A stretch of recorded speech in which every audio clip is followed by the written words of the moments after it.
Hey guys, this is Vaibhav and I have a small request. If you're watching my videos and if you like my videos, then please try to subscribe my channel and press a bell icon and hit likes. It will motivate me and it will make me aware to make more videos. To create this highly knowledgeable video, I have to study a lot and then I have to put all together and create a video. Please like those videos if you found them informative. On this note, let's begin this new video. So the content I have recently designed, it's been a week I was preparing this contents, and we have around say 97 slides, you know, to go through. This all the slides which having the everyday work and the practicality. So we'll be doing that. It's very in depth. So that's what I think. If you guys know this thing, you will be good at the checkpoint firewall for sure. Looking at the things in different aspects. All right. So the very first slide, what I have prepared is for the user and kernel mode processes. So this is the slide which we're going to talk about. When administrator is trying to debug the firewall, and he decides like which firewall functionality is implemented in the user space and which is implemented in kernel space, and then decide the best approach to address the problems and tools to most appropriate use, for tackling those things. So basically, the firewall kernel is responsible for the majority of the security gateways operations, such as security enforcement. So, whatever the policy enforcement we do, that enforcement, encryption part, decryption part, natting part, then you can say QoS part, IPS part, whatever we call, everything which imposed to the traffic is handled by the your security kernel. In order to detect which part of the kernel might be responsible for the specific issues, we need to start with the inner structure of the firewall kernel, and it's basically the interaction with the OS and the kernel and the hardware and the kernel components such as acceleration, CoreXL, SecureXL. We are going to look at all those things. So basically, the kernel mode resides in the lowest possible location. You know, every packet that goes to the firewall is got inspected by the kernel, and we able to see those inspection in the network layer troubleshooting. We'll be going to see that. So kernel or the security gateway is divided into two things. So uh, as you can see, the first thing is your user mode, this part, right? It has a processes, it has a database, and the second part is your the kernel mode, where you have the modules, where you have the drivers. We are going to touch each and every aspect of this, in deeper way as soon as we, go more into these trainings. So basically, this guy, the user mode, it allows the firewall to function more efficiently in the application layers. So when I talk about the application layer, it's more of your front end. So consider this is the your PC, and this is your gateway, this is your management server. Okay, whatever we are seeing here, okay, as per the application via connecting these guys, is all about delivered by the user mode processes.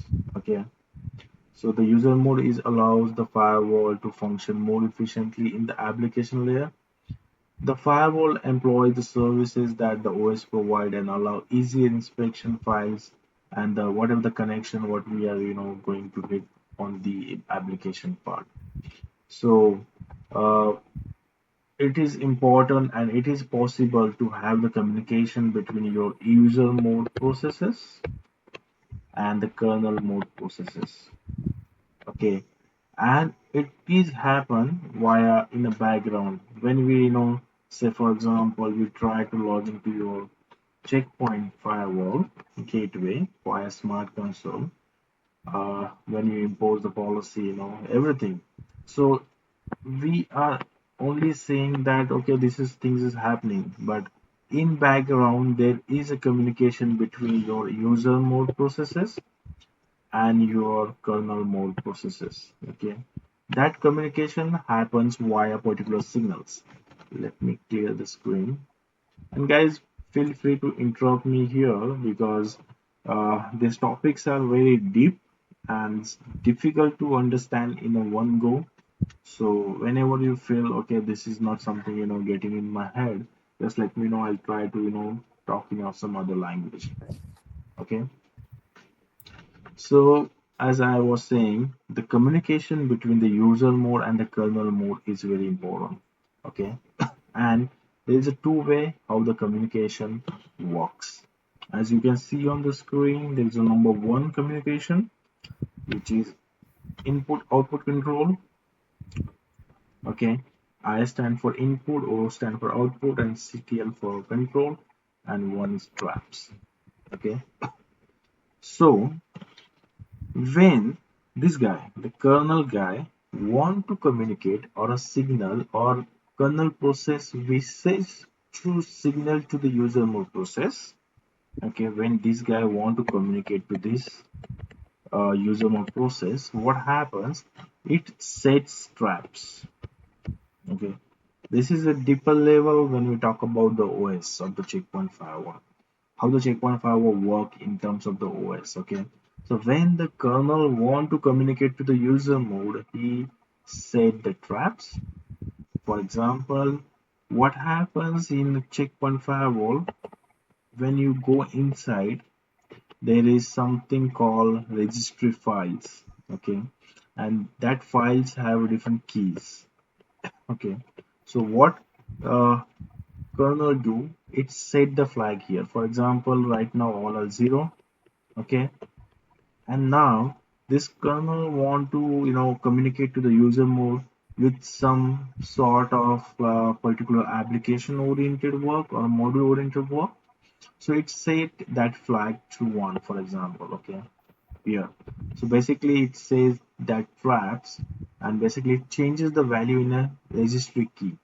So it make that flag 0 to 1, and the user mode process monitor that flag. Basically we call stumbles. This is the term the checkpoint use for that. Okay, on that trap and perform the required operations. And this is how the kernel achieve whatever work you want to deliver from the user mode process. We just set this uh, flag here on those registry key, and it's flag it, and then the communication is initiated to the user mode. Okay, this is a theoretical part. We'll be seeing things in a practical way, but just for now, just understand how it works internally.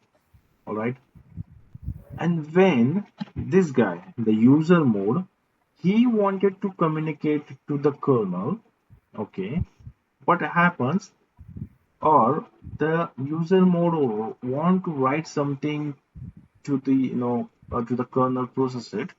What it uses this thing, which is called input output control, which is an infrastructure allowing the entity to call a function in the kernel and supply the required parameters. So basically, when kernel want to communicate to the user mode, it set the traps, and when he want to communicate to the uh,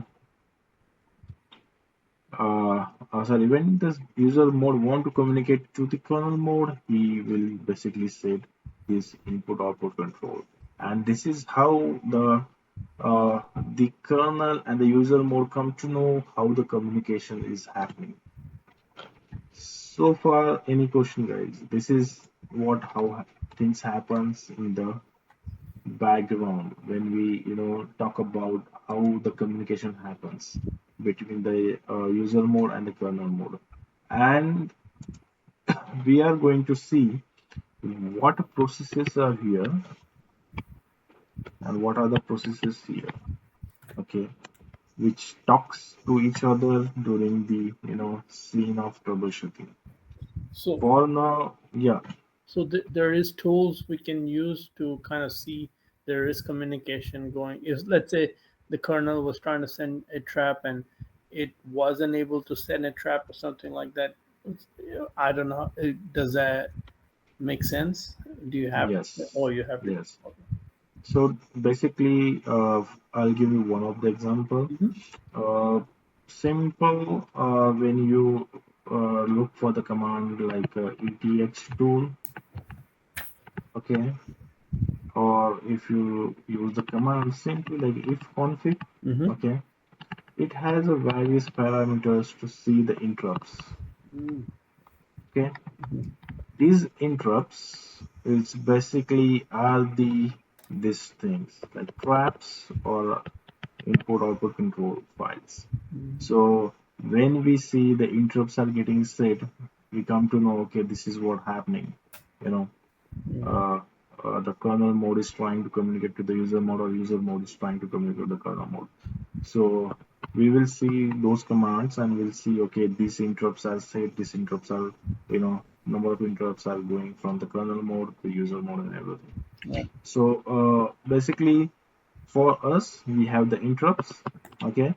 There is no such things in in visibility to us that we will see, okay, this is a trap is set or something like that.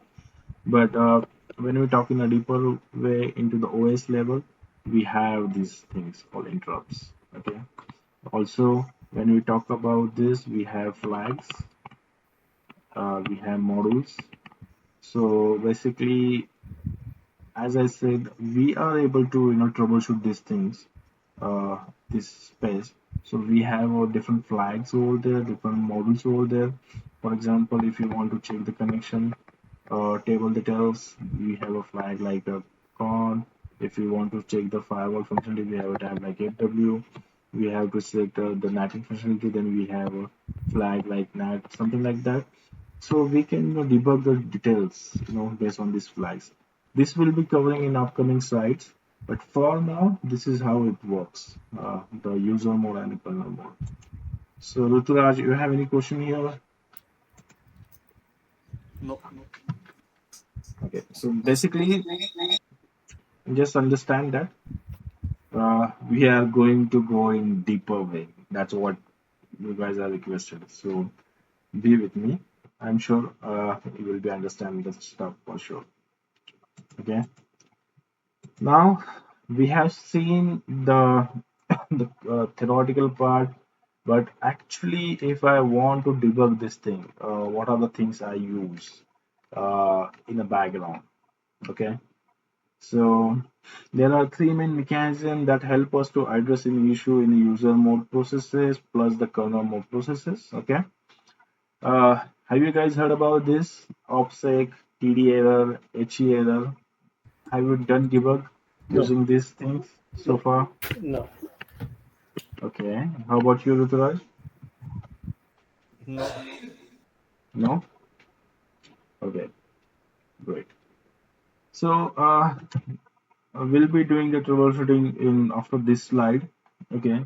But before that, I want you guys to understand, how these things stand for. Okay. So first thing is that OPSEC. OPSEC is Open Platform for Security Enterprise Connectivity. It stands for Open Platform Security Enterprise Connectivity. Okay, that is the OPSEC stand for, and was an infrastructure which was originally written to allow a third-party vendor to have, API, application programming interface to the checkpoint code. So third-party API can do the, communication to the checkpoint code. So using the AppSec feature, That was the purpose of delivering this Opsec feature into the checkpoint. Uh, this infrastructure was written with the built-in debugging mechanism, which allowed the developer to define certain conditions within the code. For example, when we look into the debug, we have the debug levels. So basically, we call it a debug level, and every level have a different meaning. So we have 1 to 9 debug level. Okay, we'll be doing this debugs using this different levels, and that will be result in a printing the debug messages. So as soon as you apply Opsec debug and you give him whatever the level you want to have, so accordingly the output of the kernel processes or the user mode processes, you will see on your screen. And uh, so debugging the OPSEC infrastructure is basically, gives you more in-depth output, what you're looking for, during the troubleshooting. So basically what happens, OPSEC debugging infrastructure is basically we consider as a flag debugging, you know, meaning you can turn the debug on or off for a specific processes at a particular debug level, which is 1 to 9, but cannot be isolate specific functionality application within that processes. So for example, you are having the different processes here, say FWM process. Okay, so what you will do, you will uh, debug, start the debug using the whatever the OPSEC debug code we have, and you are able to debug this process well, but you can't isolate a specific functionality or application within that process. So if I have this FWD process, so basically I can say the different process here, CPD process. So CPD process have the functionality where you do the SIG communication plus say some monitoring function. So when I apply this debug, you'll be seeing all these things into this output. You know, we can't be separate that CPD functionality uh, only with the SIG or only with the application monitoring, something like that. You know, so all the details will be seen in the output. We'll be running this debug in a short, but for the sake of understanding, just understand this is how this OPSEC works. So basically, OPSEC is a type of debug which we're going to use to see, this processes functionality, how the output is stored, and everything we will see in a one shot. Whatever the functionality by provided by that process, for example, we'll be seeing all output in one shot. This is why basically the OPSEC use. Uh, then also you heard about this thing. Maybe you are or you maybe not. There's something called TD. Okay, give me one sec.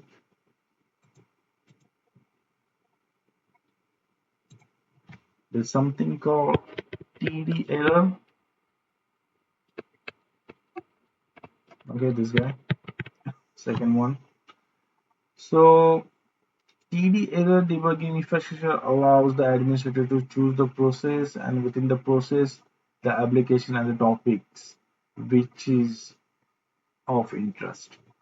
So the basic OPSEC, as I told you, we don't able to select the sub functionality of that process. If we are debugging say CPD, it has a say SIG functionality, it has a application monitoring functionality. So using OPSEC debug, you're only able to see both the things at the same time. Okay, in output. But when we talk about the TD error debug, which we're going to run in a short, you are able to differentiate the functionality wise output. So if you want to only see the SIG, you can do that. If you want to see only application monitoring part, you can do that. I mean, uh, in output, you will be observe these things, separately. You know, how the SIG works, how the this guy the Amon works. There will be the separate line of output for all this functionality. Okay. I know, guys, it's going very deeper, but just be with me. We'll be looking into this, right? So the TDL debugging infrastructure allows the administrator to choose the process within the process, the application, and the topics which is of the interest. That helps isolate the relevant information within the debug output. Which I just said, if you want to see the ASIC output, if you want to see this output, you can isolate using this TD error. And you can define the context topic of the debug for that component and establish the condition within a specific detail level. So in the TD error, the syntax look like say TD error. Then you have to give the components, and then you have to the context which you want to give, and the level like 0 to 5. You'll be seeing this thing. Once the debug is set, the process automatically write the information into the appropriate files. We'll be going to see in the next uh, talk, like how it looks. So far, any question on TD error or Opsec? I know it's a theoretical part. We'll be looking into the practical way, but just give me the understanding that okay, you understood what I'm talking about. Just at least a 10% of it. Yeah, basically this is run on the user mode level. So OPSEC is something which gives you doesn't give you fine grained result. It gives you everything. TD error is more specific to what error you're looking for. Right. Perfect. That's what I was looking for the answer. Great. So, Rutraj, are we also on the same page? Yeah, yeah. Awesome. So, last one, which is called H error. So, mostly you won't be able to see, or you will not see this thing, H error. This is more of the checkpoint thing, and rarely we are using this, but we need to understand what is H error.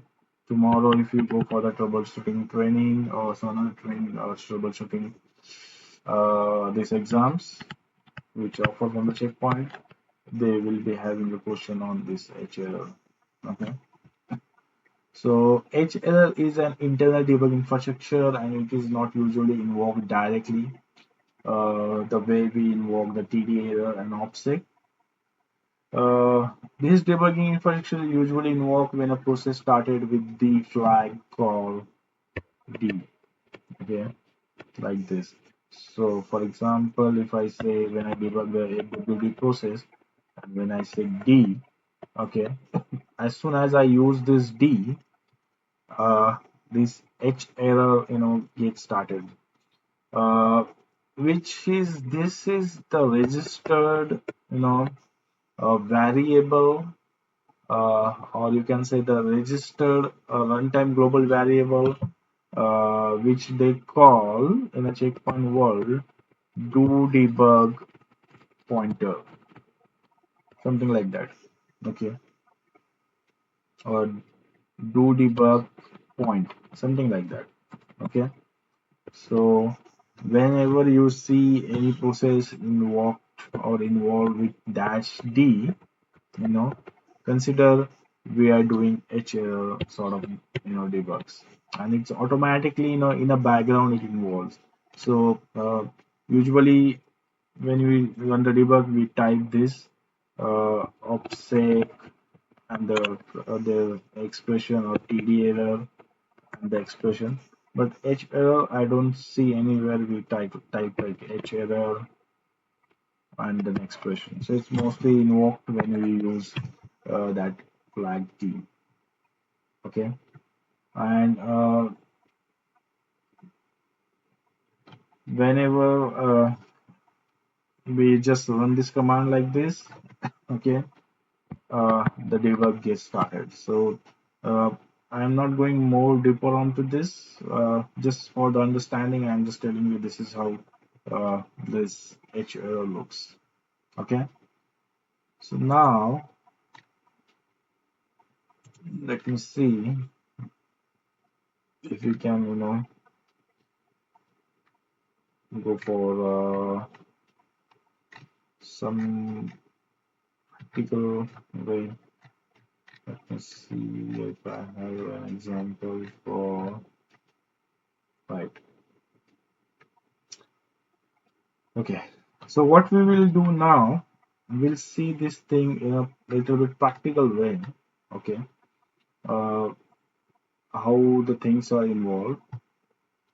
So let me open my lab. Okay. What I'm going to do, first, or it's better to, okay, what we will do, let's wait for these two topics get covered. And when we say come to this topic, say CPD process, we'll run these debugs and observe the output of the CPD process. Likewise, we'll do for the rest of the process. Okay. So let me just go for the next slide and give you more on this. Okay. So it's better in that sense that okay, the things will be understood.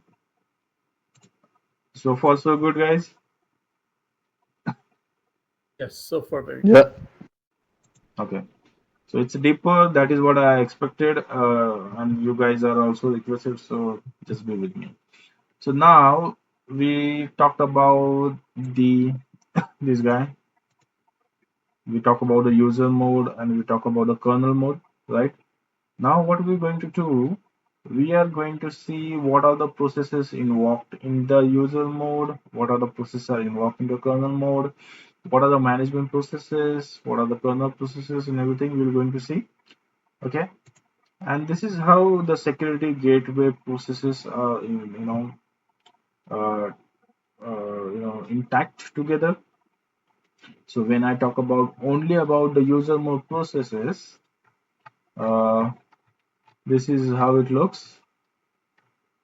So when the security gateway user mode processes, they are like CPD, FWD, VPND, FWSSD, CPWD. We'll be looking into these processes in a deeper way, but this is how the security gateway user mode processes are together. After the user mode processes, there is something called OS IP stack, and behind that there is a kernel one, firewall one kernel processes resides. We'll be having a deeper view here, uh, and like just for the sake of understanding here, just understand whenever the packet, for example, this is your okay. So say this is your say outside world or inside world, okay, from where the packets are coming. So consider this is inside and this is the outside, okay. So whenever the packet hits to your NIC, okay, then that NIC packet, after all your initial processing, it hit to the kernel, and then once the kernel processes get worked on, it goes to the user mode processes, and these processes, whatever the as per the application, get come into the picture, and then it goes out via the another NIC. So how the things comes together, we'll be seeing in a deeper way in next slide. So, Okay. quick question. Yeah. So when the Yeah. the data comes to the kernel first, and then the kernel will send a trap to the user mode, or does it? Yeah, it probably sends a trap, right, to any one of the services or the process. Yes. Okay. Yes.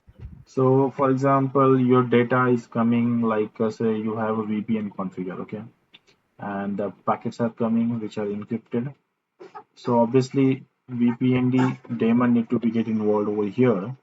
But how we know that here VPND daemon get involved? There has to be some communication from the kernel mode to the user mode, right? Of course, here also there is different processes.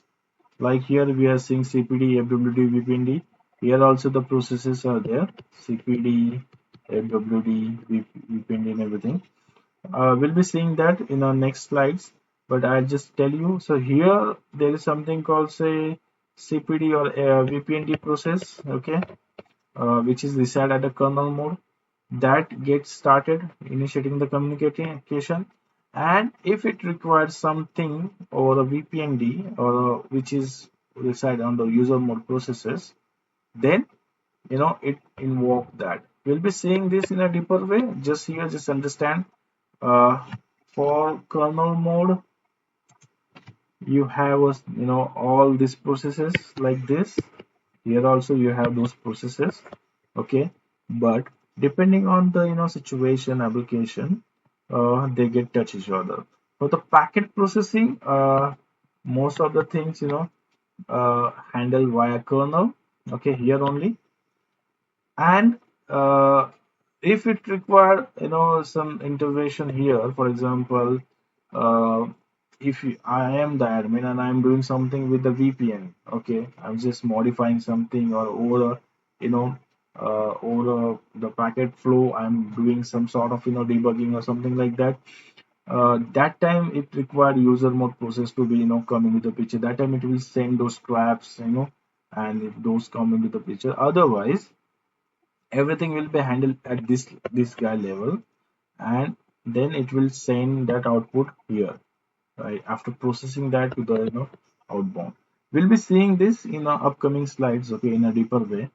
But as you asked, I'm just telling that is what exactly happens in between, in the background.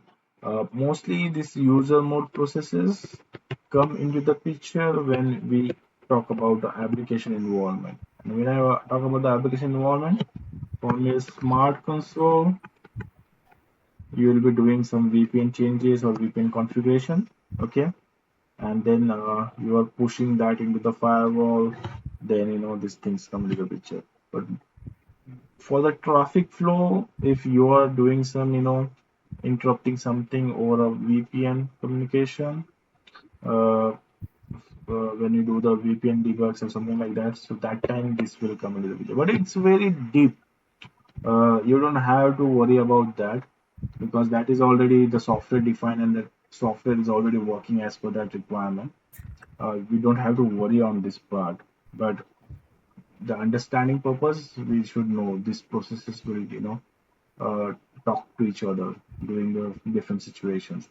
There are n number of situations, you know so you can't name it like okay, only this situation this thing will come into the picture, or this situation that thing will come into the picture. Depends, right? Mm, yeah. Next. um yes,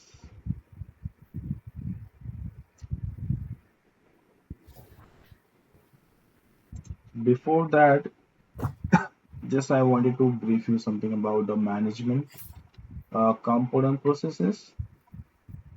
The management component is responsible for all the management operation in the system. It contains several different components such as management, say reporting suite, log servers, smart event, etc. All of the functionality of the management server is implemented into the user mode processes, and where each process is responsible for the several operations. So, as I said, this guy, the application view. This is your smart console, and this is your management server. This is your gateway. Whatever you are seeing here, you know, as per the application, you have to do modification and anything or everything which related to the any sort of application which we generally use during the smart console. All these things comes when we talk about the processes which are related to the management level. So all application oriented processes, all processes which require a communication for the application to interact, those processes, you know, comes under the management. Okay, and as I have listed, these are the main processes. Obviously, there are some other processes also come into the picture, but these are the main management processes which generally, you know, come into the picture and we require to do the troubleshooting. And based on this troubleshooting, we'll get the, you know, the output, like how the things working for these different applications. So the processes are like FWM, FWD, CPD, CPWD. Okay. Uh, in next slides, we'll be seeing these processes in a deeper way. But as I said, user mode processes and the kernel mode processes. So these are the four important processes what we have in the user mode. And we also call it management component processes. Okay. Uh, So far, any doubt here, guys? No, good. No. Thanks. Okay.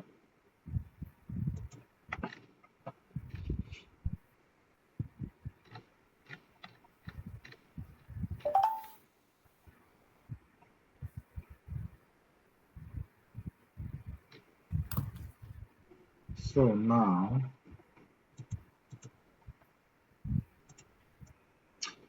let's talk about the process called CPD. Okay. And after understanding this process, we'll do some lab on this to see how the CPD works. Uh, so CPD stand for checkpoint daemon, and this one is a core process which is available on every checkpoint product. So whichever the checkpoint product you will buy, you will be seeing this, you know, CPD process. Uh, these are the few important functionality which offered by the uh, CPD process. So we heard about this secure internal communication functionality. So mostly we know how the SIG is established and how the SIG come into the picture when we do the application communication or the configuration. But you now aware that when we talk about the SIG, secure internal communication, what process come into the background. So you know, for the SIG we have this port, you know, for different purposes. So 81211, 210, 09, something like that.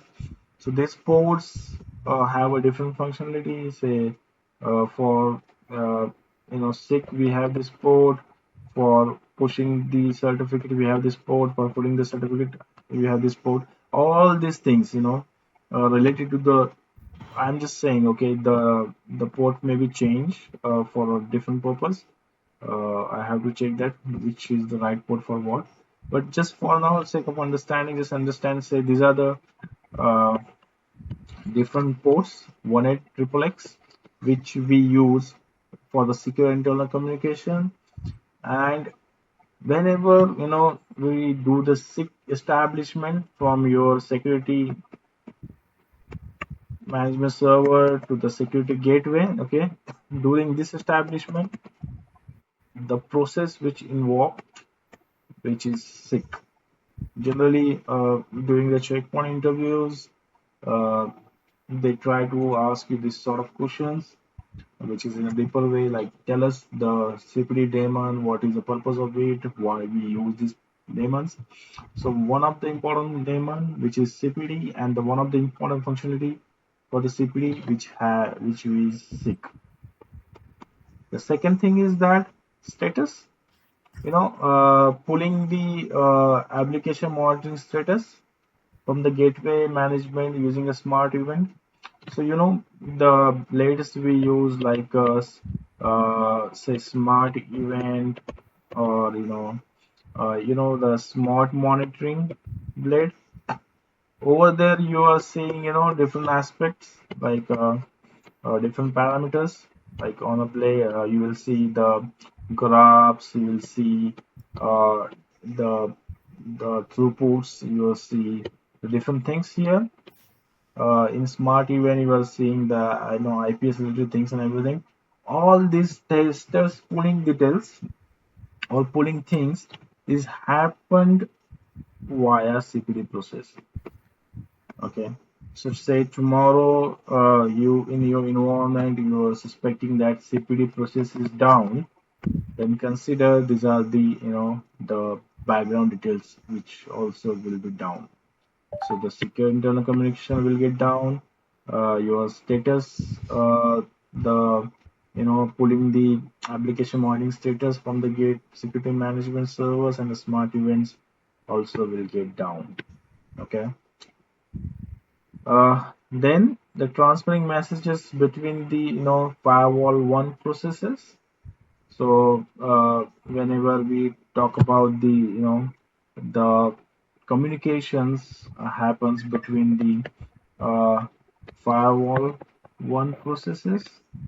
Say here is a CPD, here is a CPD between the two different module of the firewall.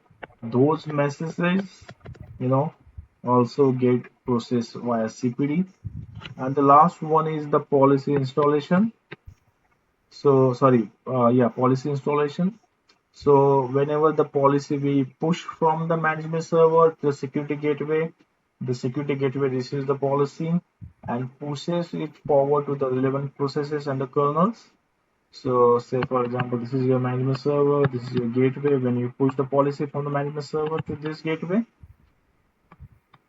that is happens, but the CPD process, which actually in a background saying those config the code what we have push to relevant processes. So if you have VPN related configuration, it's sent to the VPND process. If you have FWD related configuration, it will send to the FWD process. Whatever in a kernel mode process we have, it will send those communication over there. Understood? Any question? This is very important part of the this uh, first day session, the CPD. CPD is Let me know if any question there. so it's a main process which runs on both the gateway and the management.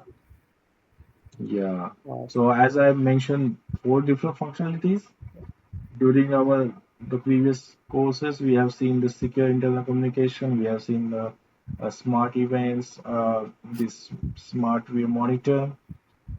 We have seen the policy installations, everything. But have you ever thought about this? How it works in a background? Now, No, right? now it's clear. So now it's clear, right? Now this is the guy which is helping you to deliver that all work. And if just imagine this guy is down, then what will be the issue? All the rest of the services work. Yeah, so that's why whenever we do the this thing, once we gateway is up and running, we will use this command cpwd underscore admin list, and we'll check if the CPD is up and running, right? Very first thing. And whenever sometimes you face the things like, okay, oh no, what happened, my sick is was established yesterday, now it's got broken, it's saying not communicating, what is happening, you Mm. know immediately you have to think in your mind, okay, let's look for the security process. Also for the monitoring part, also for the policy installation is causing some issues, you know let's go ahead and check the security process. Okay, but this is what we all talking about in terms of the management server, right? The SIG we are delivering from the management server to the gateway. Status is also doing for the same, and the policy installation also we are dealing from the manual server. So this is core of the your user mode process. Uh, One of the process which is called CPD. Okay. Vaibhav, Mm-hmm. just tell me one thing. If CPD get restart, and we have the cluster, so will Mm-hmm. that switch the cluster member? Because what Mm-hmm. I'm observing that in my organization, that maybe Mm-hmm. I don't know that is that the CPD or some other process maybe, but something that is getting restarted, and after that uh, the cluster member is switching itself. Okay. So your question answer is that, when we set up a cluster, okay, this is one gateway, this is another gateway, okay. Mhm. There is something called we set for the monitoring purpose. What we call it? Uh, ICA, internal monitor check. IC, IM, IMC. I'll show you that part. Okay. Basically, it stand for internal or interface, whatever it is, monitoring check. Okay. If that is set over there, the number one thing, by default set from the checkpoint is, these processes: FWM, FWD, CPD. Okay. So whenever anything happens to these processes, okay, for example, this process is down, because of that monitoring check what we have set over there by default set from the checkpoint, it consider that okay, this process is down, that means that cluster is having issue. So it's by default what happens, it's do the failover, but the failover will happen to the next gateway which is standby. But depends what the clustering you have. You have uh, the say VSX environment, you have the simply standby or this environment, depending on that. I will show you this part, where you need to check. But this is what happening in your environment. So you have to, you know, uh, check that whether this monitoring check is there for different processes. And if in case something happening with this processes is getting down, obviously the checkpoint will consider as it's, that thing is go down. In other firewall world, we set up something called monitoring path, you know, monitoring path or monitoring. Uh, in Palo Alto, we set something like monitoring interface, recalling something like that, you know. It's called in Hmm? AS also. We used to call that monitoring Yeah, interface. right. Right.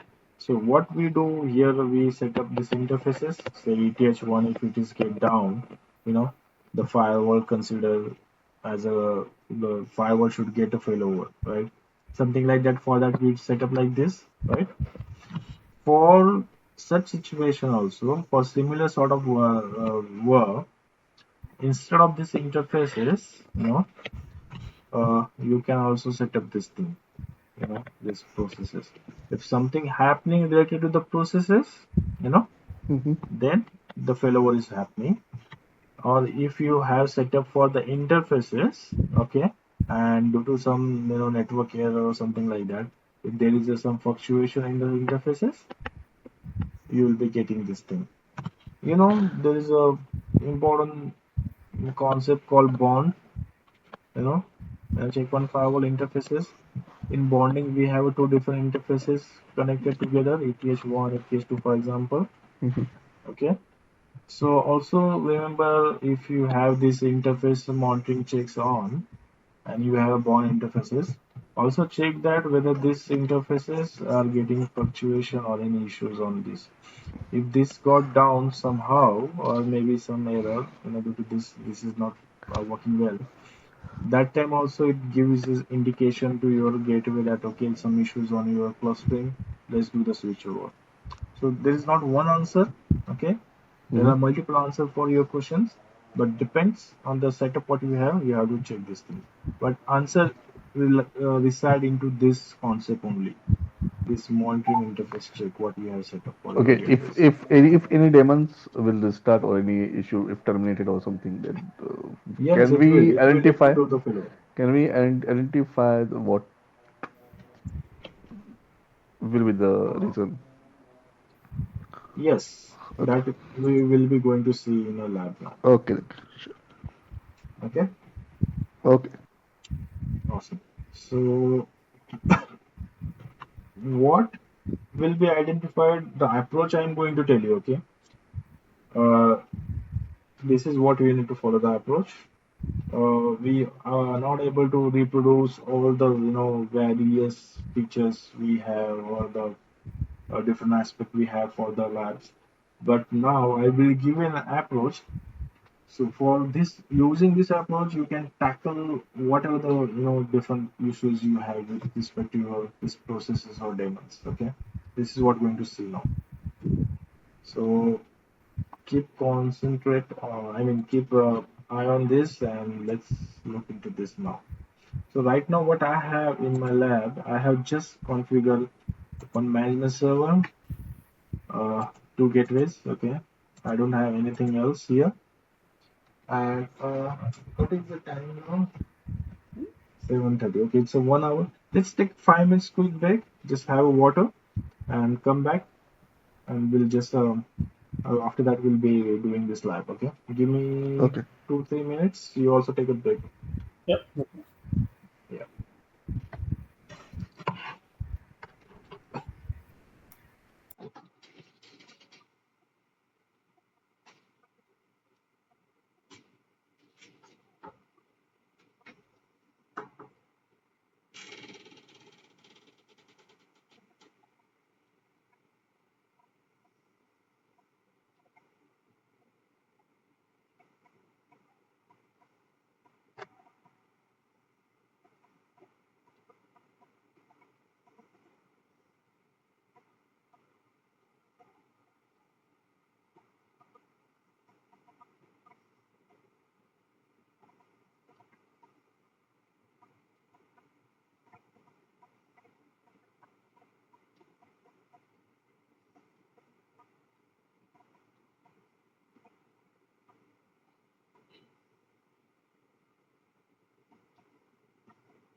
Okay, I'm back. Uh, if feel free to take 5 minutes break. I'm just trying to see if I'm able to reach to the different configuration here. 1.2. Okay, I'm not.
So guys, let me know once you're back.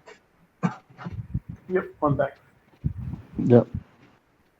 Okay, let me know my screen is visible to you guys. Excuse me. Yeah, yeah, it's clear. Font is okay? Yep, perfect. Okay. So let me just show you.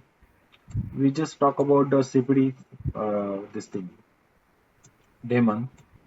So when you go to the export mode, okay, there's a two-way to find where this guy, CPD daemon is inside, okay, the CPD process is inside. So if you don't mind, you can take a notes on this part. So first thing is that you have to find it. There's a command called find, okay. You're finding from the root, okay, and the name of the process which you're going to find says cpd.elg, okay. So with this you will able to find the actual the path where this process is inside, okay. So just try to have this command with you handy. So whichever the process you want to find, you have to use this syntax, and just whatever the thing you want to find from the checkpoint gateway or a management server, just use this syntax. You will be able to find that file into your this thing, right? So this is a one thing, and in a other way, uh, use this command, say cp directory and or a log. Uh, cp directory logs. Let me see. cp directory. Oh, so sorry. My mistake. Change to that. Okay. ls. And here you will be able to see all the related files related to the cpd.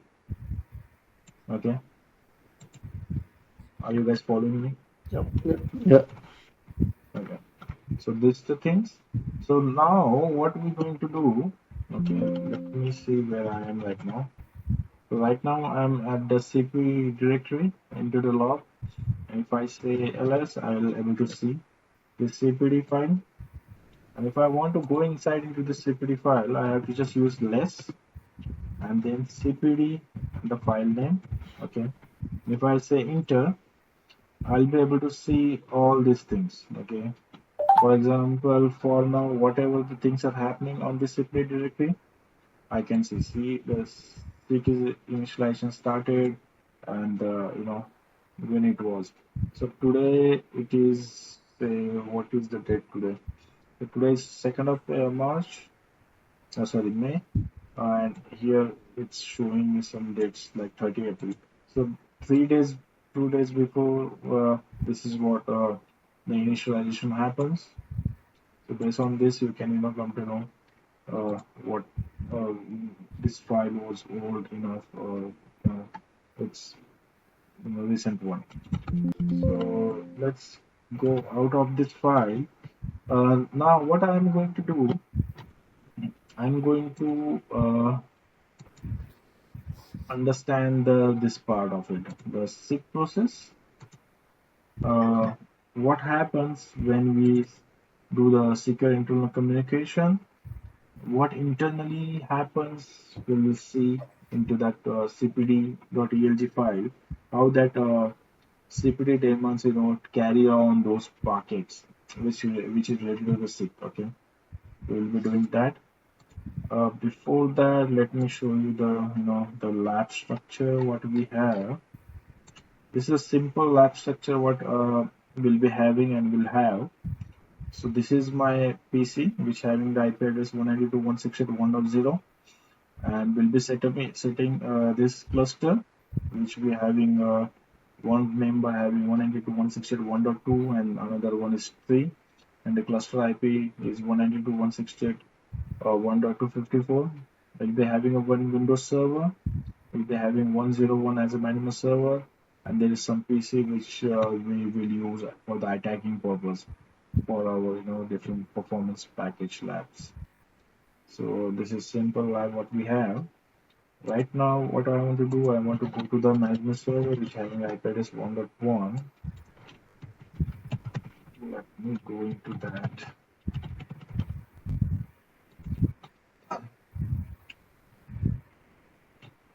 Hopefully it is up.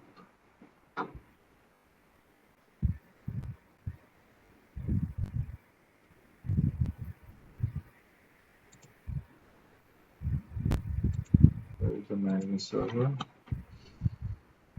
Export.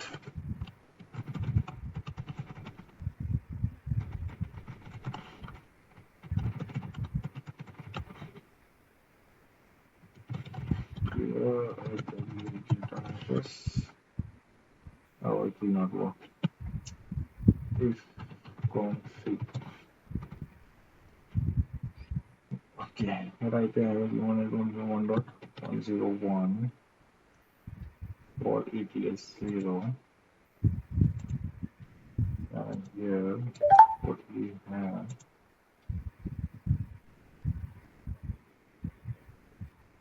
only one interface we have in a bridge mode. So I think we should be able to connect it. Okay.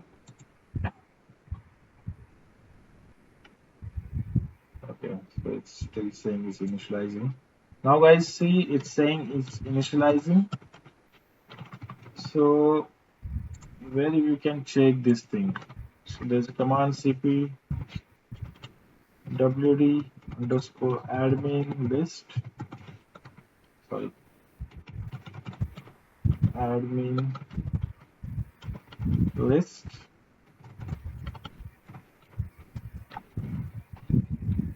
Here you are able to see all the daemons. Okay, and as here saying the statistics, it says establish, establish, establish, establish, establish. That means all the processes which we have here, those having the established status.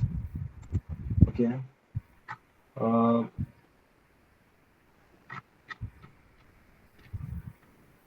If you want to see,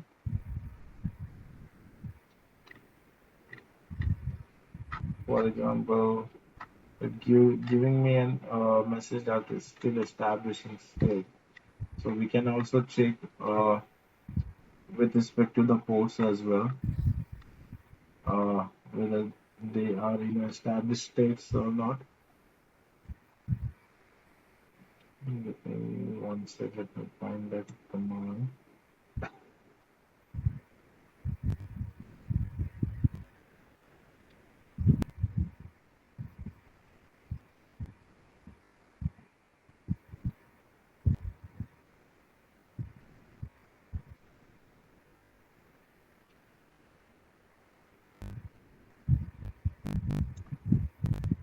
So see, next start minus NA, and you have to grab whichever the port you want to see. Okay, depending on the whatever the functionality you want to check, whether communication is getting established with that or not. So let's see if the whatever the basic ports which supposed to be listened on, or I mean the basic processes which supposed to be listened on over the port 18190, if it's there. So it says nothing there, but let's try from the management server.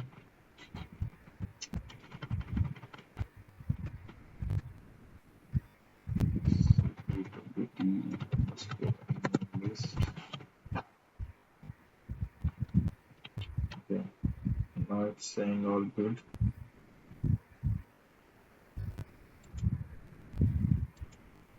Let's start minus NA.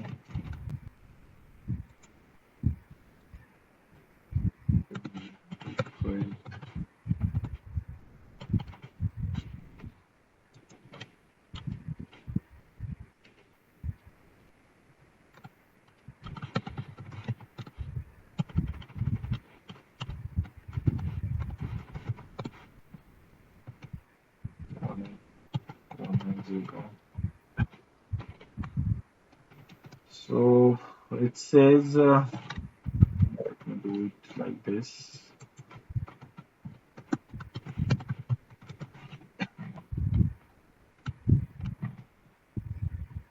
One 18190 is basically,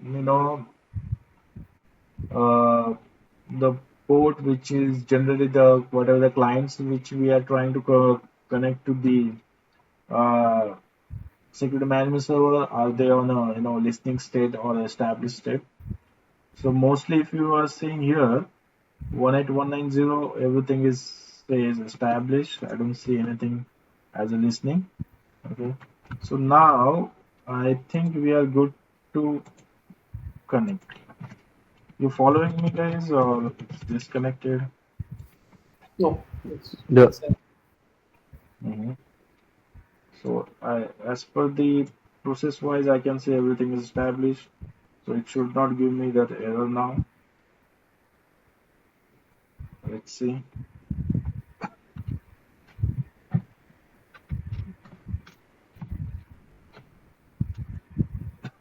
And while doing this, just writing down those commands, which I am just putting over here. It's very important, those details, because when you do the troubleshooting, it's very handy for you to check the stuffs.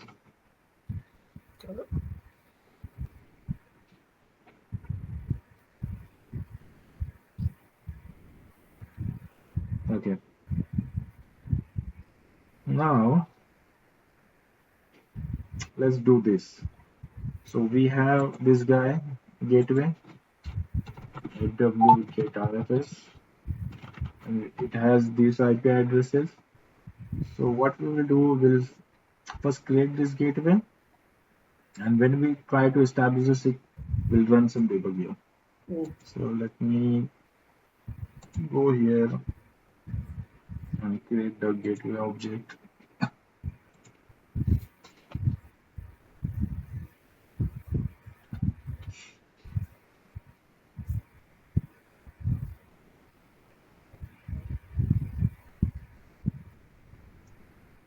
Give it a name, say gateway1, IP address 192.168.1.2.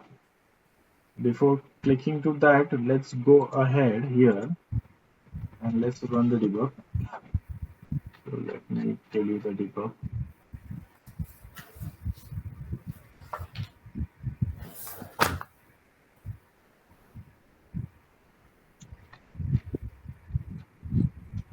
So where we are right now.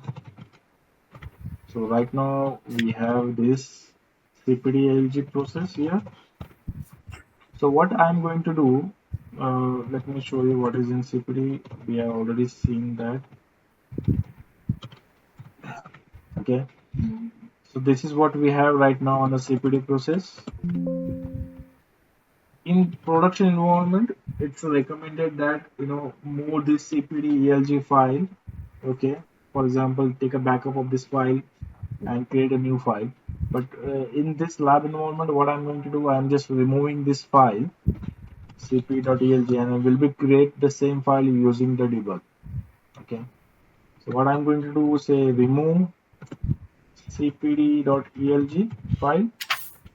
The file got removed. If you see, that file is not present here. I just removed that file from the gateway. In production environment, you just have to copy the details from that file or move, give a backup of that file using the move command, and then run these things. Okay. Now what I'm going to do, I wanted to create one cpd file with blank content. So I just run command cpd.elg. So right now the file is created. If you see, now if I see what is in there, there is nothing into that file. Okay. So right now we don't have anything into that file. The file is just blank. So now let's do this. Echo, what I'm going to do, I'm going to type this. So this will go into that file. Say debug will start from here. Okay, and then I will do this, and I want this to go into this file cpd.elg. Okay, if I do less cpd.elg, you at the bottom you will see debug will start from here. So after that all the debugs will see. Okay, now let's start the debug. Okay, so fw, let me clear the screen for you.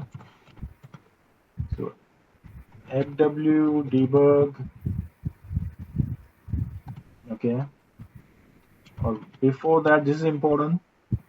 We don't know what are the debugs are running on my firewall. So what I will do, I'll first set all debugs to 0. So this is the first command, fwctl debug 0. So what are the debugs I have set on my firewall? Maybe not me, why some other admin. If they do that, this will make all those as 0 or reset it to back to the normal. Okay.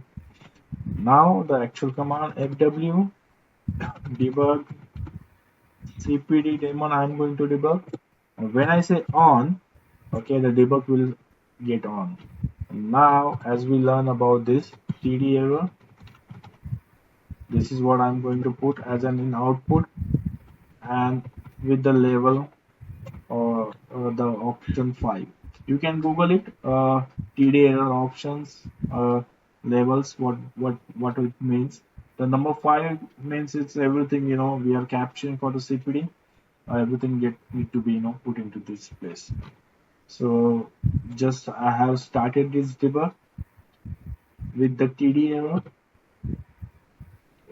Okay, what happened now? Now this flag which we have set for this CPD, the signal, like say user mode is signal to the kernel mode that okay, this is what is going to happen. Vice versa as well, the trap setting from the kernel to the user mode. This is how you get an indication. I think someone asked me this question. So this is how you will see whether the whatever the things are getting communicated or signaled. How we can see that. This is how the firewall give you a hint on this. Okay. Now the flag is got set. Now let's do for the debug for the same for the Opsec parameters. So cpd debug cpd on. So what we are going to do, we are capturing, specific outputs, and we are also capturing the entire details. So now we are capturing for the entire details for the using the Opsec, Opsec debug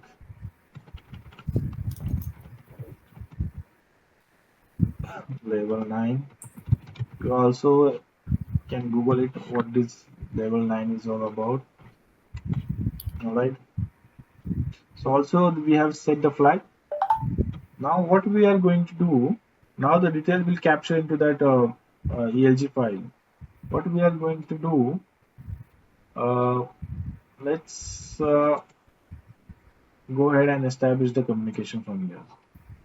So I'm just giving one-time password.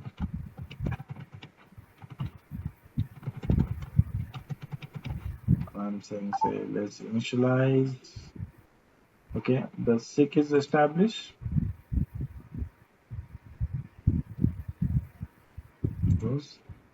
Now I'm going back to here. Now you want to stop all these security debugs.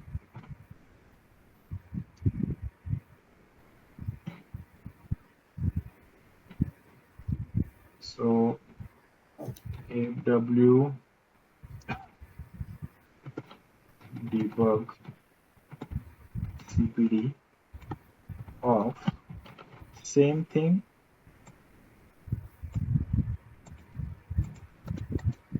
Okay. But here we have to give 1. So we are stopping this. And I want to do the same thing here.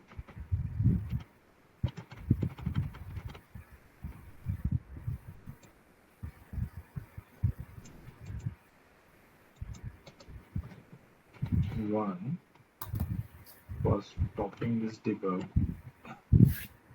right? And just have one more command here.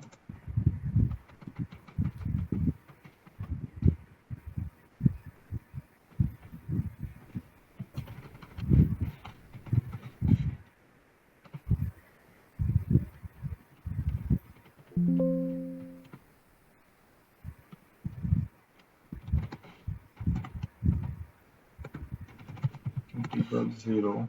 So whatever the debug we have done, we are just stopping it.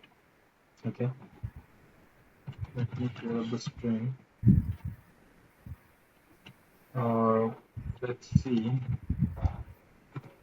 how it works. So let me see what we have here right now. Let's see if anything captured into the CPD debug. CPD file. Okay. There's nothing got captured.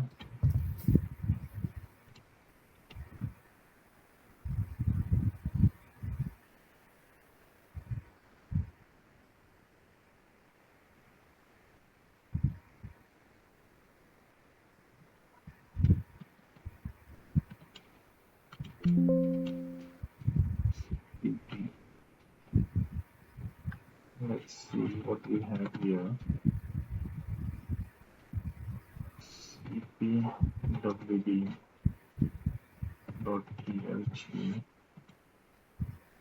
Right.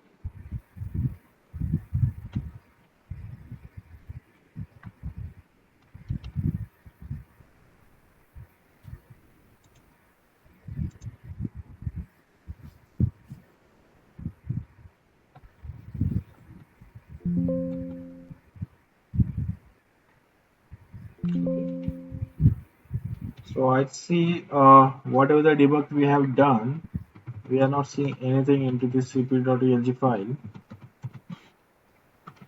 Okay. Let's do same thing from the management side. Okay. 192.168.1.101.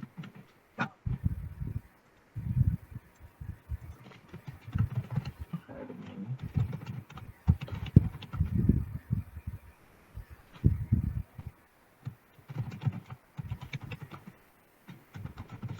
Start.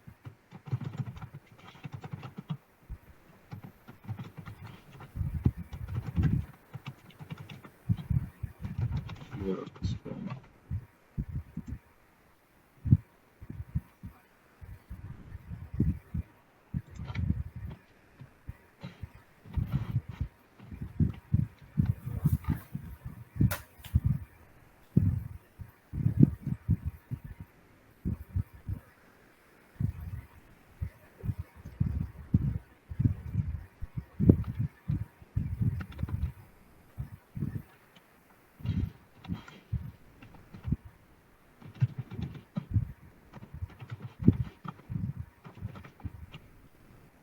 Okay.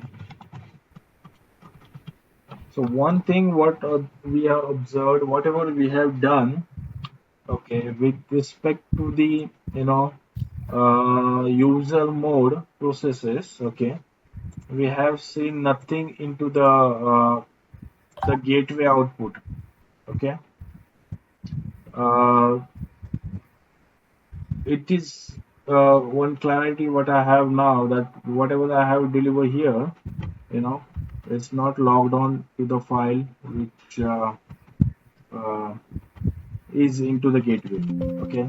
Let's try to do the same thing with the management server. So we'll be having a clarity whether we are talking about the user mode processes or the gateway mode processes. Okay. So what I will do, let me just go back here. Let me just suspend this guy, and let's open this another guy. Resume.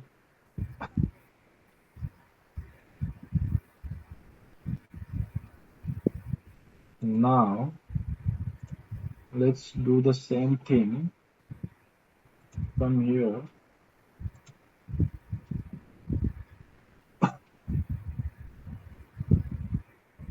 Let me go to the new gateway.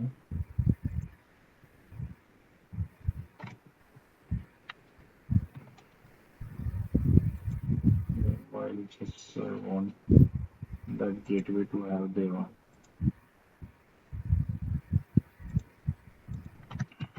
expert password.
Okay, now let's establish the SIC.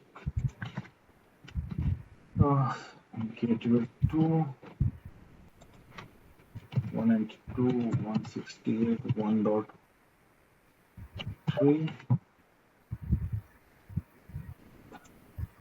Communication.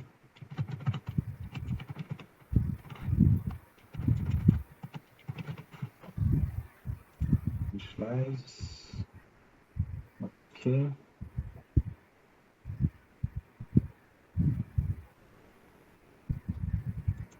Close. So okay, here.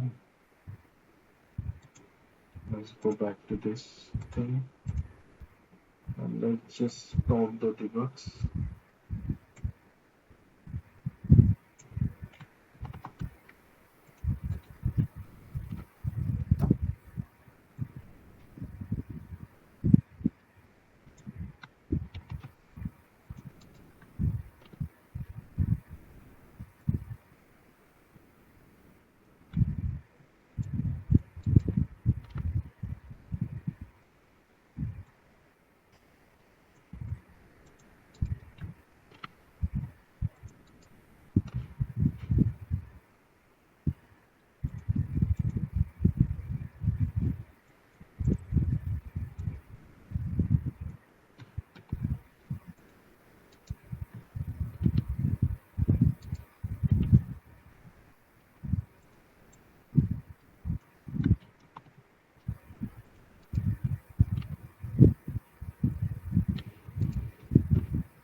Okay, this is the management server. Let me see. Celebrity.elg.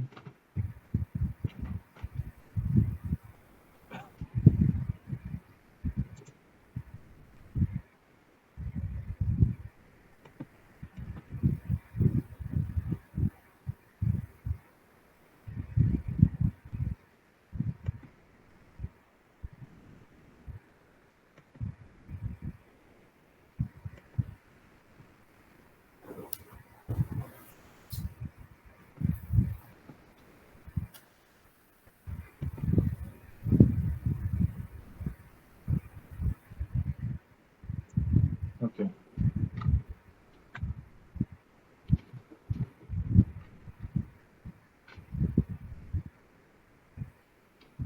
So guys, do you see this? CPD.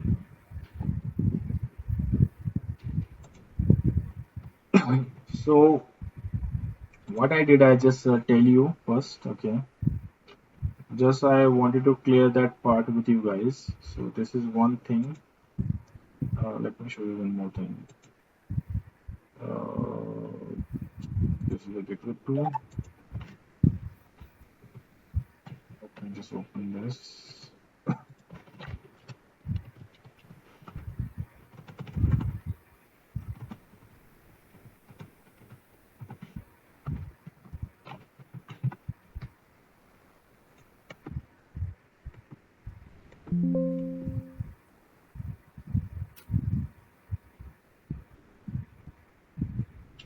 See, this is my gateway. Okay.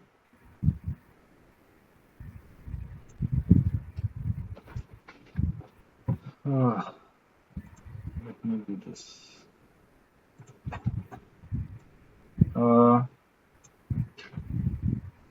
So you both are listening. Let me know. I'll just Yeah. start. Yep. Okay. So this is my gateway.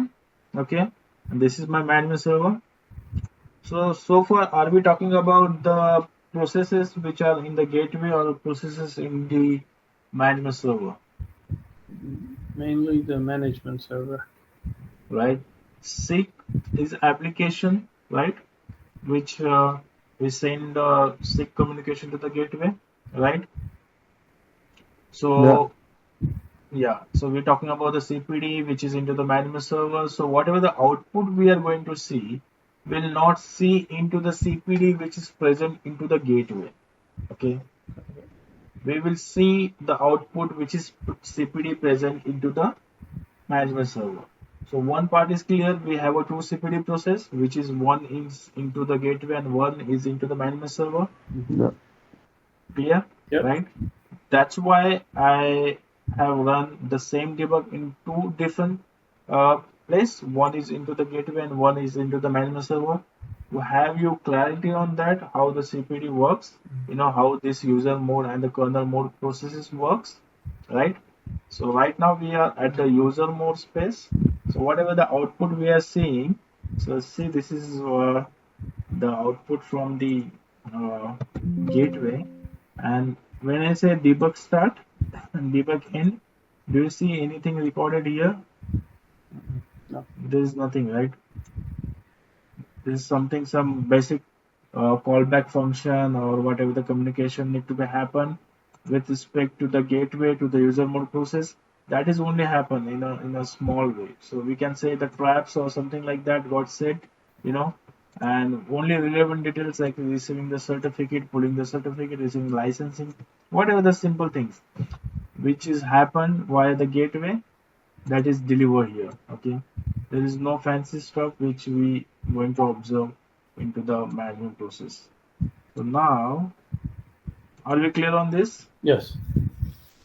Okay, on the management server, okay, uh, when I say, let me quit and let me come again.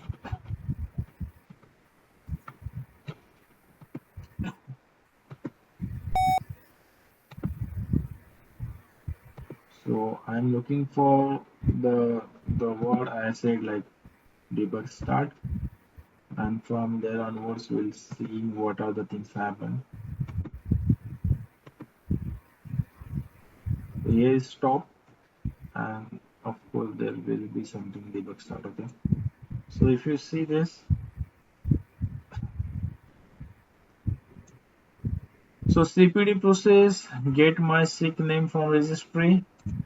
Okay, what this means, as I said, when trap said, something flag change into the registry, read the machine SIG name and the certificate, from the management server.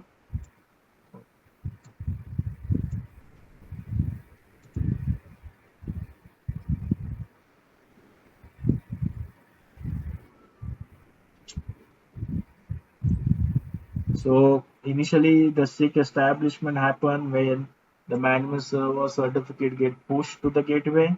You can see that here, right? These are the basics, what happens behind the SIGs. If you read through these details, so initially the handlers, the whatever the things, in the background come into the picture, you will see here. So let me copy this this details into the notepad, so we'll see in better way. Let's have this copy notepad.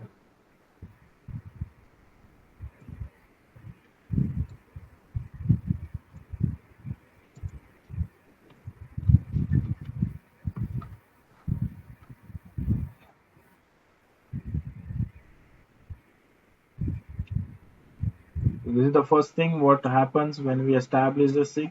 It asks for the SIG details, the certificates and everything, that is get received. So this is all about the, the kernel level, the process level, the things happens. So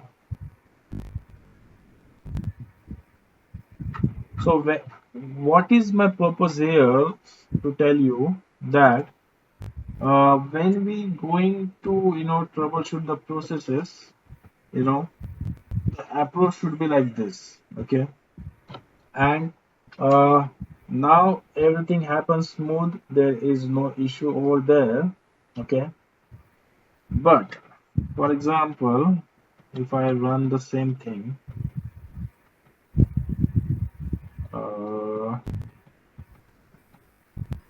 let's do this again.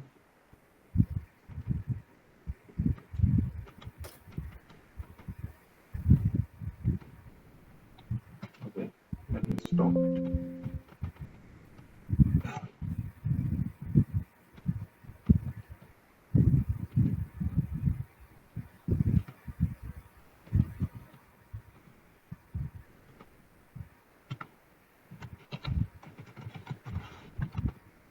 Now what we will do, let's see if we can break the SIG, what will happen, okay? Just for the sake of understanding. So let's do this.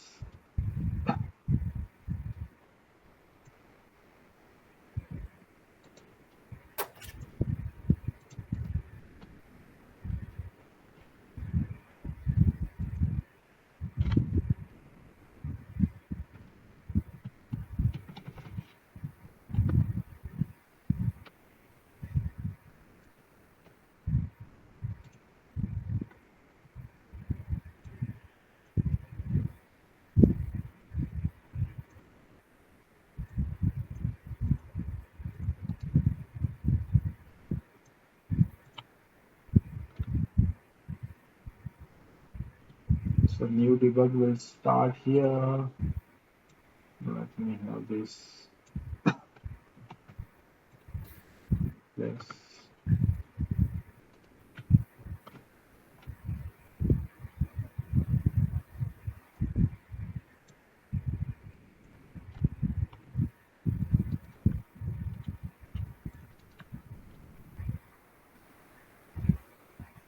Now what we will do, we'll just go ahead and try to break the SIG with the gateway 2,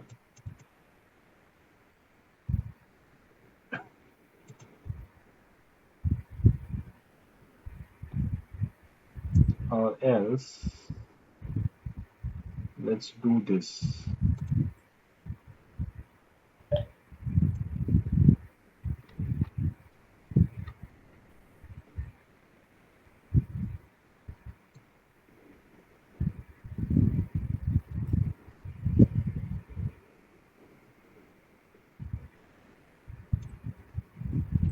What I'm going to do, I'm going to stop this CPD daemon, okay,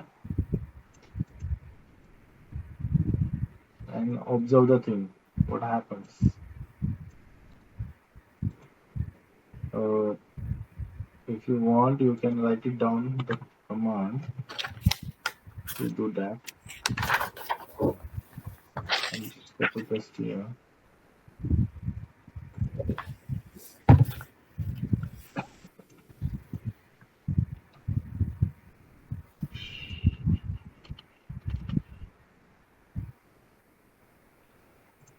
So I'm going to stop the CPD daemon now on the management and the gateway also, and then we'll see what happens. Okay. Let me do it on the both the side. So let's do it on the management server.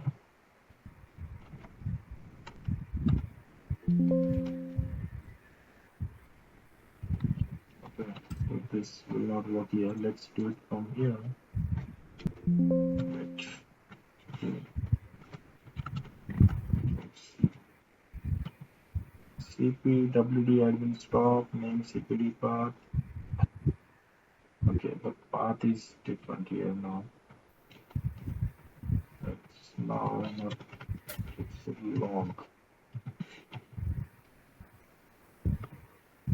Okay, let's see if it gets stopped. CPWD underscore admin list. Okay, still established. Alright, what I'll do, let's do this. Let's kill this process for now. And let me see. Still there. That's two. No, it's terminated. It's terminated. Where do you see that? CPD. Yeah, it's still. No, you can scroll down. Where do you see? Right there. Fourth number. You can check this. CPD right here. Down. This one. Okay. Okay. So it's now terminated, right? Yeah. Let's do it also here. CPWD underscore admin list.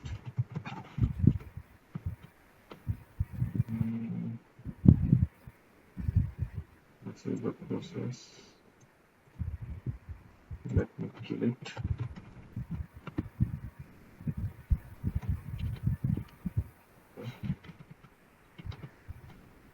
Okay, it's terminated. Now let's stop this debug. Let me go back. Original debug.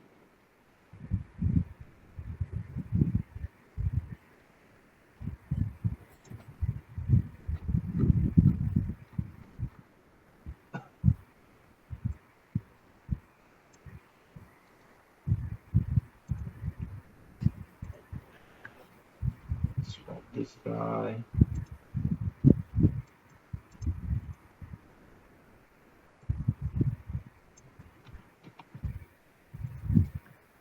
Stop this. Let's work on the gateway.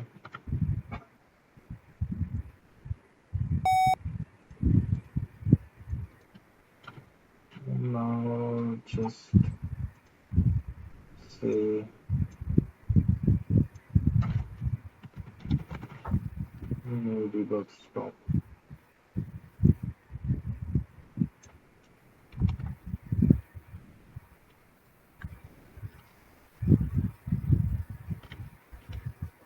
Now unset everything.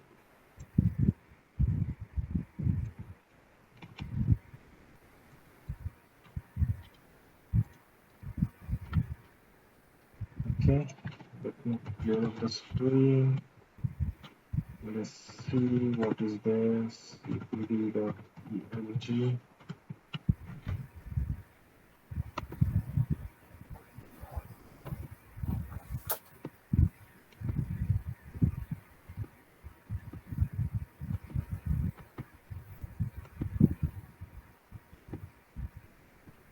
And if you're not able to search things from here like this, what you need to do? Just you have to press this arrow and write the string. So it will go take you there. So for example, if I have say new, okay, so it's took me to this new, okay, and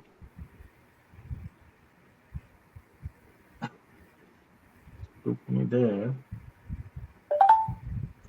but I want to see everything that. Let's see. Here.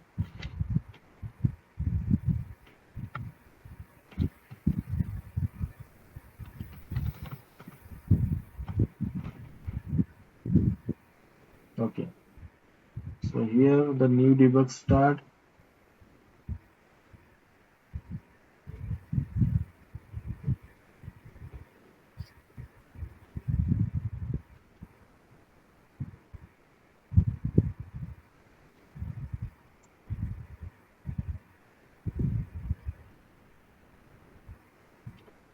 Let's see, the seek is still there. Let's go to the gateway to communication test.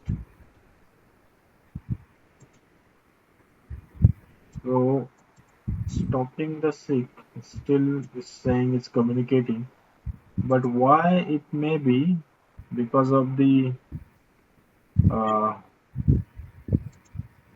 the process which got killed, it's again got to initialize. Maybe something like that. cp wd underscore admin first. So if you see, here the time got changed, but it's got initialized. So in background it happens until we terminate it with the forcefully. Let me see how we can terminate that with the proper this thing. So it's a cpwd underscore admin. It's to stop this guy, whose name is cpd and we have to give the path where that file is reside. It's under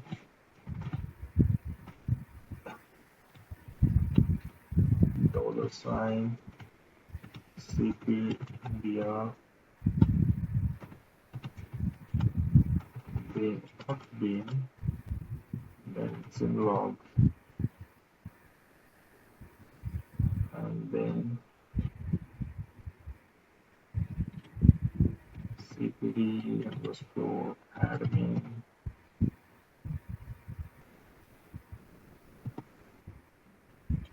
This is what we have to do, and then cpd underscore admin stop.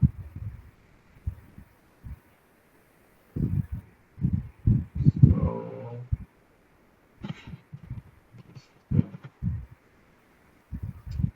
this is what the command is: cpd underscore admin stop name cpd path.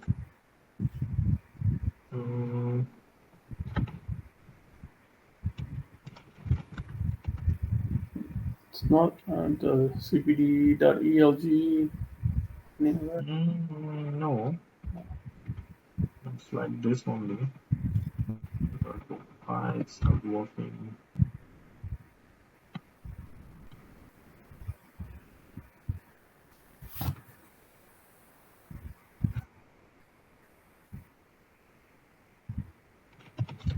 So there is an escape for this. Let me open that.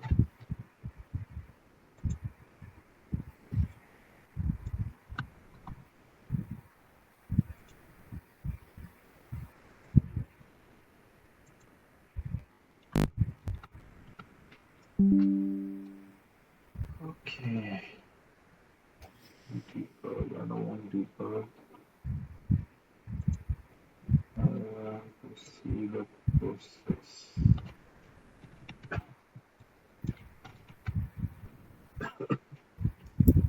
No debug.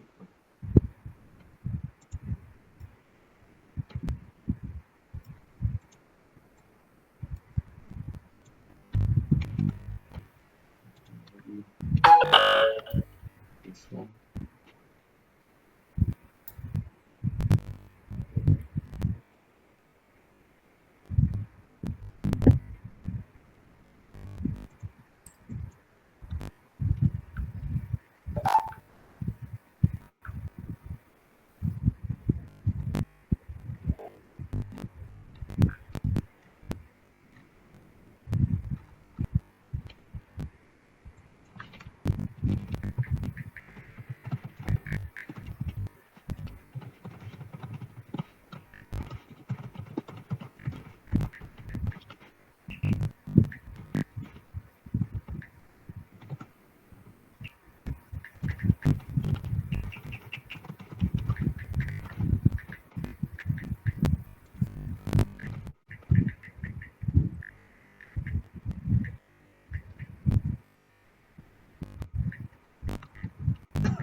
It is okay to extend next 30 minutes? Yep, no problem for me. Okay.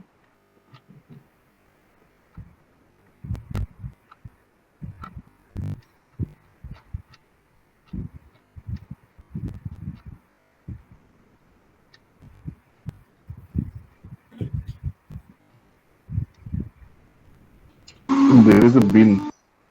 CPD process. Yeah. I want to stop it. It says bin. The problem is that still it's not taking that in.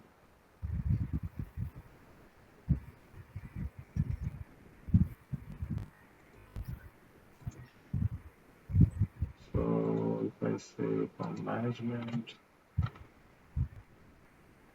Okay.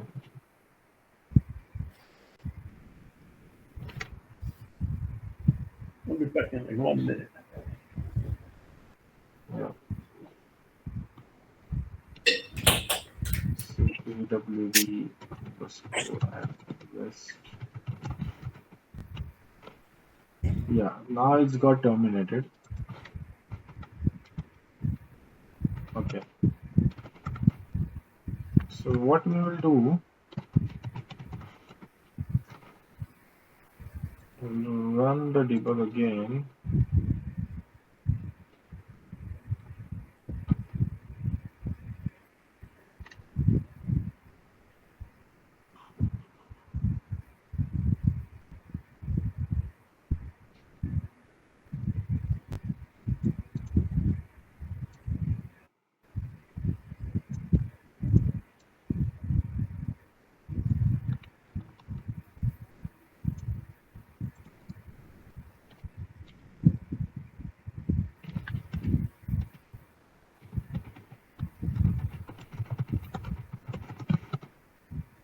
Okay, now it's established.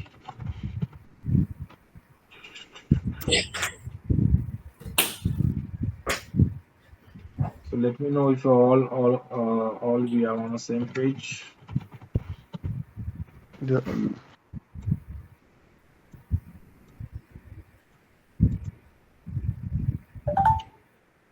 So have you observed that killing that process will not impact your SIG Yeah. because it's again getting resetted or getting this thing.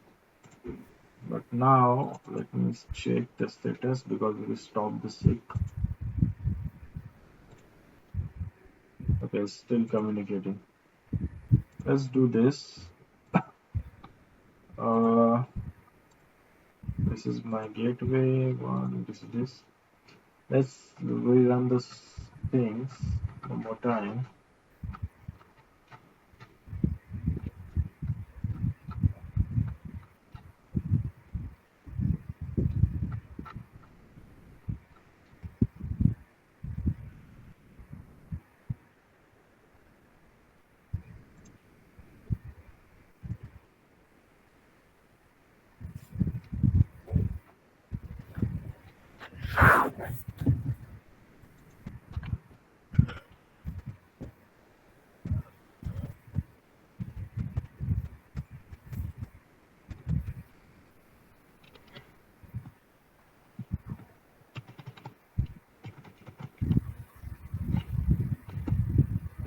One, give it a name.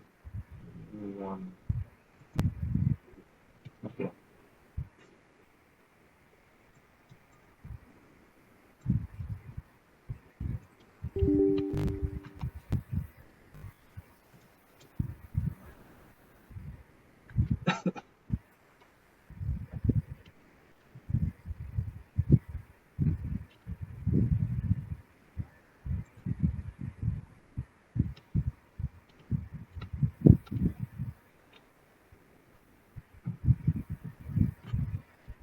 So I just started the debug. Let's do this. Let's go ahead and kill the process.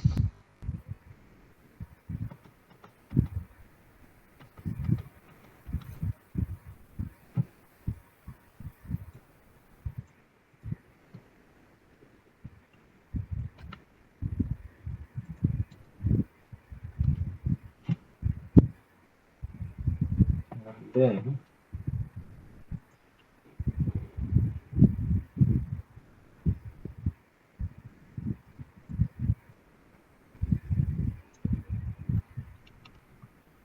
let's do this.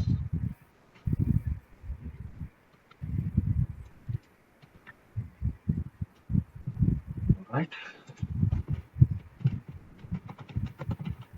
Let's cpd.elg. Here, just fine for new one.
see the SIG is down, Mm-hmm.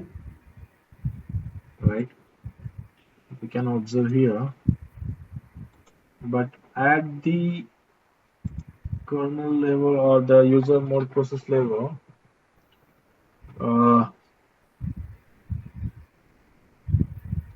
we are not getting any specific message where it's indicating that okay, the processes got stopped or failed or something like that. If I say here failed,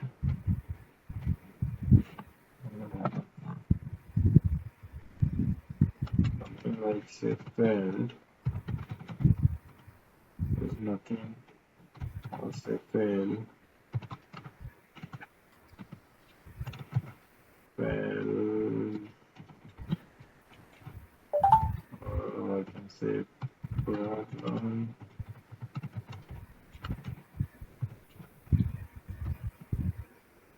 So I don't see anything like that, but if you see uh, when this process started, uh, we are seeing a lot of different outputs here as compared to the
I see it failed earlier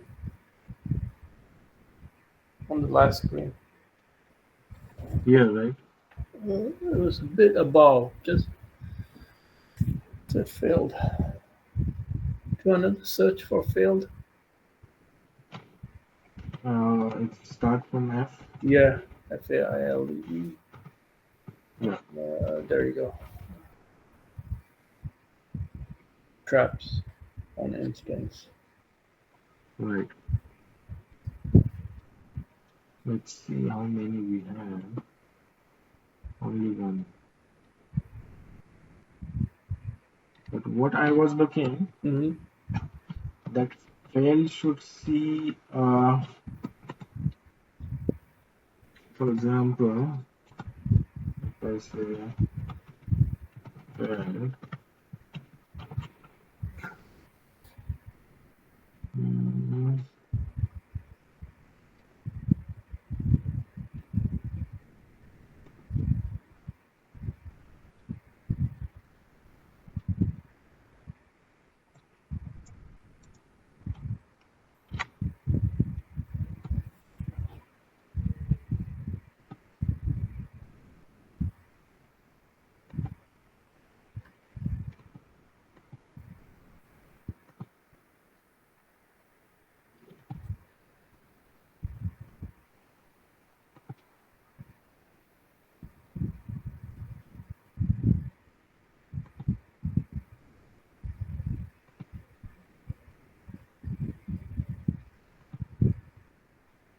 so this is the new debug which started from here.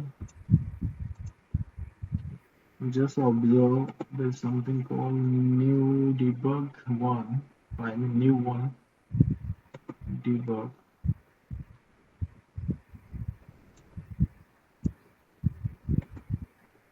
Okay.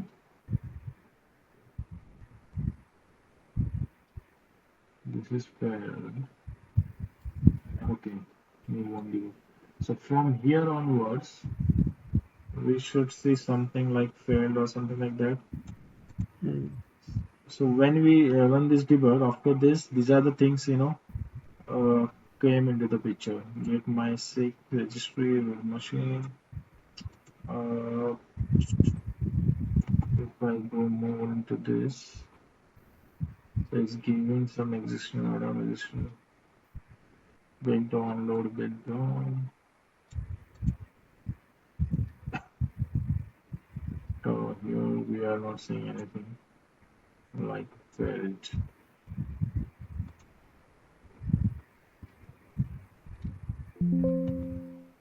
Debug stop. Let's do one more thing now. So now let's see cpwd underscore admin rest. The process is still terminated. Mhm. So what we will do, we will rerun the debugs and we'll start the process and we'll see what is new over there. Let's do this.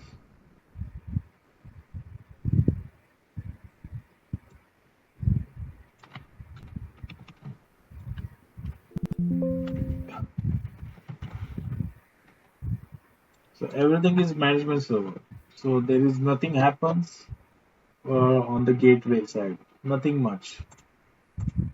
So whenever you're doing troubleshooting with the respect to the SIG, always consider it's your management server for the debugging flags purpose. Not I'm talking about the resetting and all. Just I'm talking about the you know the other aspect of the debug. So now it's debug started. Let's start that process.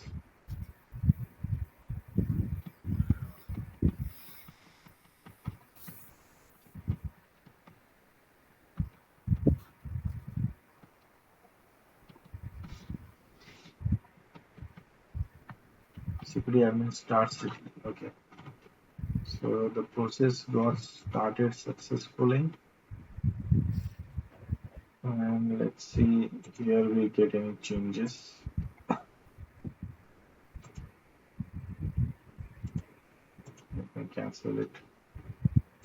I'll come back again.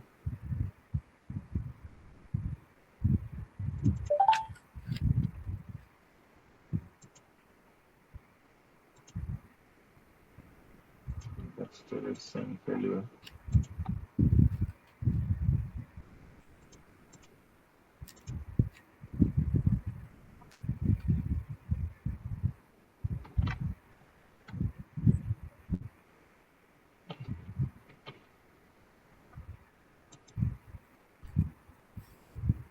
Okay, so to the B. Let's go to the manual server and stop these debugs.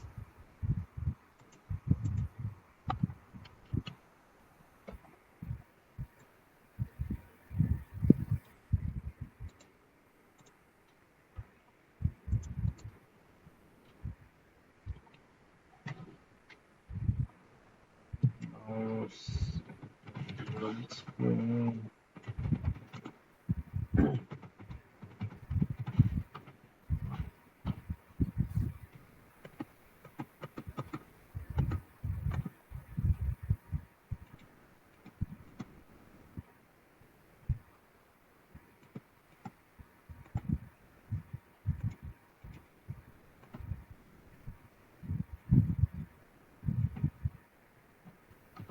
Let's do this. Two.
Okay, it looks good here.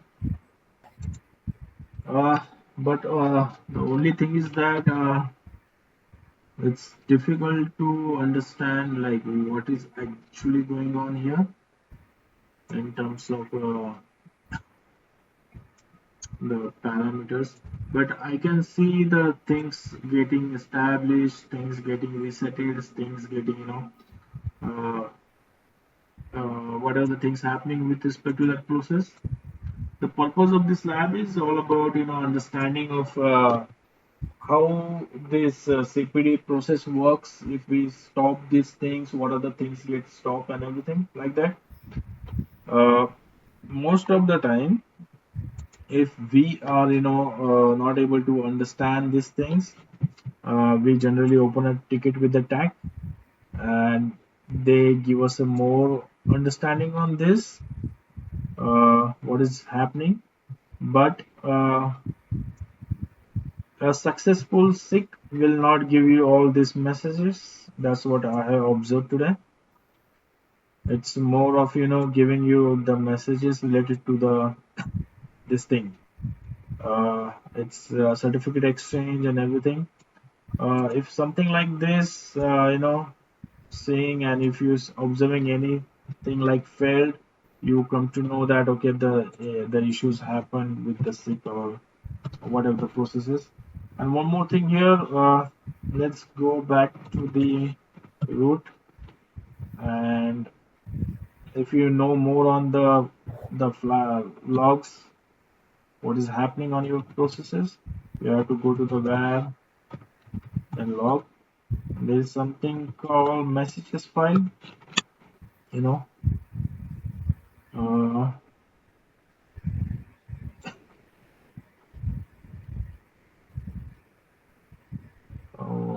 Here on this side, okay, there is a message file. Do you see this? Yeah. So if you do this, let's to this file. So what are the things happening? All the uh, you know, what are the changes you are doing on the uh, management side, gateway side, depending on where you are looking on this file. So right now we are looking at the management side. So we will seeing those details here. So what we did something on the SIG, if I say type SIG, okay. Let me see if we have anything else here. We set something like that. Let's see if we set. No, we set. We set. So here also you need to observe like which dates we are looking. Right now it's May 1. Right now we are at May 2. So whatever the things we are doing, okay, you can observe here. So basic things, if you are logging from one prompt to the another or whatever, the admin related things you are doing, everything you are seeing here. So for example,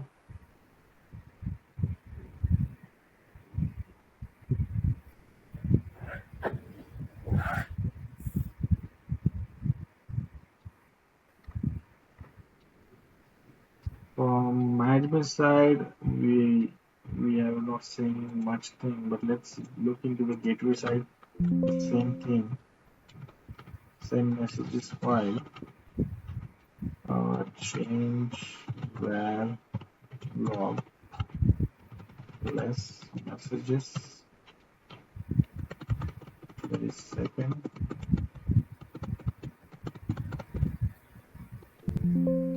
Yep.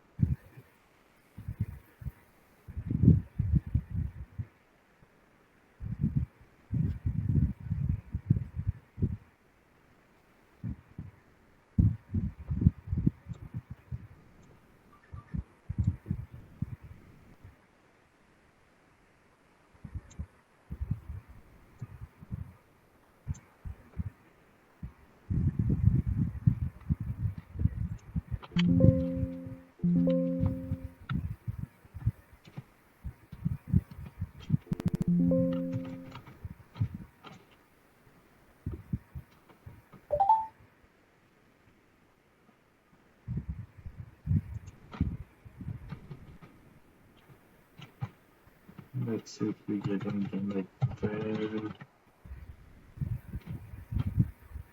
Should give fail this thing.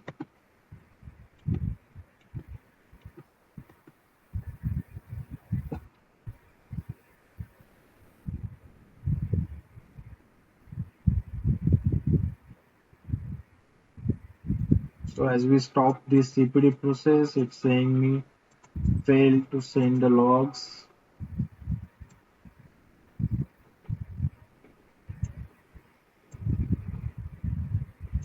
So basic thing what I want to tell here, these processes all are interlinked.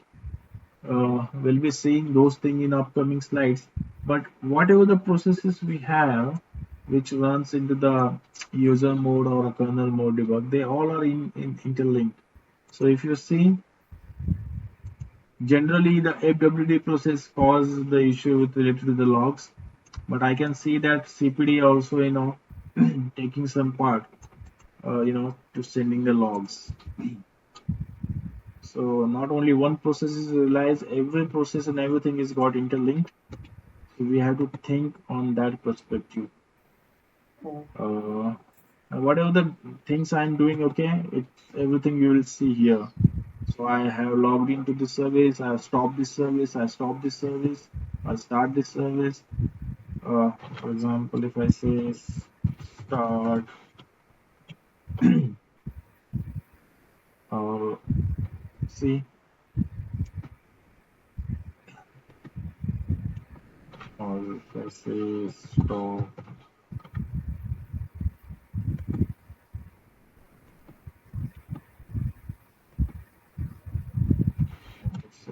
start, I can say like sick, or I can say CPD.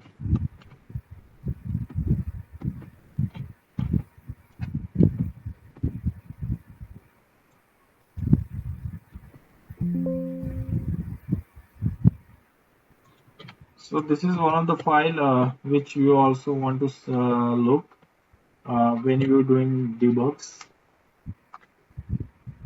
There is a lot of guys. I mean, the more you will look into these things, you will get more details. But the basic approach, what you need to follow to debug these things, is the same.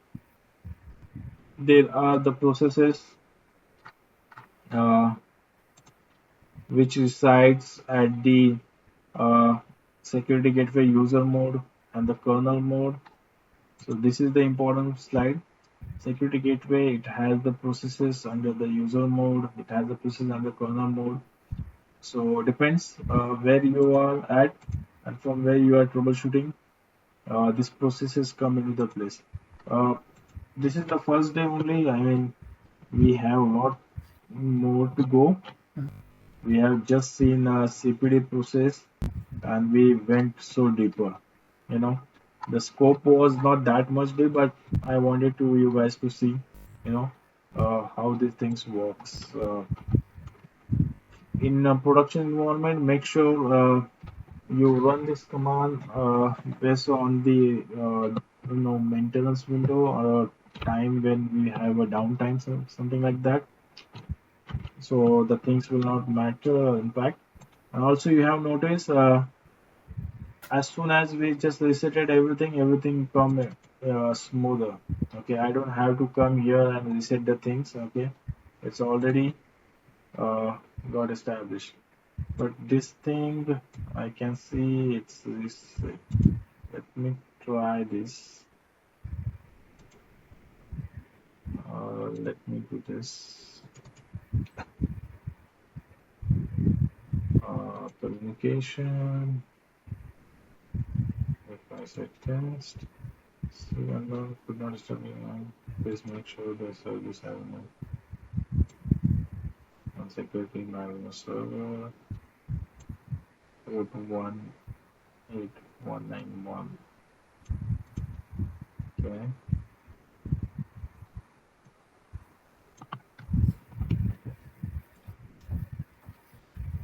Go to the management server.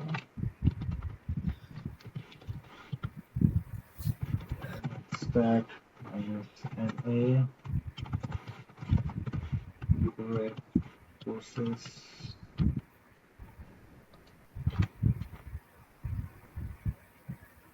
Next batch server.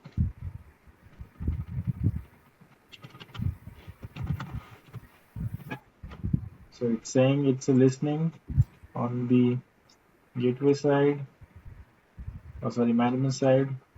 Let's do the same.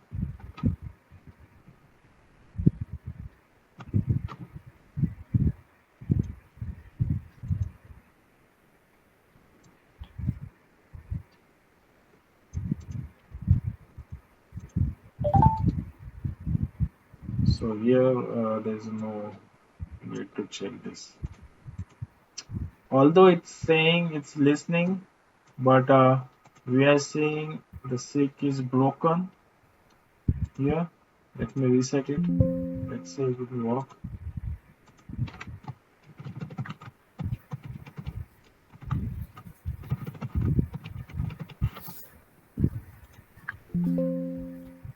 Right. So make sure guys, whenever you play with these things in a production, you have to be careful, because the certificate thing, once that establishment gone wrong, although you will set things back, you may have to reset the system. I'm just resetting it one more time.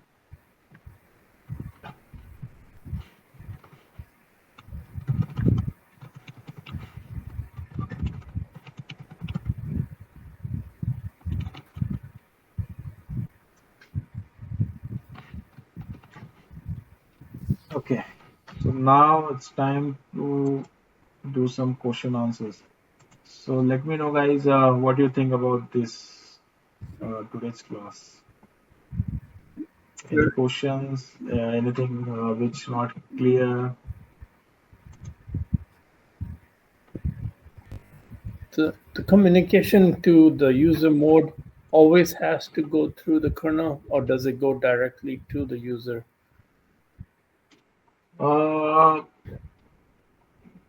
Depends on which processes we are talking about. So FWM process is more, it's like a management process. So for example, if we learn about this process, so it's more of your management process. Okay. So most of the time when you try to you know debug the issues which is related to the you are not able to log into your SMS. Okay. That time you don't have to worry about the gateway, right? It's Correct. only of the management server and your your PC, whatever it is. So that time this process like FWM process come in the picture. Okay. And if you debug this process, you don't have to worry about the gateway related things. Got it. It depends on your requirement. What are you doing? Okay, we'll be having those understanding. I know today it's a start and it's directly we have jumped into the core concepts. It's hard to digest, but still I wanted to ask you guys, if you have any query, let me know now. So we'll try to whatever the silly questions, tough questions, if you not understood any part of it, uh, see the debug what we are doing, right?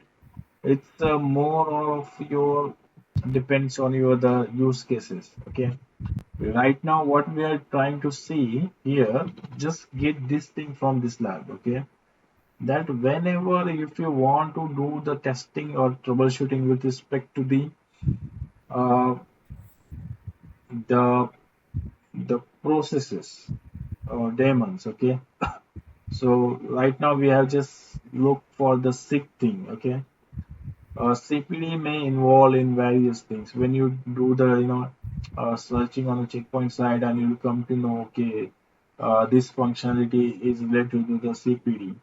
Now you know how you can troubleshoot the CPD.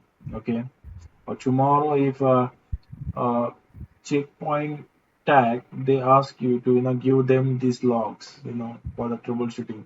You know how to do this, and also you know how to look into the files. Okay, right now, because of the what are the use case we haven't seen much data into that.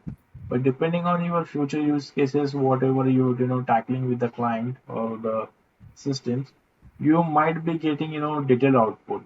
Okay, the output will only go into those files. One is your messages files, and one is in your ELG file.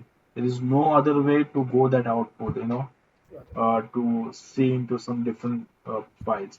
These only two files you have to observe for details. The approach I wanted to give you, use case scenario may be different. So I want you guys to be give me confirmation that the approach what I am talking about is clear to you, Yep, definitely. right?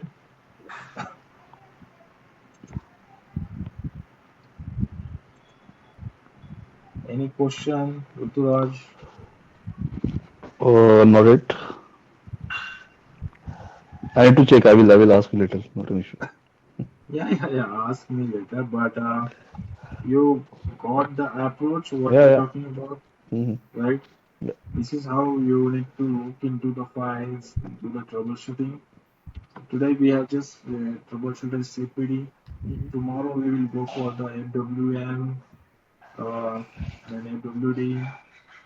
The approach will be the same. Mm-hmm. That's what I want to say. Whichever process I am going to troubleshoot, right? Whichever, I'll be hitting the same commands. Only the process name will be the different. Okay. Instead of CPD, I will use FWM. Instead of FWM, I will use FWD. But the fundamental behind it same, and you should know which processes come at what time and what processes take care of which. As an admin, we don't have to go in that deeper the way I am going now. This is all about the that the checkpoint have a diamond services like that. They do these things. Okay. Uh, Doing the administration work, we don't have to go in that much deep. But But in certain scenarios, if you want to know more of this, you can do this sort of things. The purpose of this course is more of your understanding on the which process talks about what functionality.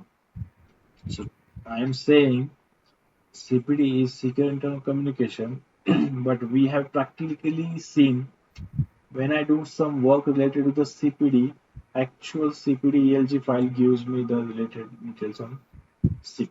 Okay, so we are not talking something rubbish. We are talking sense, right? Yeah, And tomorrow, if this processes got down or something happened, what are the functionality will be, not work, right? But have you observed the firewalling will impacted due to this? No, right? If the traffic will process, it will not impact anything on that, right? that makes sense. It's a lot. I Yeah. mean, there's a lot scope to understand, but just try to see the direction what I'm going to give you guys during this course.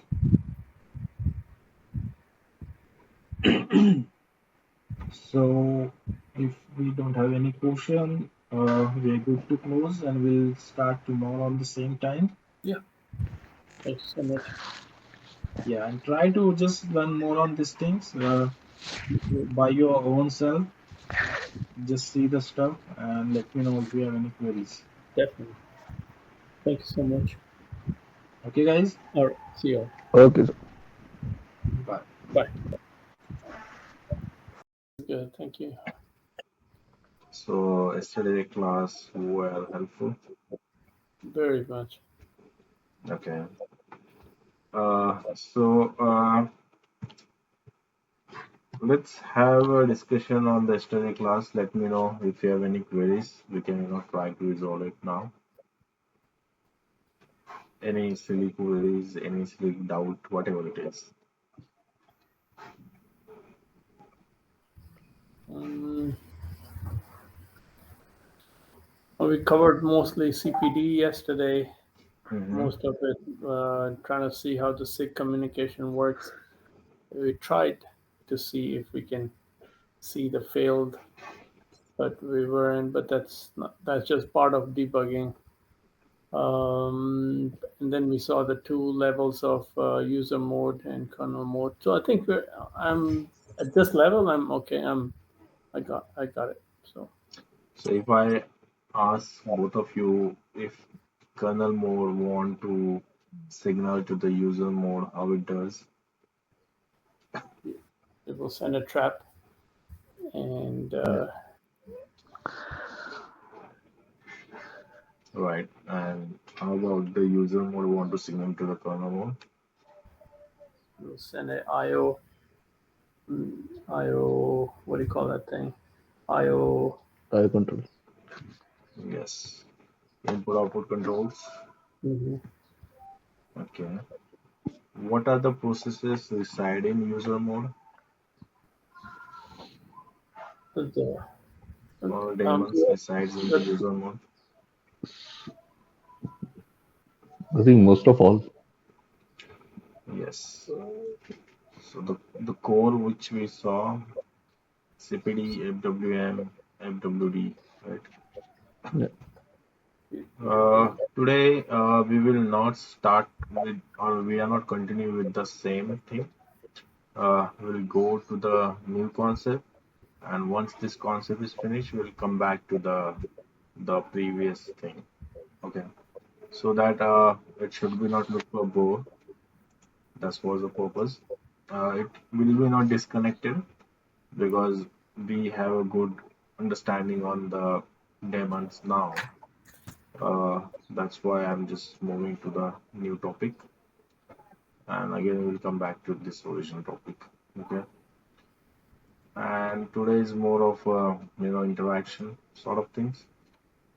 So let me know if you guys able to see my screen. yes. All right, great. Let me minimize this. Right. So have you, as we are on checkpoint world, we should know what is CoreXL. So I want to hear you from you guys. What is CoreXL? What do you understand about the CoreXL?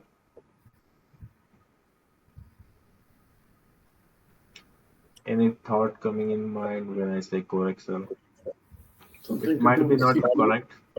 Yeah, go for Something it. to do with CPU cores, Okay. and maybe assigning different traffic to different cores. Maybe that's just my guess. Okay. So you said something to do with the CPU core. Yep. Okay. And prioritizing traffic through those cores, maybe. Must. You know what is the difference between the core and instances? No. Okay. Core we also call CPU, right? Hmm. I'm not talking about the central processing unit. I'm talking about uh, the processor which was having a motherboard, and with that they were having some chips, and that chip come up with the different cores, right? Hmm. And that course is basically nothing but your firewall, or sorry, nothing but your that CPU's kernel, we can call instances, right? Hmm. Okay. So now tell me, having more cores with your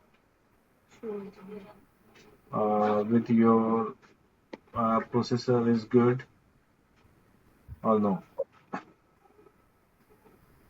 Yes, we can do more work, It will do more work. assign different jobs to different cores, maybe. Exactly. So assigning different jobs to different core. What happen if we do this, assigning different jobs to different core? Balance the workload. Okay. One is balance the workload. Prioritize some of the traffic. Perfect. Prioritize traffic. What else? Mm,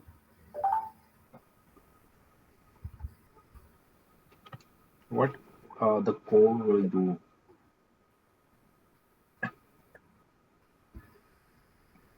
hmm. What else can I do?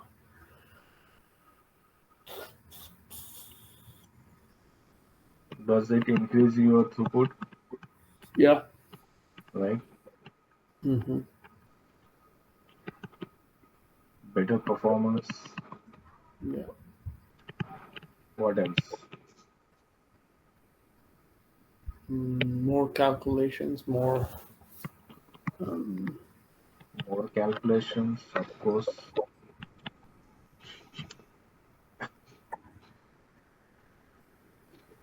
So having this feature in place is best or no? yeah, it's best. Is of course best, right? Mm-hmm. So this is what we are going to learn. See, the concept, the name is CoreXL, but whatever we are learning on this is very general.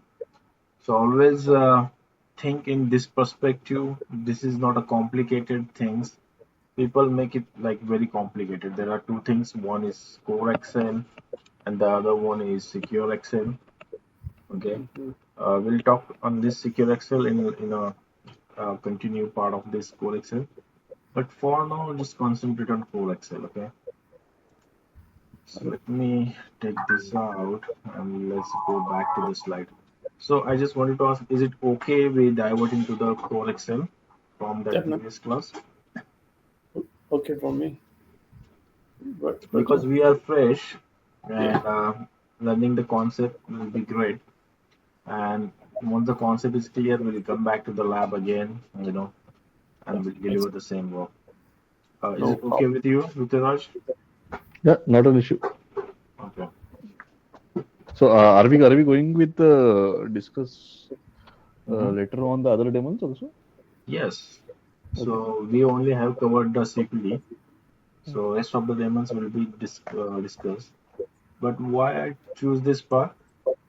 Because it will be feel bored because we already know how to do the troubleshooting and everything. Mhm. That's why. Okay. And it's Okay. a Okay. fresh morning. Let's have some tough topics. Okay. All right. So I'm happy that we know the core Excel, right? Okay. Now, before core Excel, how the world was, you know, let's discuss how a packet is being processed from the CPU before introduction of the core Excel, right? Now imagine the packet is coming in, it's coming into the CPU. For example, this is your NIC here, okay, and this is what the firewall you have, and your firewall was not having the feature of CoreXL, okay. So now the packet will from the outside world, inside world, okay, will come to your CPU, and now CPU is going to process that packet or that connection, whatsoever is initiating towards that firewall. Okay. What happens here before the core Excel? What was happening? You know, uh, the first thing the firewall does, it executes this code. Okay. Whenever the packet comes to your firewall lock their processing. So for example, consider the packet comes on the CPU here. This is a packet. This packet CPU one, lock his processing.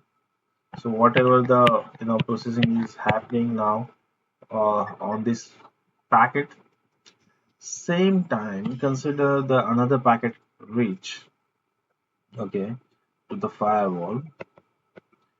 Say there's a packet number 2, this is packet number 1. This packet number 2 has to wait until the packet number 1's task is get finished by the CPU.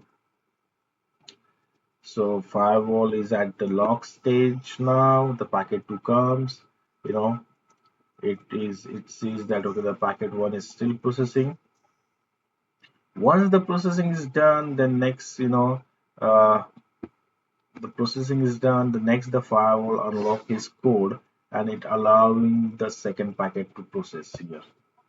You know, having such sort of arrangement was giving you less throughput, less performance, everything less, whatever it is.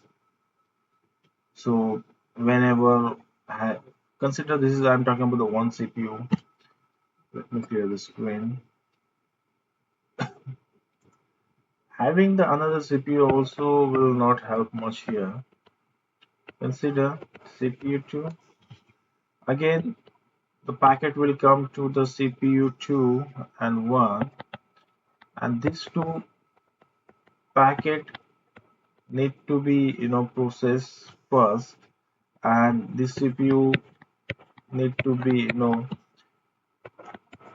allocate their time, their whatever the processing or code, they should lock that, and until that processing is done, it should not get a new packet. This is how usually happens in an operating system when we talk about the single processing, right? This is what happening before the core Excel was introduced into the checkpoint world. This was a simple code they were running, whatever the packets coming to the firewall, lock themselves, then it was doing the processing in that packet and then unlock themselves. So the next packet will come and process. That was the fundamental. Later on, they realized that this is not work. This will not work because the throughput, because of the you know rest of the criteria, considering the things. So this approach was not helpful. So they introduced the new feature, uh, which they call this thing, the firewall kernel instances. Okay. Now, uh, let's talk about how this approach helped them, to resolve some sort of, uh, the bandwidth constraint or processing constraint.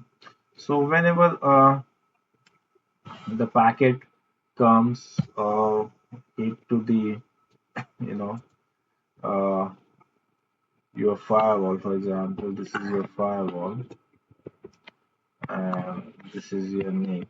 Okay. whenever packet from this NIC reach to the CPU, CPU1 performing the tasks, uh, and the CPU2 also, for example, performing the task. But having two firewall code or kernel instances in place, uh, which were running the same policy. So in one firewall, we have multiple policy packages, but when we assign a particular policy to a particular kernel instances, okay, that time we can call it as okay, that kernel instances are running the same policies. So having this arrangement, having a two kernel instances or a firewall code in place and running the simultaneously the same policy was help, you know, to process this packet whichever reaching to these CPUs, and having this code impose their functionality on those packets, was increase the throughput somehow. But again, uh, this sort of approach were not that great to handle the things, because there was no intelligence which decides which CPU take packet. For example, uh, give me one second. Uh, so for example,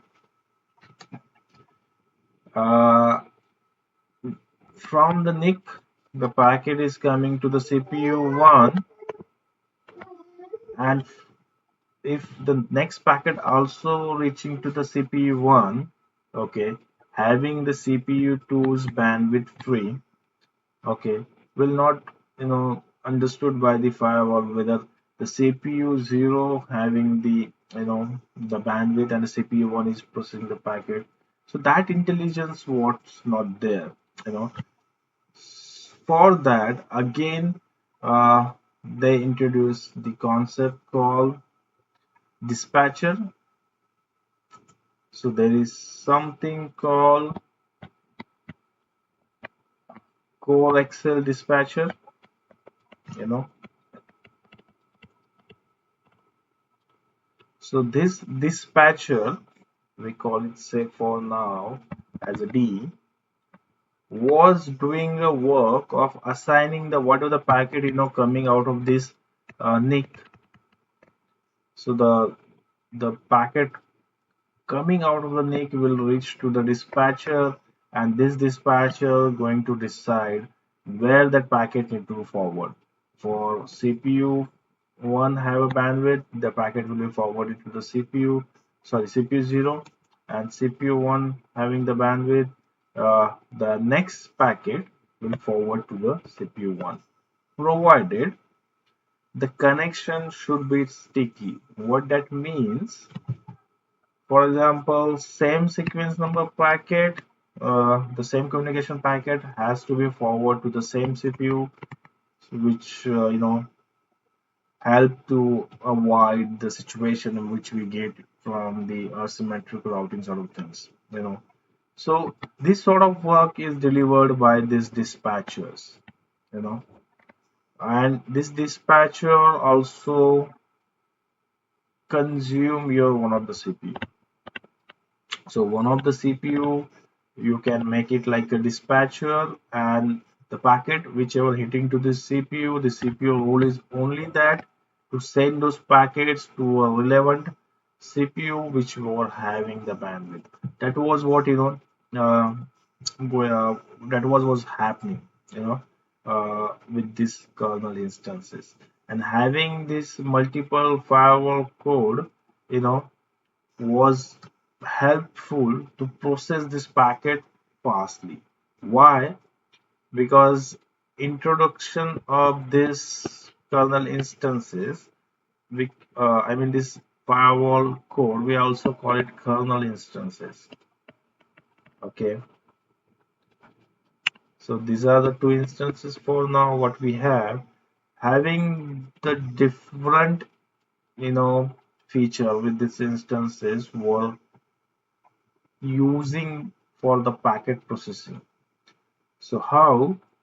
Let's discuss that. Number one thing, it has their own memory and the cache, and the the thing which they keep the connection details into their connection table. So those intelligence were having with this kernel instances. So whichever the packet processed by these kernel instances, their details their details like a source IP, destination IP, source port, destination port, protocols, those details were captured into these kernel instances. And based on the match of the packets which having the details stored into this kernel instances were processed fastly. So that was the role of this, kernel instances, and having a multiple kernel instances assigned to the multiple, packets were, giving you a better throughput in terms of this intelligence, what they were having. Okay. And this dispatcher also have their own memory cache, and we call it as a connection table. Okay. And keeping those details in their connection table also helps to process those packets uh, fastly, providing you the more throughput and everything like that. So this was the basics of the CoreXL. Okay, I'm sure you guys never heard about such thing because nobody explains this thing in this way. So let's stop here and let me know if you have any doubt here.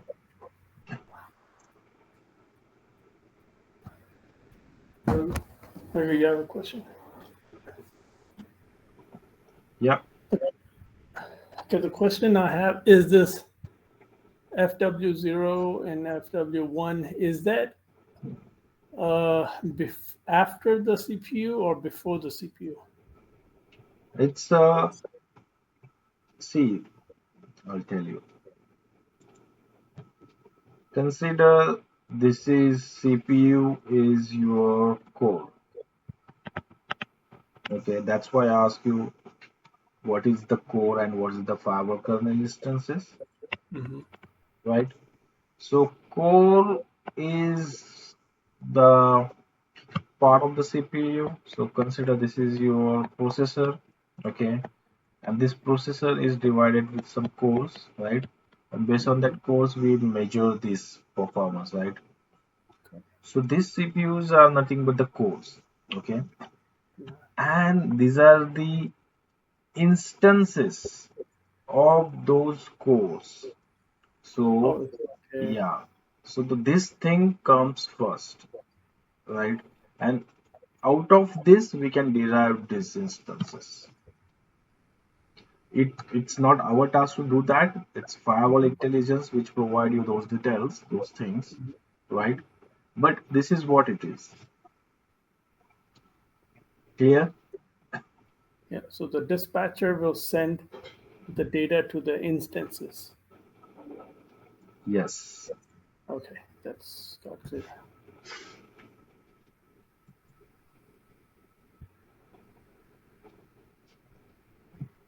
Any other thing in mind?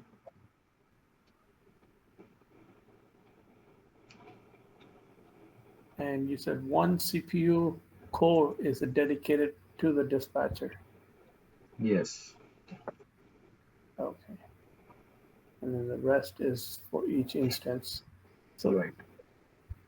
and you can have as many instances as possible, or is it dependent on how many cores you have?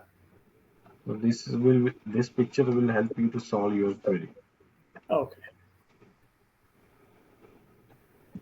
So This is how. each CPU will have a default uh, FW code or instance. So you when we look into the more into the command line, Have you run the top command so far? Yeah. Yes. Hmm. Have you observed the one thing, AW Walker there? Yeah. This thing. Have you ever come to know what is this AW Walker?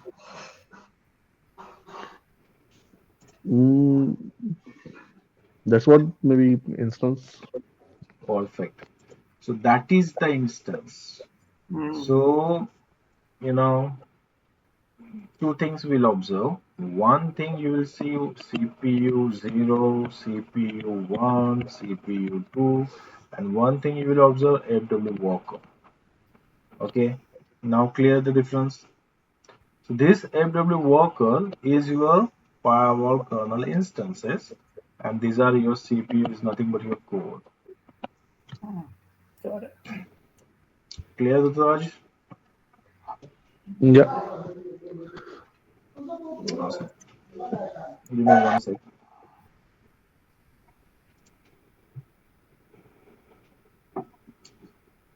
Now this picture will help you to give you more clarity, right?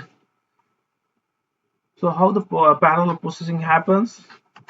So as I said, one CPU, say CPU 0 is given as a dispatcher, but again, I am saying for now it's a CPU 0 which act like a dispatcher, or one CPU given as a dispatcher.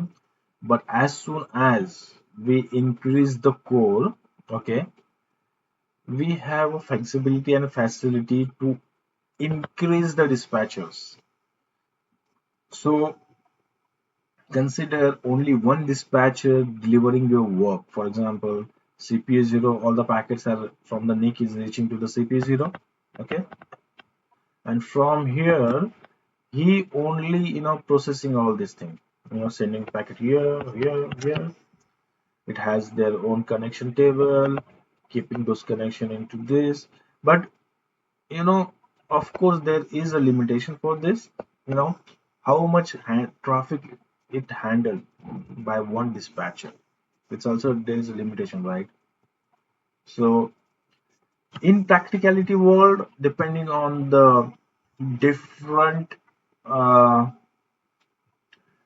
core, how many cores you have, you will be having a multiple dispatcher. Okay, so CPU say 4 is again a dispatcher, CPU 5 again a dispatcher, you know.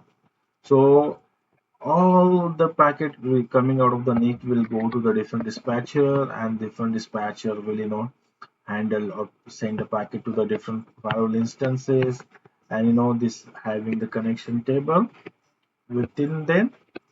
So whatever the packets coming to them, there will be a multi or parallel processing happening on that. I mean, the based on the match on the connection table, the packets are getting matched, and the work is getting delivered. And having this sort of arrangement will also helps to avoid the asymmetric things. As I said, the connections are sticky. Okay, what that means?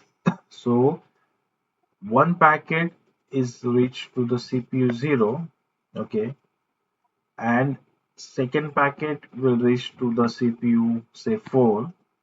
Now the same packet is processing by the CPU 1, or sorry, this firewall instance 2. It should not, it must go to the firewall 2 kernel itself. Okay, because if the packet, suppose this is a packet 2 is coming here, and packet two's part is coming here. Okay, but this work is delivering by this instance. Okay, so CPU 2 is supposed to forward a packet here, and this guy also supposed to forward that packet here. But this thing in a practical world, it not happen like that. Whatever the packets, you know uh, say CPU 0 will come, say it has a one sequence, say some TCP three-way handshake packets. Okay, if he has forwarded that packet to CPU1, subsequent packet will be forwarded to the CPU1. Okay, it will not forward the similar packet to the firewall 1 or here. Okay, the connection is always sticky. You got my point, or I can rephrase it, because the simple point is, but need to be understood. Connection require to be sticky. What do you mean by sticky in a checkpoint world? So whatever the packets, processing by the firewall kernel instances, if the packet having the communication initiated for some purpose, that packet need to be handled by the one instances. In a simple world, let's understand. This is your say client, this is your server, and we are doing the three-way handshake. So the client initiated the packet communication to the server, say he want to access some FTP server here. Okay. So initially what happens? The three-way handshake, SYN, SYNAC, ACK, data transfer, right? So all these four packet, for example, the first packet out of this will hit to the CPU 0, CPU 1, then packet 1, 2, 3, 4. So all 1, packet 2, packet 3, packet 4 must be handled by this CPU 0. So this is what we call it keeping the connection sticky. And that work is delivered by this dispatcher as well. Clear now or any doubt here? That's clear. Thanks. Okay. Ruturaj? Yeah. Okay, great. Yeah. So the stickiness must be there not only in this world, in any world what we're talking about to avoid the asymmetric things. The time the packet not be sticky, what will happen? Say the number one packet processed by the CPU1, the number one packet goes to the CPU2. Do you think CPU1 will have the connection table having the number one packet details stored here? And based on this connection detail, it will allow the second packet or whatever the packet pushing happen on the second packet. But again, if the dispatcher send that second packet to this CPU2, this connection table will be not having any detail on that packet. What will happen? That packet get rejected, right? To avoid such situation, the connection must be sticky. Okay, that is the case. And what are the packet coming? It will process parallelly, having a different dispatcher in place, like that. In the last picture, you'll be seeing that in a real world, that having a multiple dispatcher and everything, right? Next. So I'm sure you guys have heard about these terms, but I'm sure you maybe not having the meaning with you. Have you guys heard about these terms so far? Let me know. You have any idea on these terms? I've heard of connection table, but nothing else. Okay. Don't look into those notes. Those are not correct. I'm just deleting it. Uh, how about you, Ritiraj? You heard about this term? SIM affinity, CPU affinity, multi-queue in CoreXL? Yeah, just heard about the same affinity. I'm not remembering that those things. Not in Yes. my mind right now, but some assigning the interfaces to those CPUs. Okay. What that mean? CPU affinity, SIM affinity, or multi-queue affinity? It's kind of you can just distributing the dispatchers with the course, or that kind of. Maybe I'm wrong. So your direction was right. Maybe you heard it somewhere while learning. So these are the terms we will seeing during the command line. You know, that's why I have this slide here. So let's talk about the CPU affinity. So, you know, we have the ability to allocate different processes to different CPUs. Okay, so say whatever the packet is coming from this NIC, okay, it will reach to your dispatcher, and this dispatcher will say, okay, let's forward this packet to this CPU1, and this CPU1, you will make it like that. It will handle the packets, say for, say what are the packets coming out of the FWD process only. Okay, you have those procedure. So consider the FWD process manages all the logging things. So all the logging packet will be handled only by the CPU1, right?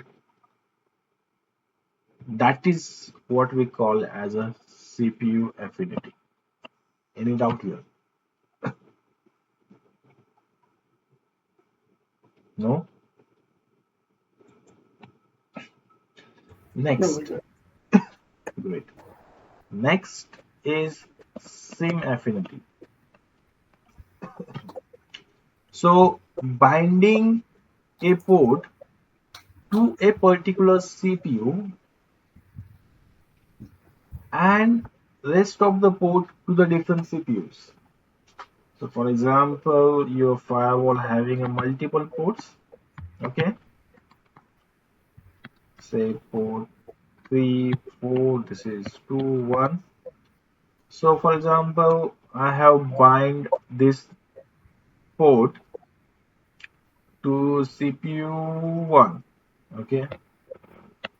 So whichever the packet coming from this port, say this is your DMZ, okay? The DMZ interface is attached to this port, and your all web servers, you know, having data behind this NIC, you know. So, in the real practicality world, what we do, having, for example, I have the Amazon side, okay, Amazon web servers, and Amazon want their prime customers to come from this particular, interface, and get this much throughput and get this much, data, because they are prime customer, they are paying more, so give them a more facility. I'm just giving an example. So for such situation, you can allocate a different, instances CPUs to a NIC. Okay. So one NIC will be having a one port, or one NIC will be having, uh, multiple ports. Depends. So like that arrangement, we call it SIM affinity. Any doubt but here? it still has to go through the dispatcher and then get to the CPU, which is dedicated. Dispatcher also is a kind of CPU, right? Uh-huh. So you can allocate this dispatcher here. Okay. Oh, So got it. with a NIC, you will be having a dispatcher. With the NIC, you will be having the CPUs. Got Okay. it. It's very in depth. How you want to expand, you can expand it. But the concept need to be there. So when I talk about the CPU affinity, you should know I'm talking about the process allocation to the port. When I talk about the SIM affinity, you should know I'm talking about the port allocation to the CPUs. Got it. Clear? Yep. Now, multi-queue, the last concept over here. So, consider some firewalls with, like a checkpoint firewalls, they come up with some limited ports, and maybe you have a situation where you'll be having some limited ports with you, and you have to play on that ports only. you know in that situation, what you can do, you can use this feature called multi-queue. Okay. And within a small number of your interfaces, you can assign a different interfaces. So there is something called IRQ, uh, uh, which is like a interrupt queue, which you can use to assign, with the different your ports. Say you have two ports only, so one port will be having multiple IRQ interrupts, and one will be having a multiple IRQ interrupts. Same with the CPU. You know, you do the arrangement and do the configuration so that just two ports having flexibility to achieve the multiple CPUs work. So one port will have a multiple CPUs using a feature called IRQ. Okay, let's not go more depth into this, but just understand the concept. What is the multi-queue? All right. Any doubts so far?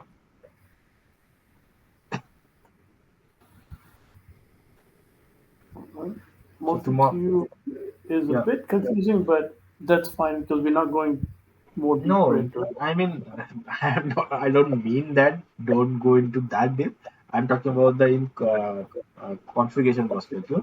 But Oh, okay. concept-wise, I wanted you to understand when you have a limited number of ports. Got it. Okay, say your all other ports are occupied for some other work, and your two ports only. You're thinking about get more work done from them. So in this port, you can enable some feature called IRQ, interrupts queuing. Got Okay. Okay. So interrupts queuing is also having some sort of a mechanism where different the CPU will be taken care of by these different interrupt queues, you know, Yeah. like that. Got it. So that is what comes under the multi queue, Okay, that was clear. right? So tomorrow, if someone asks you what is CPU affinity, SIM affinity, multi-queue, you're going to answer it now? Yes. Awesome. Now, next concept. So when we talk about the allocation of the CoreXL, so CoreXL, the number of the kernel instances is based on the total number of core in the system, right? This slide explains how many dispatcher you need to have when you have how many cores. Okay, so for instance, you only having the one core, by default the SecureXL will not work because there is no dispatcher available for that. Okay, Mhm. you won't be able to create any kernel instances, it won't work, so this condition is failed. Having the two cores, you know you can make that two core having two dispatchers. Mhm. Okay, dispatcher is what? Is nothing but your CPU, right? But Mhm. it also have the ability to process that packet. You know, so when I talk the first example, there was a two CPU, right? But there was no dispatcher with the NECT, so only two CPUs were there. That time, the packet will come here. This packet will process from here. The next packet will come here or here. There is no intelligence. Okay, but again, this can be the dispatcher, right? Because they are doing their work, right? Handling the packet itself. So having two core, you will be having two dispatcher. If you have the four cores, you can make it like a three uh, core kernel instances as a dispatcher and one as your firewall code, and you can achieve the functionality of the similar sort of things. Like that, if you have the 8 cores, you can have the 6 dispatcher in that. You know, that is the limitation what you have. So if you have 8 cores, out of that 8 cores, you can make 6 core as a dispatcher. Okay, and if you have more than 8 cores, you can have the feasibility of like for example, you have a 10 core minus 4 equal to 6. We can make it like a 6 dispatcher. If you have a 15 core minus 4 equal to 11 core, you make those 11 core as a dispatcher. Okay, this is what this slide explains. Any doubt here? Yeah, I'm good. Suppose we have the 8 cores, and as you're saying that we can make max 6 dispatcher. Mhm. So is that the limitation? We can go with that dispatcher, Yes, yes. This is come from the but is checkpoint. that work? Is that work? It's that Means work. I mean, if we go with this, if we have the 8 cores and if we go with the 6 dispatchers, uh, and rest of two will act as instances. no. What I'm saying, it's a limitation from the checkpoint. So you can make 8 out of 8 core, only 2 dispatcher. Okay, Okay. and 6 as your main core, firewall core, who's processing the traffic, for example, right? Mm-hmm. But in practicality, if you Mm-hmm. want to make that 8 core as 8 dispatcher, it will not work. You only have the flexibility to, out of 8, you will only make a 6 as a dispatcher. So tomorrow you will ask me, okay, just out of 8, make 7 as a dispatcher. This 7 need to be dispatcher. You can't do Mm. that. You only having the facility Six to one. make 6. That is what this slide explains. Okay. Clear? Okay. Okay. Okay, great. So I hope we are good in terms of the core Excel concepts. Let me ask you, have you ever reconfigure the core Excel of your firewall? No. No. Right. Uh, Reinstalling the gateway will change the number of the kernel instance if you have upgraded the hardware to the increased processing cores or the number of the kernel instance was changed. Use cpconfig to reconfigure the number of the kernel instances. So when you run the cpconfig command, you will see one of the option to reconfigure the kernel instances. Okay, we'll be seeing that in a bit. We will run the cpconfig, and with that we will see how we can reconfigure this kernel instances. If we have a multiple instances in place, multiple core in place, it will be more easy to understand the concepts. But nevertheless, the concept is important than the configuring. We'll see both. Okay, now let's talk about the SecureXL. So guys, tell me what is SecureXL. I just wanted to hear. Don't look into this slide. Just tell me what is SecureXL. Any idea?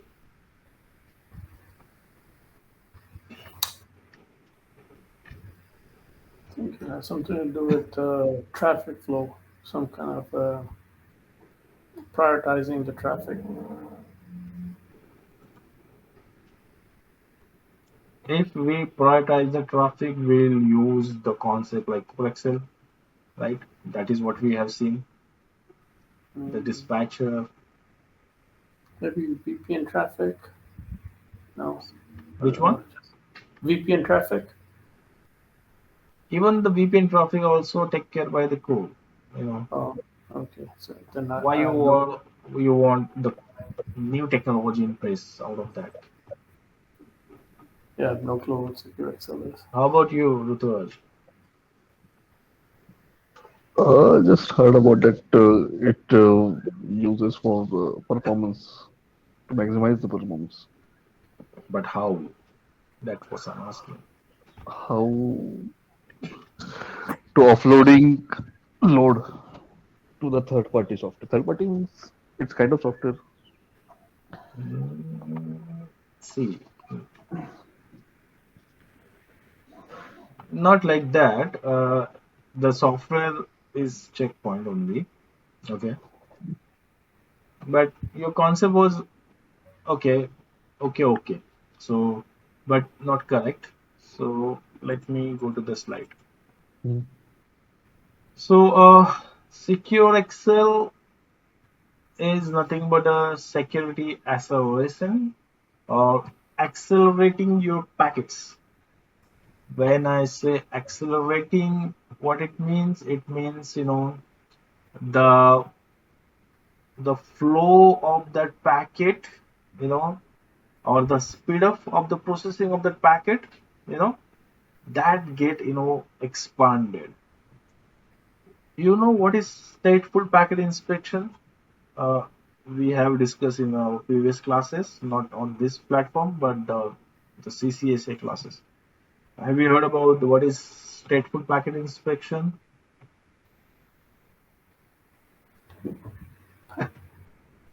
This Packet, class will be interactive, guys. So just let me know what is stateful packet inspection. the packet leaving is recorded, and so when it comes back, it knows that it left from this port, and so it doesn't need two policies, just one policy. But what actually does? It keeps a connection table. What connection table have? The source destination port number Right. of one So and then in SecureXL world also, the SecureXL accelerate firewall and VPN performance by remembering certain attributes of the packets and the packet flow that have already been validated by the firewall VPN applications. Then validation of related packets and the connection is delegated to the SecureXL API. SecureXL having their own connection tables. If you heard about the stateful packet inspection feature, what the firewall do over here, whatever the packet coming to the firewall, it capture those packets details in a kernel table, like a source IP, destination IP, source port, destination port, protocols. And based on those captured details, whatever the subsequent packet will come to the firewall, that packet will accept, right? It don't have to recapture those details because of the feature what we have the stateful packet inspection, right? Likewise, there is something called SecureXL API application interface or the algorithm which they have used, and this is not a third party. Uh, Ruturaj, it's a patented technology from the checkpoint itself. So they have this patent called SecureXL, which is used for all this purpose. So this validation is done at the hardware interrupt level or supervised execution of the further optimized code, attached to this particular network, security appliances or a soft piece. Uh, Having this sort of arrangement in place, what happens, you know, your computing overhead, which generally required by the firewall for processing all the packet through all the layers, uh, that get reduced, right? Okay, I'm sure you guys are a little bit confused, so let me give you an example. So consider this is your firewall. Okay, this firewall is having only stateful inspection enabled, but no SecureXL. And this firewall having stateful inspection and SecureXL. Remember. So let the packet come here. What will happen? The packet goes to no SecureXL, so it will not go here. It will go to the stateful inspection. Here the packet details get stored, and then the subsequent packet will come. It will, again process go here, and based on this, that packet get processed further. Okay. When the SecureXL is enabled, same packet will become here.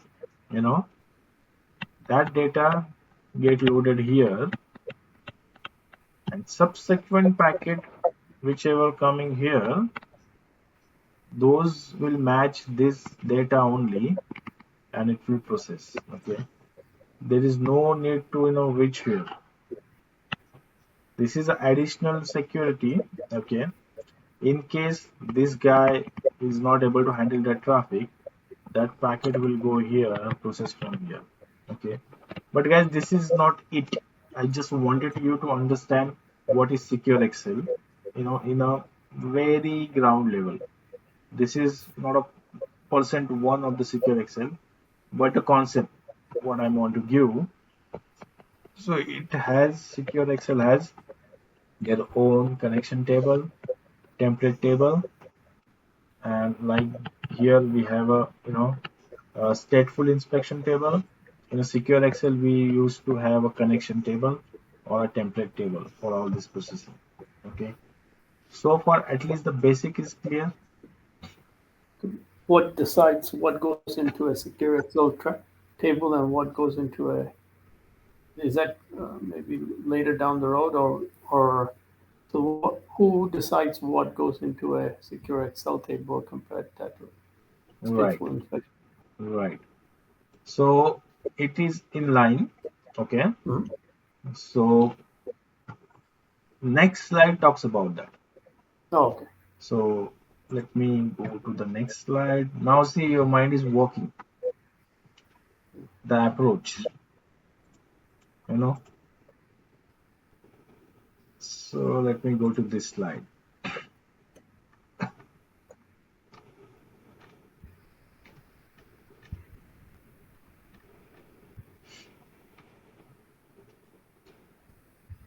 Okay, let me get paint.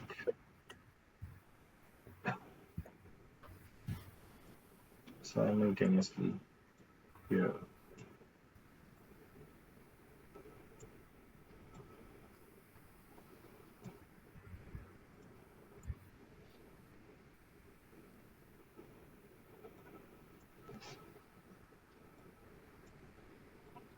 It's okay. So let me minimize this. So when we talk about the SecureXL, there are multiple parts. Okay. So they have accelerated path, they have medium path, they have a firewall path or a slow path. But before reaching here, let's understand what is this path. Okay. So consider this thing.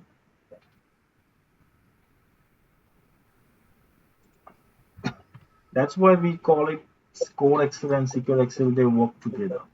So consider this is your firewall. Okay. Here you have, say, ETH0, ETH1, and here say ETH0 again, ETH1, because we are talking about the same reference. Then you have here, say, your CPUs. So call it like a core 0, core 1. Okay. In the CoreXL, what we have learned, we have here dispatcher, right? You have a dispatcher, okay, and then at the top we have your firewall kernel models, right? And it has having their own connection table or something like that.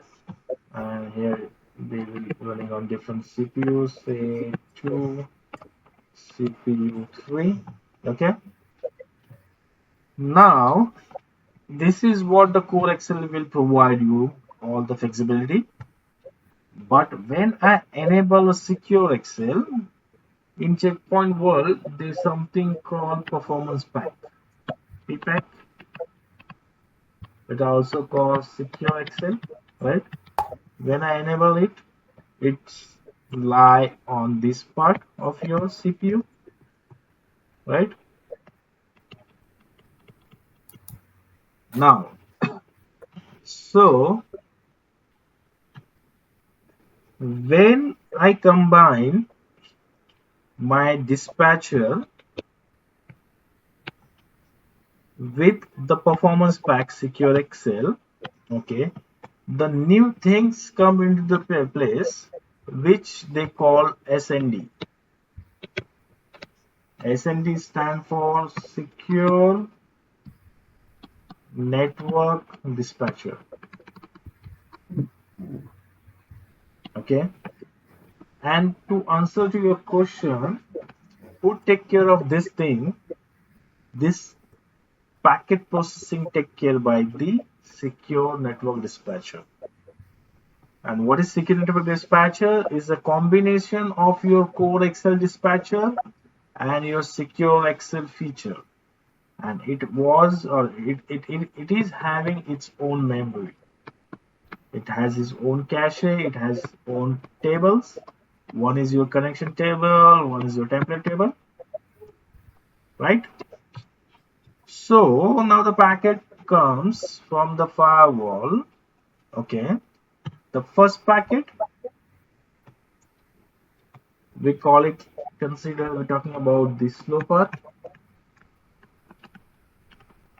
Okay, so the packet comes to your firewall, and when it goes from all these various stages, say this performance pack, CoreXL dispatcher, then your firewall kernel, process that and to the outside world. Again, TCP/IP stack. This we call it like a slow path. I mean, the packet is reaching to all the stages of your firewall. Clear? And now the subsequent packet comes, or the if you have some packet which is already existed. For example, consider the same packet which is reaching to this path. Now this data is stored by or captured by your performance pack, right? So it has your own connection table memory here, this SecureXL thing. So this detail of this packet, which was processed by all the stages, it got captured here, right? So the subsequent packet which will come now, it will only process by this table. It don't have to go from rest of the processing, right? Which is like this. This path which take by the firewall, we'll call it like an accelerated path. Clear? Because there's already data or the records from the earlier route. Right. So all this data, but where it got captured? SecureXL performance pack. It don't have to get captured. I have explained every model have their own table and the memory and cache, right? Everywhere, but it not has to go here. Don't has to go here. From here itself, it processing that thing. Just imagine what level of the throughput increasement we will get out of this sort of arrangement. That's why we enable this into our firewall. You know. Now, uh, are we clear on both the path? Any doubt here? No. Uh, Ruturaj? Yeah, as you said, and in earlier slide also, that dispatcher also has the connection table, right? Yes. And now with the SecureXL, XL is also have maintaining the table. So what happens here when we enable this thing? Okay, dispatcher. When we enable this path like a SecureXL, this technology combined together, and now this combined technology, we call it secure network dispatcher. Only having a CoreXL in place, excuse me, consider you have not enabled this CoreXL, SecureXL. Okay, just forget about this part. Hmm. Okay, now only what you will have, you have a dispatcher, right? And dispatcher having its own kernel table, right? Yep. So whatever the packet will come here will process by this thing. Okay, but obviously some strength which is added via having this acceleration in place will be not there.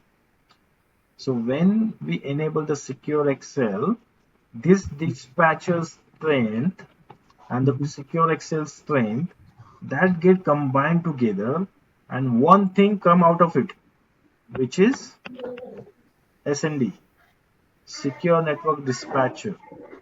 Okay, and Hmm. now when I talk about this thing, don't think about it will also store something and this guy also store something. Only this guy is act like a one unit and it will store the details. Okay. Clear? Yeah. Okay. So are we clear on slow path and accelerator path? Right? Now on this mess only, I want to talk about the medium path. Okay. So some features which or some traffic which need to be processed. You know, anyone got disconnected? No, I'm here. All okay, right? Yeah. So now I'm talking about the medium path. So any packet, okay, uh, which need to be go with some sort of higher processing. When I talk about the higher processing, I'm talking about the say feature like IPS, application filtering, something like that. You know, for such traffic, that packets need to be go from the medium path. What do you mean by medium path? When we enable such blades, we enable such blade with respect to the core instances. So the feature of having IPS will be delivered the processing part from this instance only. Okay. So for example, this instance having the IPS functionality. So processing the packet via only the SecureXL SND will not help here. That packet need to be go to the this firewall kernel instance to process the IPS sort of things. The IPS sort of enforcement. For that such packets, it need to be take a path which we call medium path. Okay, so here the packet state which is captured by the SND will be not having the flexibility and the features which will having or which will get from the IPS. For example, say whatever the packet, like a three-way handshake packet. First packet comes here, pass these details, you know, but you never know the second packet, which is, or the third packet, which is also going to the firewall. It's not malicious, right? So having that packet processed by the SND only will not serve the purpose when the IPS things got enabled. For the malicious thing, you have to have that packet need to be processed by the IPS. It has to be go to the firewall kernel module, and from there that packet need to be processed. For that, we have the medium path. Any doubt here?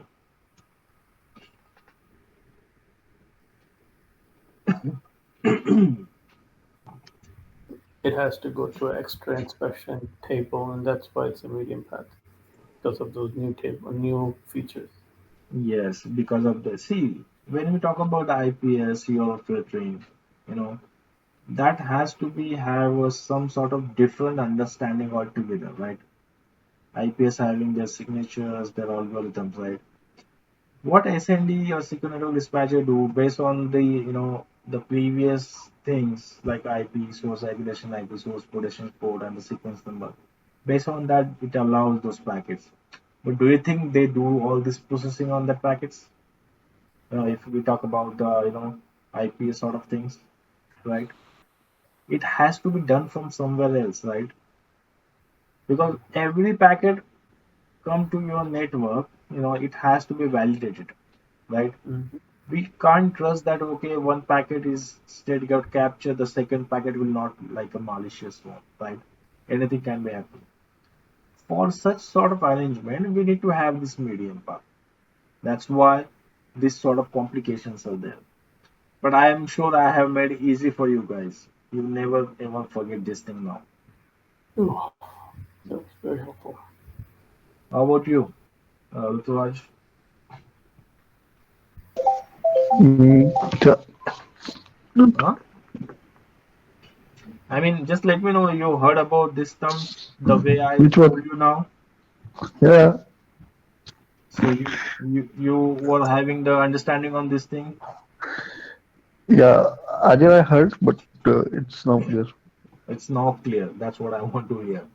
So obviously, the clarity part was not there because I know how the rest of the things people thought about this thing. They don't know about the inside of this uh, operating system level. So I hope this is helpful for you guys, right? So I assume this doubts, these paths. This is what the SecureXL guys. Okay, there is nothing much into the SecureXL. It's clear now. Just let me know Mhm. yes, no, Yes, yes. right? So now let's come to the slide how the people talks about this thing. Okay,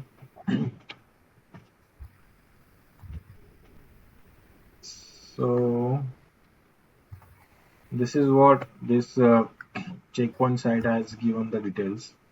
The medium path PXL perform the checkpoint active streaming, CPAS and passive streaming layer PSL, processing required by so-called deep inspection, blades such as APCL, UR filtering and prevention.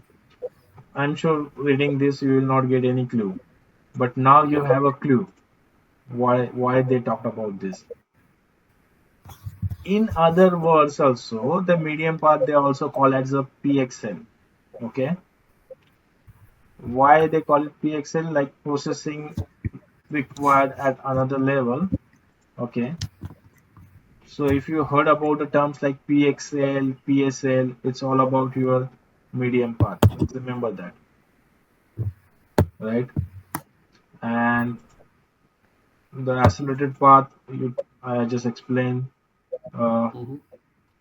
Firewall path, slow path, or they also call it like firewall to forwarding, P2F path. So they have a multiple terms for this thing. Okay, but whenever this terms comes, say XL is nothing but the accelerator part, PXL is nothing but the medium path, F2F is nothing but the firewall path or a slow path. Okay. If you like, you can capture this slide for your reference. Uh, there is nothing much here. This is what the path we have just explained, and some definitions are given here. We talked about the SND. CoreXL software architecture includes a secure network dispatcher. SND is responsible for processing the incoming traffic from the network interface, securely accelerating the packet, distributing the non-accelerated packet among the kernel instances. That is what we have learned. Multicore acceleration also we have learned. Now it's all about the command part. So we have finished two big concepts. One is SecureXL and one is CoreXL. Practicality we will see in a bit. But so far, any doubt, guys? No, that was good. Okay. So we can either do this thing. We can go ahead into the command line and run the command, or we can see the already captured packets with the details. How you want to do this? It's just a command what we run for this SecureXL, CoreXL, you know. I'm good with the capture. Okay. So here we'll talk about the performance. But before that, let's just finish these concepts and we'll take a break and we'll jump back to the rest of the daemons. Okay. So major chunks we are covering today. So when we go to the CLI and when we run this command fw acceleration or accel status, this command, you will see these things: acceleration status. So if your SecureXL is enabled, you will see on. If it's disabled, you will see off. Okay, and by default, it is disabled. You have to make it off or on. So the command is like fw accel on. That's it. Once you run this command, it automatically get on, and your acceleration gets started. So once you make it on, so you will see what are the things get accelerated. Okay, so whatever the accounting is there is getting accelerated, netting is accelerated, cryptographical function accelerated, routing is accelerated. Whatever the things mentioned here, you will see from your command line considered those things got accelerated. I mean accelerated. Here the SND will help to deliver the work related to all these things, performing more features and more, capabilities. And they also mention, when I talk about the cryptography, they mention in cryptography what is get accelerated. So these are the things get accelerated with the cryptography features, what they have. It's just simple thing, you know. Then we have something called NAT template, drop template. For a drop template, we enable this sort of features when we have certain situation occurred in our environment. For example, we are under impression of the a DOS attack or DDoS attack. That time what we do, we just enable this drop template, and drop template having its own functionality where based on its algorithm it look for the packet sequencing. So if it sees that the three-way handshake is not happening, all the sync packets are only hitting to your firewall with the different references, it just drop those packets. I have a separate video on this, how the drop template works and everything. I will forward a link. Okay, just look into that because it's again a deep topic. So if you better watch that video, will be save our time here and will understood like what is a drop template like here. So it's just a feature which use when we are under impression of the DOS attacks or something like that. So one which we can use as a SAM rule, but the SAM rule has a limitation where you can allocate a certain subnet range or IP addresses, but just imagine you are getting hit from multiple subnets, multiple this thing. Putting those details into the SAM table is not that easy. So that time, this feature like a drop template is very helpful. Okay, any doubt? Not bad. So we have the video for the SAM table as well. Just browse my channel, you will have everything there. Now, next. One more thing. Yes, sir. As you have mentioned earlier that there is IPS, then it will not. If there is some malicious thing, will Mm. go. Then it will choose the IPS path, right? It will go with the IPS. It will not No, be no, no, select. no, no, no, not like that. If your IPS blade is enabled, Mm-hmm. so right now this is your firewall. No? Mm-hmm. The packets are hitting your firewall. No IPS. We don't know which thing is malicious, which thing is not. So Mm-hmm. SND will work. Will process all these packets. But if you have enabled IPS, right now, the one more that soft piece is added into your firewall code, which is IPS.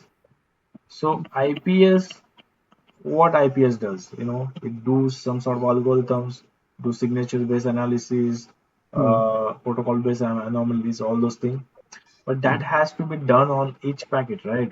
So one packet will, deliver that work, will not serve the purpose. Subsequent packet also need to process that.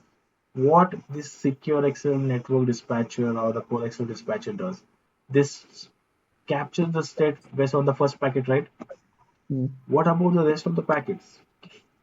So first packet is good. We are giving that store here, and sub packet will accept based on this. But how about if this packet having the malicious content? Mm-hmm. It will allow, right? If the IPS enable and this content is allowed, what is the use of this IPS?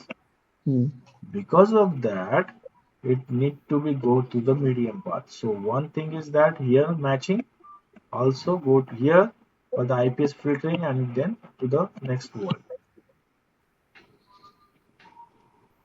Clear or doubt? Okay, then when can we do the drop tablets? Drop templates are the things when we have say DOS attacks. So IPS will do the work related to the signatures. If it has some say SQL injection sort of thing, or say log4j sort of things, sort of whatever it is, not log4j, but say SQL injection, attach into that, or say TCP fragmentation attack, something like that. Those signatures will detect by the IPs, right? Yeah. But So is what? that yeah, Yeah, let me go just ahead, go ahead. explain this. Sure, sure, sure. What Yeah. about the packets which are just hitting to your firewall? Okay, just hitting to your firewall. This is the sync packet. Okay, this packet just hitting to your firewall, and when the packet will go all the way to all these things, the state get captured, right? And the subsequent get allowed. But now just the packets are hitting to your firewall. These are the sync packet, right? All are the sync packet, Yeah. and it's coming from different sources. There is no subsequent packet, right? So in checkpoint wall, if you go more deeper, there is something they have a buffer, for all the packet processing. So they keep this state for a certain amount of time into the buffering size, and once they think that okay, there's something not receiving at their end, then that buffer get released and get next package into the place, right? That is what they have. But for such sort of things, always hitting to the firewall, then having this buffer utilized for these things is also useless, right? So Yeah. we have the this phenomena called drop template, right? Based on the intelligence, like it's a patent from the checkpoint, they have some intelligence into that, and that intelligence says whenever the packet hit to the firewall, and because of whatever the intelligence they have, the algorithm they calculate that whether the packet which is hitting to the firewall, you know, is need to be processed by the drop template or not. Okay, and if that query or that packet fall under this algorithm what they have, then they get dropped. It will not process well. I mean, all this processing need not to be required, and the buffer size need not to be stored. Okay, if you ask me, tell me about that intelligence, I don't have that. At least forgive me on that. Tell me the what the question were you are having. So does that mean that drop template just to prevent or from the attacks or something? No, Or generally, generally, generally people enable this drop template. You never know when what will happen. And for the better performance, interruption of the packet. Generally, they enable drop template. But when you talk about the theoretical part and the understanding part in a checkpoint world, why they have introduced this feature is more of your protecting from this sort of things. will that show all my drop packets? Will that show? What do you mean by that? Means whatever we are getting the drops, Hmm. means rejected traffics. Hmm. Will that show in that template or it's a different? It will show in different. Yeah, I don't think so. Cares about those logs. You know, Mhm.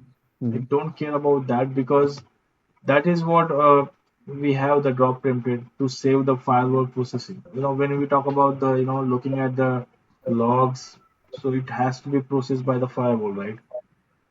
So that everything is get minimized. But I think I also not personally seen this thing, whether the packet is getting dropped, and we have seen that uh, not seeing those things into the uh, logs. Somehow we will get the evidence that okay, this packet is getting dropped by the drop template features, but provided based on their algorithms and intelligence, that is compressed what output we are getting,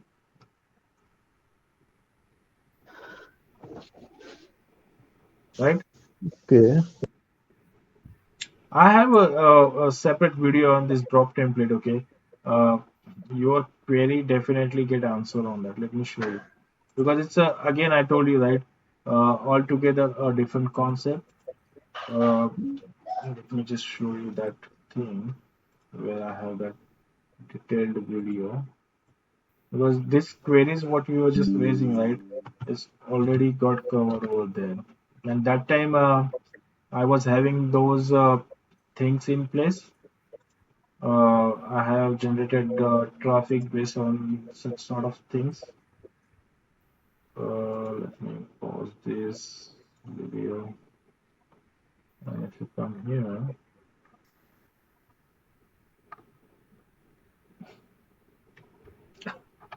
let me search it.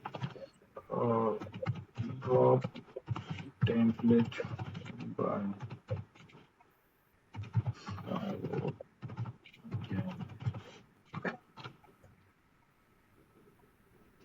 Hmm. So if you look this video, Mhm. Wix users aren't. You're on steady ground with Wix e-commerce. So let's begin. What is so here I have almost covered, how you can implement, what are the things coming to the picture. Uh, I have run some, IPS signatures and everything. Just go ahead and look into this thing. You will come to the conclusion like how the process happens, how the things looked and if it is looked by the Mhm. logs, you know. It's not in my head now, so but this video will give you all the glimpse of it if so as I can see here, I can see that drop template is processing that thing. Okay, I will check that video. See, If I see, need see here. anything, then I will ask you. X. Yeah.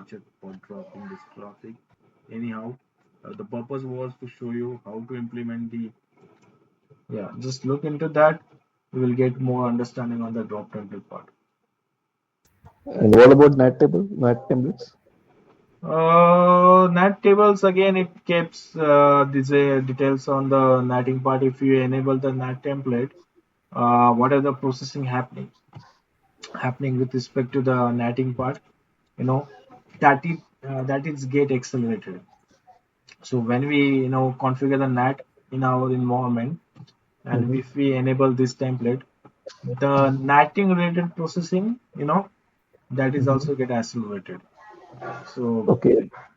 Other than that, if we don't enable that template, then how it goes? if it not enable, of course, it will process by your uh, core dispatchers, you know. So it will not process by your SND. So it's Hmm. all about the SND, right? If we Yeah. talk about the SecureXL, it's all about the SND. So it depends where it need to be processed at the performance pack level, or you want to process at the kernel level. All these things work together. So enabling these features depends on where that packet will be processed. And of course, if we enable these features and process by the SecureXL performance pack Mhm. level, of course you have the benefit over there in terms Okay. of the processing, right?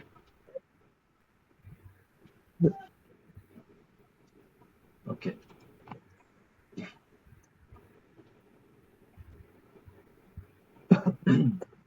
So next slide also talks about the same thing, which we have just discussed.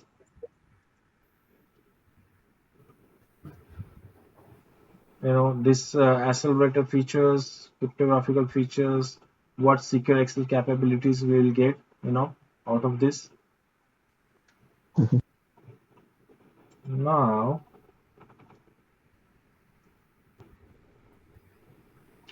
I'm just saying that, okay, if we are enabling the SecureXL is good or bad, of course depends, right? All the traffic which is processed by the SecureXL, it's not something like that, whatever the traffic we have in real world, all traffic will be processed by the SecureXL. So why we need to have a CoreXL also in place?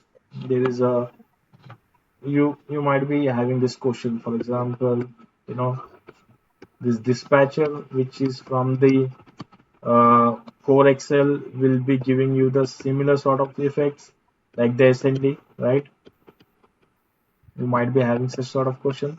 So why we will have dispatchers also and the SND also, right? Why we only have the dispatcher? Why this SND introduced?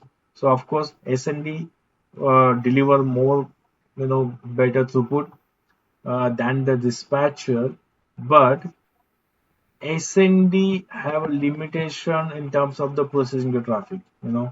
So uh, for the traffic which we call like quality of service QoS, such sort of traffics, uh, when we look into the limitations like what SND will not process, what things SND will process. Uh, we'll come to know about this. Let me look for that details if I have, so I will give you the better understanding. What things get not processed by the, yeah,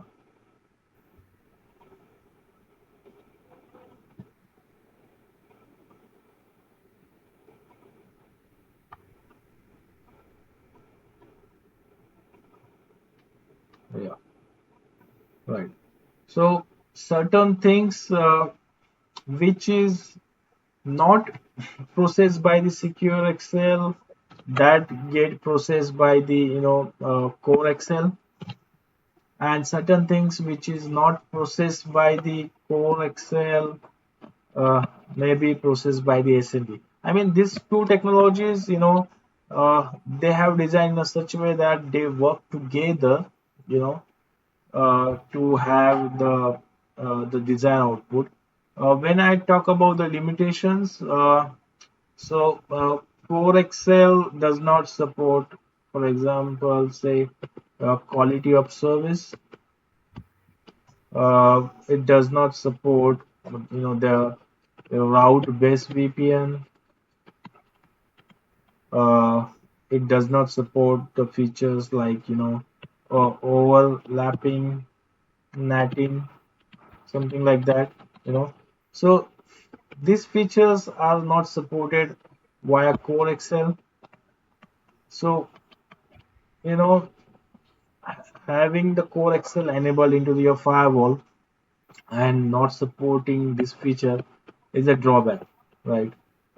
So when we take a decision, when we want to open or we want to, run the CoreXL, our firewall, make a completely CoreXL base, at that time you have to consider these things, which thing we need to be, our environment have which things is not in our environment. There has to be consideration. uh, you need to look into the limitations of the core Excel. If you just go ahead and search into the Google that what is the limitation for Excel, you will come to know why uh, people not fully enable the core Excel into your environment. Similar goes to the SecureXL. So SecureXL also, as we know, it just accelerate your packet processing, but also there is a limitation like which packet is generally get more acceleration than the normal packets. As I said, when I talk about the IPS packets, this packet need to be go via their kernel module for in-depth processing. So likewise, there are some limitations. There are not few, I mean, advantages having this platform in place, right? So this slide talk about the just assessment where we say what is good, what is bad, all about the SecureXL. So at this point, let me know if you have any queries, or we'll take a break and we'll come back and we'll jump back to the firewall demos. Let's take a break. I know it's a little bit overhead because a lot of concepts are there. This technology is not limited to the single point. As you think more, as you ask more question, you will get into deeper into this part. Okay, All right. Okay, till what time we are going to be continue after that? let's continue a little bit today because today is I think. How about you, Ruturaj? After that? You are okay with having this session extended because now we are in a link, so it's Mhm. better to cover important topics, right? Yeah. The main purpose is you guys should understand. It's not like that I want to cover the concepts. I just want you guys to be linked together and having the concept with you guys, right? So what we'll do, we'll have next 1 hour. Is that fine? Mhm. Yeah, no Uh, problem. we'll be No problem. covering the main things now, like the leftover from the previous class. So we'll be covering these daemons. uh, and some important debugs I wanted to give you guys. And if you have a strength, then we will talk about the connection table and the packet inspection flow. If not, we'll take that tomorrow. No, but So, Damon's part we can take it to tomorrow because maybe it will be too much no, no, it's a theoretical part. to digest. It's just a theoretical part. You just have to understand what is daemon, this thing, because we have a time left over, and I don't think so. We know how to troubleshoot this thing. We just wanted to know like how this thing work together. That's it. So what I will do, we'll cover the daemon part today, and the rest will take tomorrow. Daemon and this debug code. So today at least you will be having some practical stuff with you to do your labs. Okay, Sounds good. All right. let's take a break for 5 minutes and come back. Okay. All right. I'll see you. Yeah. Okay.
So I'm back, guys. How about you? Yeah, I'm here. Yeah. Okay.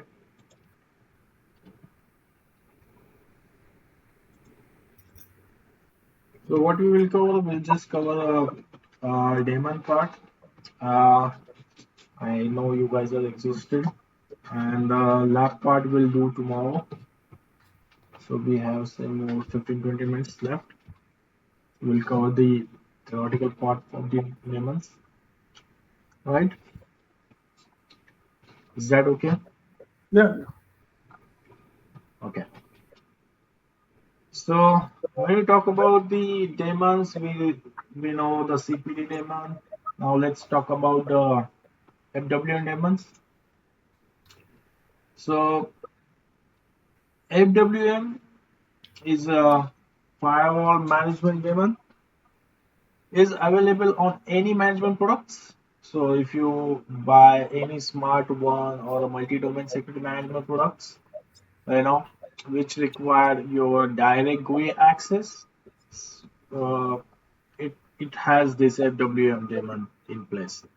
So the products like a smart event, uh, such sort of things, they were having this FWM, uh, the daemons availability. So you can consider the FWM. The example for it is smart event. You know the smart event, right? The feature of the checkpoint firewall, where we'll see the stuff like logs like IPS and your, application level logs. Everything we can see from these IPS events, right? So the products like smart event, which we require a diagram access, will be having this availability of this daemon. Also, when we talk about the GUI client communication, the communication between the management server and the GUI client. So GUI client is nothing but your PC where you have the smart console installed and your management server. So that time also this daemon come into the picture, which is FWM. Then database manipulation. This includes all actions that are performed on the management things, such as object creation, policy package creations, inside the policy package rule creations, defining the users and such sort of things. So when we do deliver this sort of work, the FWM process or the daemons come into the picture. Then the policy compilation. So FWM handles the policy compilations that is, we later apply to the network traffic during the, the inspection process. Also the management HS sync. The sync management is handled by the management high availability as well as the, the features which we have into the clustering part. So all these features like GUI client communication, database manipulation, policy compilation, and management of the HA is handled by this daemon. Okay, so when we go to the lab or run this debug, we'll come to know how the thing works. So Let's understand the rest of the daemon. It will not take much time, and we'll try to run lab because it's not a complicated. What we will do, we'll try to install the policy and we'll capture the output into the files, and we'll see, what other things come into the picture when we deliver such sort of things. Is that fine, guys? It will not Sure. take much time. So this is what the FWM daemon. I hope you don't have any query on this. If you have, let me know now.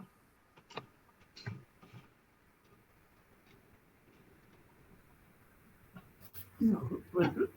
Totally good. Next. So next daemon is FWD, which we call firewall daemon as well. So FWD allows the other processes, including the kernel, to forward the logs to the external log servers as well as the management servers.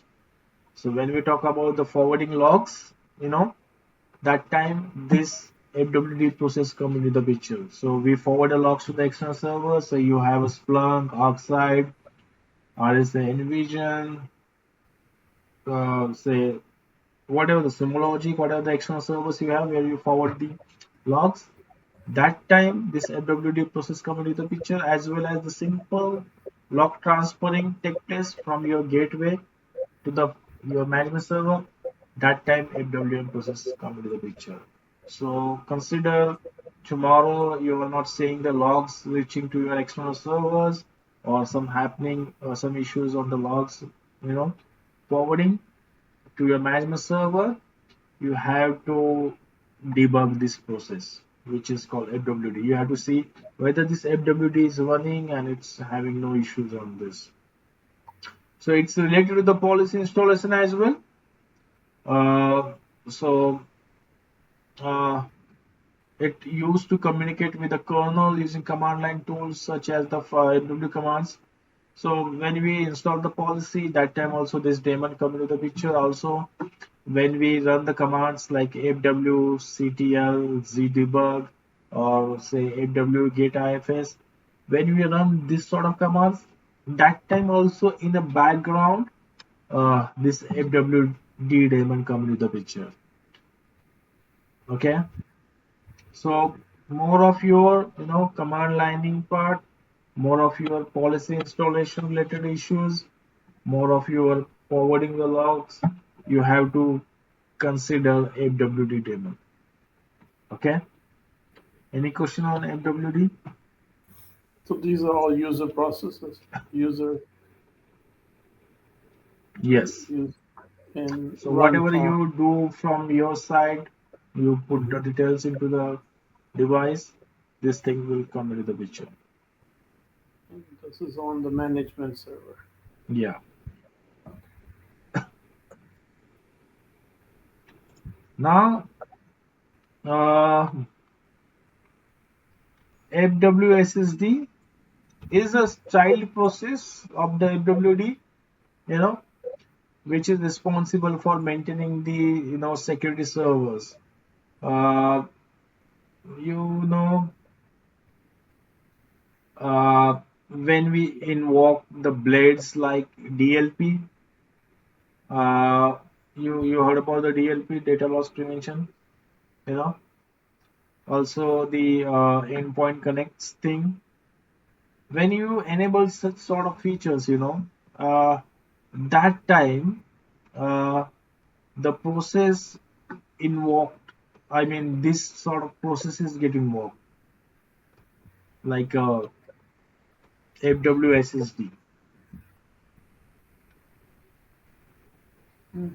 Okay, so it's a child process of the FWD, but provided the situation where it get enabled or it come into the picture when we enable such sort of blades in our environment.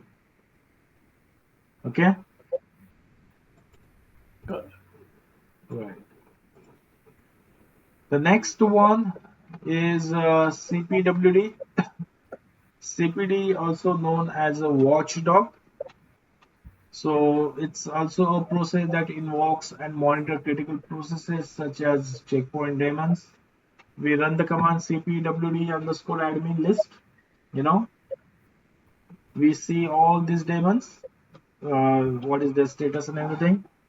So that time this CPWD come into the picture. Uh, you know, last time we saw one problem, not a problem, one thing. We killed one process, right? We killed what? CPD. Mm-hmm. But after that, again it come up without doing anything. You know, why that happens? Because of this daemon. Restart. So it says restart attempts. So whenever we kill any sort of processes, okay, but not administratively killed, the way we did the second part. The first part we just use the command called kill, but somehow that process again gets established, right? We'll see that again, okay, that process got killed and again come up because of this CPW daemon. Clear that why that kill process come again because of this CPW daemon, Got it. right? So processes monitored, as we know, CPD, WWM, CPD. So we use this tool, CPWD underscore admin space list to see this thing how it works, right?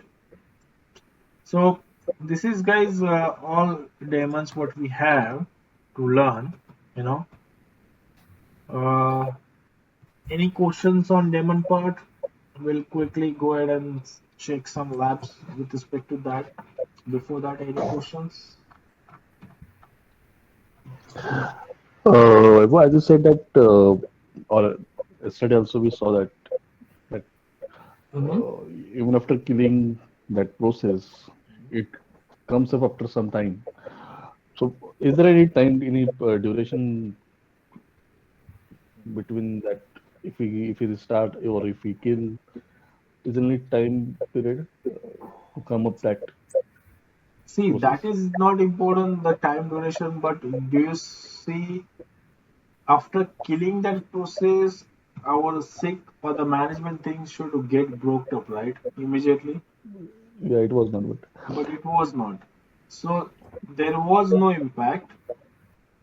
So that's why this CPWD demands, uh, useful here to keeping track of those processes and trying to restart that. And I don't think so. We have anything to measure the timings. But why you want to measure that time? What situation? Let me know that. no, because if it is coming up automatically, Hmm. then I think just that maybe there should be something behind that. Yeah, but the way should be different. That's what I said. Two things. One, you're killing any sort of processes, and one, you're making that process or a daemon administratively down. Okay, so Yeah. killing that process, that process will come up. Okay, but you have some intent that, okay, just make that daemon down for some time and do some work and come back again. I mean, make that daemon up again. So that time you have to follow the approach with respect to the, administratively making this down or up. So uh, it's not recommended or not mentioned anywhere into the checkpoint world that kill particular process to achieve something ever. They have a separate SKS given if you want to, stop something. You know, so best approach, do the administrative down if you want to deliver any work. So with that, you only have the flexibility and the control under your hand. Otherwise, based on the algorithm what we have with this daemons, it will act accordingly, Okay. right? So, like, what we will do, we'll try to run debug for the MWM. Okay, Same debug will be run for the rest of the processes. There is nothing. You will come to know now. If you like, we can run debug for each and every process and observe the output. It's up to you guys how you want to proceed, or you want uh, we can only run the debug for one of the process and continue for the next part.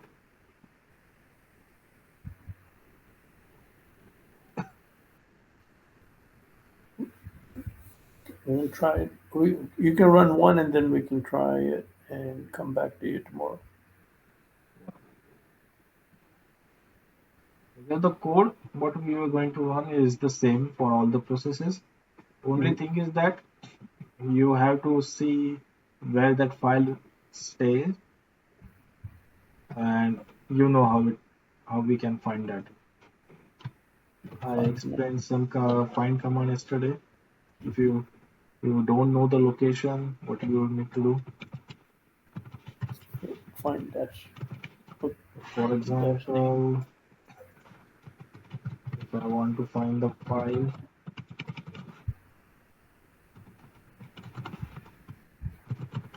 so fwm.elg, I will use the command find like this.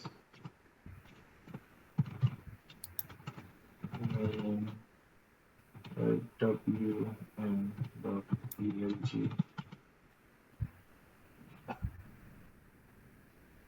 So it will give you the location where the fw.elg file is, right?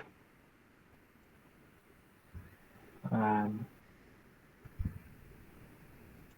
if you go to that location, and you will see the file is located here.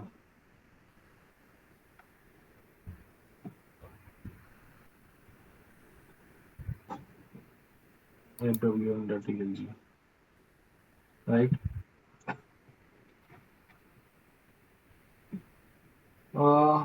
Also, there is a shortcut for this. Let me go back to the root. So you can write this $sign. Where is the $sign? Okay. $sign, like the cpdr we have done for the cpd. For this, we'll do this. Sorry. If we do ls, we'll come to the same place, right?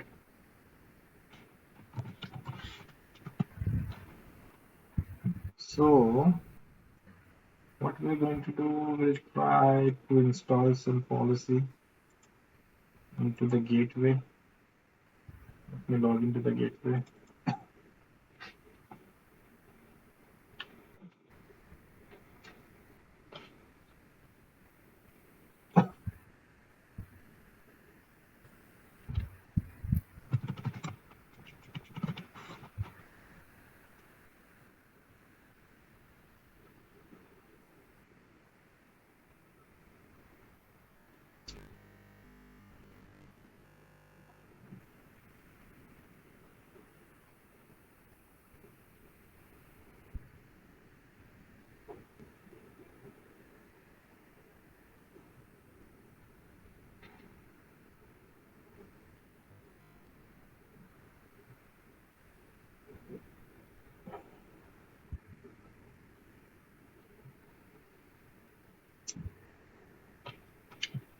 So what we will do, we'll just create one policy.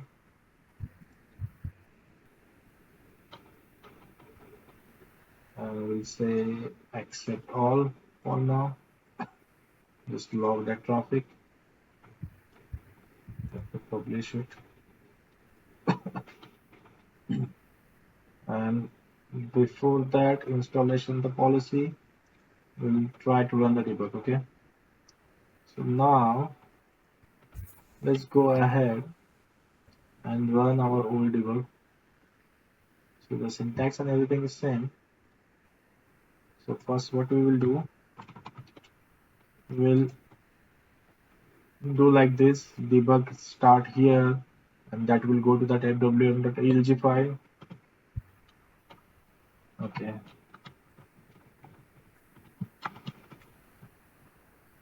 Now we'll run the debug like this.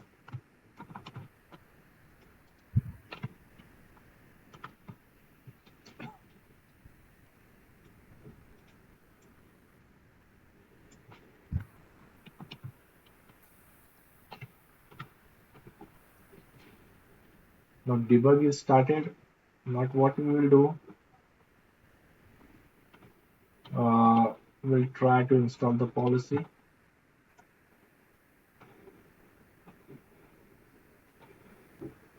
Let's install into the gateway one. Okay, let's install the access policy for now. Install.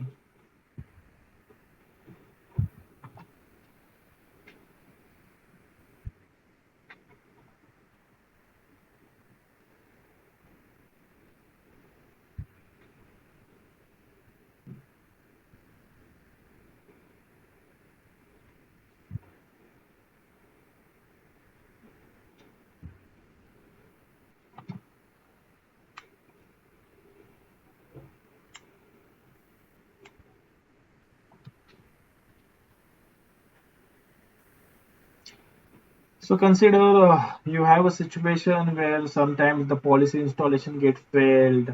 Uh, you will getting some timeout error or something like that. You have to run the same debug. So I am just running for the sake of understanding. But any issue related to the policy installation, you have to run the same debug. You're getting my intention behind this debug. It's not only that we are just running the debug. We are running with respect to the daemons. Depends on what situation we need to run. So based on the daemons, uh, the the daemons, the usability, what purpose it use. Based on that, you can run the daemon accordingly to solve your issues. So issue might be with the policy installation. You can go ahead with the FWM debug like that. So now we are just sending message that debug is stopped here. Alright. Let me clear up the screen. Let me see where I am. I'm here. If I say less fwm.elg, let's start observe that what we have given debug, something like that. So here debug starts. So we started the policy installation and these are the things took place.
So much details there.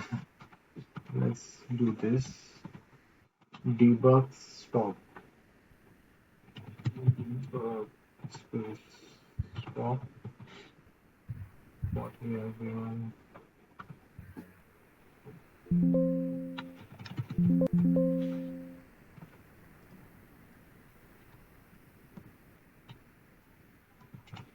Stop.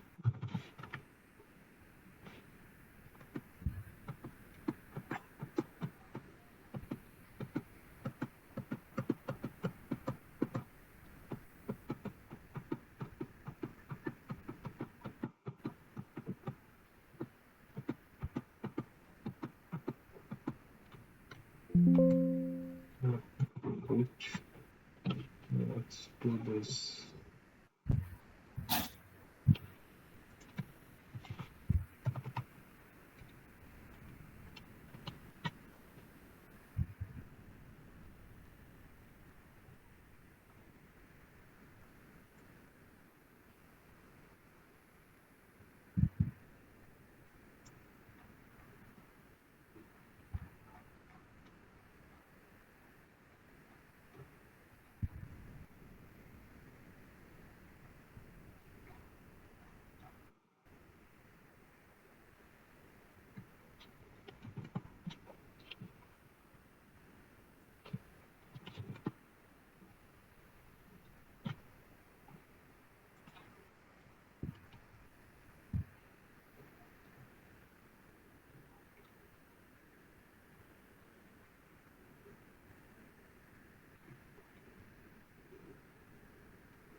So are you guys following me or not?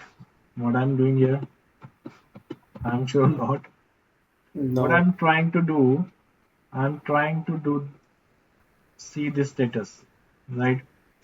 Of course, these files are big, and it will be having a lot of details.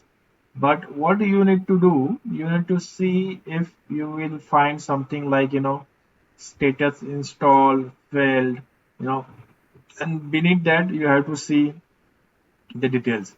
If somehow the policy got failed, it will give you more details here that why that is got failed, what are the things are not loaded or something like that. So this is based on your understanding, based on your in-depth search, how you can do. So if I say failed, I'll be getting the details related to the fail, like what are the things got failed. Uh, Let me start now. Why my PC is showing low battery? Oh, sorry guys. Yeah. So based on that, you need to see that stuff. So failed, successful, like that.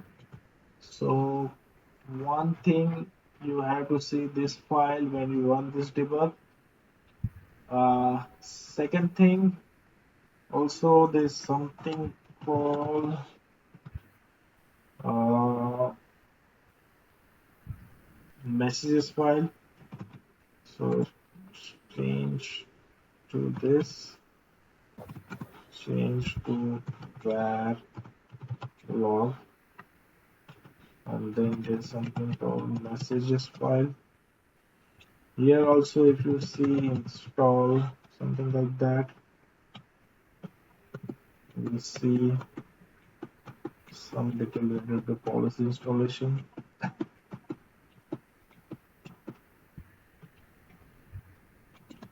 Right now it's this slowly to down.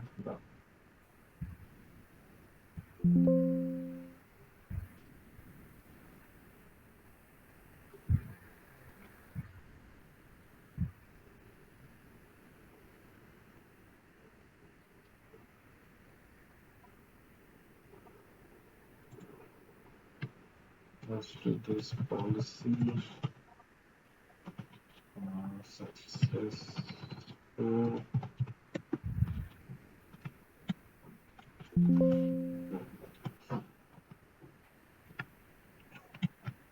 So here successful.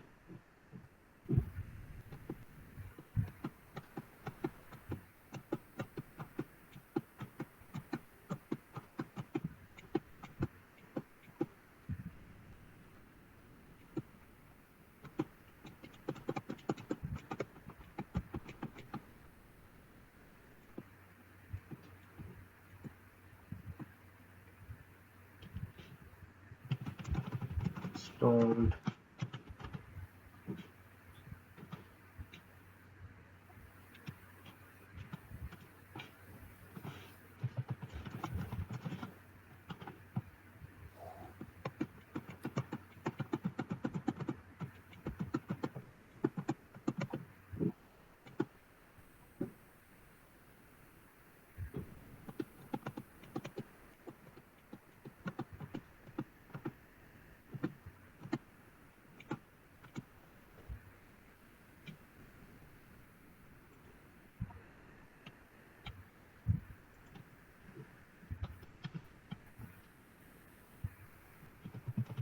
Policy.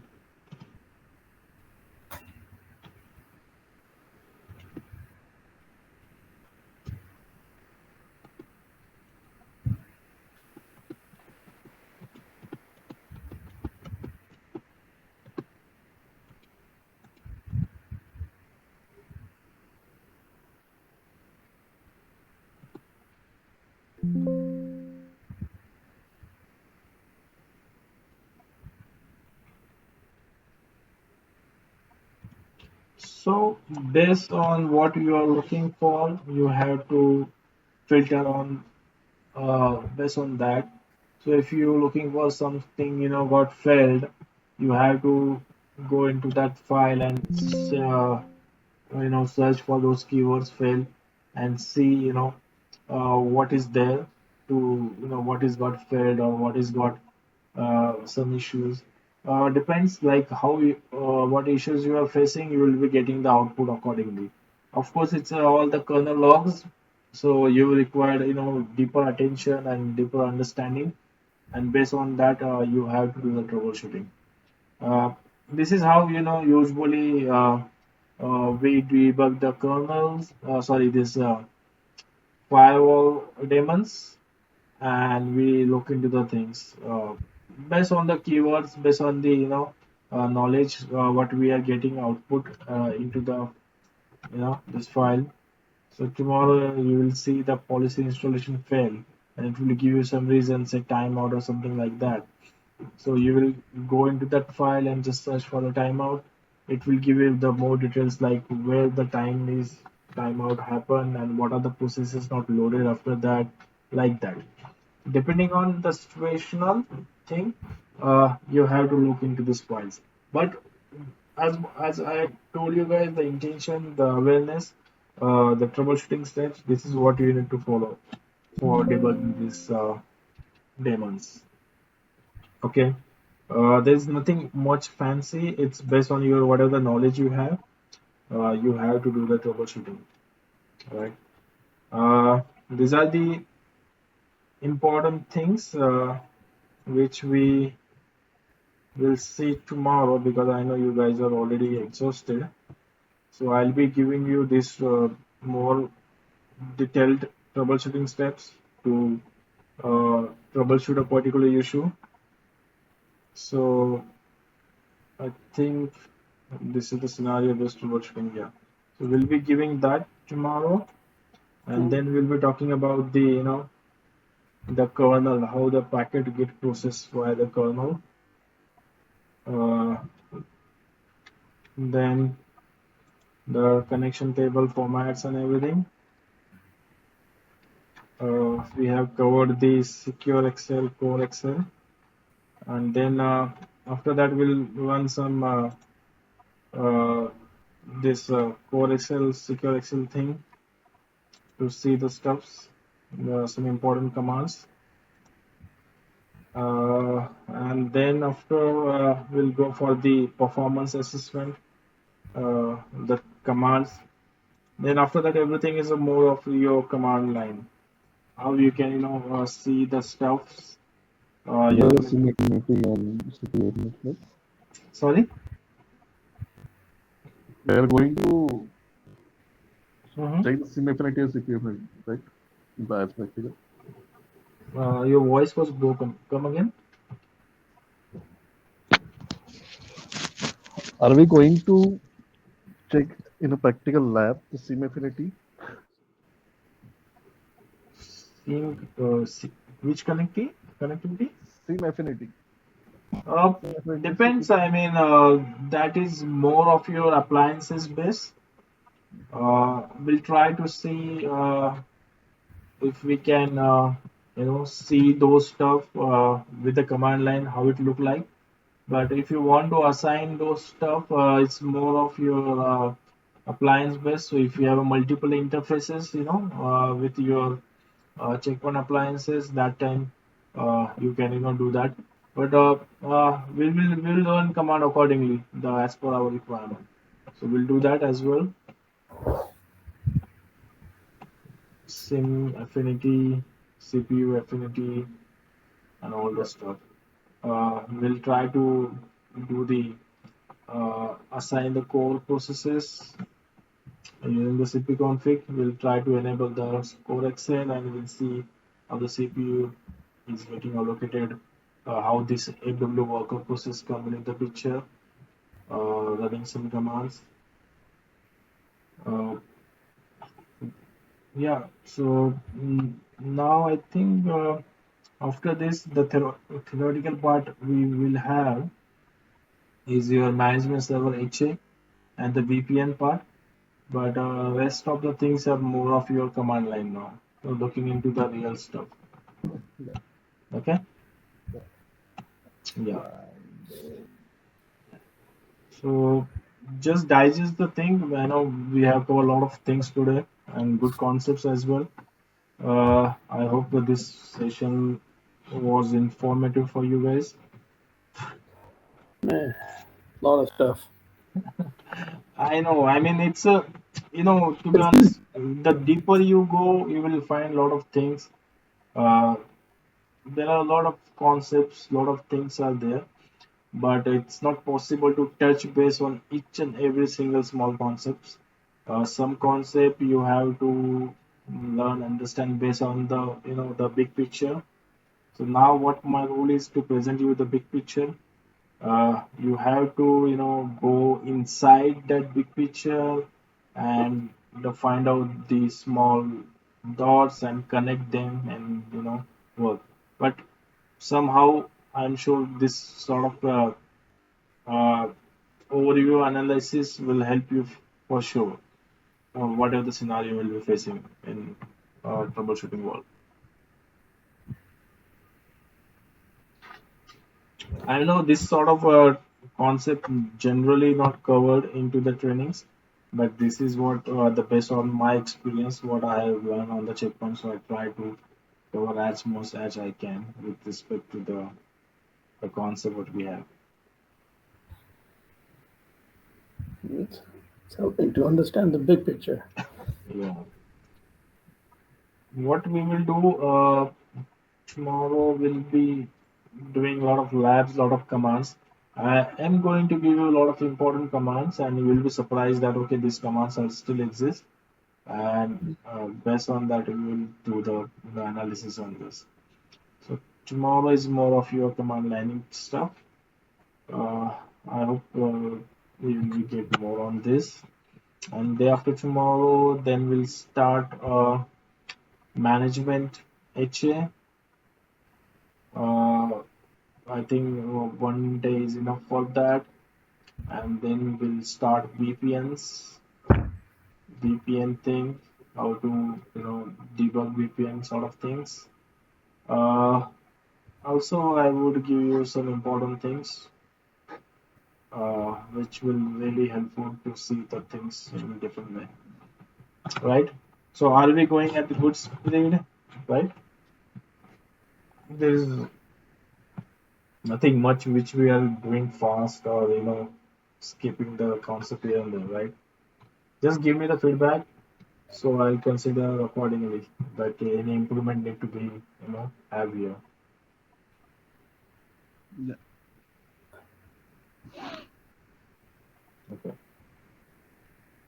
Okay, Just need guys. to Yeah. I just need to review all this topics. That's it. I mean, Yeah. there's valuable stuff in here. Yeah.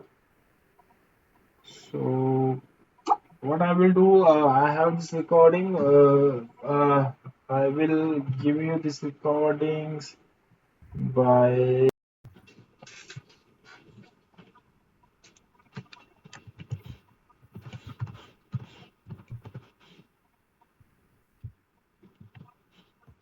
this is my gateway IPs. I'm just going to log into the gateway and see the stuff from there.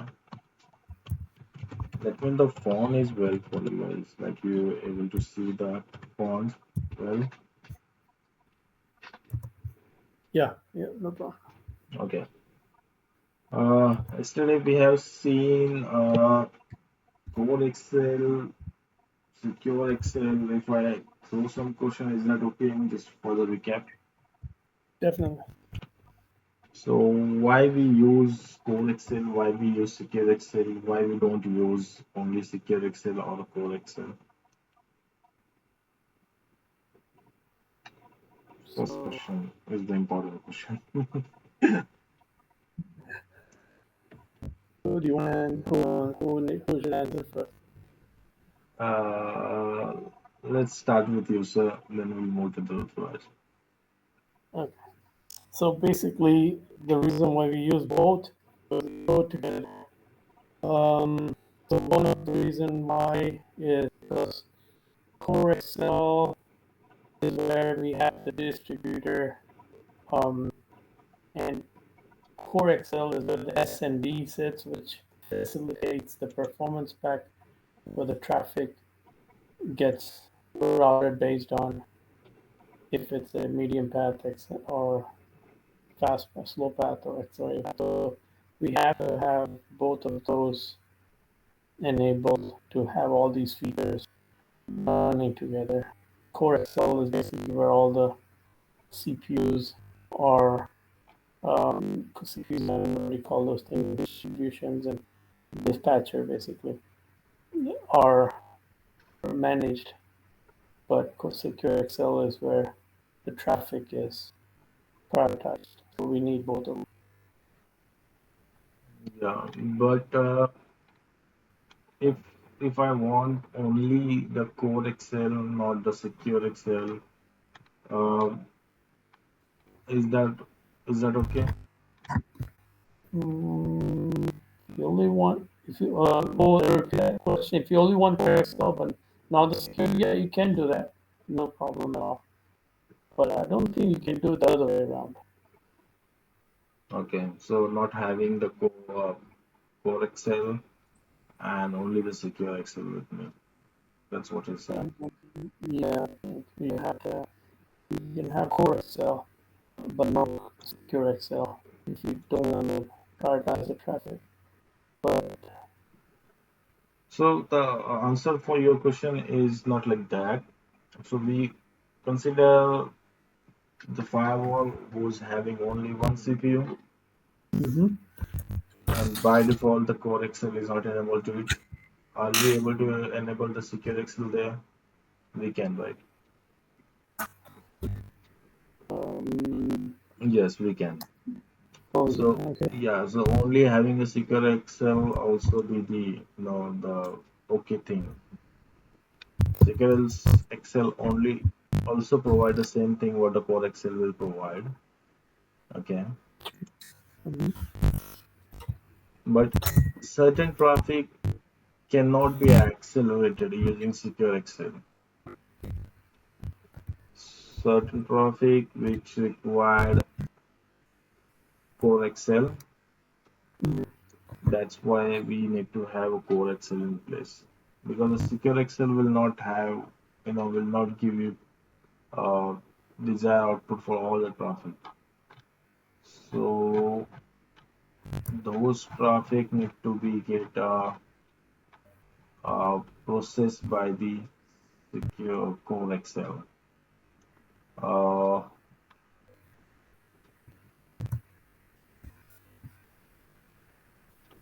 Such as you know the traffic which is overlapping NAT or route-based VPN,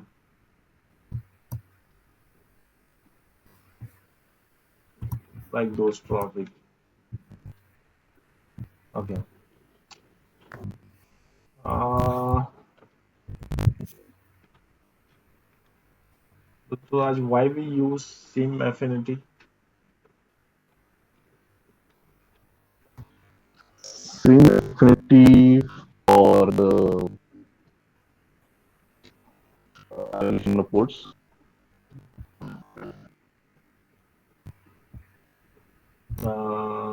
SIM affinity. I just missed. What was that? To allocate the ports, the ports and that. Right.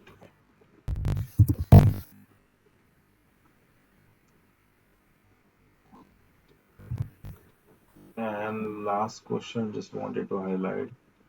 Why we use process FWSSD? FWSSD. Mm-hmm.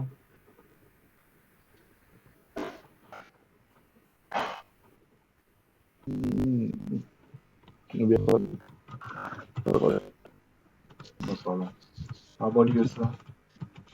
No clue. So it's a child process of FWD. Oh yeah. Yeah, and I told like when we enable the blades like DLP, Mhm. so when we use such blades, we have some facility like a URI uh, resource modification or SMTP resource modification thing. That time this child process get invoked from their FWD. So that's why we use FWSSD and uh, such sort of blades which required modification level at the uh, say URI or SMTP. Okay, now let's go for the command line part. So if you like, you can write it down. These commands, these are important commands. So let's go first with the core, not core, SecureXL.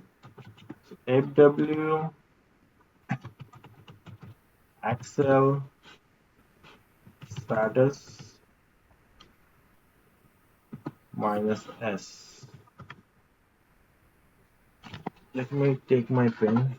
Give me one sec.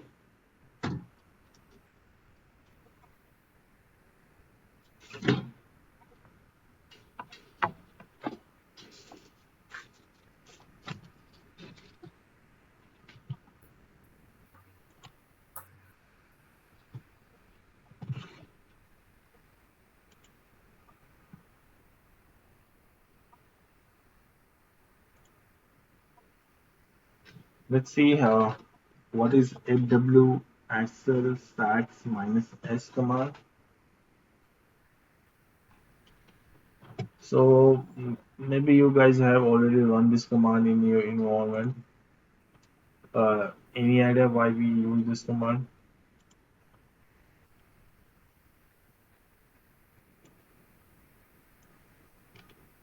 Output shows like it's showing the connections. Yeah. Right now, let's see what is my status of my uh,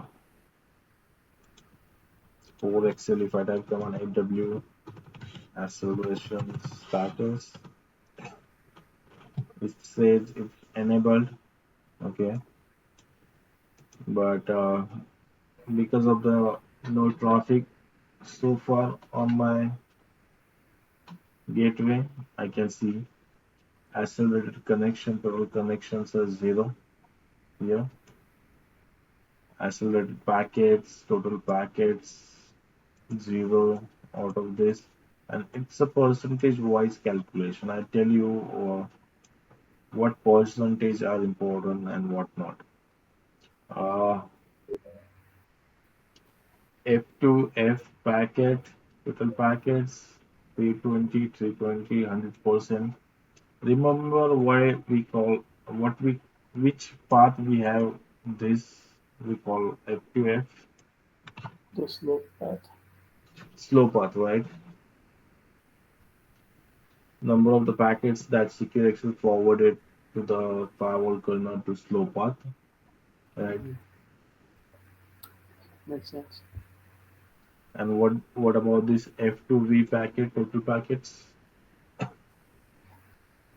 To be, I think the what do you call that thing? The medium speed.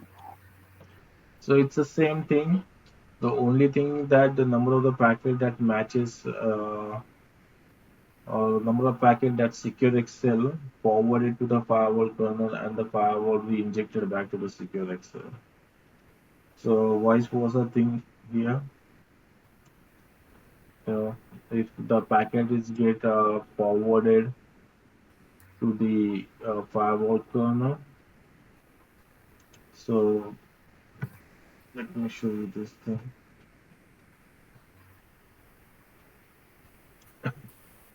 So we discussed this diagram yesterday.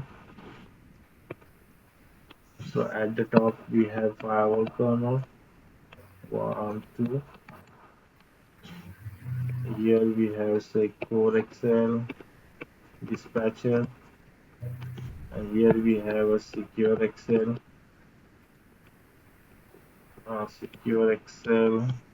thing, right? Also we call it like a performance pack.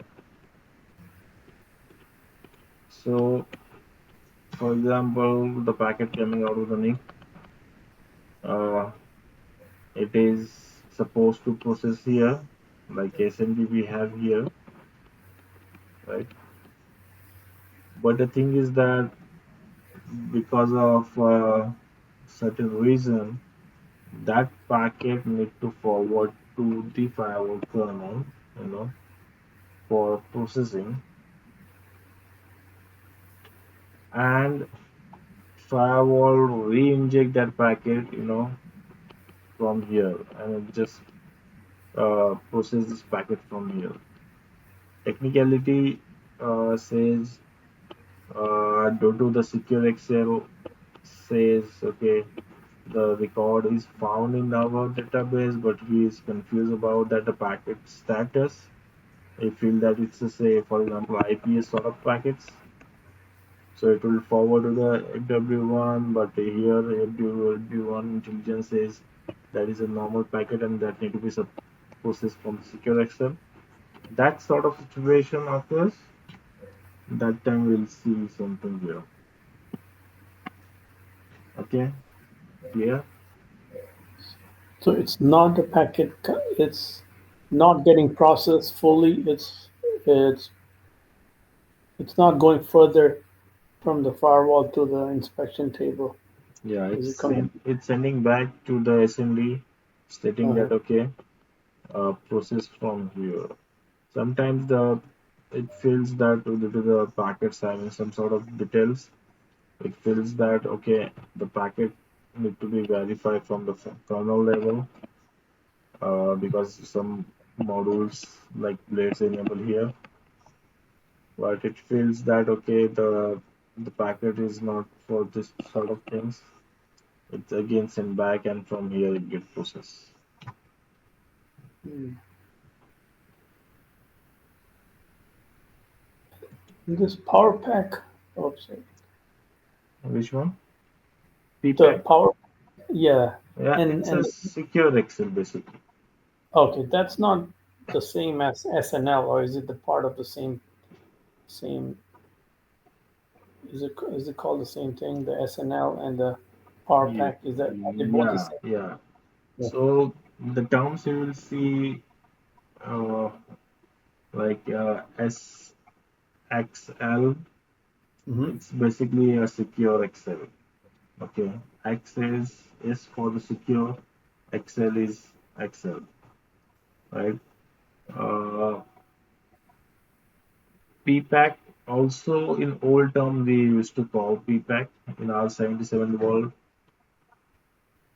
So people refer these things like PPAC or XFL, both, but both mean same. Okay. Okay. Uh, then if it's a number of PXL packets, PXL is a combination of secure Excel and the passive streaming library, which is an IPS infrastructure, right? So whenever if you see such thing, it's more of your IPS packets, okay, which packets are processed by the IPS. Uh, yes.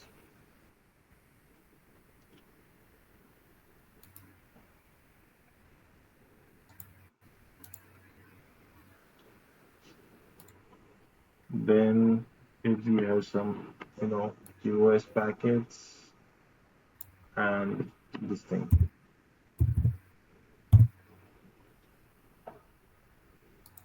Below you're seeing that, okay, there is something called SND. We know Oh. the SND, Mm-hmm. Secure Network Dispatcher, we learned yesterday, right? What, why we use SND?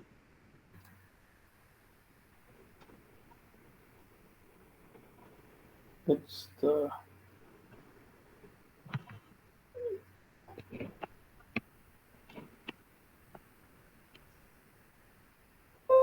it checks the packet first in the table. It's got its own cache and it's got its own um, table, and if it's got the information already, then it does the what do you call accelerated path. Yeah. So basically, SND is a combination of SecureXL and your CoreXL dispatcher, right? And it has its own cache, it has its own kernel table or template table, whatever it is. So whenever the packet comes to the SND, it gets checks here, and based on this check, the packet is forward or reject. Okay, so the performance get increased.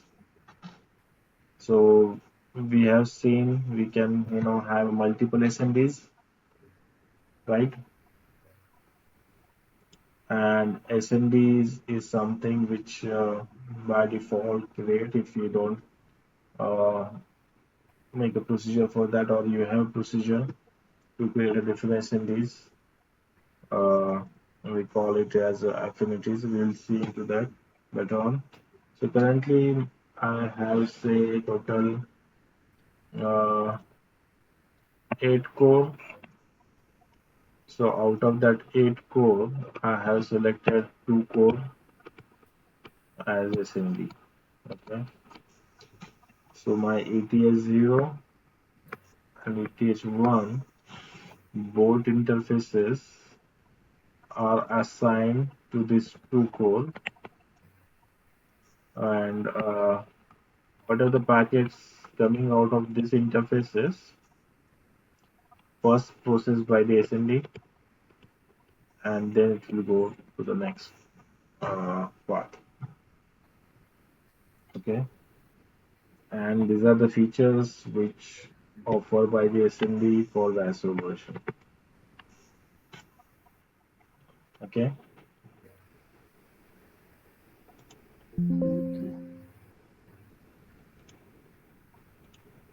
now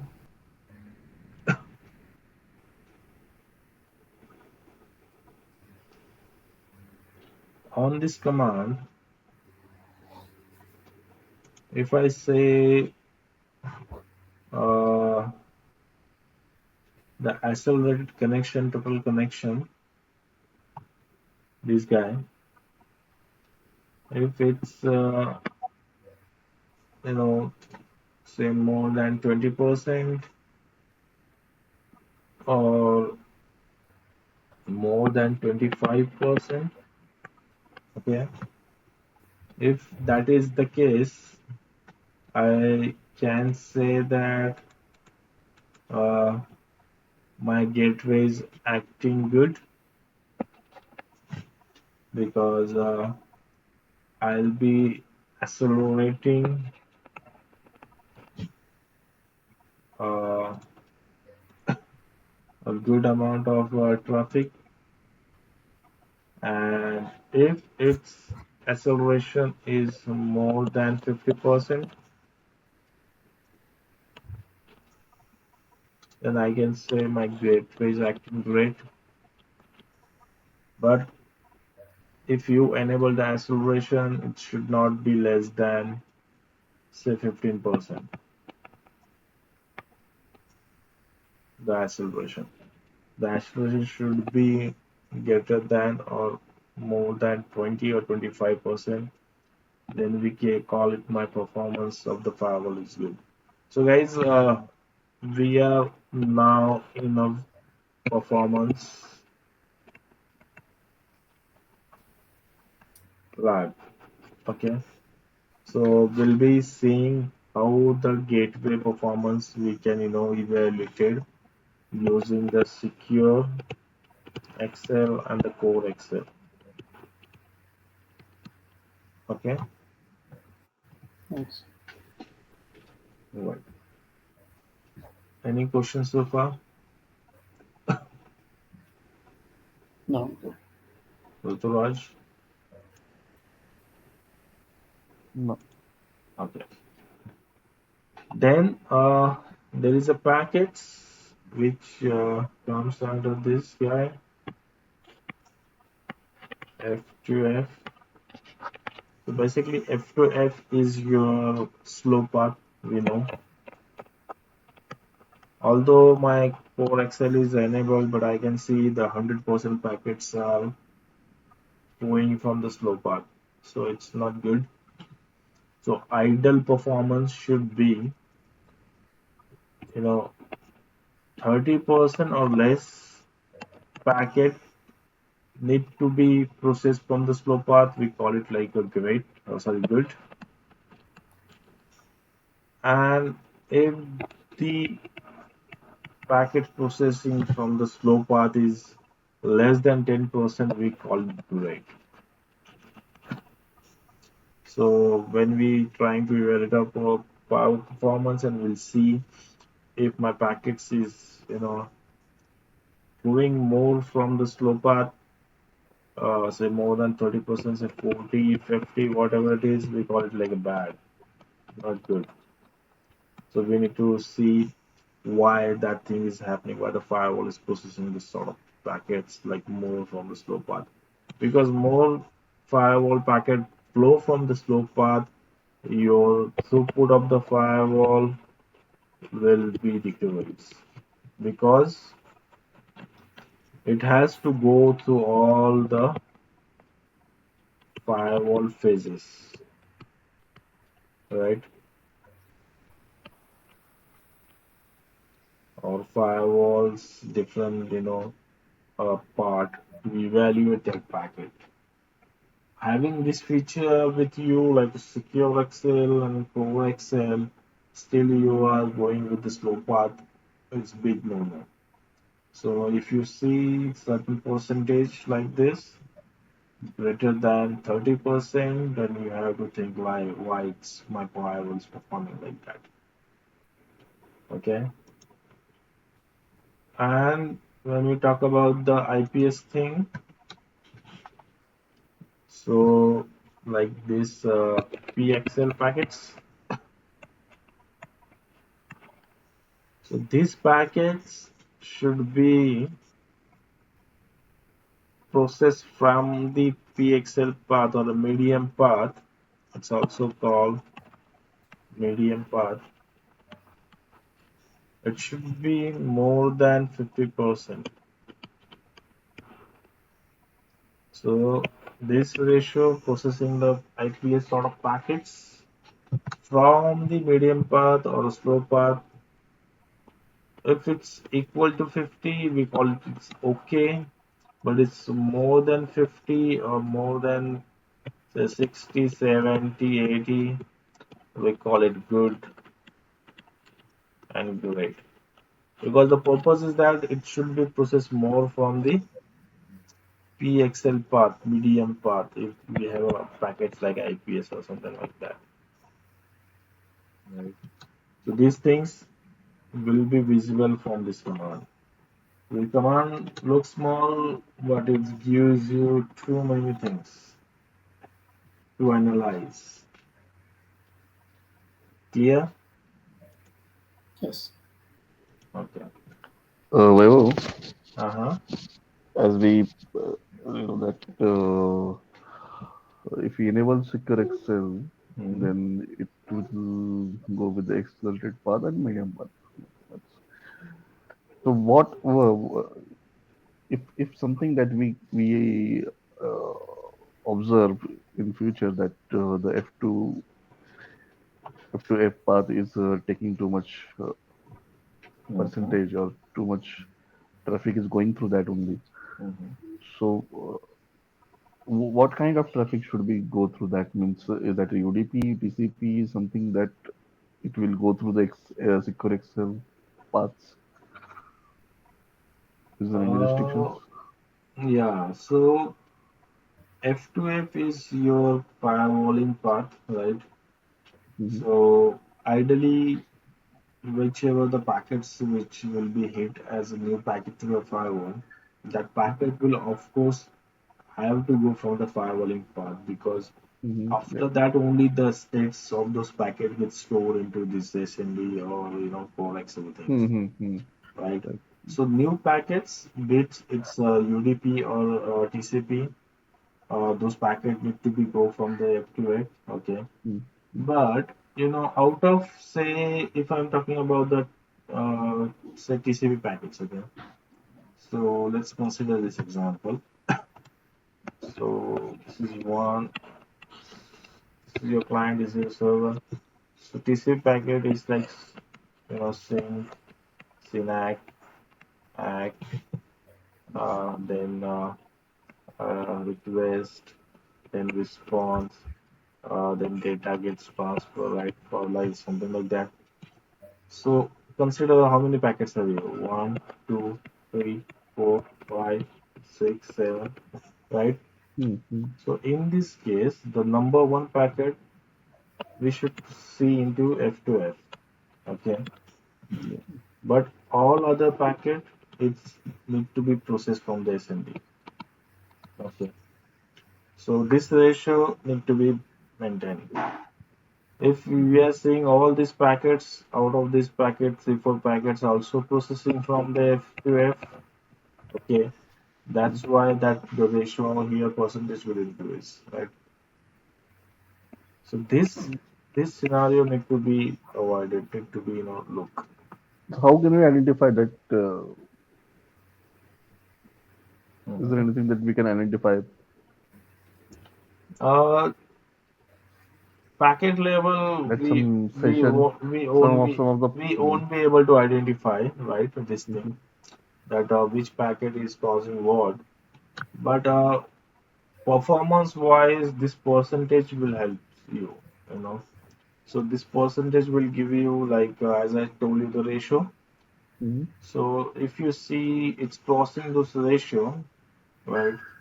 Because there is some intelligence the firewall have, mhm, because of that this ratios is given, right? It's not just they have put it here. So if that particular ratio is crossing, we have to look into that okay, this is what something need to look in. And mhm. in this sort of situation, we need to reach out to the checkpoint, because the vendor will provide you the more details on this, that why the firewall is acting like this. It might be the issue with the hardware, it may be the issue with the software, you know, we never know. Do you have Ideally, chart? Do you have chart for the ratio? For the yeah, ratio? yeah, the PPT is already there. So by end of the, Can you just give me the screenshot of that? Only that. okay, Here only. let me give you, give me one second.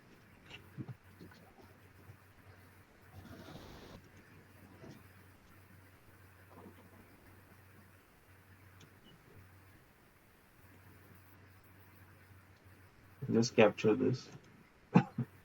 Okay, just a minute.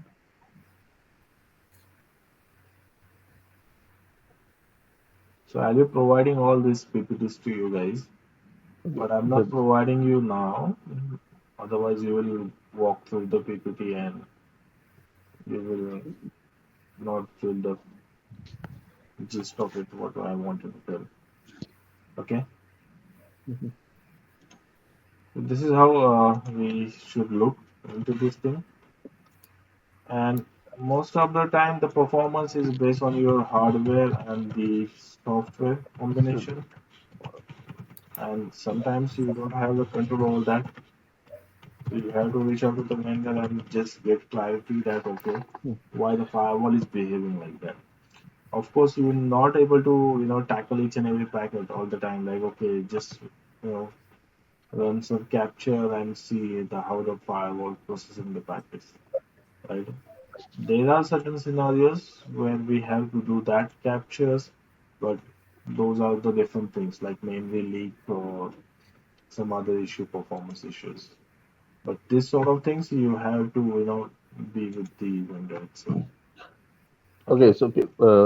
so it means that from the chart, it's is that can I consider that if FTF increases the percentage, if there is increment in Mm-hmm. percentage of the FTF, Mm-hmm. and as compared to accelerated, Mm-hmm. then I can say that it's not a good. Yeah, it's not good. because we all know like what we have in our environment, like what we have set up, and based on that we know that okay, uh, most of the packet they must be accelerated, or whenever we enable the SecureXL, we know that for which traffic we are enabling the SecureXL. So if you are considering the SecureXL for the IPv6 traffic or NAT overlapping traffic, Mm. or some sort of traffic which not be get filtered by the SecureXL, you know, Mhm. if your environment having those sort of things, then your FPF will increase. So you come to know that okay, this is because of that. But your environment is not like that. It's everything is boosted by SecureXL, and still your FPF is increasing. That time you have to look into the things, Okay. right? It's more of your analysis also. It's not like that. Yeah. The firewall will provide you the, all the details. You have to have those base with you. Okay. Now, this command will help you to see how many cores you have configured into your environment.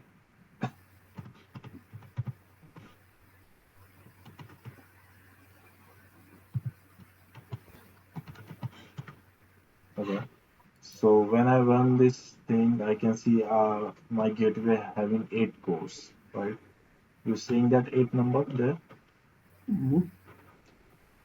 So if you run this command, you come to know, okay, my gateway is having 8 core.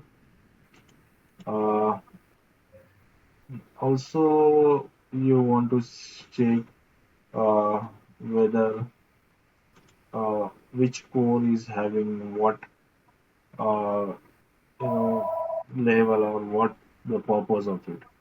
So there is a command called fw ctl affinity lr. As soon as you run this command, you will see that your 2 cores. So please write it down this command if you want to play over a lab, because I'll be sharing the PPT later on, not now, by end of the course.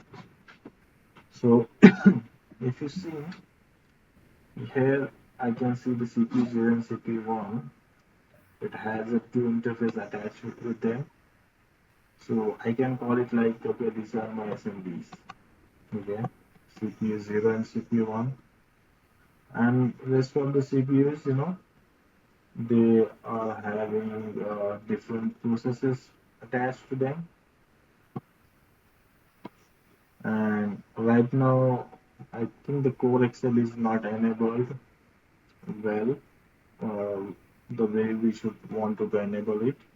So that's why only the one, AW worker is, taking care of my whatever the traffic, CPU7. So this is one of the important commands you need to have with you. Now,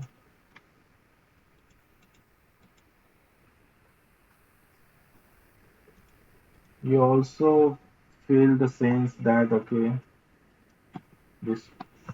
One sec.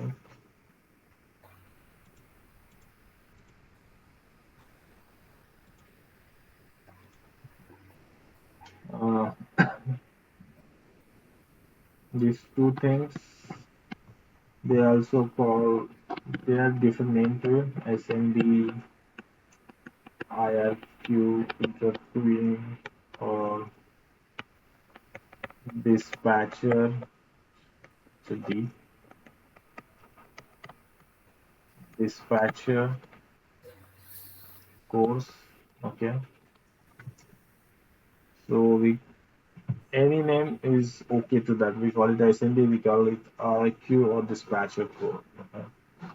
And the rest of the things will help you to do your, you know, inspecting the cores or working like a firewall worker, or also they call it like a inspect cores, something like that.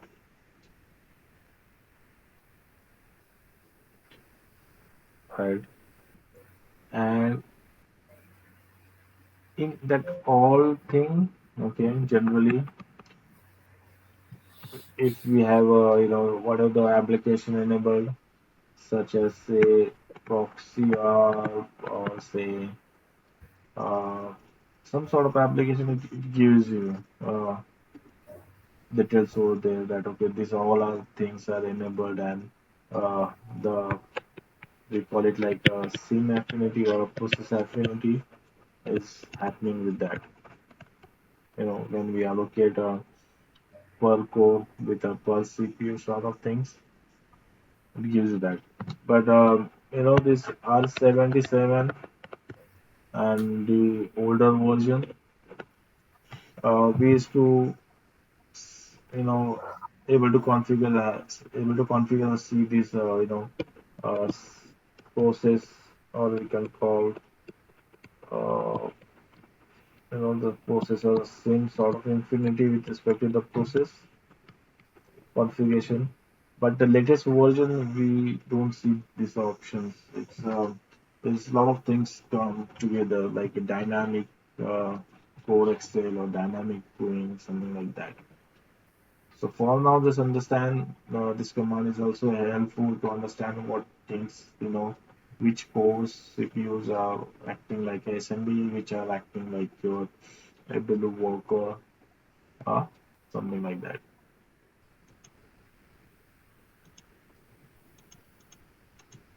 Uh, yeah.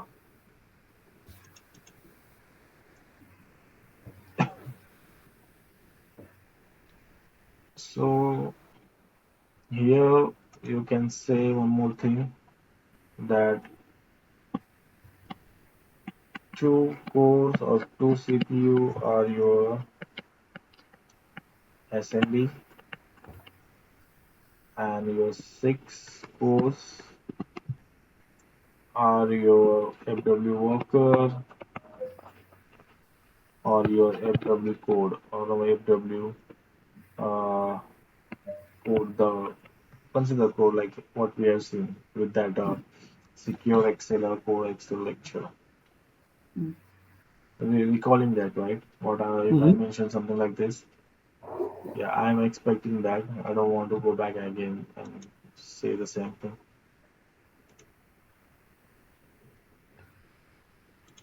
Okay. Now these are the CoreXL sort of things. Now, if I want to change the code, okay, yesterday we told uh, there's a command in the CP, there's an option in the CP config. If you run the CP config, and if you see there's option number 9, this guy, if you click that option, so it's saying currently the CoreXL visible, would you want to enable it? I said yes. How many IPv4 firewall instances would you like to enable? So here it asking me how many SMDs I want to enable. Okay, I want you guys to understand this part. It's not giving you anything like a SMD or any name related to that. It's just saying how many IPv4 firewall instances would you like to be enabled. So if I want to have my firewall 4 coaxial SMD, sorry, 4 SMDs, I'll just say 4, okay, and I enter. CoreXL was enabled successfully with 4 firewall instances.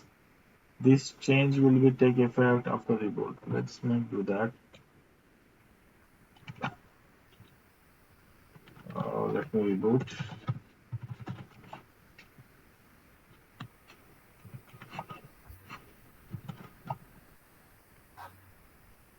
So I think this is getting reboot now. Just wait for a minute. Meanwhile, if you have any question, just let me know. So reboot is part of that process or what? Yeah, whenever you do the changes into the CoreXL, it will get in effect when it get rebooted. Because we are changing the core of the processes and we are allocating the I mean changing the SNDs and changing the allocating the different SNDs. So of course it need to be get effect when you reboot your system. So keep in mind reboot is required. So in production this is not required. I mean this is not recommended to change without any downtime.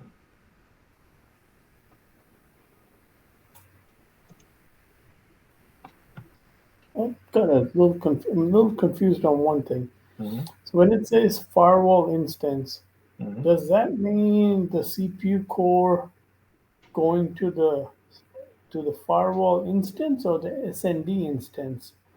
'Cause So SND is so firewall core is consider this. Okay, uh-huh, I am the leader, team leader, uh-huh, and say I have 4 employees under me. Okay. mm-hmm, Today I am giving instruction to the 4 employees to do work. Okay. mm-hmm, But I am just giving the instructions, not doing much work on the processing the workload. So those 4 employees are your AW worker, AW instances, and I am the SMB. Okay. And now I feel that okay, I need one more partner, which also act like me, like giving instructions to the employees. So I mm-hmm. will change the this sort of things like a CoreXL, and I will make my say 2 more employees as a SMD like me, and Mm-hmm. I will ask or give the instruction to the 2 more employees like a AW worker. So basically, Uh, AW worker is one we call it like FW instances, which actually deliver the work, and SND, you know, is more of your, the one which do the instruction. But whenever the work is delivered by the FW worker or instances, that details get captured by the SND. So, for example, uh, my employee deliver the work.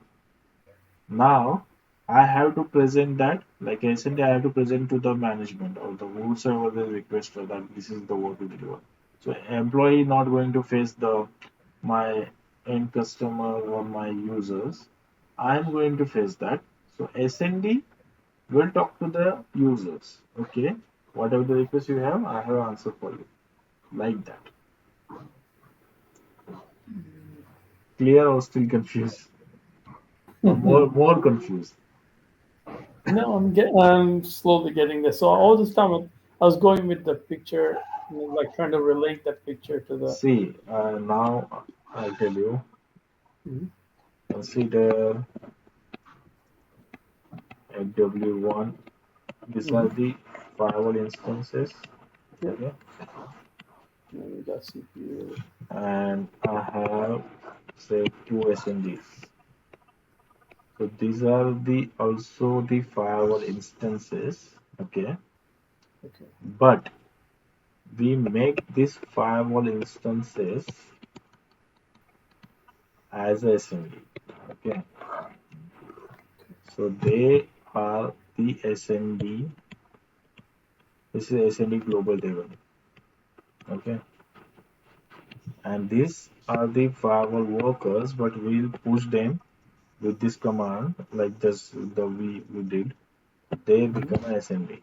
Okay, Got what is the role of this guy is to you know process the traffic, and if it's supposed to be get processed by this kernel instances for the IPS thing, it just send the traffic to them, right? it. In response, captures the states. Okay, So one thing is that the second thing is that when the new packet comes, okay, it will not having those packet details here, right? So again, it has to be send that packet details. I mean that forward that packet to the firewall kernel for the more processing, right? Again, it has a role to send that details to these guys. So he will choose based on the availability of these instances. So right now one packet is given here, so he's busy, he's considered. So it will send it back here, you know. And this guy in return give him the details, and this will be get stored here. For example, this instance having some policy configuration, right? So policy will check here, for example, and it says okay, the policy looks okay, the packet is allowed, reject, whatever it is. So that state also gets stored here. Okay. So now onwards, whenever the packet comes related to this sequence, it will come here, and he will not forward that packet here because it already having those details in place here. So it from here itself the packet will process. Okay. In short, whatever the CPU we have, those are the your SNDs. I will show you in bit. Okay. Practically. Don't get confused. There is nothing to confuse here. It's just a thing like the CPU. What we have, we are just making them as say SNDs or the worker. So let me. We will get clarity right now after this command. So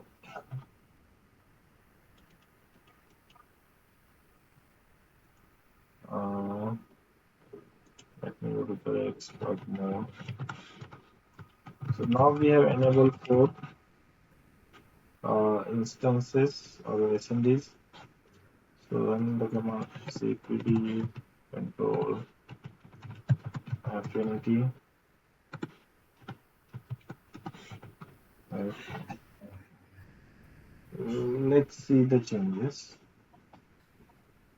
Initial command when this I haven't enabled a secure CoreXL and I have not given this total number of processes or sorry total number of CPUs to them. I was able to see only two, right? Now what I did, I asked him to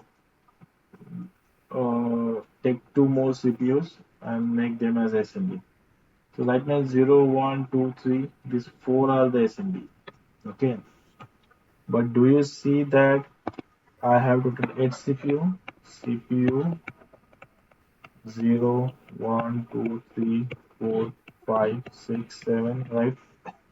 What I did, I only make the CPUs as SMD. Okay. And whosoever are not the SMD, they are the my kernel Part instances, firewall instances, or we call it as a FW worker. worker. Okay, Now it's clear. right? So in a situation, the CPU is acting like your SND or a dispatcher, and CPU itself acting like your instances coworker. Okay, Mm-hmm. there's no other things like maybe you're thinking out of the CPU there will be something newly get generated which is called a W instance, something like that. Mm-hmm. No, it's not like that. There is something called kernel instances. Okay, out of this CPU, for example, not a CPU, but say when we configure the thing, we have a or in a simple word, I'll just show you here itself. So let's open this thing. Let me clear it out. When I say go to the setting property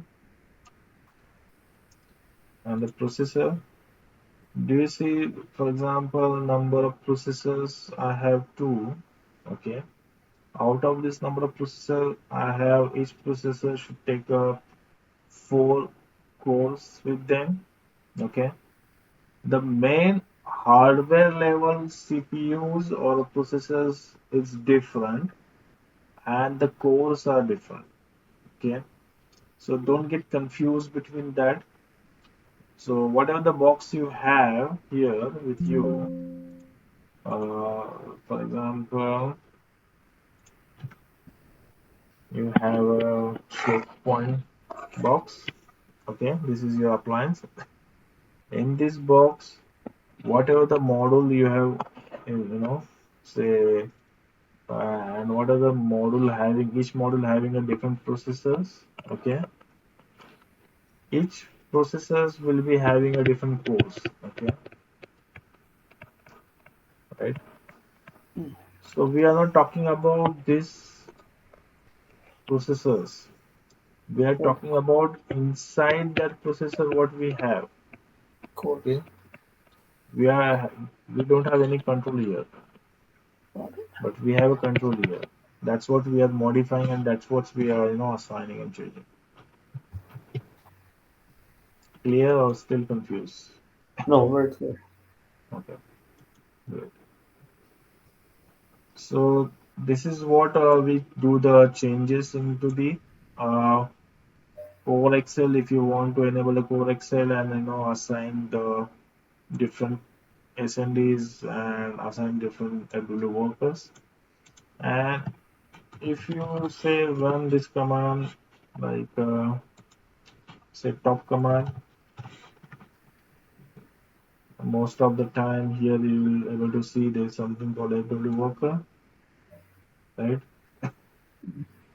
So here we able to see that right now say worker 2 and 0 processing some sort of traffic. Worker 1 is also processing some sort of traffic. So everything is getting roll of it. Let me control C or control C. So, Vaibhav, Yes. okay, the worker, as right now it's showing 0 and 2, which we are using as a SMB, right? Which one? It was showing like, No, no, no. and so that Let, let that me number let is me different. see. Here we Okay, are 2 saying, volt is different. Okay, okay, okay. okay, Okay, okay, okay. this is the I CPU. was checking at it sequentially. Yeah, Okay, yeah, I okay, got your question. That's why I run the command. okay, okay. Yeah, okay.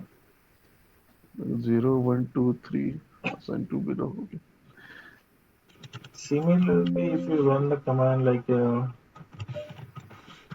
cpview, okay, and if you go to this CPU, Mm-hmm. you will see the load amongst this,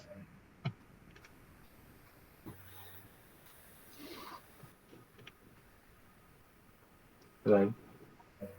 What load, what interrupts, what things are there with respect to this CPUs. But there is slightly one contradict here with respect to the other command. Uh, I'll just show you that command as well. So sometimes admins run this command wctl multi-k status, right, to check these things. So now it will give you that which core, CPU core is acting and processing what traffic. So having this command in place and this guy also in place, what difference you are finding here? Mm,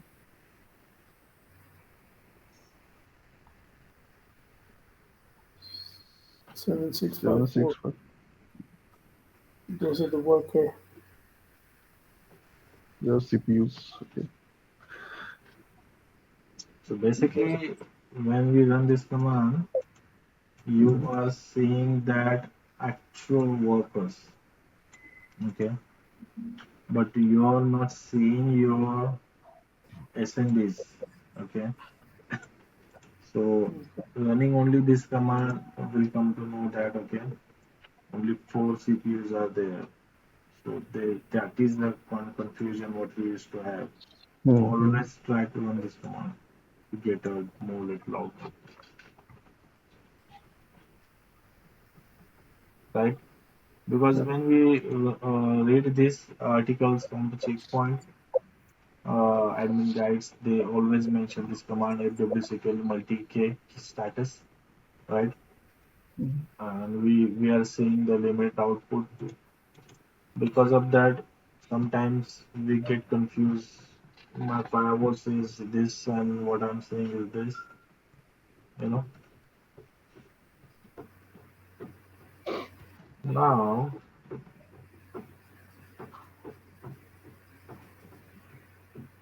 um, there is also a command which is related to this. Also, I want you guys to be observe. CP stat OS F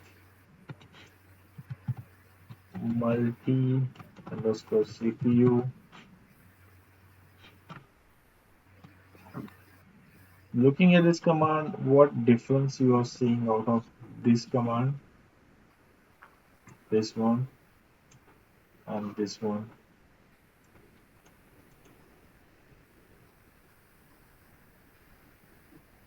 I It's just showing for all CPU. just talk about the CPU part, okay? Let's forget about these things. We'll discuss on this, but just talk about the CPU part. What difference you are seeing here?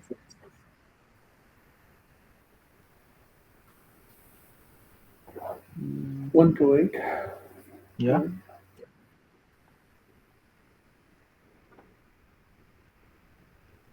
So the difference, what we are seeing, the CPU here, the numbering is started from zero, Yeah. okay? But if you see on this command, the number will start from one, okay?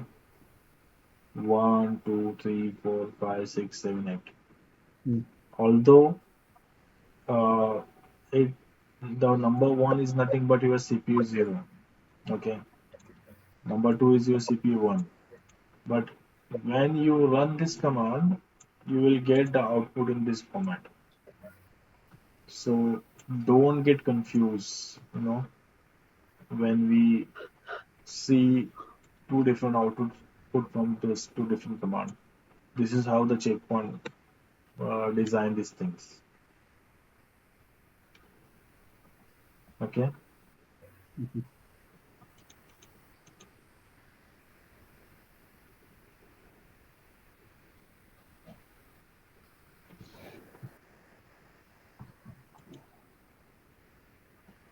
So if we have this command running in place, let's look into the output of this command. So here, if you see, there's something called uses, right? So here I can see my CPU one, uh, CPU two, CPU three, how the load is divided between them, you know. Sometimes in real environment, you will see here some CPU get overloaded. For example, one is having 20% of work, one is having 99% of work, I mean 80% of work, something like that. So sometimes it be showing that there is a condition called elephant flow. Okay, or what spell it like ELEPHANT flow. Let me write it down.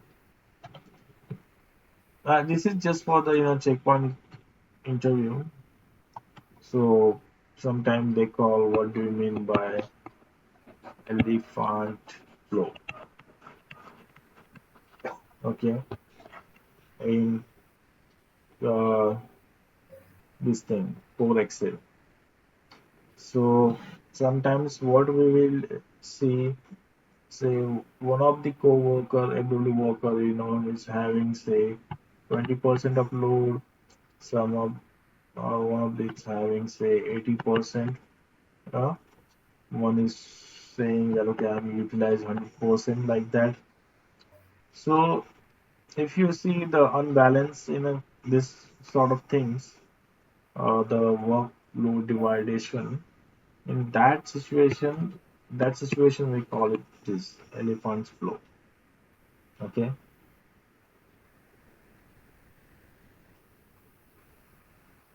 and whichever taking more load, that processor call we call it like elephant flow. It just for the reference, in case someone asks you what is this, so you should answer it. Nothing much I wanted to highlight here in terms of looking into these things. Okay. So far, any query, guys? Mm, okay. Okay. Now we have seen SecureXL, we have seen CoreXL. Uh, Anything else you guys think or you have in your mind regarding the SecureXL, CoreXL, which we need to see? Because that is the end of these two topics with respect to the command line as well, with respect to the performance tag as well.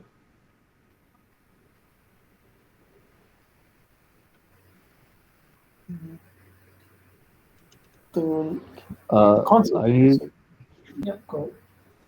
very good.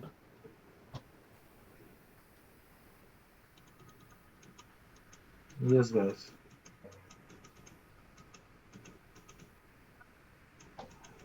I can't say right now something if I need Yeah, regarding yeah. this. Later on, You you let can me. ping me, you can WhatsApp me, whatever query you have.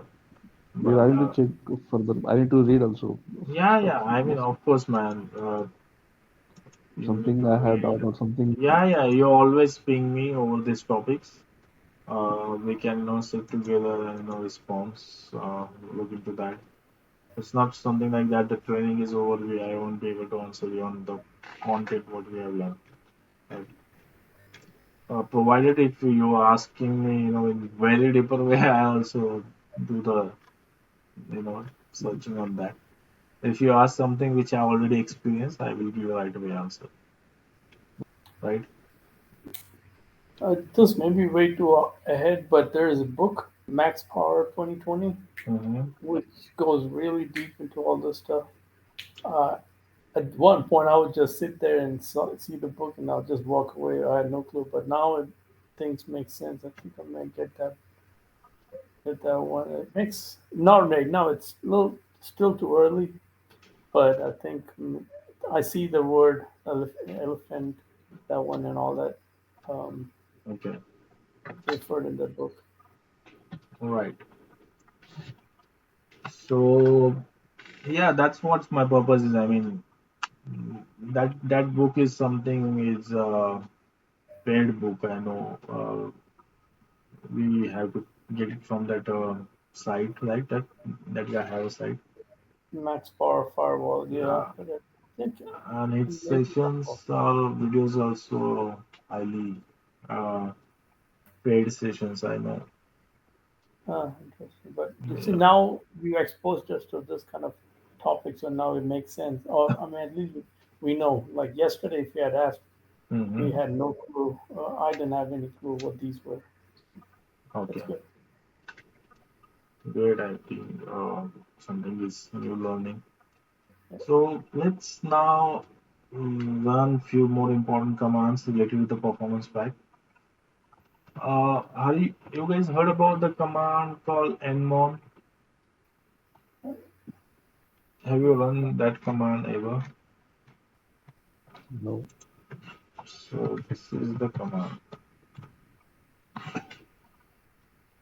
Okay. I know that out of 100, 99% of the checkpoint admin never or ever come across this command, or they don't know about this command, right? So this is the command which you use for the CPU, uh, which is used for, checking out your firewall performance. It's a sort of monitoring checkpoint provided within the firewall. Okay. So if I say C, I just press C here. Okay. It will give me all the CPU utilization. So how my cores are acting, how my CPUs are acting, Hmm. with respect to the interrupt, with respect to the waiting time and everything. So just come here, just type C and just observe your CPU within one click. This is how my things are behaving. Like that, if I have to rerun the command, if I want to see the memory thing, just press M and I am at the memory stacks. This is what the RAM I have. Okay, this is the free MB, and it's like every 2 seconds, the output is reflecting. So you'll be getting, almost the latest output. So what buffer size, what swappable memory, uh, you know, if we know more of the operating systems, you will come to know about this terms. So it's very handy and helpful command, you know. So if you want to see top processes, or if you want to look for the kernel, just press K. It will give you the kernel queues, context switch, box interrupts. I mean, it's a kind of deep if you want to learn these things, but you have this flexibility. You just have to come press network and you'll be seeing what interfaces processing what packets, at how many packets are receiving, transferring, you know, pick connections and everything. Wait one more time. Let me see the top processes. If I just press P, it will give me all the top processes running on my firewalls with respect to the CPUs, uh, you know, all those details. So I think this command you need to have with you to, in terms of looking at the things in other perspective. There's also a command called cpview. This is also very handy command and it's very common nowadays to look out the things. So within the cpview command, you are seeing the stuff like in a single click. And this command is also very useful to see the historical things. For example, say 10 days before, how my CPU was acting, like how my memory was acting, how the load was scanning by the CPU. You can see that using CPU or CPU history command. If you want to learn that, just go ahead into my web checkpoint firewall site, not site, the YouTube channel, and search CPU history command. You will get in detail output, like how you can do that part also.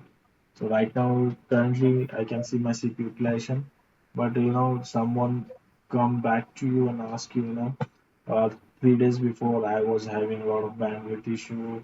I wanted to see my CPU was how it was performing. You don't have to go back to the SolarWinds and check those things. Just within this CPU command, you will be able to see that. So there is a video I have. You can watch that and learn more on this. Okay. Uh, we have more commands here. Let me see which are the important one which can cover. Mm,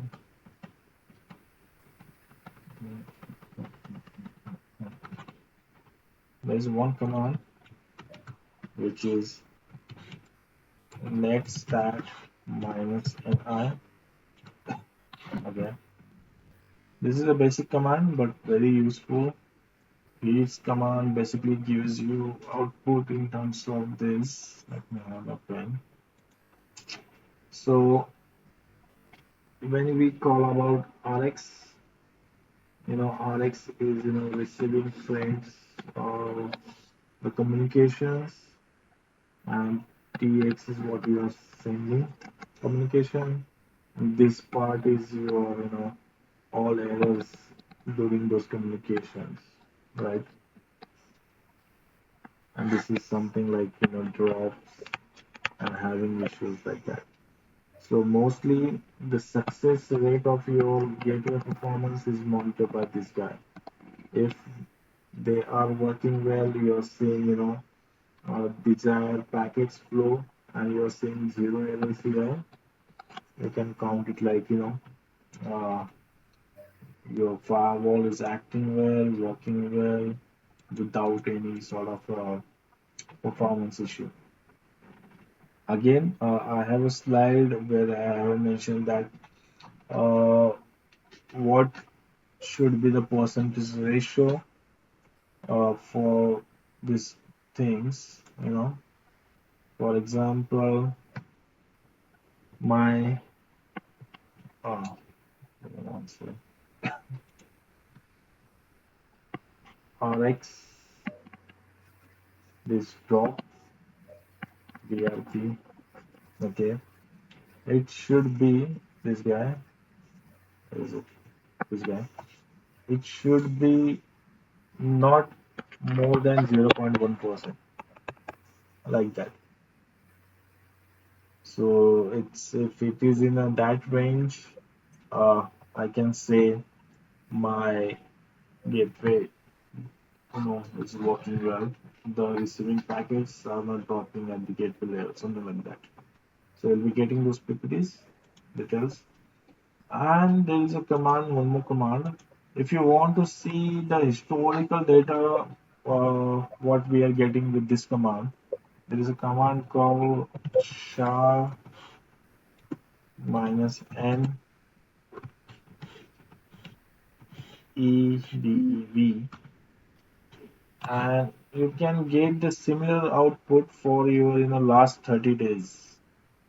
You know, so from today you can go back to the last 20-30 days, and you can see this output like how your gateway was performing there, right?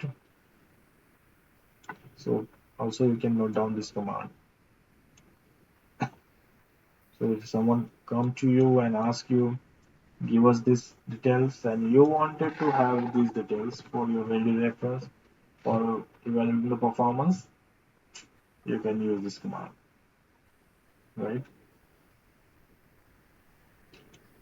I mean, I have too many commands which I can give it to you for your reference, but again, you can find commands over the checkpoint side or over the Google. But these are the important commands which we use for the performance thing, right? Uh, there's also one important command I would like to give here. CP status FW. So this command basically give how your interface is dealing with the packets. So interface 0, I have received this much packets, and out of this much are accepted for inbound direction. Likewise in outbound direction. If anything is got dropped, you know, it's giving me those details. And with this command, you can filter out any this thing uh, like modules. So I have one FW. You can run say cp start f, give it like a memory module. So you'll getting the all details like virtual memories, what you have for the memory module. Similar, if you want to see the stuff for the routing, you can give same command and run this thing. You will get it for the routing module. And if you want to check something like with your power supply, like how the power supply even working, you can use this command. Right now it's not appliance, we are not able to see that. But yeah, using this command you also see this stuff.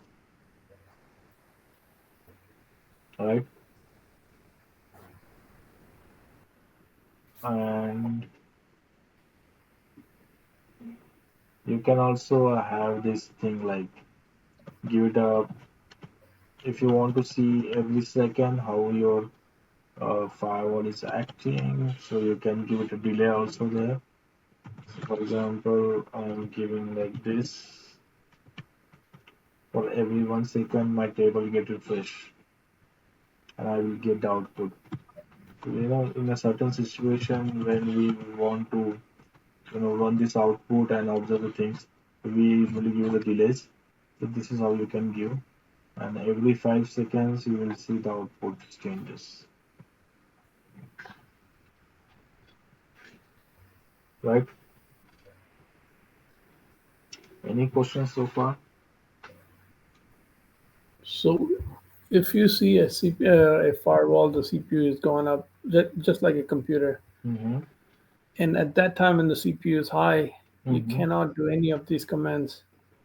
You have to wait till it comes down, or what other things can you do to see what's causing the CPU spike and all that?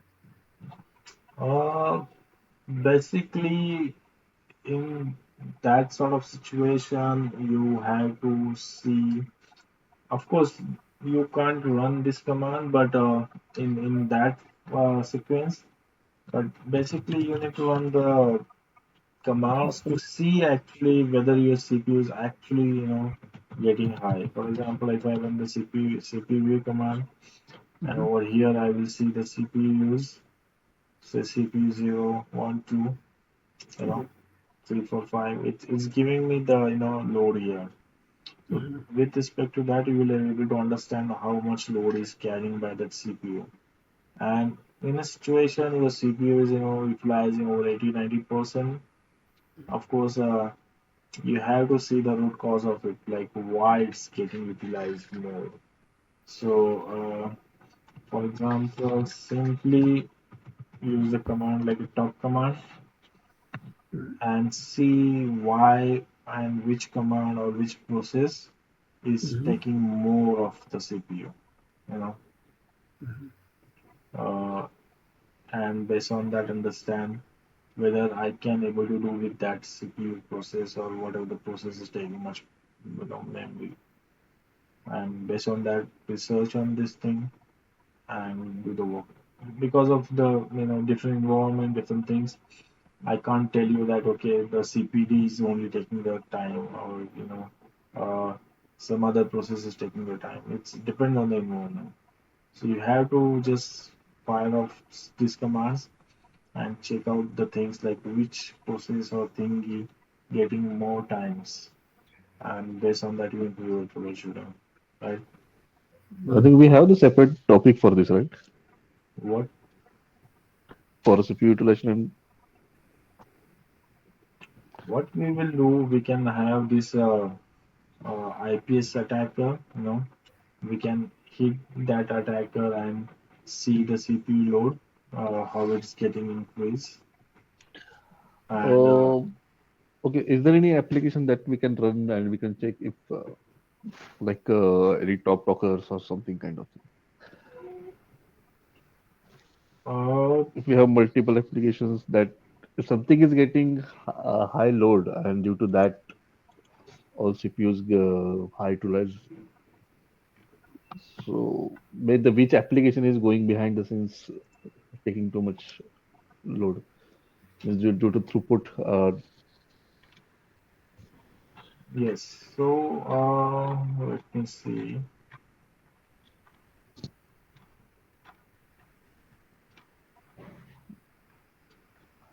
But what we had observed in my organization Mm, last maybe 2 3 weeks back, same mm, thing. mm, All CPUs were high utilized, mm.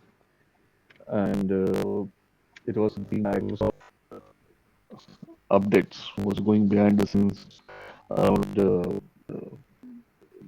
maybe 300 US. So we were not aware of that. Mm-hmm. Suddenly it was a kind of spike for at least 30 minutes. Okay. But how you rectified that thing from the firewall? Like how you found that It the was map it was it was it was we take the stack and the stack was just take the top colors only. top talkers? Yeah. Others, if we can see in maybe in the logs. Yeah, I know that from the logs, but I'm thinking, uh, what is the I don't.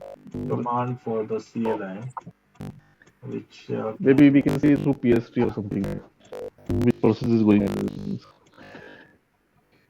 If any fire FW worker is or any CPU is high utilized, Mhm. then can we identify that which application is taking, like you learn the top command, Yeah. but if it's in the if it's utilizing Mm. and taking the CPU high utilized, then CPU uh, had take your load of command. Okay, give me one sec. Let me see if I have anything for this situation.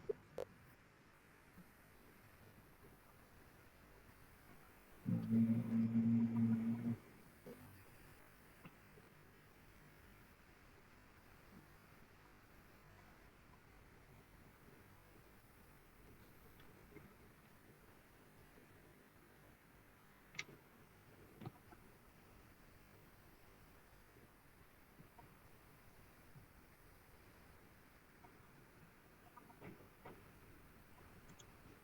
So one, you can watch the your this thing. Let me get up this thing. If you want to watch what interface is causing this, okay, at certain interval, Mm-hmm. so you can run this command.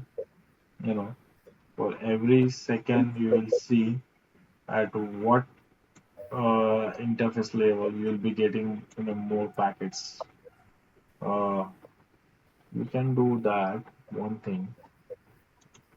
Uh, specific application.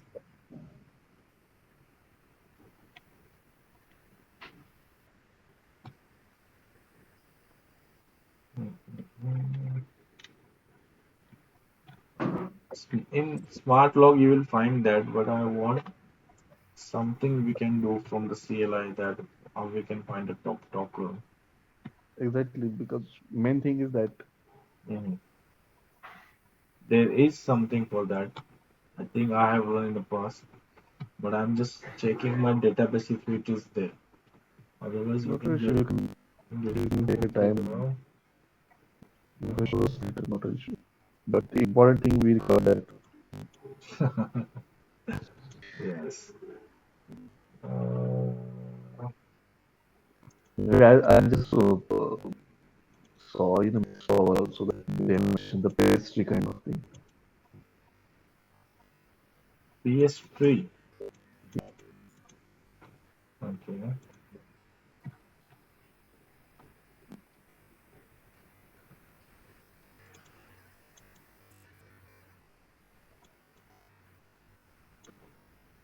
Let me quickly Google it.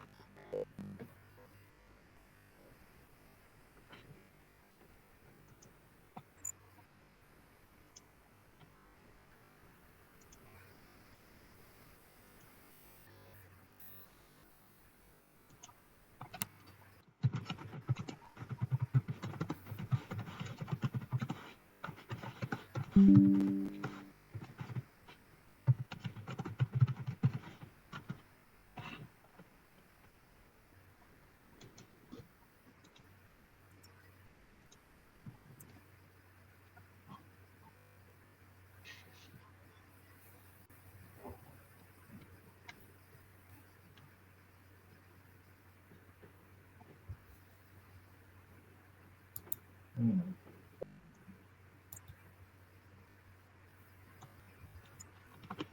Let me see if I can run this command here.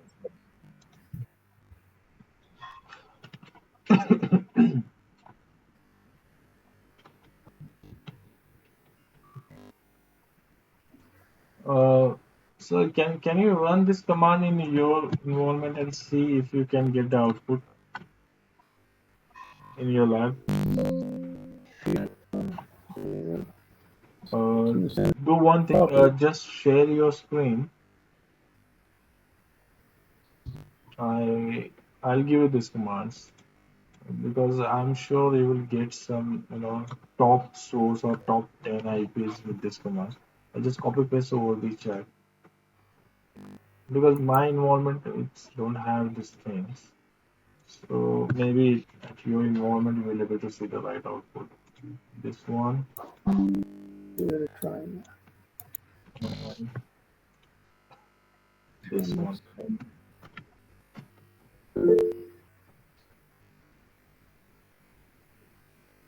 So you need to share your screen. Yes.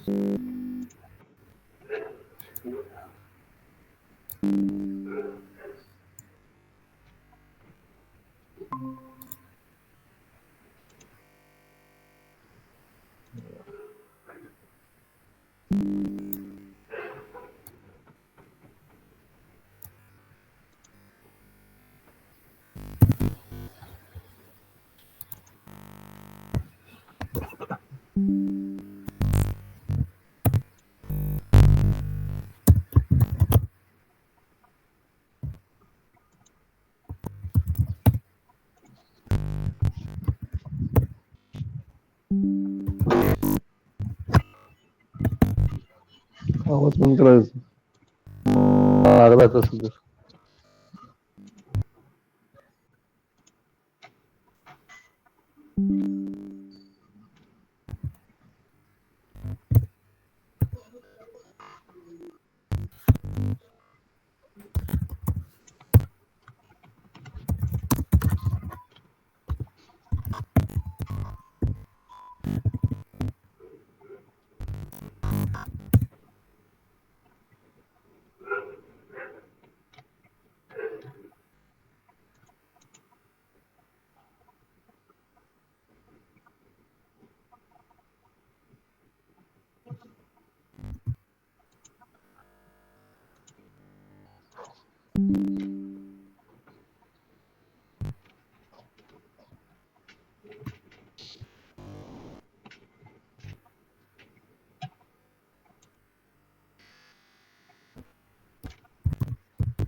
From the expert mode, you can run that command. Just copy paste.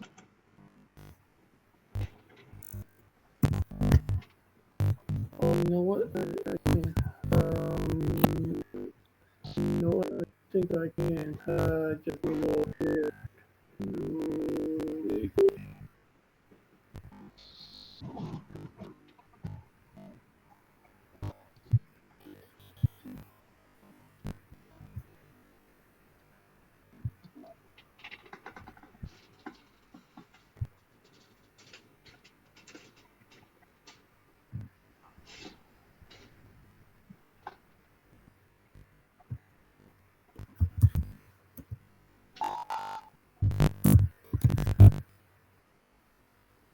Okay, now I'll have to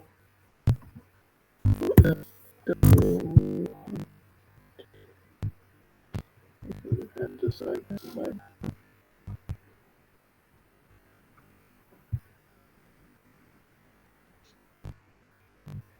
Maybe paste it.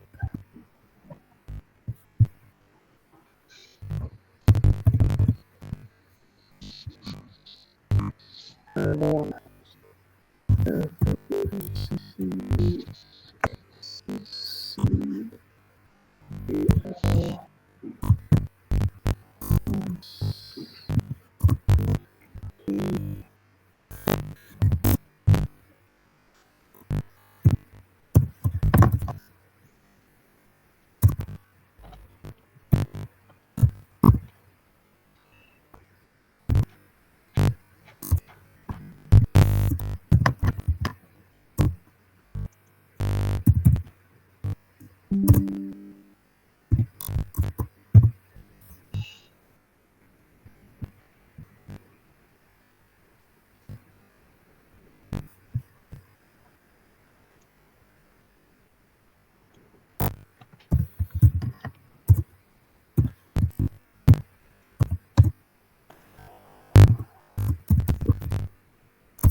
something is that what you're expecting?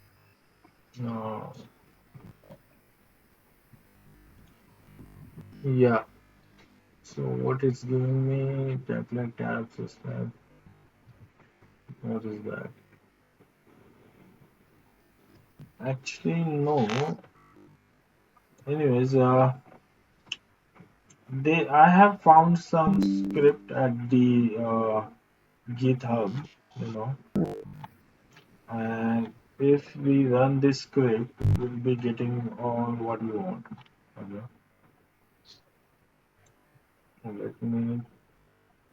Let me give it that script to you, but I am not sure if you're able to run it. Anyways, let me try in here only. So let's see. Give me one sec. I'll share my screen. Mm-hmm.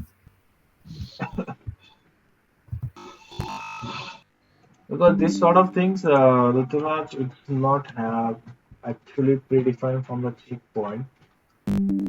We have to run some alternative for having this thing with us. Uh, Let me check here.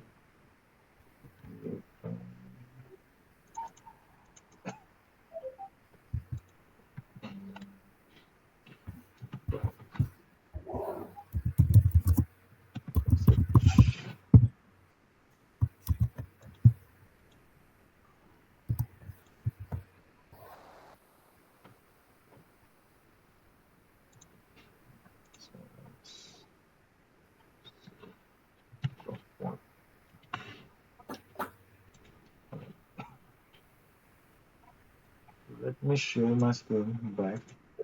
Yeah, go ahead.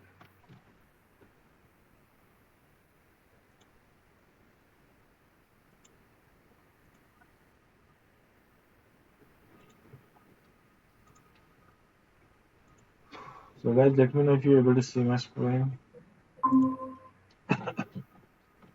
Yeah. So there is a guy, this guy. He has written a script or the output what we are looking for. Okay. So what he has written, display the top 50 source destination combos, you know, lot of Mm, details there. Okay. And mm, he has written this big script. What we need to do, just we need to copy paste this script in our environment and run it. So let me mm, try this.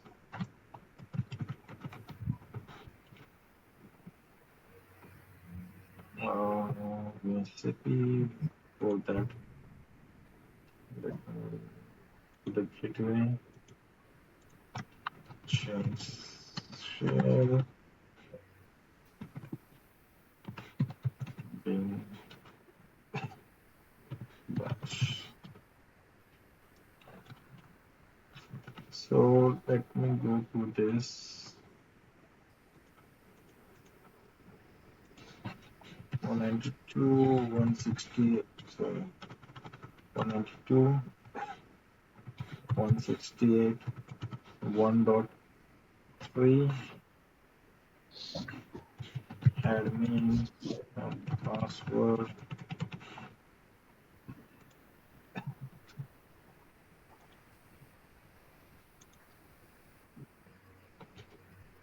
So let me go to the root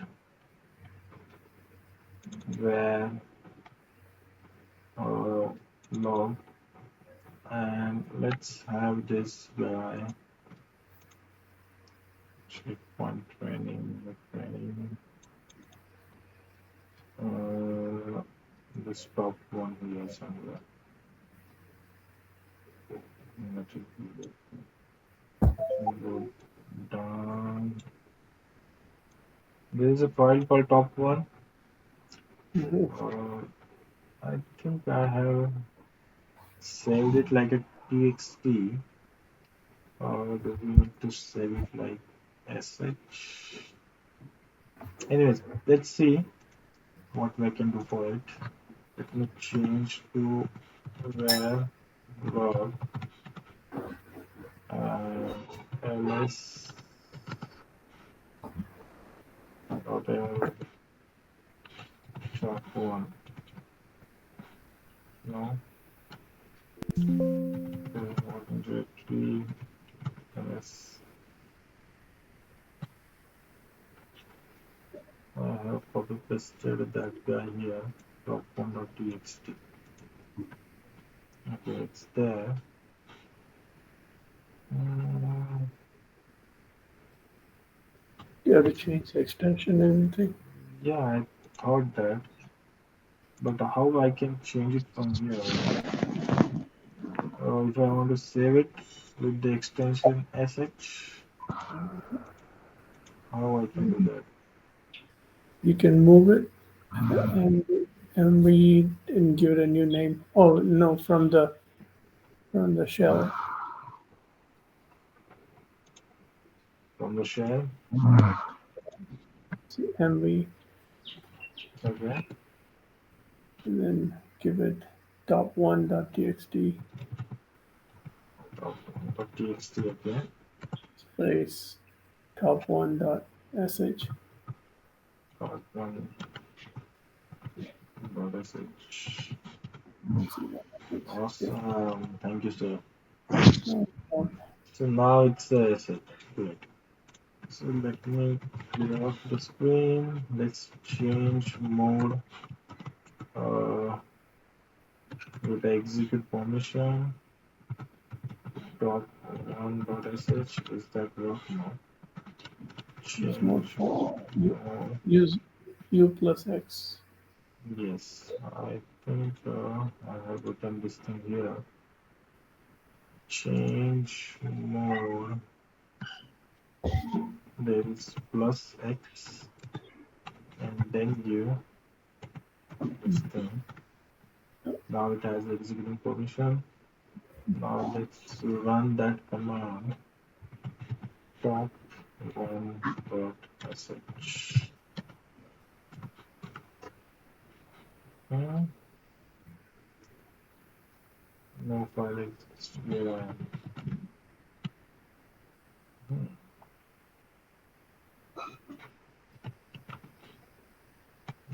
is this guy, top one dot sh. Now I can do this. Uh, execute bash top one dot sh. Syntax error, false, the syntax error. And that should be fine.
Hmm.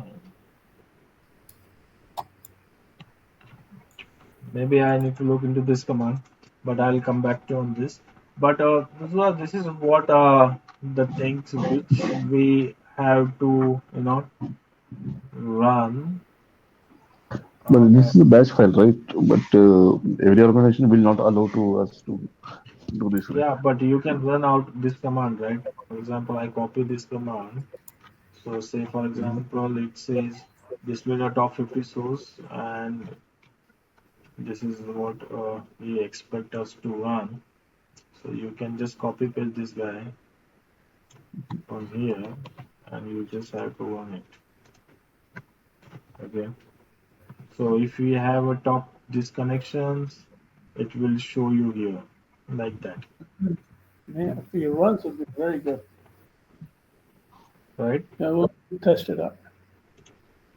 So like that, you don't have to run this entire thing. Just have to copy paste this syntax from here and just run it.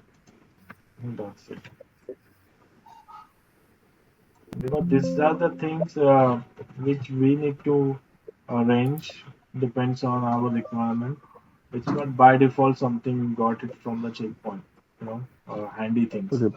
Only thing is that you can go for the smart log, and from there you can see all these things. From the CLI you have to use such things arrangement. Yeah, it's not that dependent. Yeah, yeah, it does something. Yeah. And by the way, the surgery is from the checkpoint itself.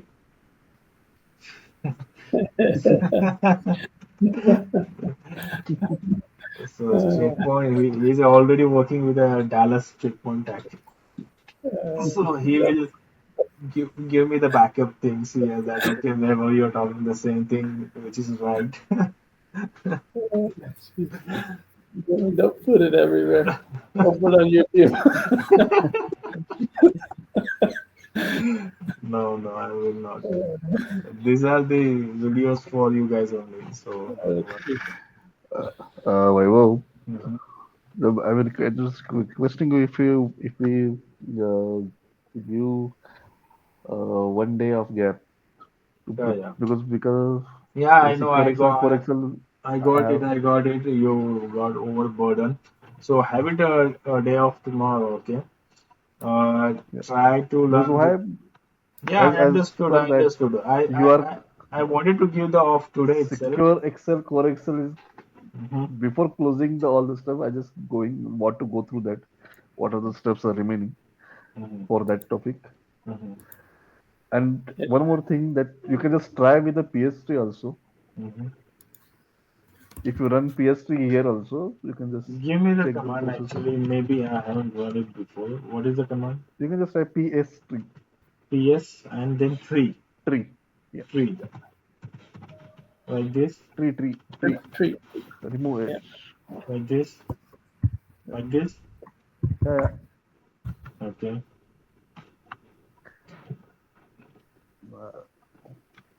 So So it's lots of giving me the tree of all the whatever we have with the checkpoints, so events, AW workers. So it's just all processes, commands, all the internal things lined up together, all the daemon sort of things. But you have any specific command here where we can filter it out what we are trying no, to see? I will give you that matter that which which you mention in the max power. That's what. Show command and argument, ASCII, don't compare highlight current process and its ancestors. Okay, let's do this. Sorry.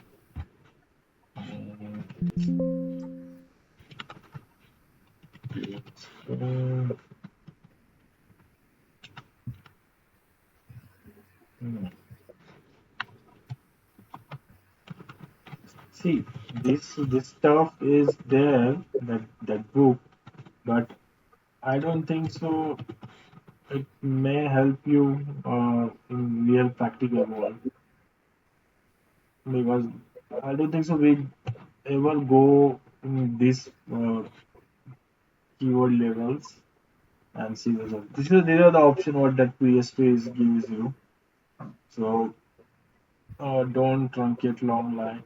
Short Okay, output by the PID show. okay, not Yeah. okay. Can we check in that if we are able to initiate some traffic through browser or something or through any applications you have, Hmm. then if we can identify that, how can we identify that those are applications that utilizing this particular certain percentages? See, from the CLI perspective, you have to have those sort of script ready with you, or you have to run those things. Otherwise, if you go to the smart log, right, you will see everything there. You don't have to worry about the CLI. We will see that in next lecture that if I try to generate some traffic from this guy, for example, this is what I have from this IPS attacker. I try to get a Mm. lot of packets towards the gateway, and we'll see from the logs, from the CLI part, how the CPU is getting utilized and how everything is getting happening over here. And uh, we will see accordingly what how the things are. Okay, Hmm? okay then. Okay, so you are going to take the troubleshooting high CPU utilization next time. Okay. Yeah. That's troubleshooting is more of we are just looking out the things. Troubleshooting means Uh-huh. at what is taking and what is why it's going to take the high. That That's that what. that's what we're going to take. No problem in that. Uh, At least we so can, if we are able to identify, that is enough. see, the identification is very simple, But if you only thinking Which that, why yeah, if which you application, what the process, yeah, that's it. if you're That is thinking sufficient. about the CLI perspective, then it's kind of script you need to make. But from the GUI part, From the smart log, you have plenty of options to work onto that. Even you have a smart wave monitor. Over there also you have a plenty of option to see this stuff. I can show you that next lab. Uh, CLI, that's the thing. Like we need to have a script for these things because this is not really come from the checkpoint. Okay.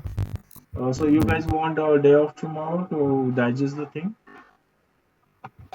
How it is? Mm, that would be nice. Today, well, I was trying to think about we should do alternate days because this is quite deep. But yeah, definitely tomorrow will be a nice day to catch up. We can have like a session like this, like a fallback session or something if we need to. So tomorrow, if you are okay, what we will do, we will continue on this. We'll go to the smart log, smart view monitor, and the CLI part. I will try to have this, traffic generated from this thing, you know, Mhm. uh, and we'll see the things here. So at least there should be a link, and we will be not disconnected. So right Yeah, now we can do we are connected with this thing. So running this thing immediately after having this learning will be easy for us to grab the thing. And then probably if you want uh, day after tomorrow you can take off. If not, we can continue. It's up to you guys. Always my purpose is have the continuity. We can always see the concept together. If there is a gap, then again you have to recall those things. But if you are in a continuous stage, it's easy to understand the things. And always we have these videos with us. So if something got Yeah. forget, you can also come back and recall these things. So we can pick any new topic, but we'll just continue what we are working on it right now. Let's continue on this. Let's look into this thing from the logs perspective, from the modeling perspective. What send, what details we can get it from there. And also, I have a topic where I want you guys to see how you can run the kernel level debugs. So those are the. Let me see. Share you these things.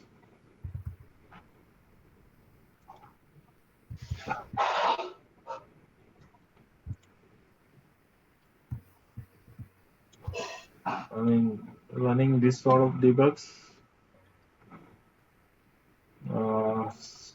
Say there's a situation the user is complaining about the web browsing and is trying to reach the website and not getting desired response.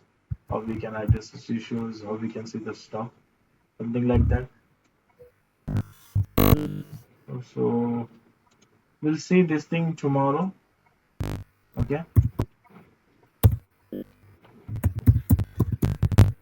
Some performance commands.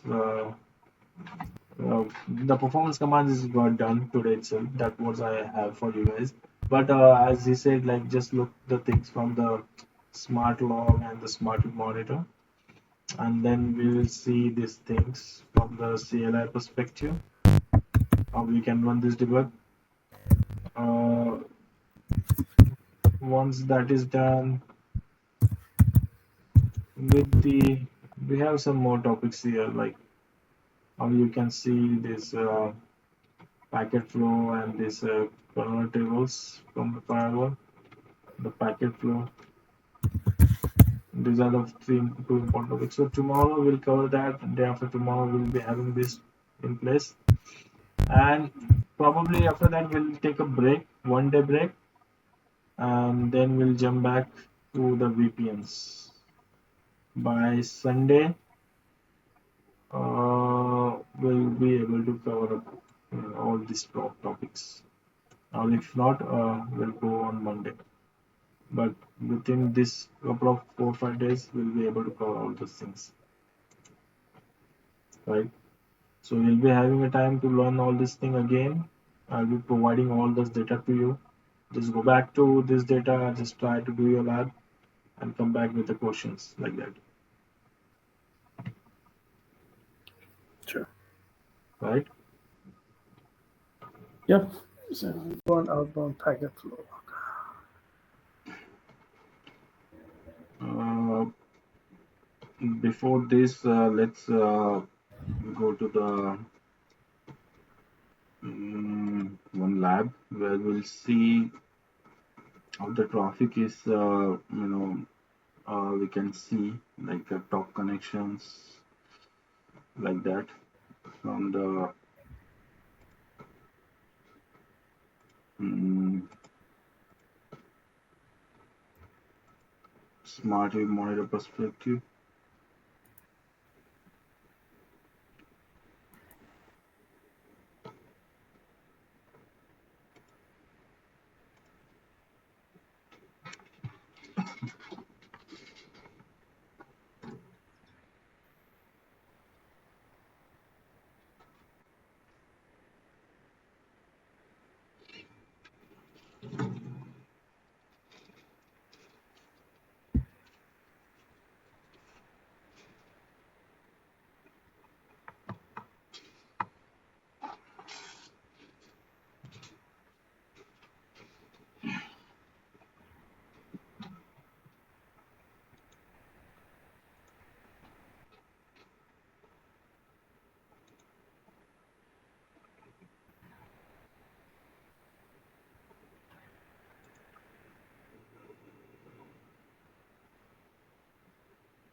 So you know how to go to the smart wave monitor. If you go to the logs and monitor,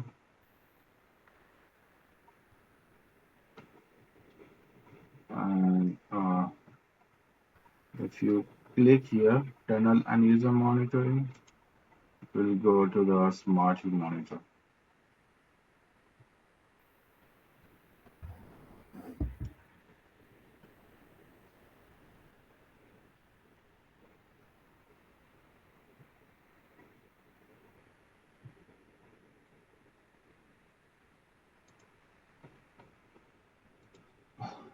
Uh, Smart view monitor required a license to have. So just see in your environment if the license available for this.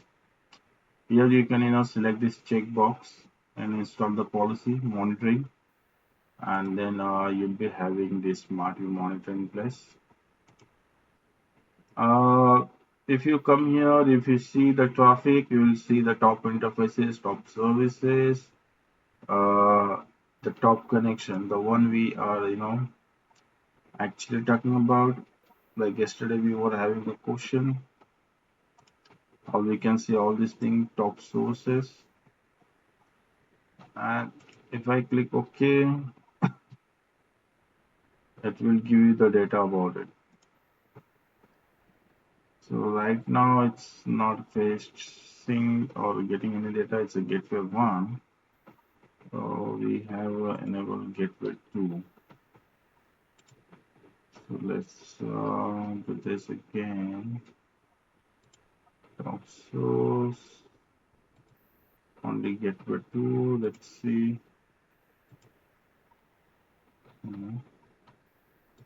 So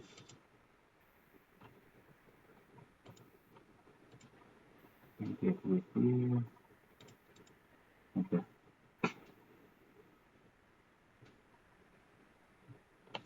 So currently we are getting this traffic 192.168.1.10. It's my management server and it's the traffic from the management server.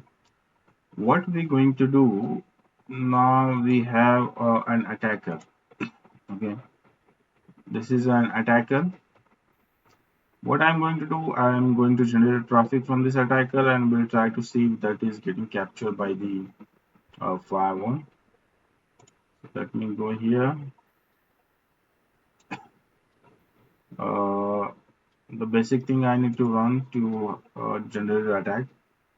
So right now this attacker is saying the IP address what we is by default have is this one. We need to change that. So if you see the option 0, configure network setting, so just click 0 and here it will ask you what is the attacker IP address. So let me give it 192.168.1.20 default mask. I'm okay with that. Target machine, I'm going to hit the packet to my gateway 192.168 1.3. That is what my gateway IP address. Yes, default gateway, I'm okay with that. Now we need to select what attack we need to launch. So you select our number 2 option and here it says what attacks you want: network security category, application integration category. Let's go for the application integration category. So I'm pressing 2. And now what attacks you want to launch? I want all this attack to be run. There's option number 0 and it says randomly for a period of time, only one by one. So I want randomly to be generated this attack. So say number 2 and if I say enter, so attack started heading to my firewall. This traffic is allowed, that's why it's getting executed. So let's go back to the logs and monitoring, and if you come here, logs and monitoring, very first tab, and if I say today's log, I'm able to see the today's log.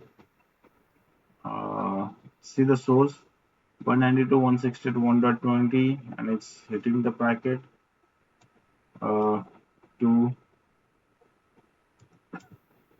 TCP high ports 6500, and if you see the number of packets what are hitting is many. And if you want to see these details from here itself, just come here, there is something called tops and click this here. Let's calculate what are the sources getting generating more data. Just click to this and you'll be having all those details. And if you want to see what are the top applications are there, so far there's no result, but it's saying that top sources are this. What is the top destination? This guy. Top services, TCP high ports. The action, of course, it will be allowed for everything. Accept. Top blades, it's supposed to be firewall. Top provision, gateway 2, right? And same if I want to see from the smart view monitor, if you come here, if you see, these are the top talkers now.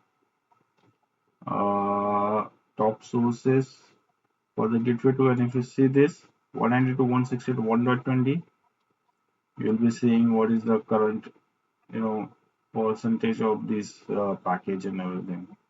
So if you want more detail, just click here, whatever the symbol, it will give you more details in different views. So yesterday, Rutraj, you asked this query how we can locate these details. So this is what a very handy option we have to see what is happening, and the application also you can look at from this smart view. I mean this top application things, right? Any question? Not sure. Yeah, it's good. Not sure. Try those commands, see if it works. Can you share that over the chat here? Yeah, I it's can on put the in the. call messages. Okay. You see it? Yeah, I think it's on another screen. So let me take it. Oh. Yeah. So you put it a TCP dump, right? Yeah, see if it helps. I don't know if it works, but Yeah. It will help, I believe. Let's go to the. So this need to be run from the gateway itself, right? yeah. Okay.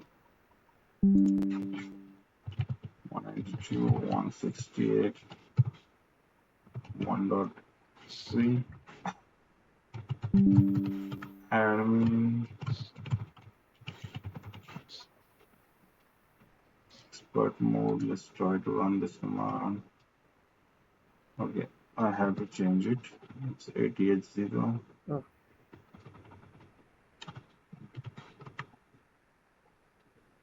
Mm, maybe. FW.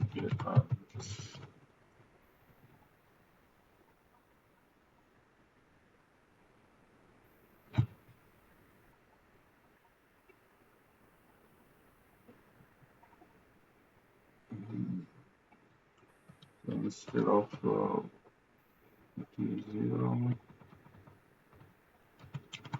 put all.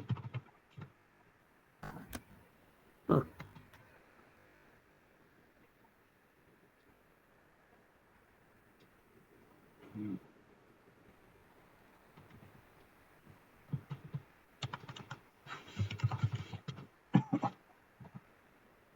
So it's listening on those port, and let's try this now. Maybe this will help instead of this.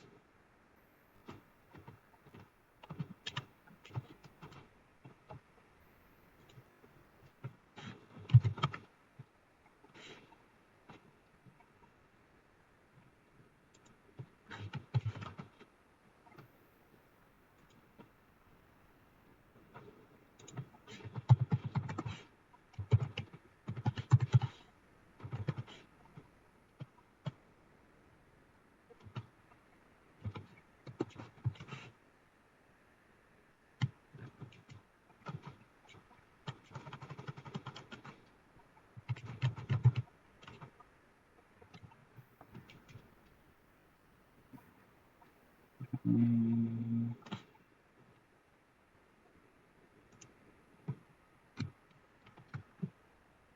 let's try this.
maybe this is not giving a output here. Maybe the situation need to be different. Anyways, Yeah. but that is how we can, at least we can have an option now to see the stuff from the this thing, smart view monitor and smart logs. If you want to see the top talkers and smart logs, we don't require any license, so it will help to see the stuff from there. Uh,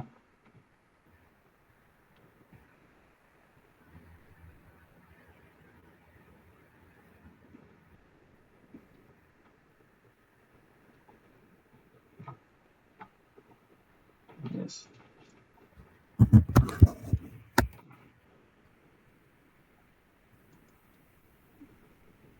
So I'm just closing this now.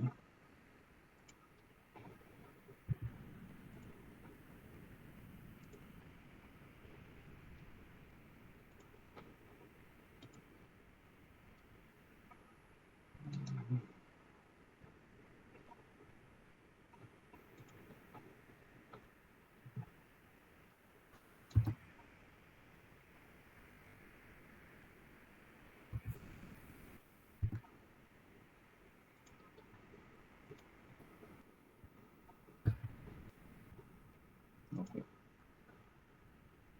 Um, yes.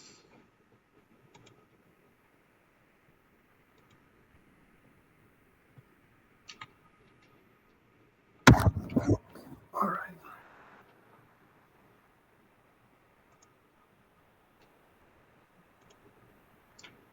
Uh, so inbound outbound packet flow. Uh, the kernel which resides beneath the operating system, it has two parts. Uh, one is inbound, like the packet which is coming in inbound direction, and the one is outbound, the packet which are going out. So they call it like a logical part of the kernel, which are representing the process of a packet coming in and out from the firewall, respectively. Each part of the kernel act as independent and does not assume that a packet was inspected or processed by the other. So the inbound direction is complete one sort of inspection. So all whatever you're seeing there from 0 to 14, it's all get inspected. Likewise, the other side, the outbound part, you know. So because of that, you will see the some functionality is implemented on the both the side, and some functionality is implemented on only the inbound direction, and some is implemented on the outbound direction. Uh, each direction has its own order, chain of model, packet processing handling. So this handling, or they call it like a handler, decides whether to continue, terminate, or hold the processing of the packets based on the this stages. Uh, whatever the inspection is getting performed, it's on virtual defragmented packets. So the packet need to be defragmented to have those inspection to be performed. The inspection process does expect that the packet is in the outbound direction that hasn't visited to the inbound direction. Uh, like of course you have this IP spoofing for that. It has to be verify the details as per that. So from whenever the packet comes from the NIC, it goes to the inbound direction of your kernel, and it verifies all these things. And similarly, once that is has done, it move to the outbound direction, and again these are the things which is listed as the outbound direction. All these things get verified. Then uh, this is uh, the chain, how the things looks, and this is how you like to read. So for example, if I go to this uh, firewall, and if I run the command fwctl chain, uh, it will give you the same output, the one we are just talking about, inbound direction chain and outbound direction chain. Okay, and depending on the things you enabled, you will be able to see the packet flow accordingly. Like these are the things which are getting verified each and every time, and the packet hits to the firewall. So let me take the pen here and we'll discuss on this.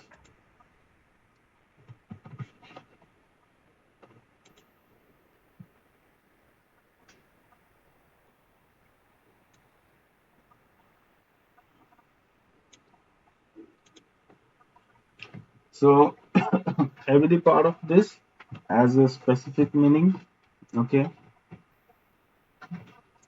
so if you see this, the numbers starts uh, from this 0 to 13, like that. These numbers, uh, they call it model location, model location in the chain. Okay, or in simple word you can say serial number. Okay, then there is this number which is in hexadecimal format. These numbers, they call it like a chain position.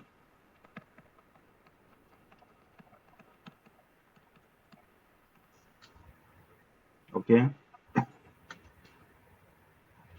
then these are the numbers again which are bracket, that is called a functional pointer.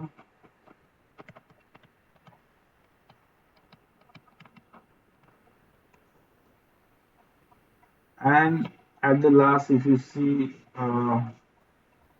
these numbers like this, uh, they call it like a mode in which the chain is applying. So looking at these details, you can now able to read the things. So this is your serial number, then this is your chain position. These are the your mode in which the chain runs. So basically, mode in which the chain run have a different meanings.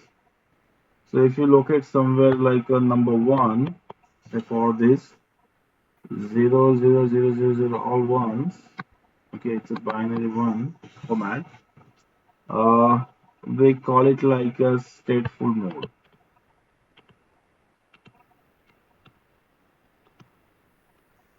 Okay, if you locate anything like 0 0 0 0 and 2, right now I don't see that 2.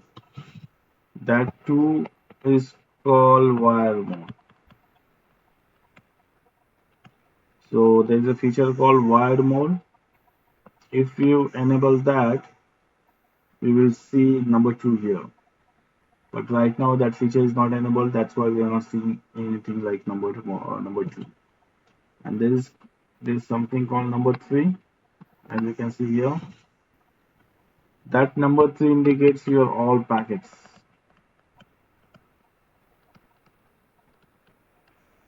Okay, and there is something called all FFFFF.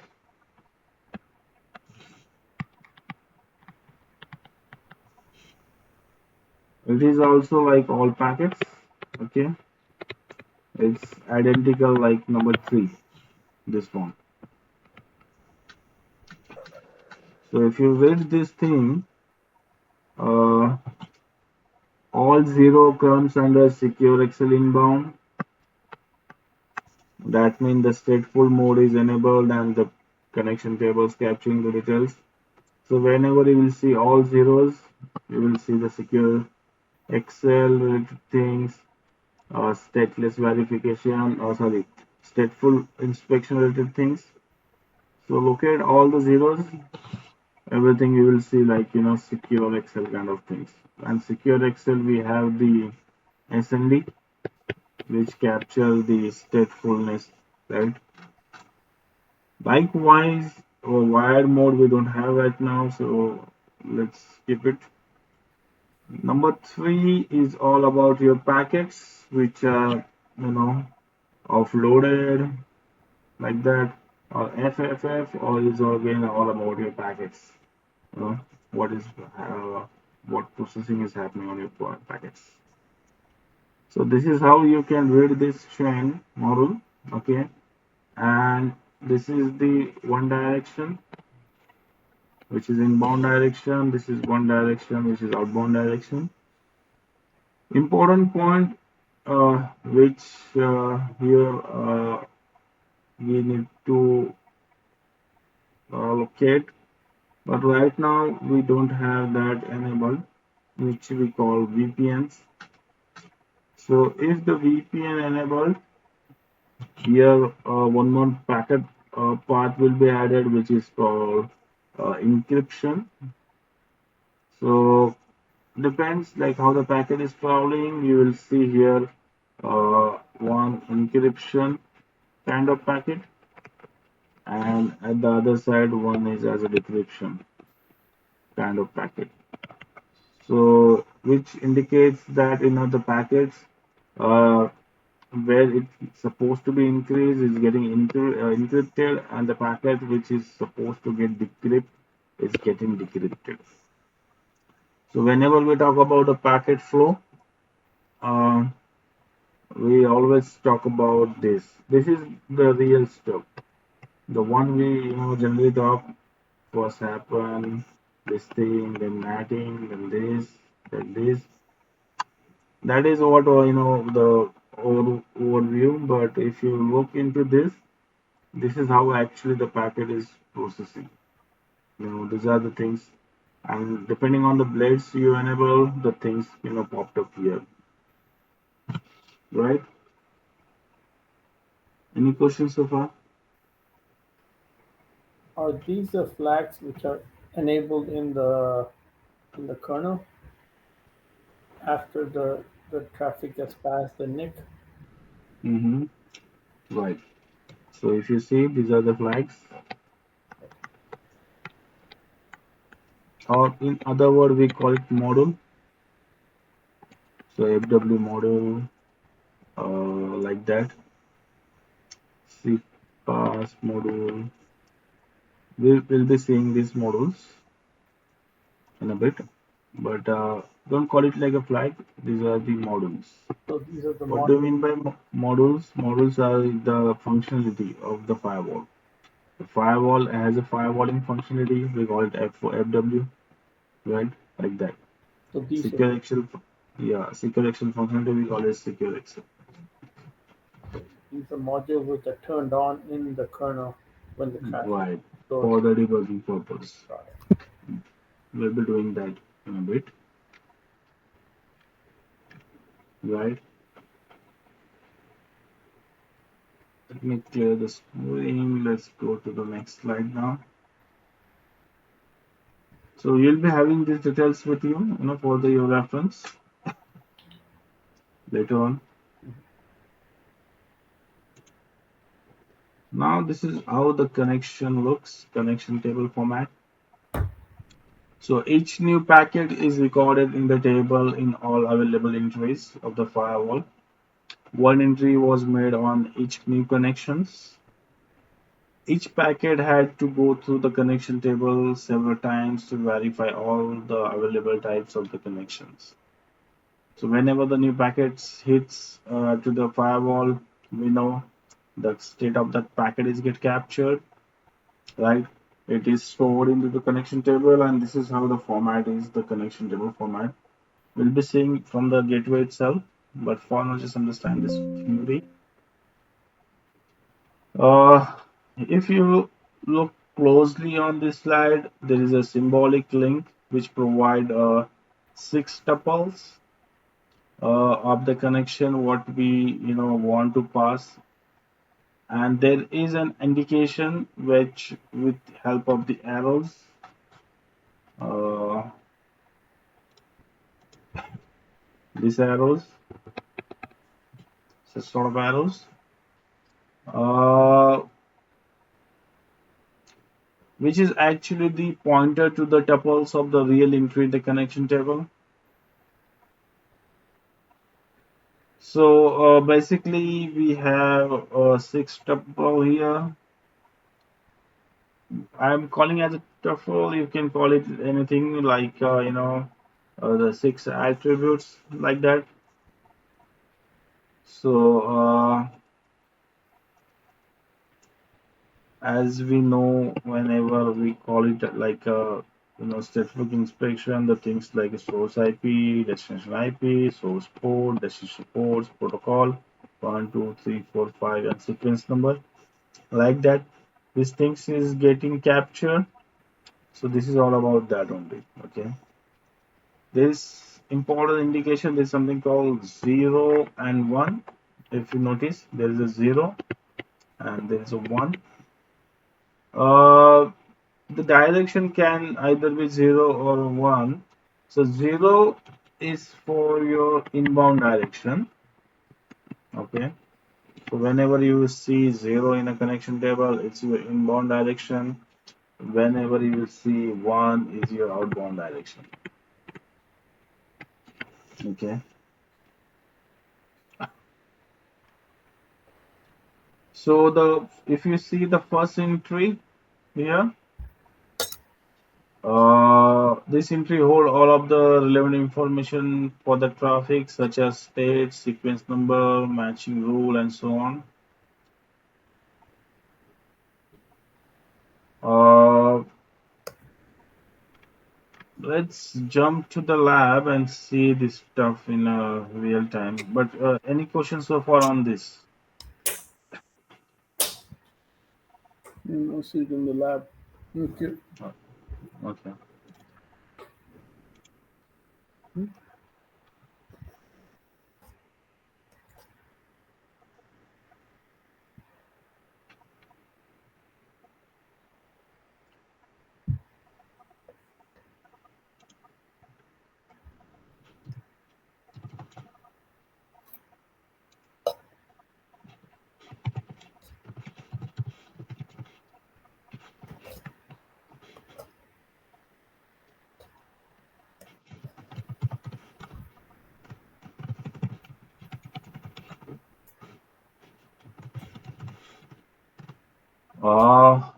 If you run the command fwtab, okay, so this is the command which we use to see the connection table entries, see the connection tables, whatever tables we have with the firewall, right? We use this command for that. So we can do either two things. We can capture the details into any output file, uh, or we can see over here.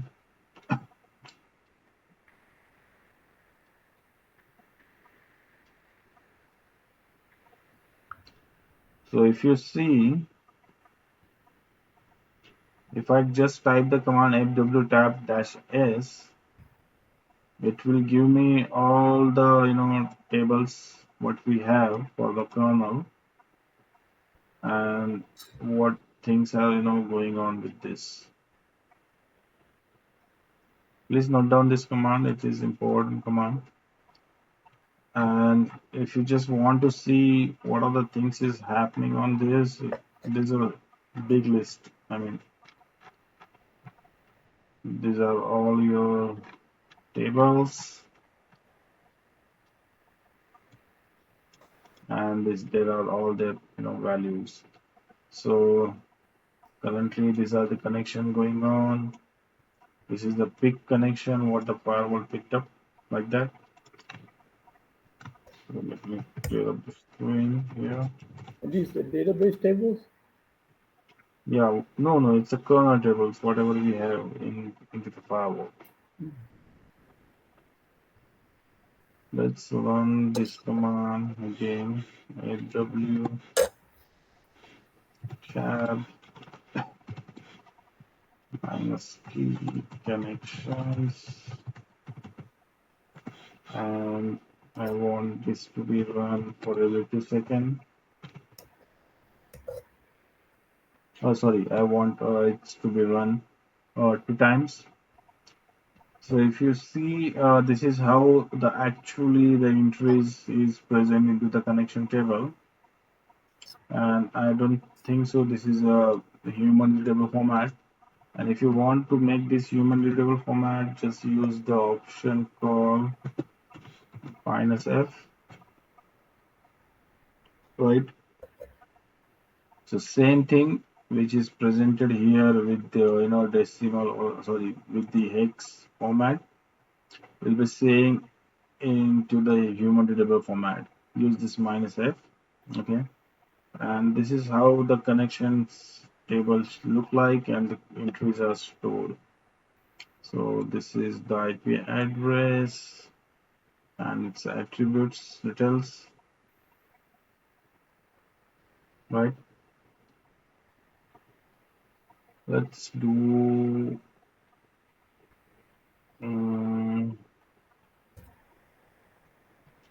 let's do something for the CoreXL.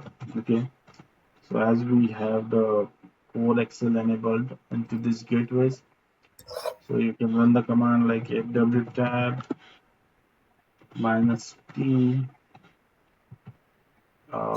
give it number 858 vf.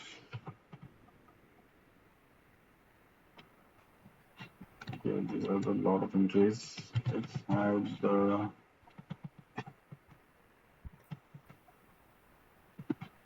say 5 entries,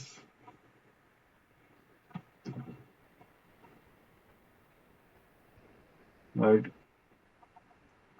So if you see here, there is something called source. Let me look at that.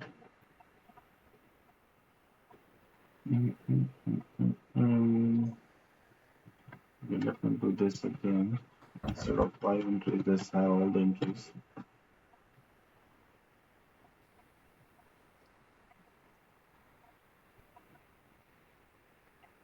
So if you see something like this, destination 1, like this, assume these are your firewall workers. Let me have this format without having the filtering place. So we'll be getting desired output. Instead of F, just press V. And if you see, you will be seeing the same thing like this. FW worker 0, and what is happening with that worker 0, which worker is storing what data, like that. And if you want to format it in a human readable format, just use this F -F, and try to look like this. This is what I understood. So Not tell which yes, firewall worker is it. So this is what you can see.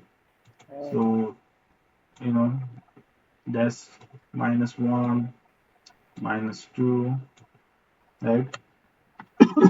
This is what a firewall worker is. Oh, got it. But I haven't given a stamp to this because sometimes I can see source -1, sometimes I see dest -1. But when I compare that with the output of that, the ASCII format, I can see or I can match up that this is what the firewall worker.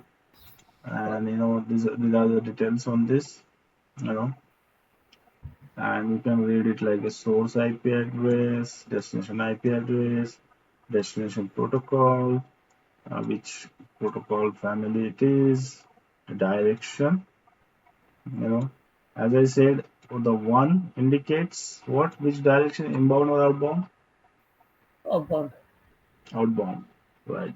So this is flow for the outbound direction, and if you see something like 0, it's inbound direction.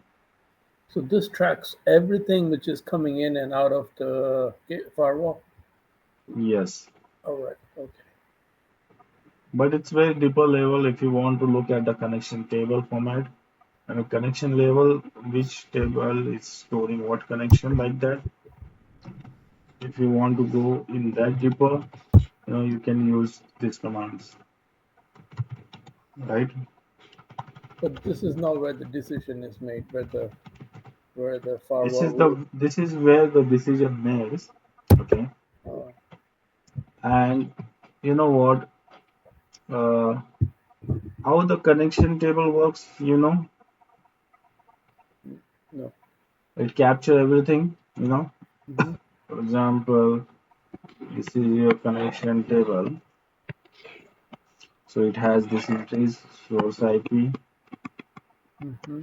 destination IP, source port, destination port, protocol, sequence number, like that. 6 tuple. Uh, so consider this is my big picture, and this is my firewall, and this is one of the connection table we have. We have the policy here, right? We allow the source, destination, source is this, destination is this, applications is this, services this, accept, something like that. Whenever the packet comes, uh, so these are the, we have various stages here. So you have these, say, SND, you have your CoreXL, right? The firewalling path. So whenever the packet comes, it will goes into all these pages, and these details get captured into this connection table. That's what I we said. So consider this connection table is for the SND, right? So capturing the only details like source application, like the source port, destination port, and protocol will serve the purpose for every time.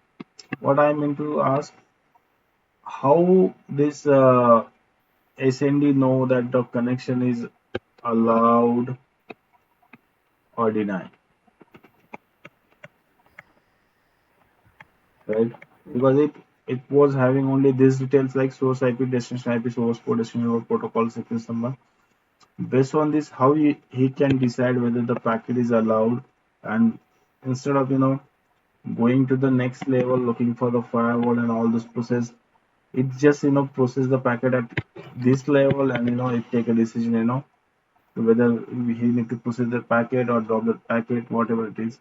How he knows these things are allowed or not? Any idea on this, guys? We haven't touched this part, so that's why I'm touching now. No clue. But it's important. Yeah. How about you, Raj? Yeah, not an idea. Maybe it should be compared with the database. Maybe. Yeah. So uh, the state of the firewalling like this. you know, is also getting stored into this sort of tables, connection tables.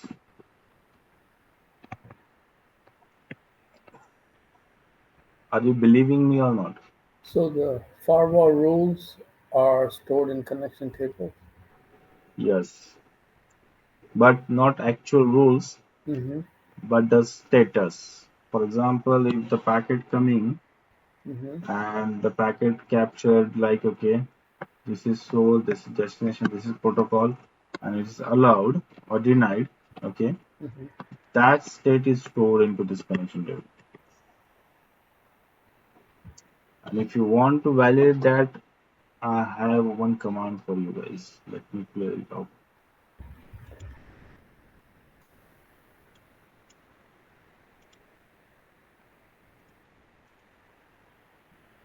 I think nobody touched this deeper, but I want you guys to see this stuff. So let me run this command.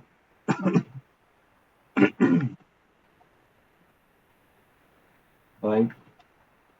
I am getting this data from the connection table. If you see,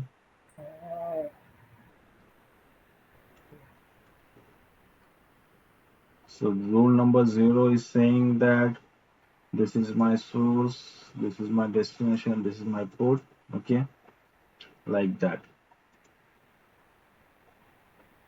So these are all the entries which are currently allowed.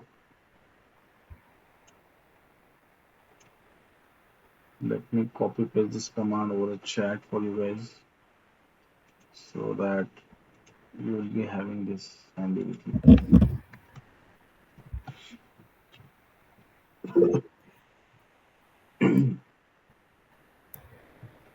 Oh, sorry, what is part capture? We have the command. The output is get captured. The command is this one. So here just you have to check which details you need to see. So now consider we done for that IPS attacker. What was the IPS attacker IP? 20. So right now we don't have anything for that IP address. But whatever the recently going on, you will be getting this. Now to prove that the connection table have a timer, I just want to run this. Right now there is a IPS attacker, we run. Remember IP address 20 we have given, but I don't see any entry now on this. But what if I, test it lively and see if the table will get the details for this IPS attacker if it's this simply running.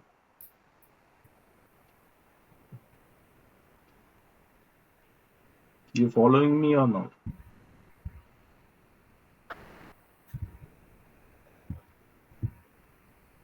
So Yes, no. so basically the IPS. Oh, sorry. Go ahead.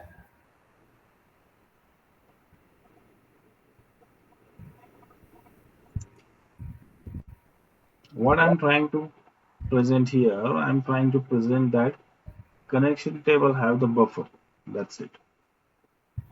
What if it Right doesn't now, know? Like it doesn't know anything about the IPS, so you won't have any record of it. yeah. Only thing is that, see, when we talk about the DDoS attack, uh, some attacks, the connection table sometimes the buffer get full, because of a lot of connections. But Firewall has its own intelligence to keep that connection for certain time. I haven't touched that. I'm just, freshly doing this. This thought come in my mind that let's see if the buffer allocation happens. Right now, if you see this uh, IP address 168.1.20, there is a no rule or no connection, no entry there present as compared to the as compared with the allowing part of it. Although we have run this before, that we tried to do the attack from this IP address to the firewall, and the state got captured. I just wanted to check that if I rerun this thing, I can get some rules for this or not. Let me see 0, 192.168.1.20 is my attacker IP, I guess. I don't want to deposit that. This is my gateway. I want to run, say, second, 0. Let's see. I don't know whether it will show that details or not, but let's run this.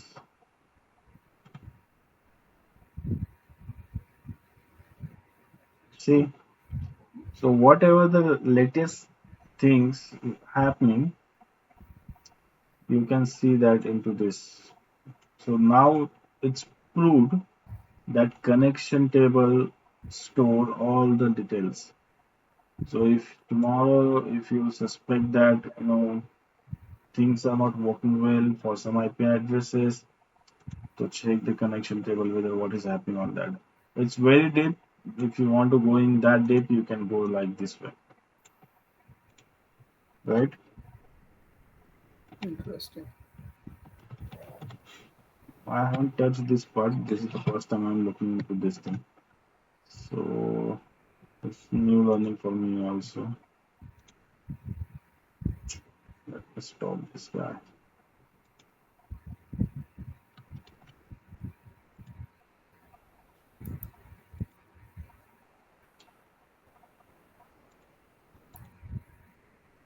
All right. Any questions so far?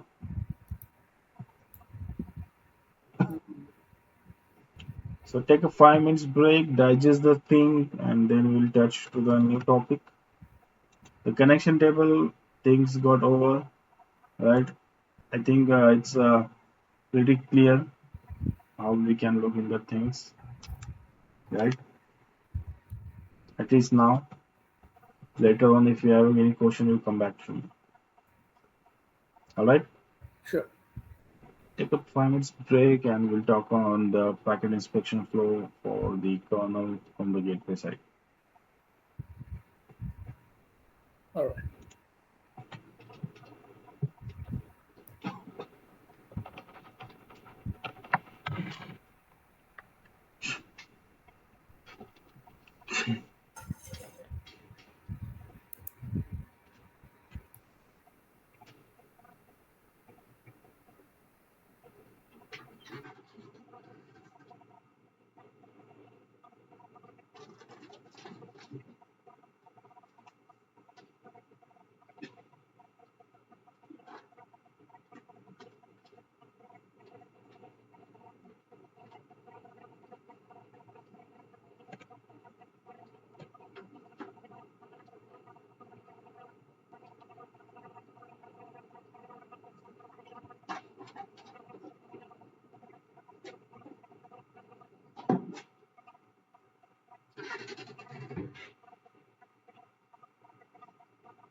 I'm back. Let me know.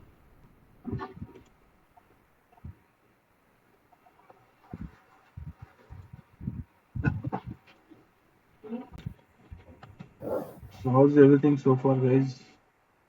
Very good. Okay. So we'll touch the packet inspection flow now, and then we'll learn some debugs, and then we'll conclude the day today.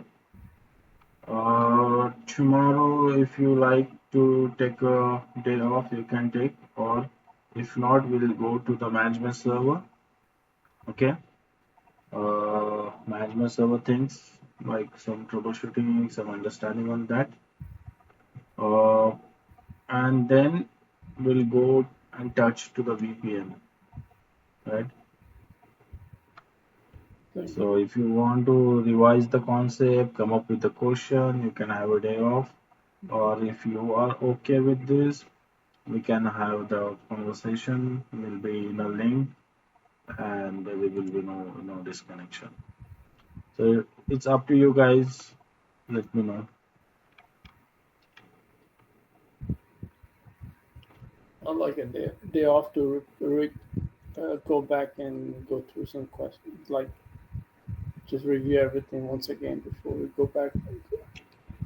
What about it? Yeah, because now after this we'll be moving to the new chapters like the management server thing Yeah. and the VPNs, right? Yep. Because all this deep analysis what we have is going to be in here, and we uh, should be uh, able to troubleshoot the things now after today's lecture. So whatever the problem will be faced in a life with respect to checkpoint, I will give you an idea how to troubleshoot that, and you will be able to troubleshoot these things, right? So let's talk about this guy, packet inspection flow. So before that, just give me the heads up why we use CPD.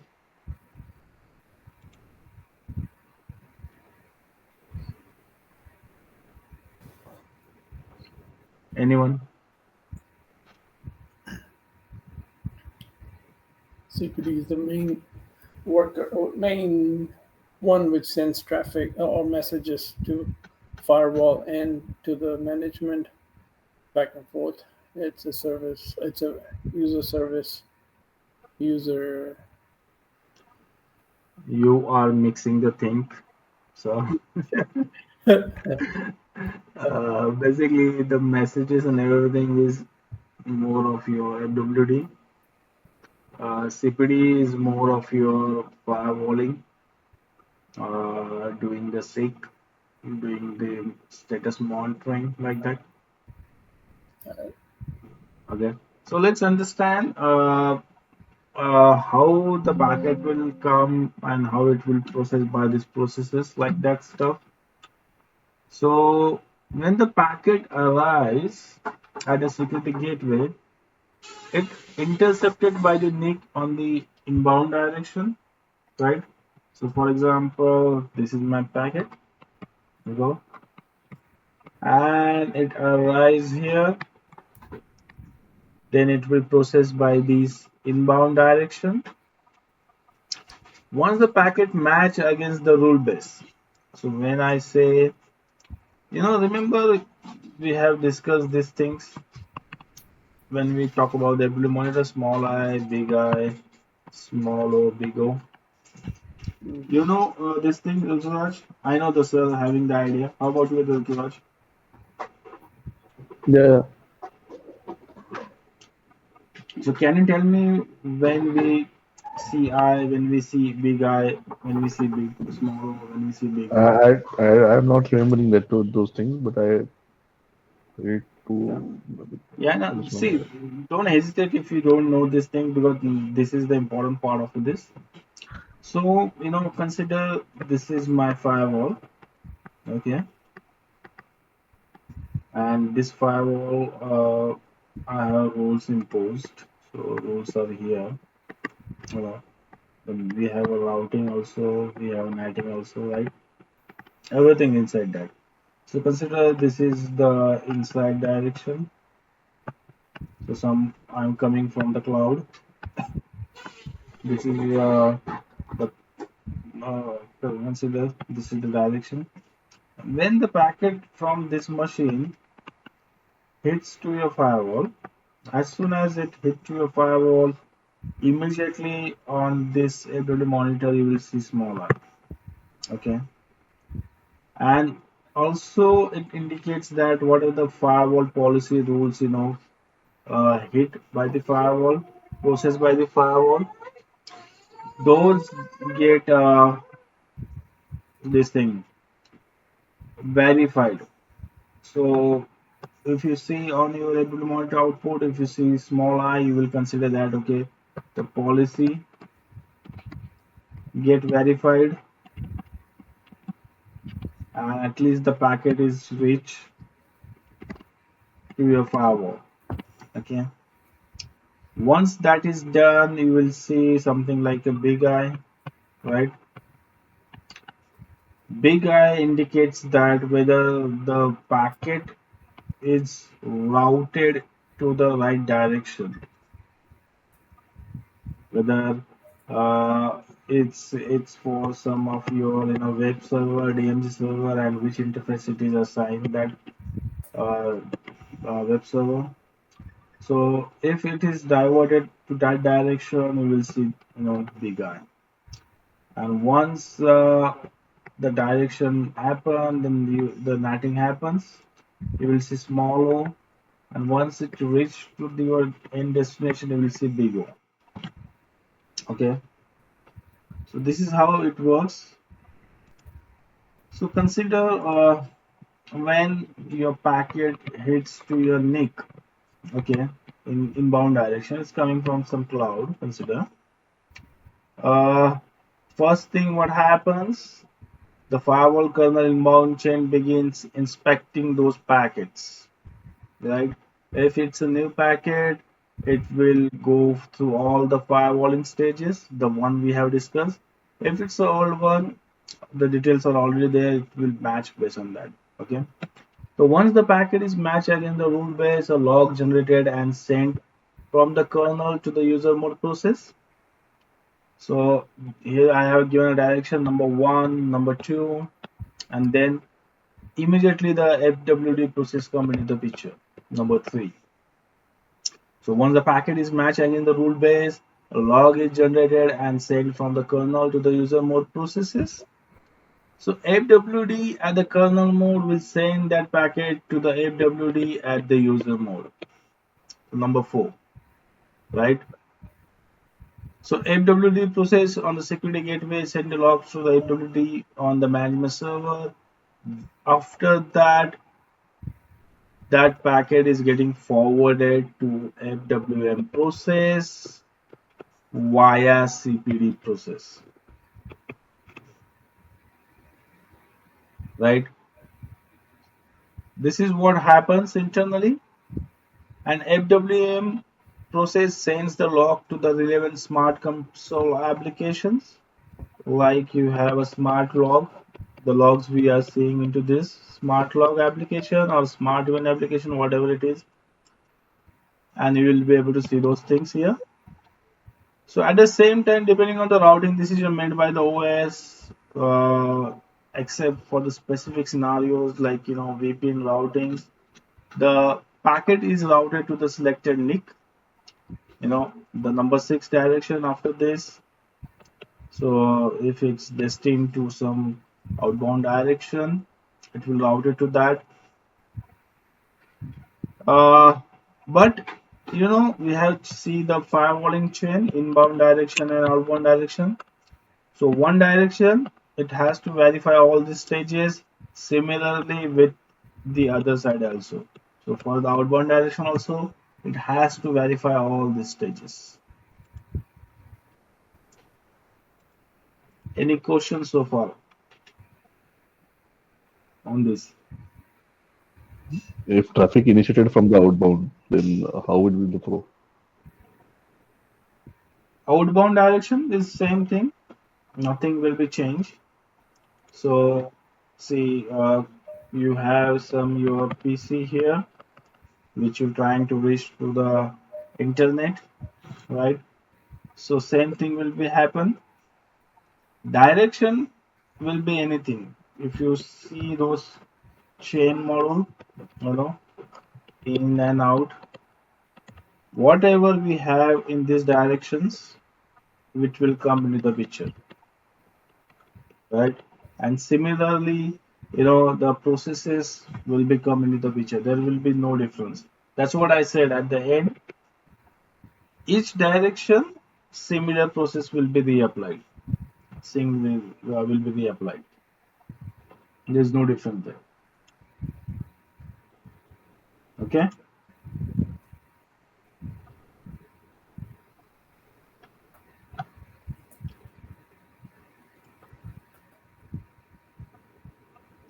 So now this is how this linked together all these processes, these daemons, and now what we will do, we'll see some lab stuff. This is very important thing which we generally use for the debugging purpose. So FWCTL debug 0, what it means, when we run any sort of debugs, we use this FWCTL debug 0. Just don't read this statement, just understand. So FWD CTL debug 0 will make all your debug 0, or it will unset all your previous debug if at all running to 0. So it indicates that, or it's given throughput or output that, okay, the debug right now is not running on your firewall. So always whenever we do the debug, we'll see this. We usually run FWCTL debug 0 to not to get other debug conflict the debug you are running on. When we talk about the kernel debug, we have flexibility to define the buffer size. So if you ask me this question, right, if we don't have enough memory, what we need to do? So if the machine don't have enough memory, you try to give the buffer size there. Okay, whatever as per your requirement. This is the default one, what the checkpoint says. So give it a buffer size for that debug, and based on this buffer size, the debug will perform. Then what module you want to debug? So we have IPS module, we have firewalling module, whatever module. So with the M indication option, give it a module name and set the debug flag. I'll be showing you the details on the models what we have in a bit, but for now just understand you have to give it this syntax. Then actual this is the same thing with the flags and all. You can give the debug details in there. You can use this format the way you like. Then actually you want here the debugs get started. Okay, now you want to store that output somewhere, so you can use this command fwctlk debug, give it this option, and if you like to store wherever, you can use this thing. So instead of varlog location, if you want to use some other location, you can use that, and whatever that happen here will store into this file. Okay, now after having this details in place, you have to reproduce your issue. Okay, so whatever the issue you are facing, you have to reproduce that issue, so that this whatever the debugs we are running, those will capture those details. Okay, and once that is done, you have to stop the debugs whatever we are running, right?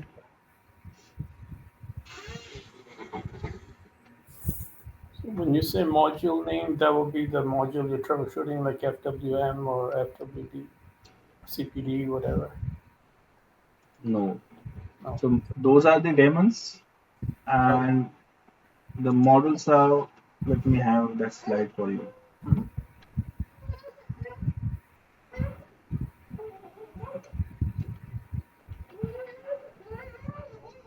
Mhm. I have that slide here somewhere.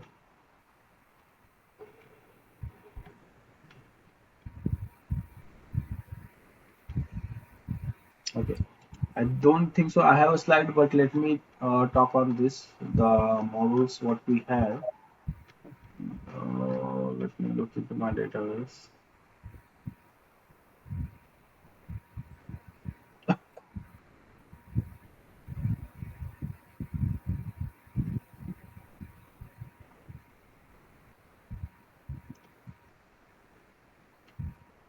Let me just.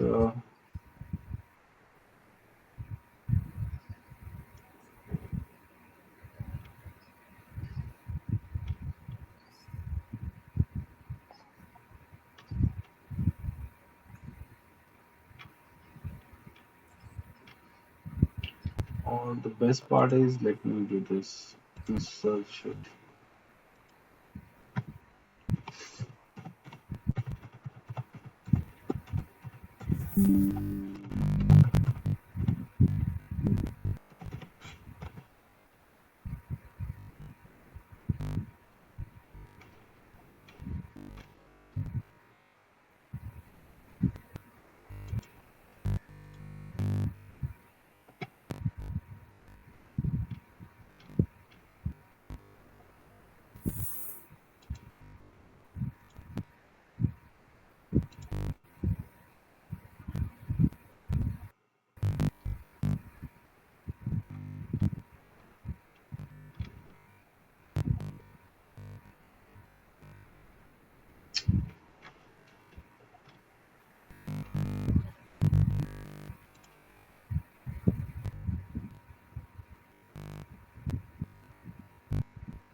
Give me a minute, okay? I'm just looking for the right details. Okay. Look, Mm,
Okay. Sometimes it's easy to find the details over the web.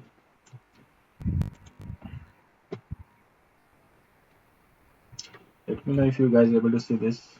Mhm. So these are the modules what I'm talking about. Oh, Okay. So for the acceleration application, this is the module. For application control, there is a module called APPI. For clustering, for checkpoint QoS, for the firewalling FW, like that. Let's have this thing handy with you guys. So why this is important? So only where I have mentioned the model, for example, for the PPT here, if I mention if you're trying to troubleshoot say DLP sort of things, mm. uh, instead of this model name, you have to give that model name which is present at the DLP model. Okay, and accordingly the flags and everything what you need to set, and you just have to run the debug, and we will get a desired output. So let's have these details handy with you. So later on, you will, if you want to debug some specific models, or if you are working on some specific model, you can refer this.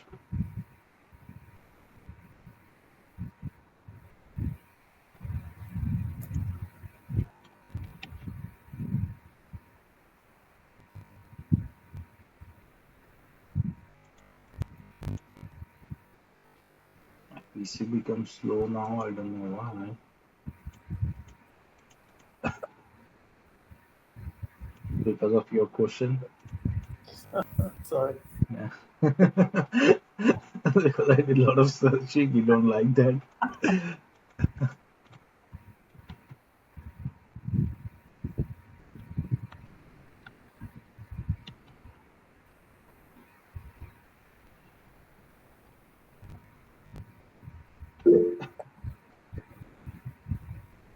Thank you.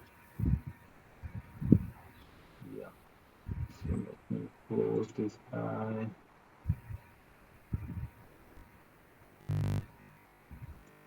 If you look in the way I see the checkpoint firewall, it's very easy to deliver work on the checkpoint firewall.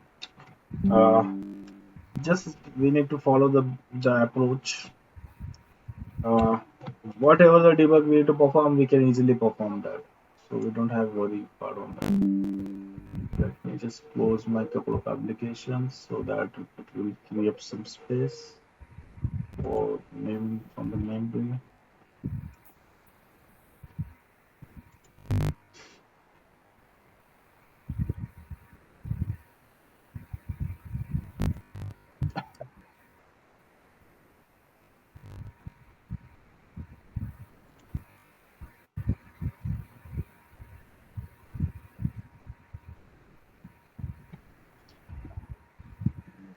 This guy. Let me stop this attacker for now.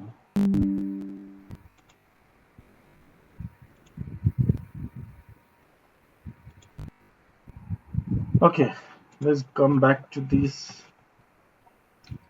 So here, any question on this? We'll be seeing in the lab now, this thing. So this is what the lab I think will do. A user is complaining about the web browsing issue. They are trying to reach website but not getting desired response. How we can address such sort of issues, right? You based on your understanding, you know that if it's talking about something like the URL filtering kind of thing, you have to change this model here. Okay, but right now we are just thinking about the whatever the communication happening from my firewall, whether it's getting drop or what happening on that, you know we'll talk on this, right? I'll tell you the scenario now. So if you see the lab, this Windows server will try to generate traffic from that, but I just want to tell you one more thing here. Let me log into the smart management. Before that, we need to start the process.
So for now, I can see this is my IP address for the checkpoint firewall 23.192. Let me write it down.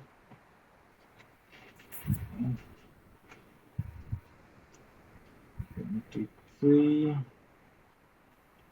192, 98, 126. Okay.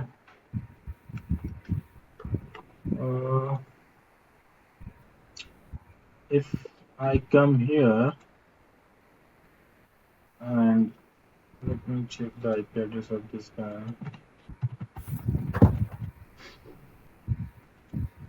IP config. It's 201. Let me go here on the logs and this is my source and this is my destination. Sorry. What was the IP address? 23, 192, 98, 126. I don't see anything here. Source is 201. Destination is this. Last 7 days, I don't see any traffic. Now let's go ahead and generate some traffic from here, the checkpoint side, and let's see if we capture anything here. Okay.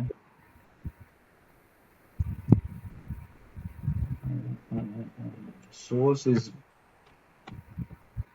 this, destination is this.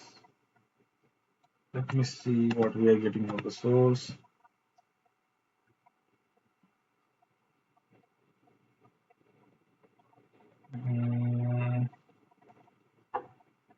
This thing.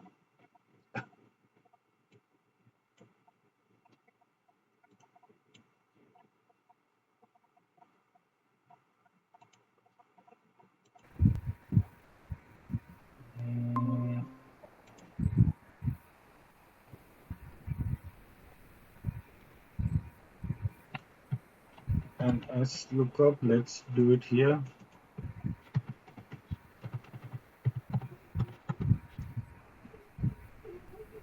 www.checkpoint.com. Okay, so there is no proper connection here, that's why we are not getting anything. But if I do that reset to anything like that, let's see what we are getting.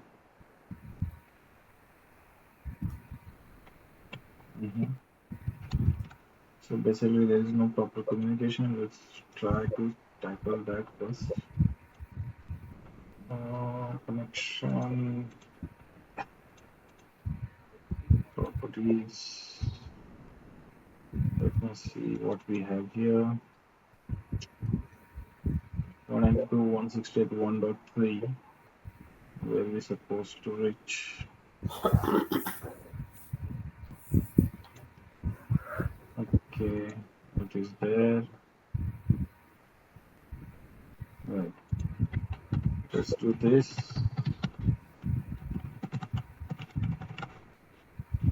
W status. It sends standard policy.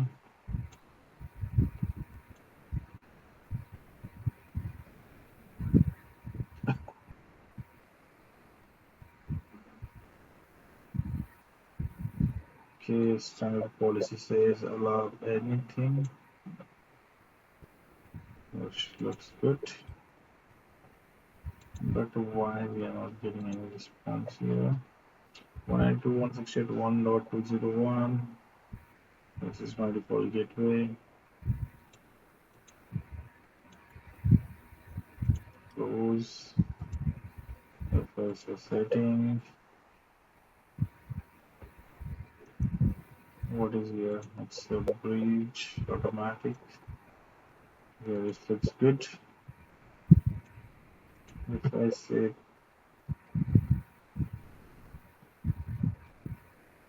ping this guy, I can reach there.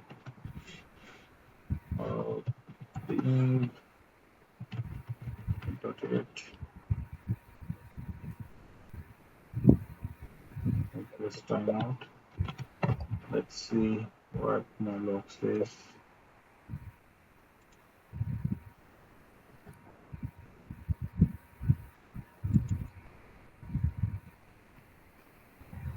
Okay.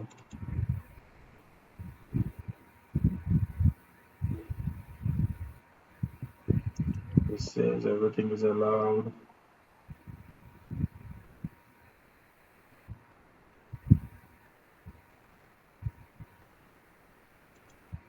Okay.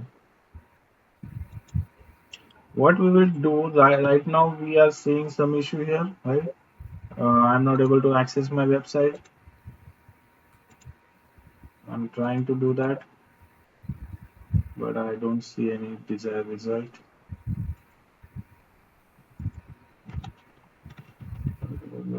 Checkpoint.com.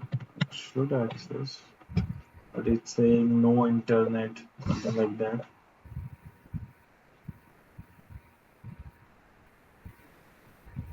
Have you mentioned DNS? That's what we're going to troubleshoot.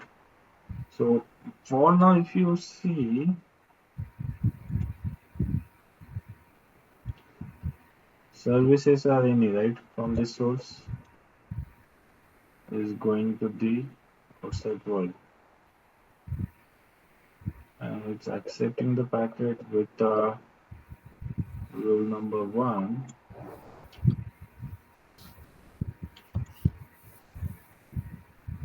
Okay, let have this situation. Okay, maybe the DNS issue or maybe the policy is not pushed, I don't know. Okay, so consider this is what we are facing issue.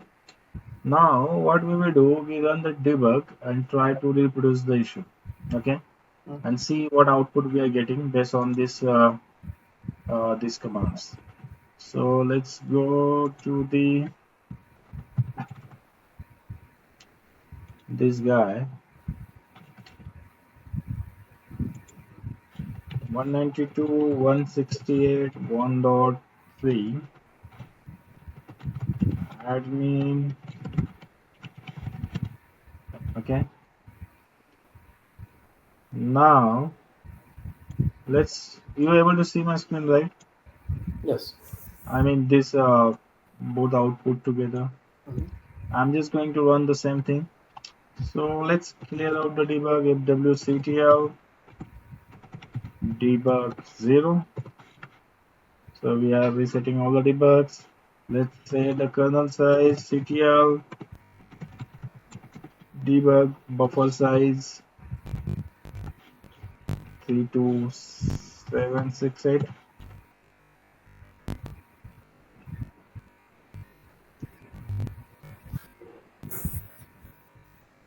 So okay, buffer size got set.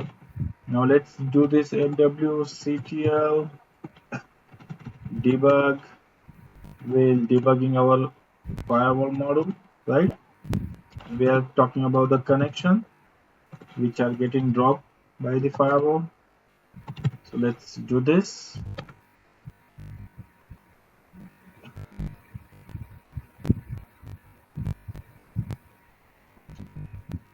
Now let's store this output to the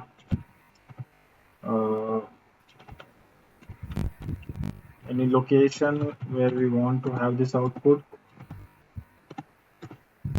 So I'm storing it, say, at the var log, and I'll give it a file name drop windows, something like that.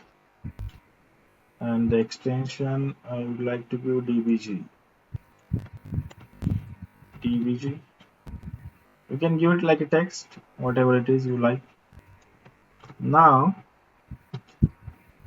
once this debug started, we'll go ahead and we'll try to, debug is started. I don't know why it's paused here. WCTL debug, the output needs to store here. Okay, so it will store the output there. Let's go ahead and reproduce the issue. So let's go to this Windows and try to run the checkpoint site again. And now the issue is reproduced. Just wait for a couple of seconds and we'll stop this debug. So the site is not accessing what we are seeing. Control C and then fw ctl debug 0. Debug is stopped. Let's go to the var log and let's see ls.list. The file name is there present. Yeah, so we have this file here, right? So what we will do, we have two options. We can look in this file from here itself, like less and the file name.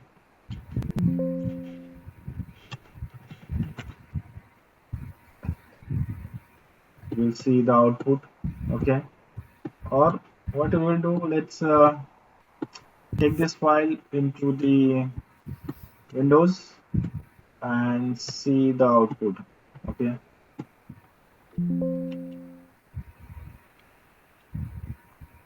so let's do this.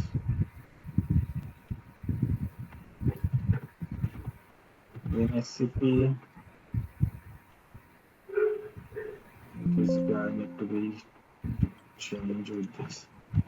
Change sales. Yes. Beam bash. I don't. Let me go to the SCP and get that file. 192, 168, 1.3. Admin. Give it a file name.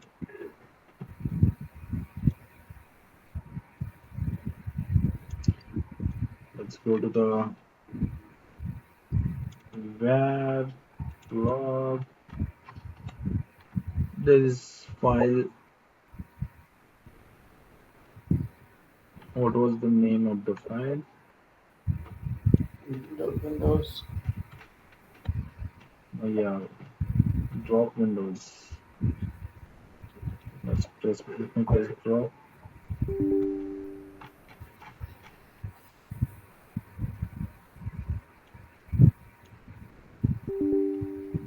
Hmm. Yeah, this guy. Let's check on desktop somewhere. Mm,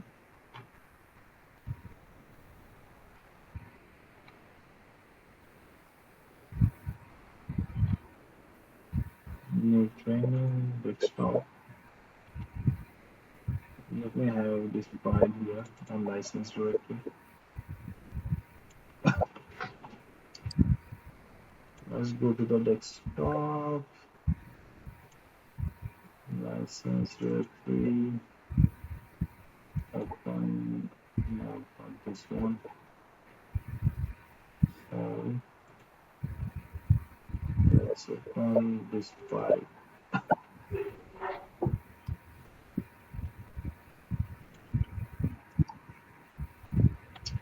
Right, so this is what the file we have generated, and we are going to see the output now. So whatever we did, it start with that. Okay, we set the debugging flag, and if you want to have the model itself, you can refer this sort of output. So if you see the model and the meaning of that model, what is that is given here. For example, uh, if it's a firewall model, it gives you like what you need to troubleshoot like that. So whatever the model we have present into this firewall, you'll get the details here as well. This on this file. So this is one of the best part of this debug. You will getting all the model details as well. If you're trying to debug VPN, you will get a VPN things like that. So let's now see this thing one by one.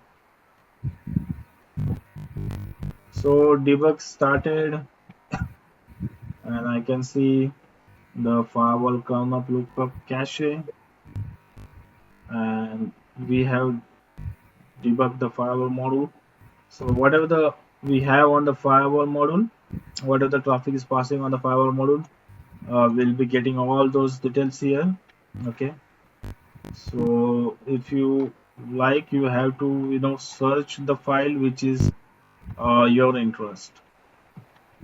So for example, if I do control F and I put IP address 192.168.1.201, okay, I will directly come to this IP address, and I will see what things going on with that. So this is the IP address, is my the IP address from where we are trying to send a packet.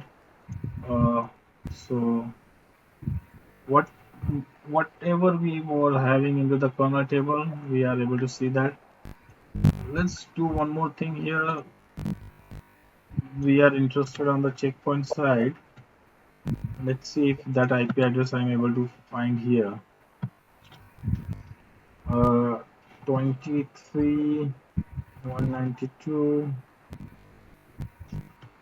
98 126.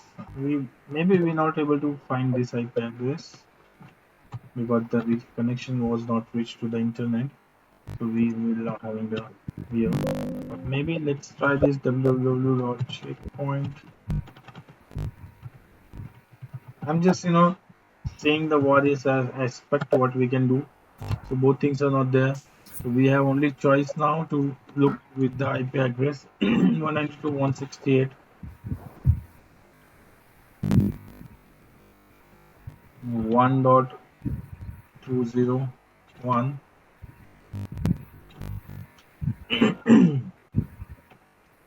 So this is what, excuse me. Yeah. So initially we have some communication for the 8.8.8. That things we are seeing. Let's look more on this. If what else we are getting on this.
So there are a lot of entries. Let's look it in this way also.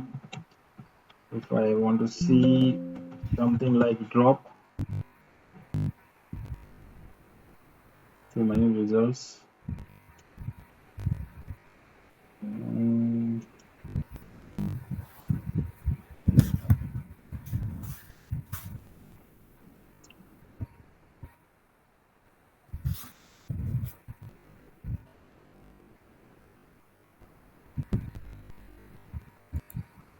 if you see, we ran that 8.8.8 ping, and here what I'm getting for that, say it's dropped by the, you know, firewall first outbound, uh, failed to get outbound interface.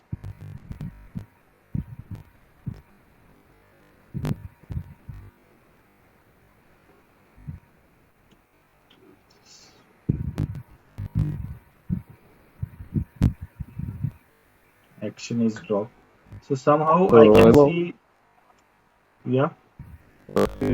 I need to leave this. You can just give me the link later. Suggestion. Okay, can you be 5 minutes more?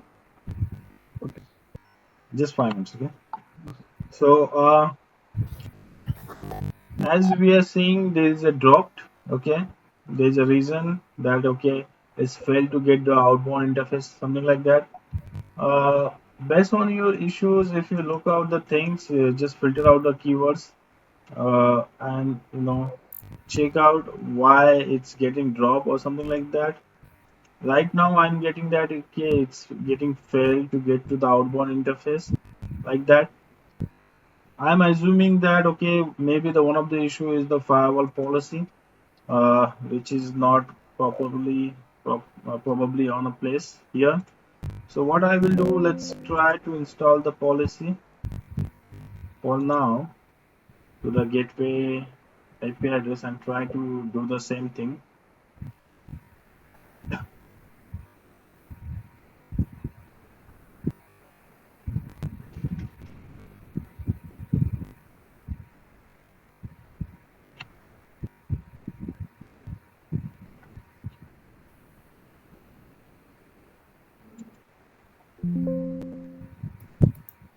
So let's try to install the policy now.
So looking at such files, we come to know that something is getting dropped. Uh, that's why we are not able to, reach to the desired output. And it's giving us, more detail like, fail to get the outbound interface. This also indicates me that, okay, my inside traffic is not going to the outside. Maybe there is no proper routing, one, and second, there is no default route, and third is no netting. Uh, Give me 2 minutes, Raj. We'll conclude this here. No, Let's no, you try can, to if hit. you want, if you want, you can continue. No, no, no. I'm The just, main part, I just want to conclude this lab that why we are not reaching to the destination, and then you can feel free to leave. And tomorrow, let me know like you want off or what, you guys. no, no, day after tomorrow we can take maybe because we will get Yeah, of holiday course. Just on go ahead and Saturday. brush up these concepts, right? Uh, What Day about after the tomorrow. Yeah, he's okay with this.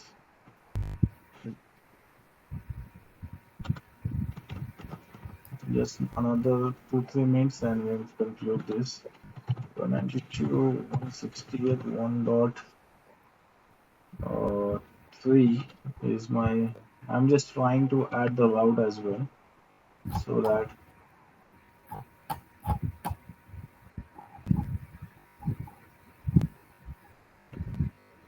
we'll see if that will also help.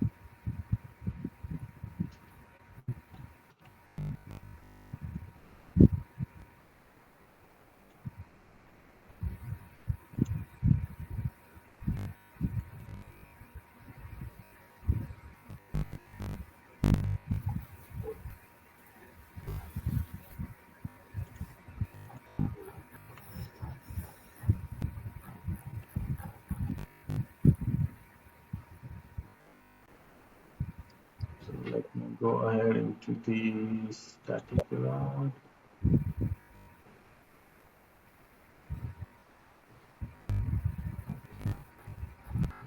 Let me add a default route here. Normal.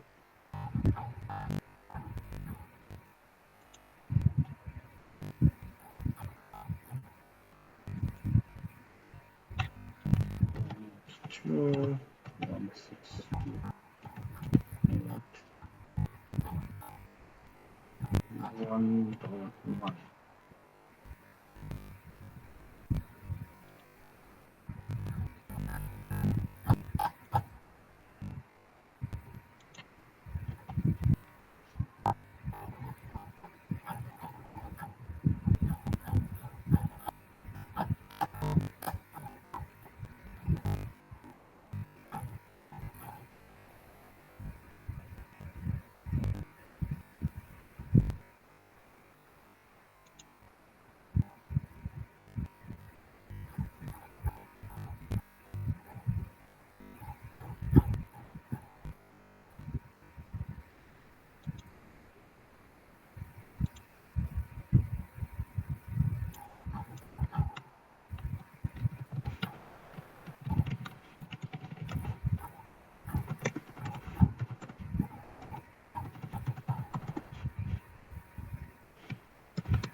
It's saying ICMP redirect packets are not allowed.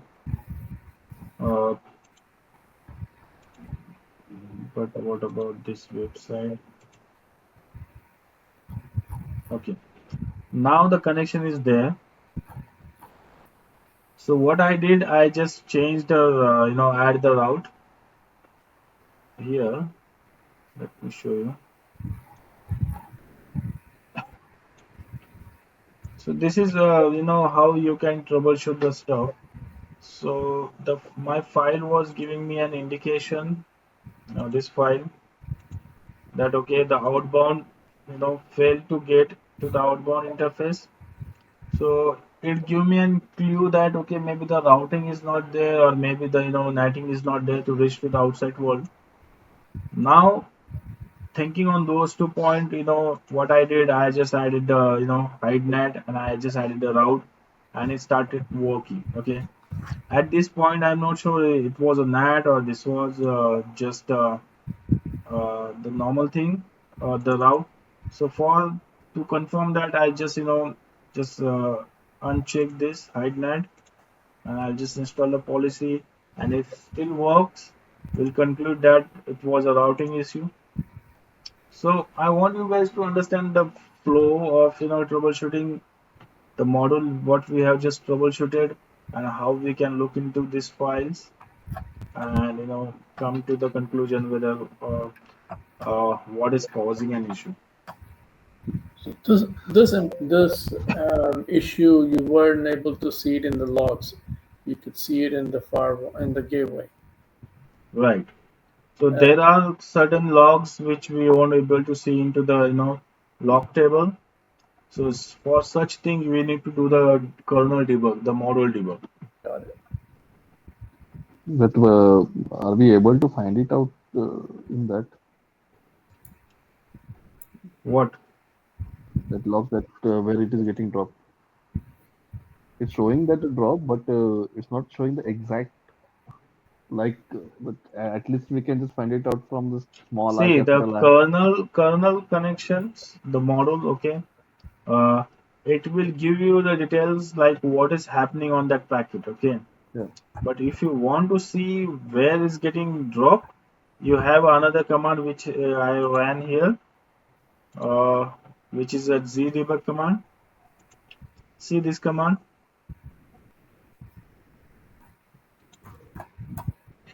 fwctl. Let me just stop this command, fwctl zdebug. This command is more for your kernel debugs and to find out where it's getting dropped. Okay, so basically it's giving me an error, it's giving me a message that the packet 192.168 initiating is getting dropped because of the reason there's no ICMP redirect packet is allowed, something like that. Sometimes it gives you the desired rules also, which rule is not dropping it if it's not dropped by the implied rule, something like that. If okay, if it goes with this command in the production, it will not be impact, right? Because No, there's no impact, no impact. This so command okay, is very handy. okay. Can you just give me? Can we put the specific source and destination in that, or any two IP address? Here you only able to put the one IP address, either your source or destination, whatever Because you it will want be to. difficult to me, right? Because if lots of traffic is getting Mhm. dropped over there, to find out that specific one, it would be difficult to me. Can See, we if add any you grep are for getting one dropped more IP from, address, like source we can or try, we can destination kind try, of thing? we can give it try. We can give say break one more IP, but it is problem is Goes that to the whole thing, it will right? not give you For the right output, right? If you want specifics like this, you have to go to the log smart log and run this command. But for the kernel level, you won't be find that. So here, if you're thinking, okay, this is my source or destination from where I'm getting dropped, uh, this is what at least you can do here. So last thing I want to check, the policies got installed. Let's see if it's still working. Still working.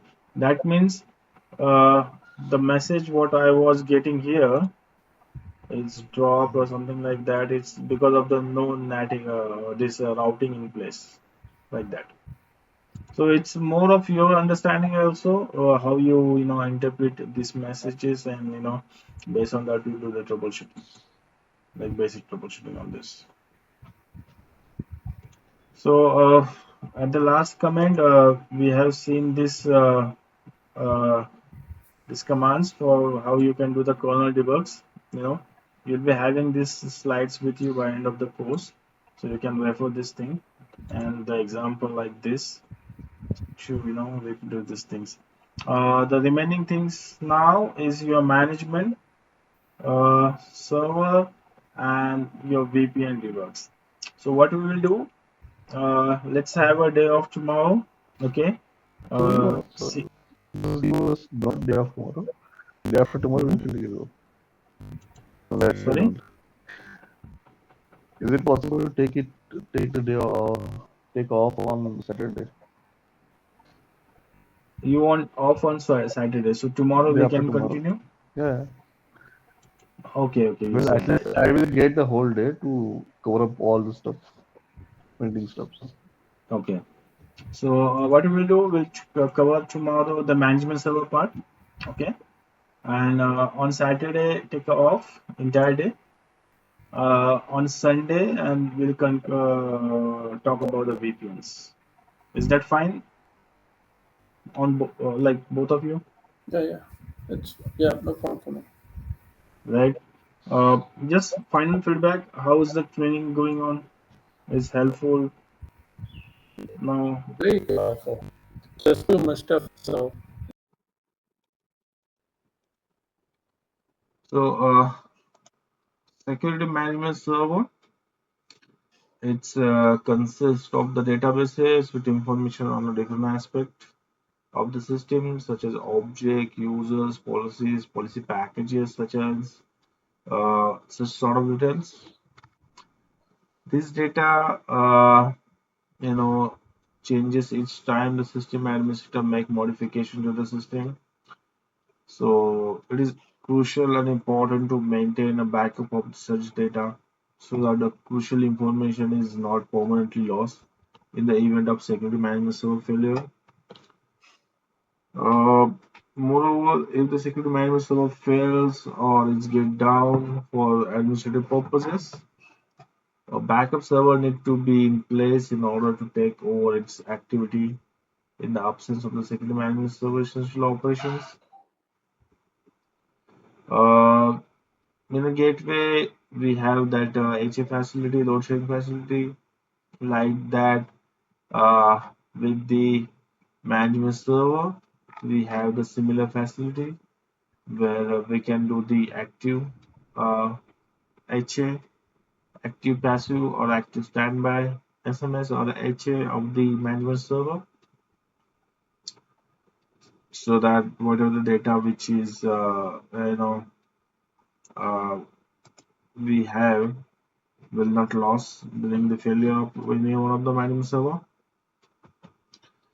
So in management HA, the active security management server, we call it like active SMS, is always one or more backups. I mean, it's always having one or more backup or standby security management server, uh, which will we call it like say standby SMS. Uh, there are certain requirements which need to be followed or need to be met so that we can make it SMS as in active passive or active standby mode.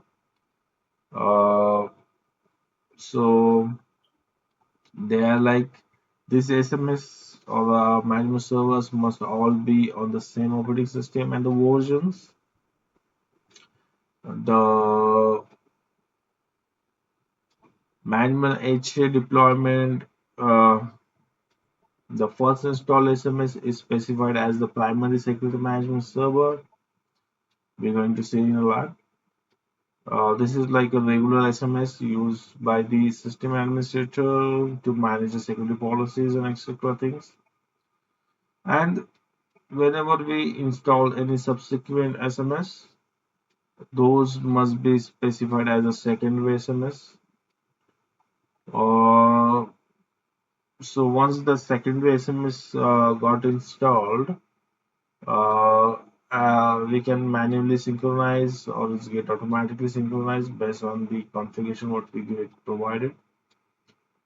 Uh, Distinction between the primary versus secondary is no longer significant since SMS functions always like whatever we do with the SMS, it's always we need to do on active one, and that uh, need to be get synchronized with the passive one, right? It's a simple theory like we have in a clustering part. SMS active availability is also setting the same thing. Uh, the secondary SMS is created with the empty database initially because when we create a primary SMS with that only we'll have the security gateway object, other objects. That's why the secondary SMS whatsoever we have it's always with the empty database. These databases are filled with the information that are newly created uh, when we make that secondary SMS as a primary one, right? Uh, there is a SIC like in the way we have in gateways. So we also need to establish a SIC, secure telecommunication between your primary and the secondary management server. We will going to see that in the lab. Manual synchronization has been completed with the primary SMS for the first time. Whenever we create that object, we'll establish a SIC. Whatever we have for the primary one, that is get installed, or the database is got get installed manually first time, and later on, it's automatically synced. Active versus standby.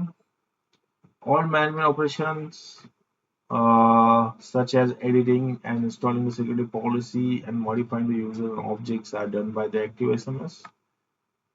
If the active SMS is down or failed and any of these operations need to be performed, uh, one of the standard SMS what we have should be made active by the system administrator manually, or if in case of failure it will automatically get down or get failover.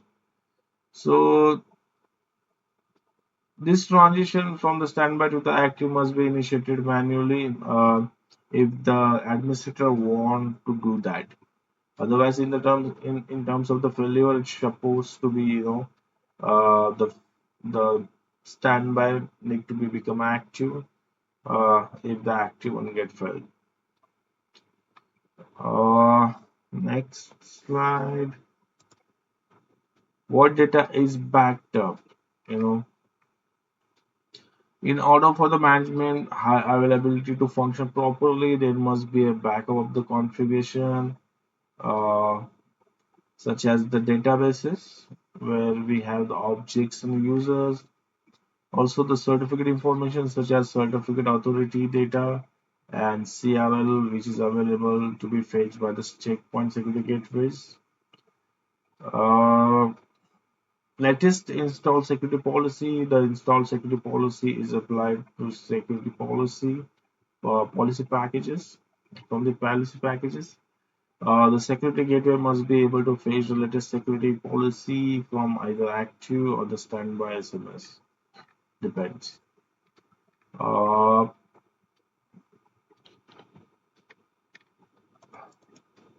Synchronization mode. We have two modes. There are two more of the performing the synchronization. manual synchronization and the automatic synchronization. So manual synchronization between the two SMS in HA is a process it's a process which initiated by the system administrator. It can be set to synchronize databases or database as well as the installed security policies, something like that. Automatic synchronization is configured by the secure system administrator to allow the standby SMS to be synchronized with the active SMS at the intervals. This is a standard mode of the synchronization generally we use since it keeps the standby SMS updated. The synchronization scheduled is based on when the security policy is installed with the installed security policy and all of the database are synchronized accordingly. Additionally, it is possible to synchronize the standby SMS when the system administrator sends the security policy or at the specified security scheduled time intervals. And also, it is possible to synchronize manually even when the automatic synchronization has been selected or it's been configured. It's up to you, like it's your choice. Uh, Synchronization status is the status of the peer SMS, what we get. So there are the synchronization status which indicates the status of the peer SMS in relation to that of the selected SMS what we have.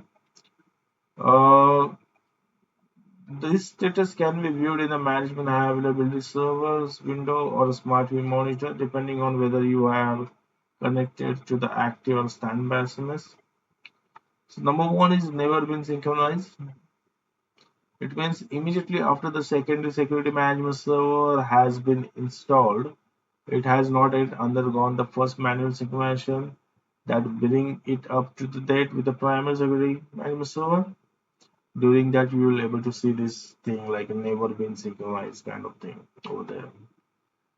Then there's a call. There's a next. The next status which is synchronized. The peer is properly synchronized and has the same database information and installed security policy. So if everything looks good, we'll see this synchronized. Otherwise, it shows like never been synchronized. Then lagging. The peer SMS has not been synchronized since the active SMS had changes applied to it. So whenever the peer synchronize view made some changes into the active one, and if that is not applied to the passive one, you will see this lagging status. Next is the advance. Advance is something like the peer SMS is more of up to date all the times. So whenever you see like that, don't worry about it. It's something which is good thing. And the last one, which is collision. The active SMS and its peer have different installed policies and databases. So of course, there is a collision detected. The administrator must perform manual synchronization and decide which of the SMS is overwrite with the different policies with the different objects which not need to be have in place. So during that you will see this stage called synchronized. Yeah, I think this slide is repeated. Let me delete this slide.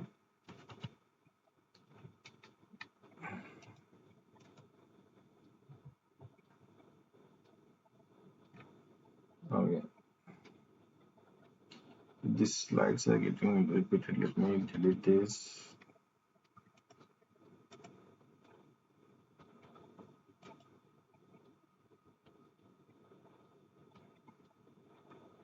Yeah. So this is a theory behind this active passive of the management server.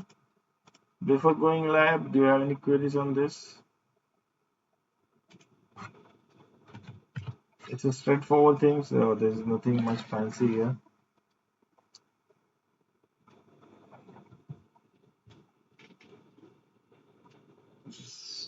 I assume you don't have any query. Is that the case? So we can, move to the lab. Not really, not a query. Okay. So yesterday what I did, I have just configured the SMS1 and SMS2, the basic configuration, initial configuration. I haven't done the web UI configuration yet. So uh, in your lab also you can do this, the basic thing. The important thing is after this. Okay. So let me just resume one SMS first and let's configure the web UI of it.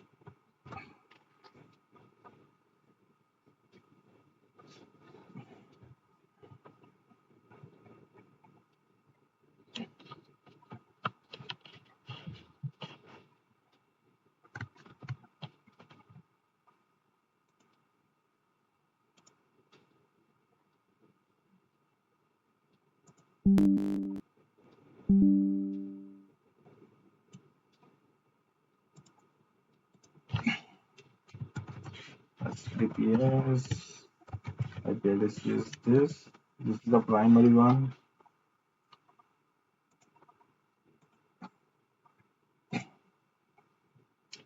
So primary one is like something we basically configure with our whatever the with the basic things. There's nothing much we need to have. So I'm just configuring what are the basic configuration we need to have. So give it a name SMS1. Let's have the domain for now. Um, domain name.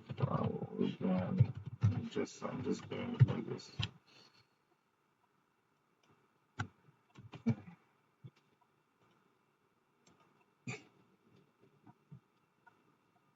So this is a security management server. Here you have to define whether it's primary or secondary. So now this is a primary one. So let's have it. Let's have the old admin, any IP address, and finish. Let's wait for a couple of minutes here, and we'll resume the second one.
Okay.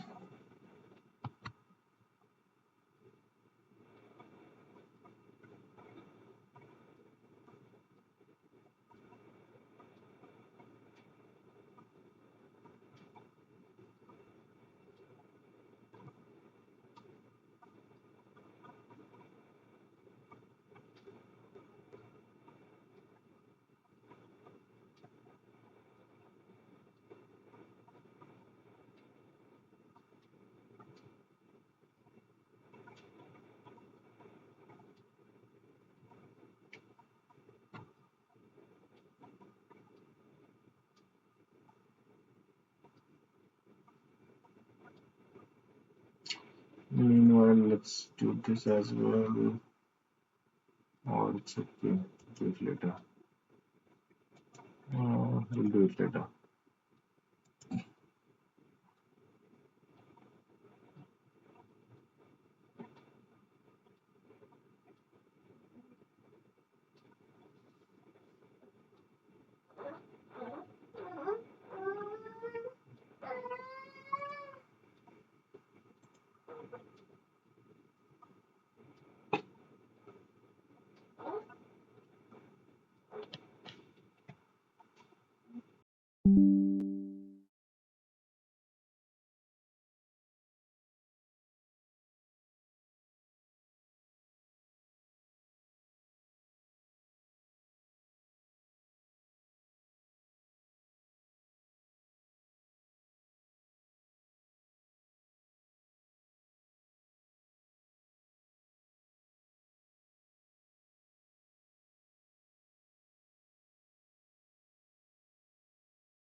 So let this configuration get finalized. We'll do the second SMS.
One 192.168.1.102 is the secondary one.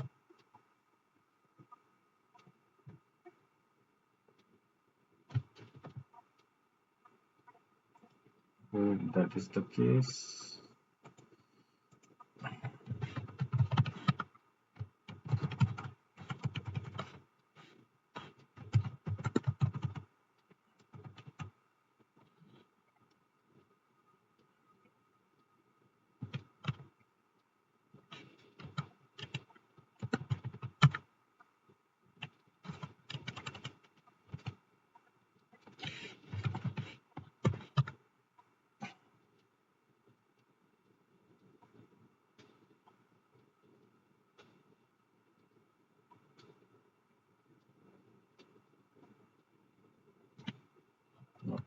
So different IP address.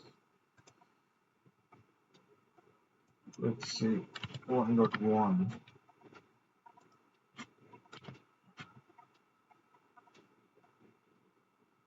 Hmm.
Primary is done. For now, I'm just making this guy in a suspense state so that there should be no delay in the configuration of secondary one.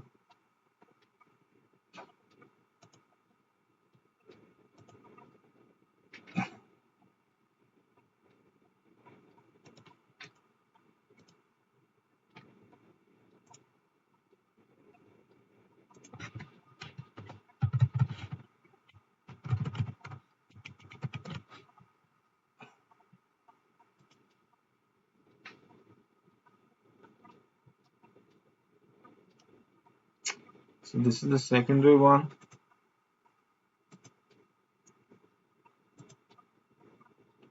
Let me give it SMS to this guy's firewallgang.com. Primary DNS. Okay, date time. It's a manual server. So now this is the important step which we need to follow. So pay attention. So here this is the secondary one. So you have to just select the secondary manual server and give it activation key.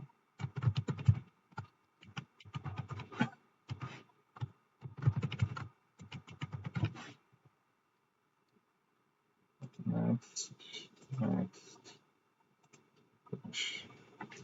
So let it this gate finish. We'll start the primary one, and before that, let me go to the gateways and just change the SIG of it, SIG key.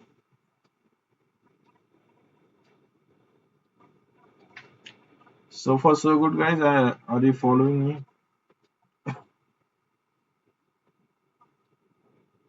Yeah. Okay.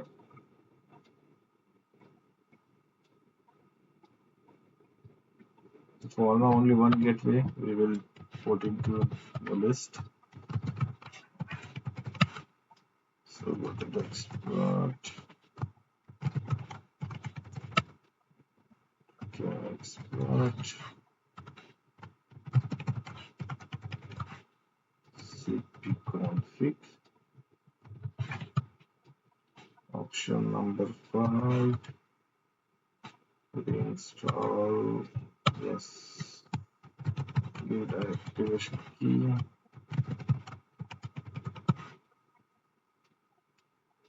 Exit. Let me restart. The primary one. Let me start it now.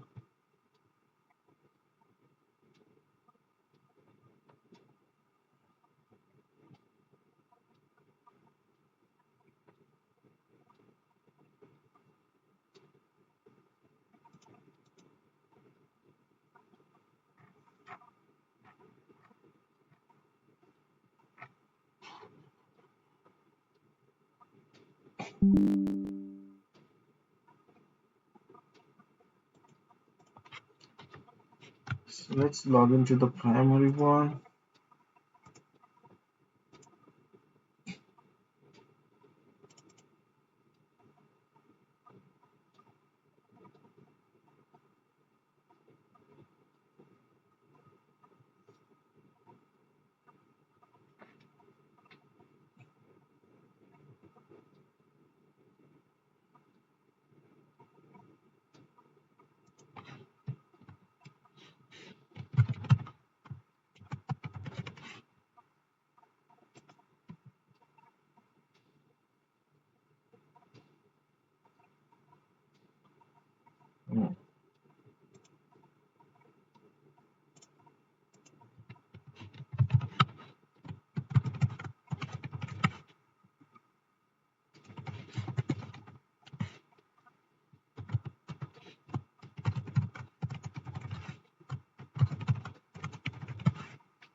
Look like it's still initializing. Just give it a minute.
Now it's in listening stage.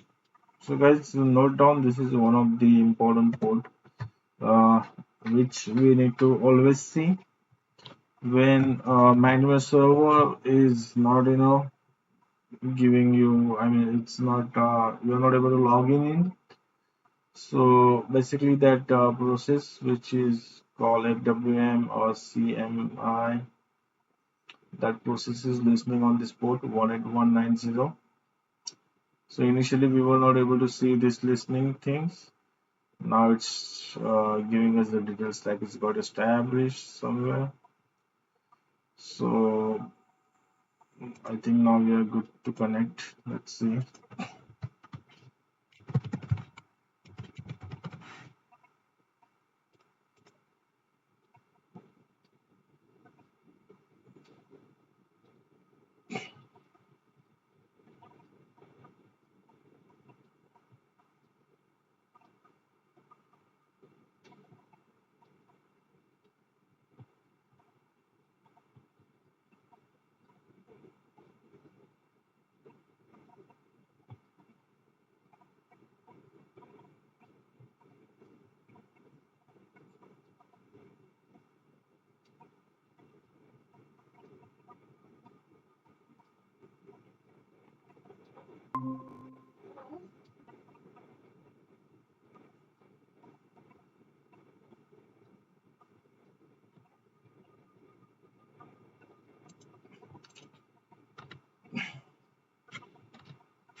So most of the processes are established.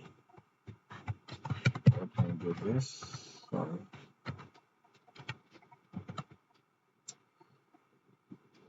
Uh,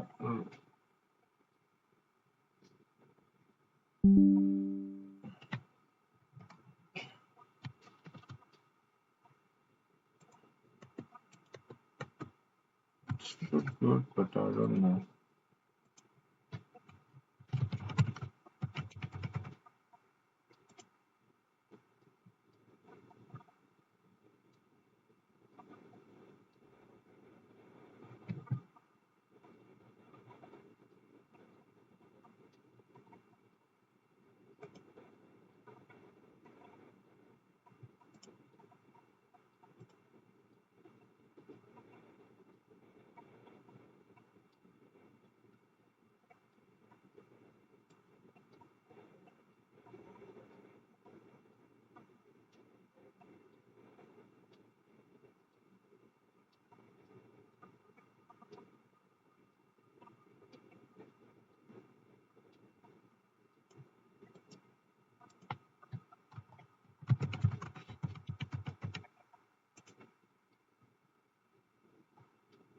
Mm.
Maybe I have given you limited RAM. That's why this is causing slow response.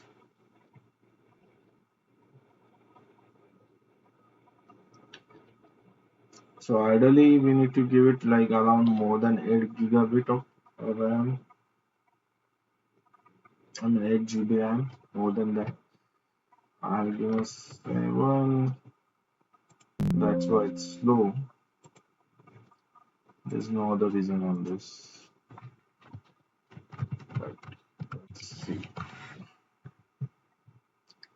Still initializing.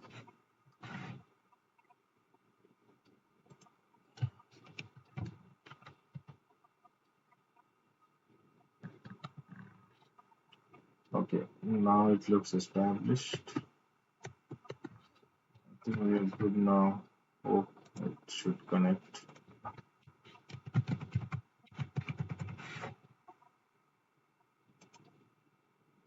Hmm.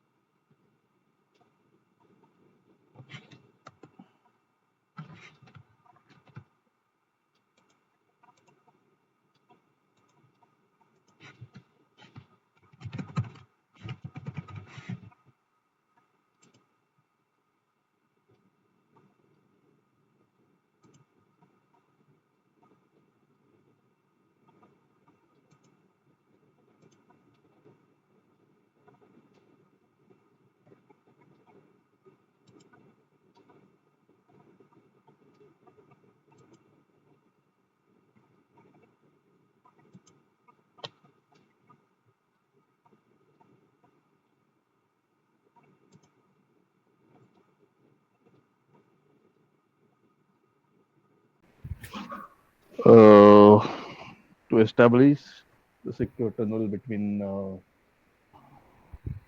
two entities, we can say that. Not two, but we can build up as a hub and spoke kind of also in a secure way. Okay, but what is the basic function of the VPN? Why we have a VPN in place at first place?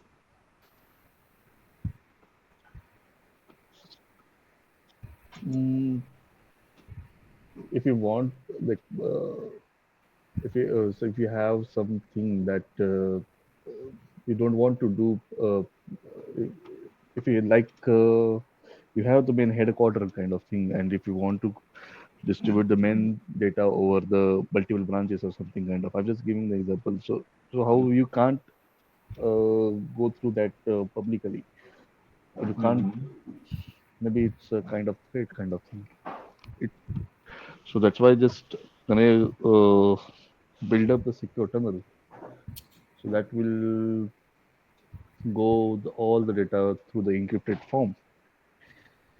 So it will be difficult to. It can be unencrypted by the hackers, but it can be hacked, but it will take a time to unencrypt that. So it's a secure way. Main thing that we exchange the things in a private way. Yeah. So let me understand from the perspective as well, Sergi. Sure. So basically, yes, it is a tunnel, but to set up that tunnel, there's two phases: Ike phase one, Ike phase two. And once that those two tunnels are set up, then the data is transferred encrypted end to end.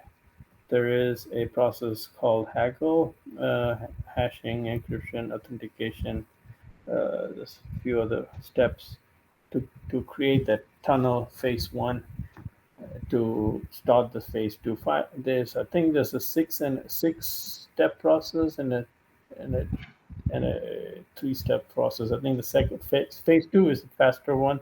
The phase one is a longer process, and it builds the tunnel. You can break the tunnel. I think it's VPN TI. I think where you can see and rebuild the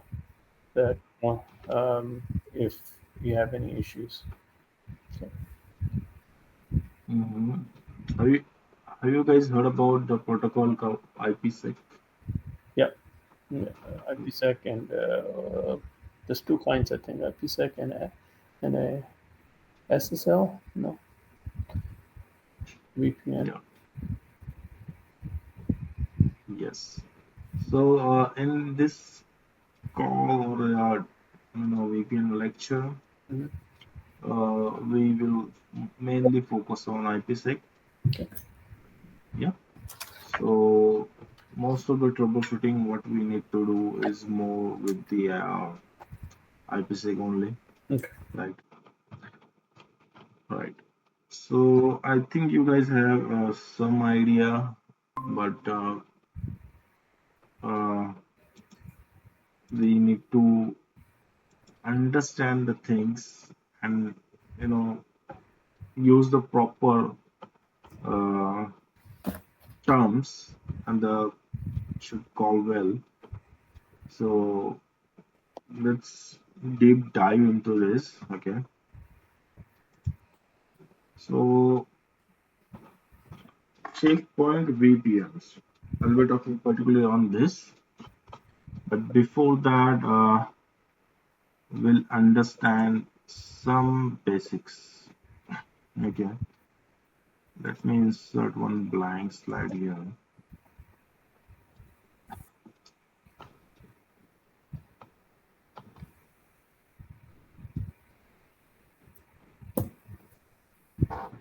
So, whatever the VPN we are going to talk, it's made up of the protocol called IPsec. Okay. IPsec is basically a standard suite of protocols. Basically, it's a suite of protocols, and this standard, design and come from the IETF, which they call Internet Engineering Task Force, Internet Engineering Task Force, and they design a suite of protocols which provides three things. One is your authentication,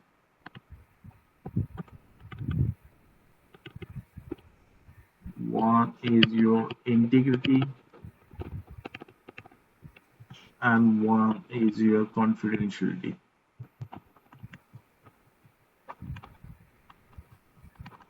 Whenever we talk about the security in every terms, I mean in every way, we have to think about these three things. Security is every aspect of the security is under this authentication, integrity, and confidentiality. Security starts from here and ends from here. This protocols is having all these things with that. And all this security is provided at packet level.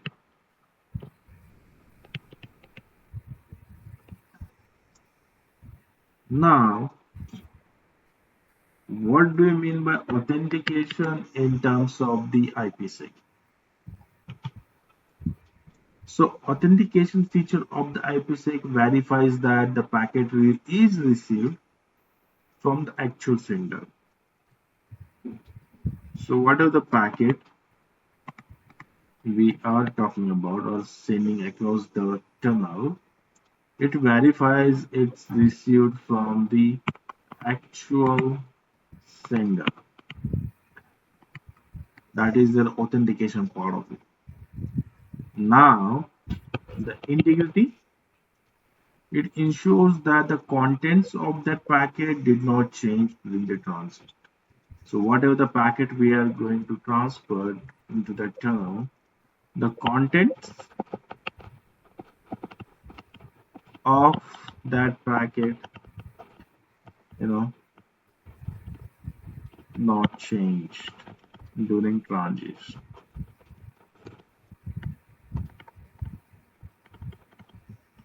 And what confidentiality offers? So it lock, or you can say conceal the data, or you can say the message what we are going to send over into the packets or the content through encryption methods. Okay, this is the IPsec protocol and it has these three features, but depending on the requirement, what we have, based on that, we get the the benefit of the IPsec. Right, now let me clear up the screen, and now let me talk about the IPsec components. So just remember the terms what I am using. Okay, you have to use the same term whenever you talk to the client, talk to the customer, or whatever it is. Okay, so IPsec contains three components, right? Number one, it has ESP protocol, which stands for encapsulating security payload. Then AH, which stands for authentication header, and the third component on protocol they call key exchange protocol, which is also we call internet key exchange protocol, or whatever it is, IKE, right? Now, what ESP protocols or a component do is that it provides confidentiality, integrity, and authentication, all three features what we have from the IPsec suite. And these all three features, is applied to your payload. So basically, ESP gives you all encryption services,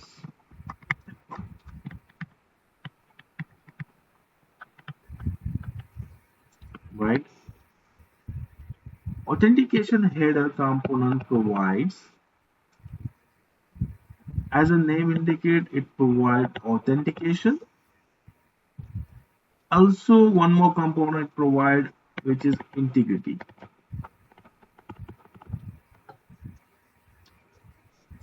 Having two components together, you will get a protection from attacks like tampering the data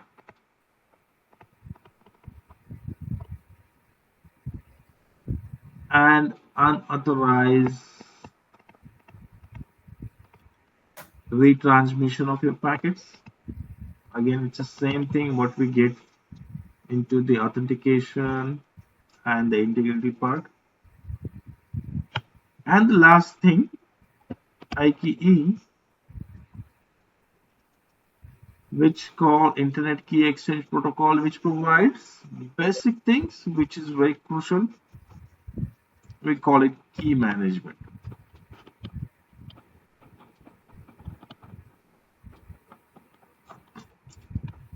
And a security association.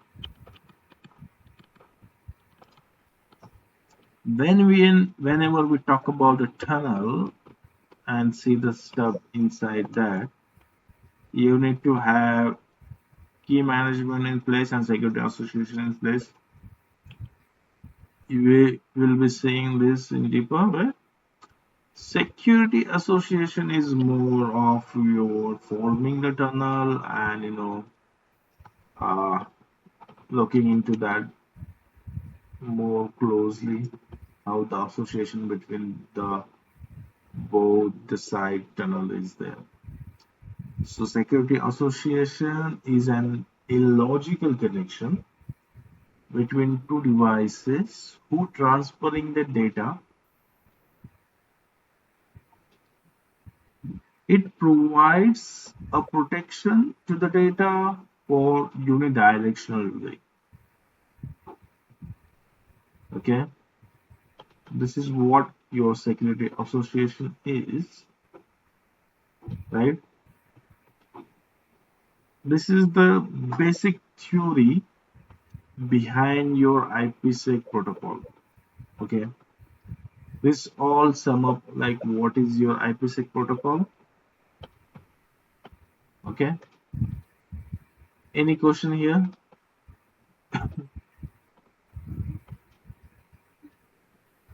No. Okay, this is a theoretical part. Like when we talk about the IPsec, we have to think this, and whenever you troubleshoot any VPN things, you'll be able to see these things in a real way. So when the VPN is set up, we pretty much go through all these steps at some point or the other. Yeah. So all the VPN is sum up here, Okay. right?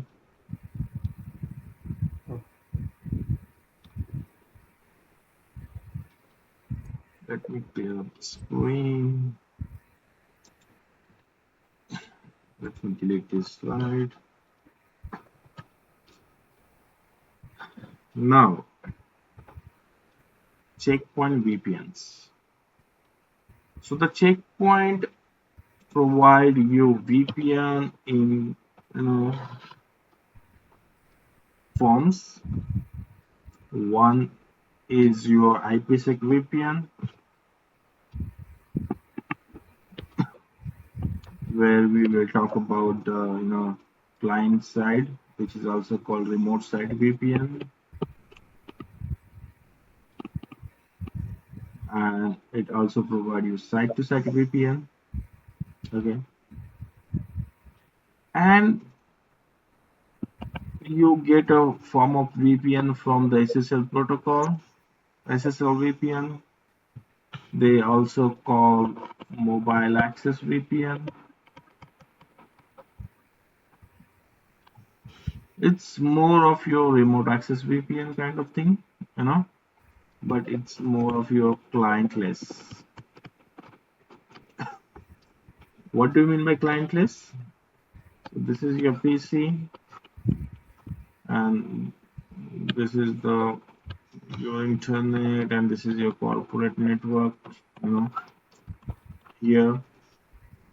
So to access this corporate network behind this firewall, you know, to have a VPN client installed onto your firewall on your PC. This is what a client installation required, and we call it like a client orientation.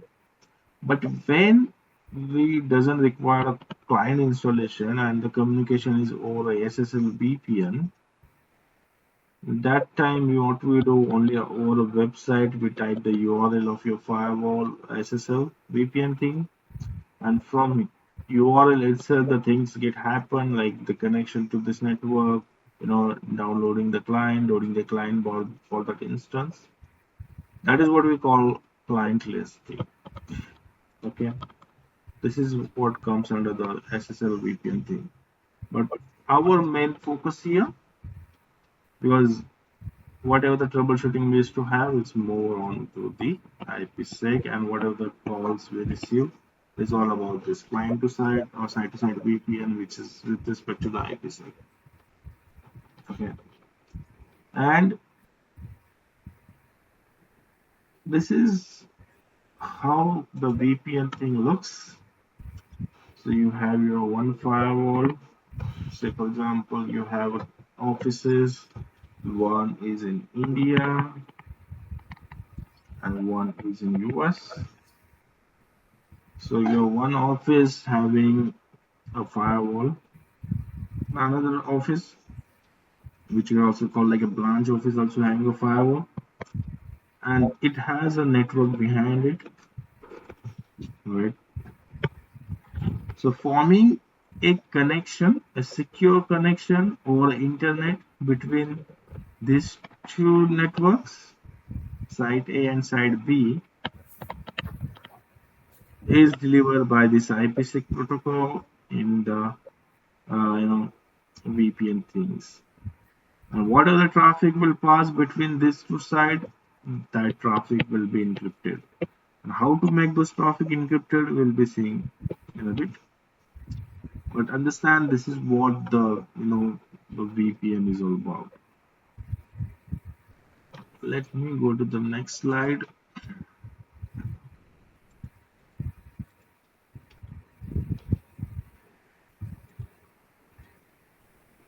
Right.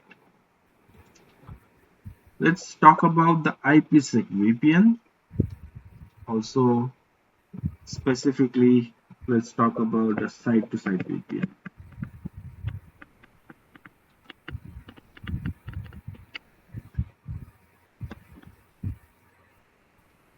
In site-to-site VPN, you need to have two firewalls in place. Consider one is in India location, one is in US location, and you need to have a communication between site A and the site B over internet, and which connection should be secure. What we will do, we will form a tunnel between that, okay, and that tunnel will send what are the packets from one side to the other side over internet. Those packets are encrypted.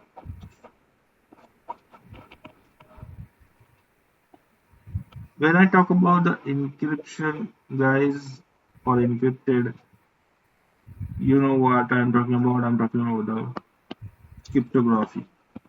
Okay. Can someone give me the basic definition of encryption? I just wanted to understand what is understand with the term called encryption or encrypted. That have something to do with private key and public key.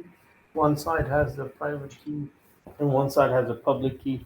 You can only decrypt the data if when you have the private key.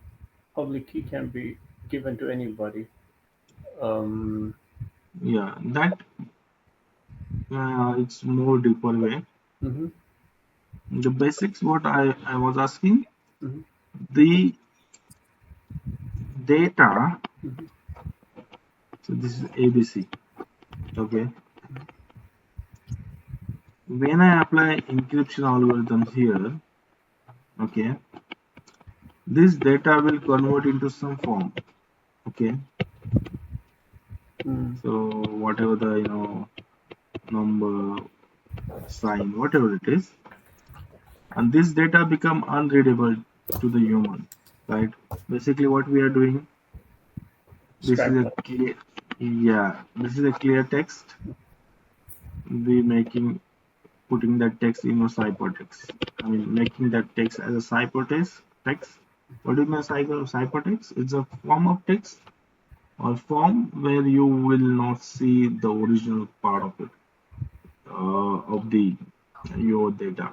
It is got converted into the you know some different format based on whatever the cryptographic algorithms we have. Those algorithms will apply here, and accordingly the data will change. Right. This is the basics of the you know the encryption. Right. I hope this guy this part is clear to you. What is encryption? Yes. Right. I know this is advanced class, so I'm not going in deeper with the basic things. So let's talk more of the advanced thing only. Uh, Before looking into the the troubleshooting part, let's understand some basics of the checkpoint VPN terminologies. So when you talk about a checkpoint VPN, you will come across these terms, right?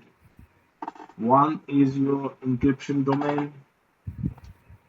Name indicate it's some sort of encryption thing, but when combinedly we call as an encryption domain is nothing but all the things which is behind your firewall, or is which thing you need to travel across the firewall. So here you call it like your subnets, okay, which are behind your firewall. For example, right now on this picture, if I say /24, here also /24, or a single PC, whatever it is. So this subnet, which need to be communicated to this subnet from the remote site. In checkpoint language, we call this guy as an encryption domain. As simple as that. Alright. Then this is this guy having some public IP address, right? This guy also having some public IP address.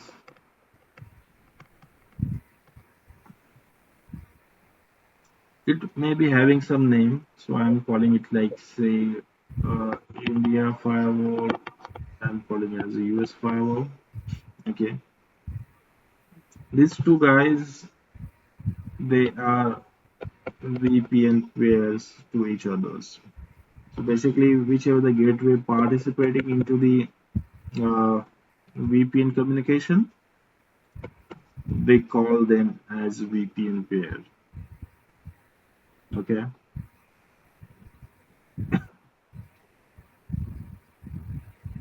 And in this VPN communication, whatever things going to be participate, like a checkpoint objects, VPN pairs, encryption domains, whatever the algorithms we're going to use to encrypt the protocols, pre-shared secret keys, whatever it is, certificates. This all, are lie in one umbrella, which we call VPN community.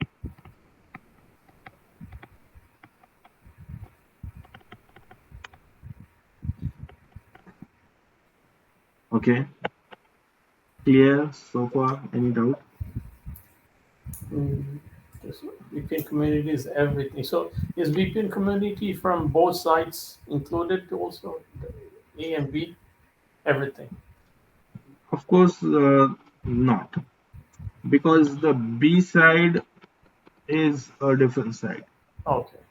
So consider B side having, say, a firewall, which is Cisco. Okay. So then it They of course refer something else, right? got it. So we will not consider them into our VPN communities. So their firewalls depends where you manage that. So if you manage the firewall within one management server, although those are firewall on the remote location, they will fall under one VPN community. And this guy, even if it's a Cisco, that will also fall under one VPN community. But we can't call it like, the combined way that this guy and this guy is all together. We call it like a VPN community. Although the setup what we do over there, we will put these two guys in one place in a one VPN community. But we can't call it like the other side also a part of my like entire VPN community. Just It is somehow a part, but technically we can't call it. Although definition need to be in place here. So I don't know this question answered correctly or not, but this is what I know about this. I'm able to understand it. Yeah. Okay. Now, Ruturaj, you have any question here?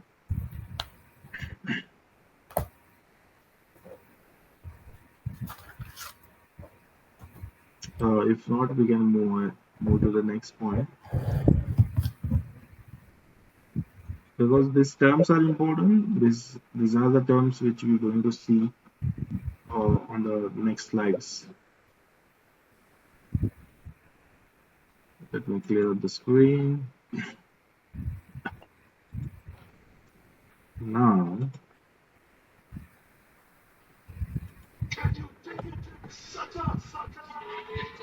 okay. Give me 1 sec, Suji. Yeah, no problem. Yeah, Ruturaj. Uh-huh. Uh-huh. Uh-huh. Okay. ठीक है ठीक है okay okay चल bye.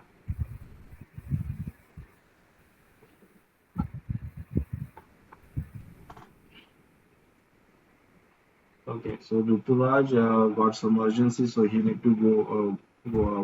No But problem. he said like, okay, provide him the video, Yep. and based on that, if he had any question, he'll let me know.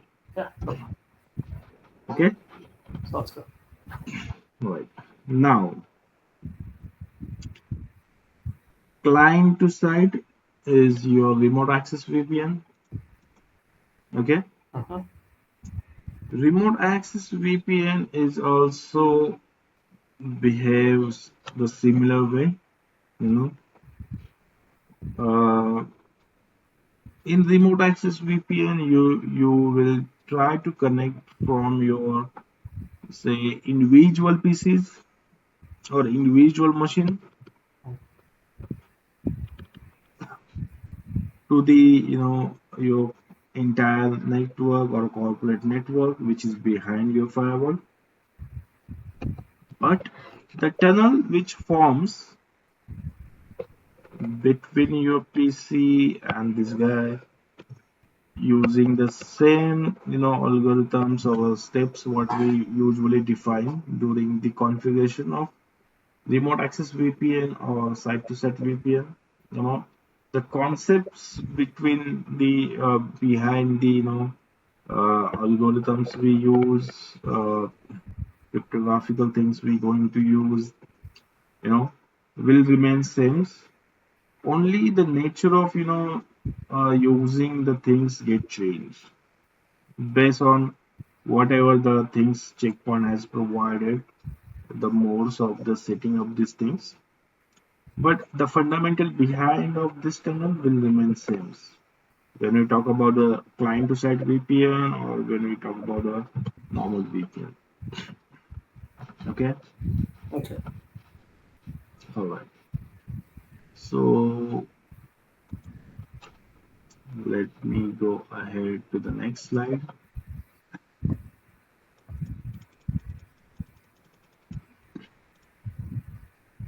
Now,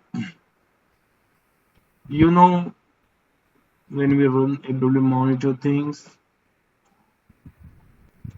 we will get all these mnemonics, small I, big I, small O, big O. When we talk about the troubleshooting of the VPN packets, we will get one more thing, which is E and D. E stand for the encrypted packet, D stand for the decrypted packets. So whenever you ask to do the troubleshooting for the VPN packets, I'm talking about the packets, not the tunnel, and you run this FW monitor, during that you will see these two new what we call mnemonics or the interception points.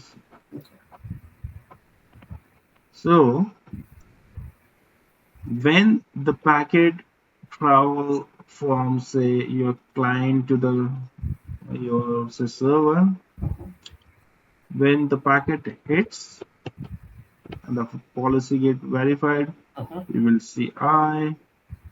Once the routing in take place, you will see big I. Once the netting happens, you will see small o, and once it will go to the outside world, you will see these two things.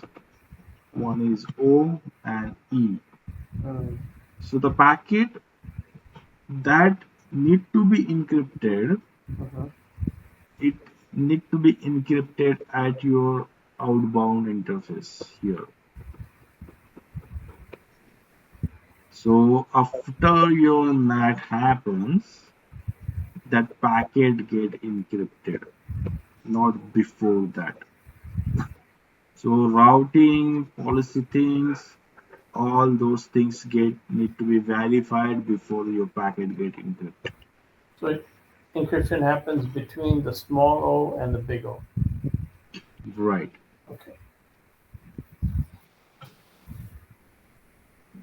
And when the packet comes from the outside world to the inside or the return packet, or the packet need to get decrypted, it also done at the outbound interface only. So before verifying your policies, the packet need to be get decrypted.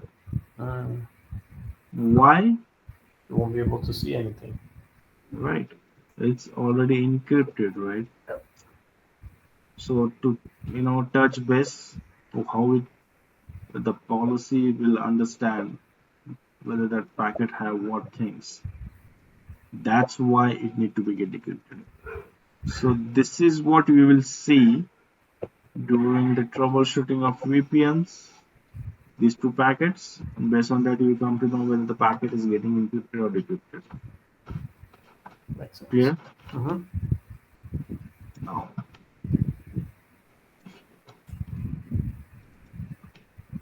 next thing, we learn about this FW chain in the last lecture. So it gives you, the stages where the packets get goes through, right?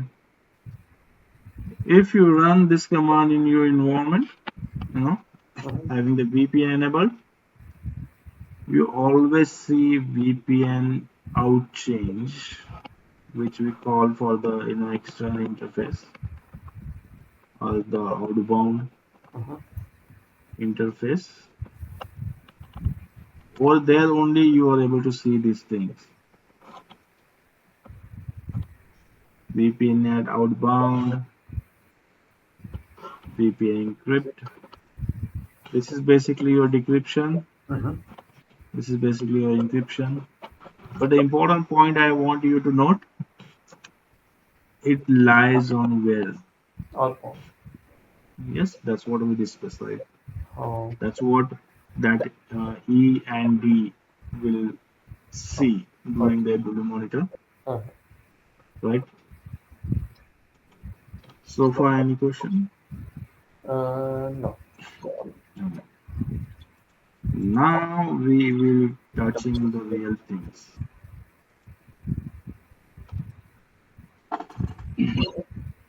Internet Key Exchange Protocol.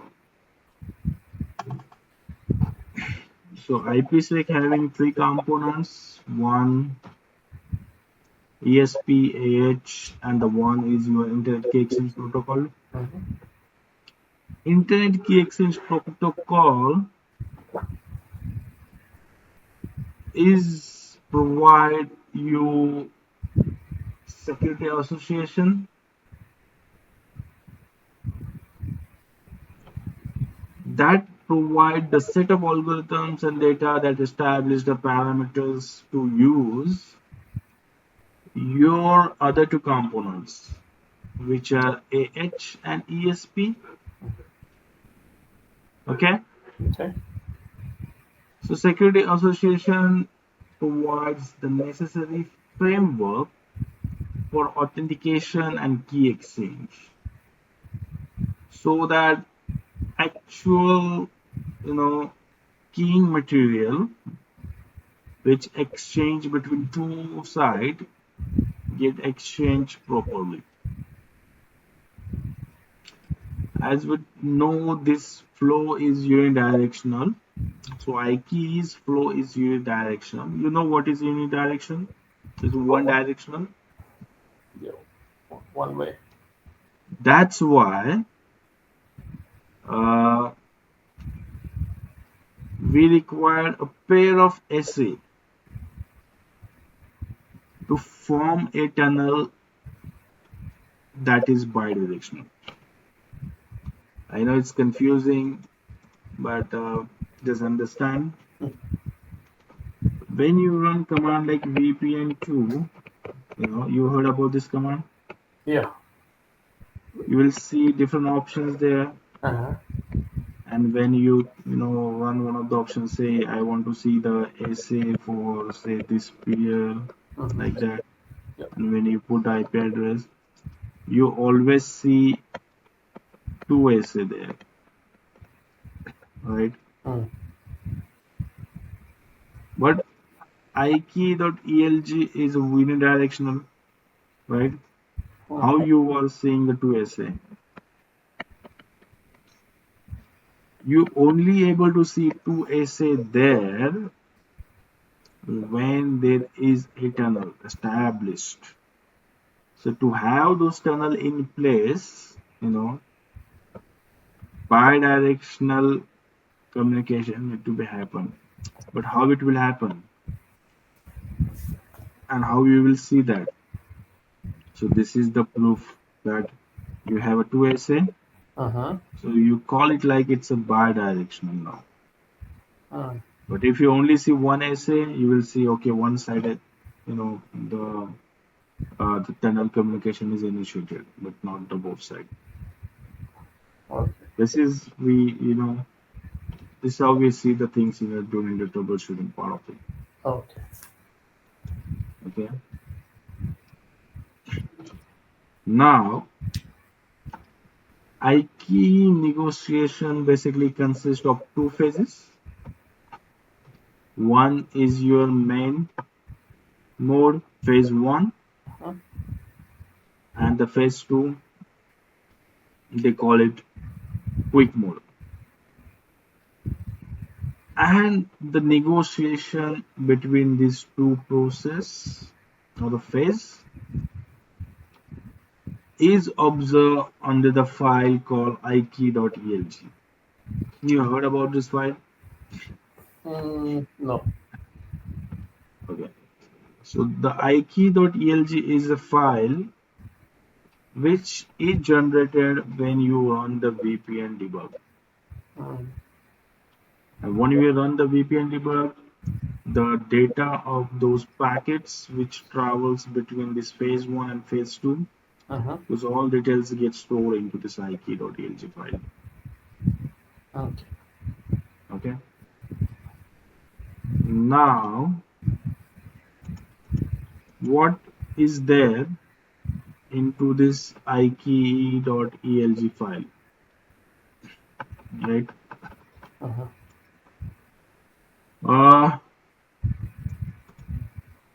when we talk about the the things exchange between the between different packets, those terms we usually sum up with this.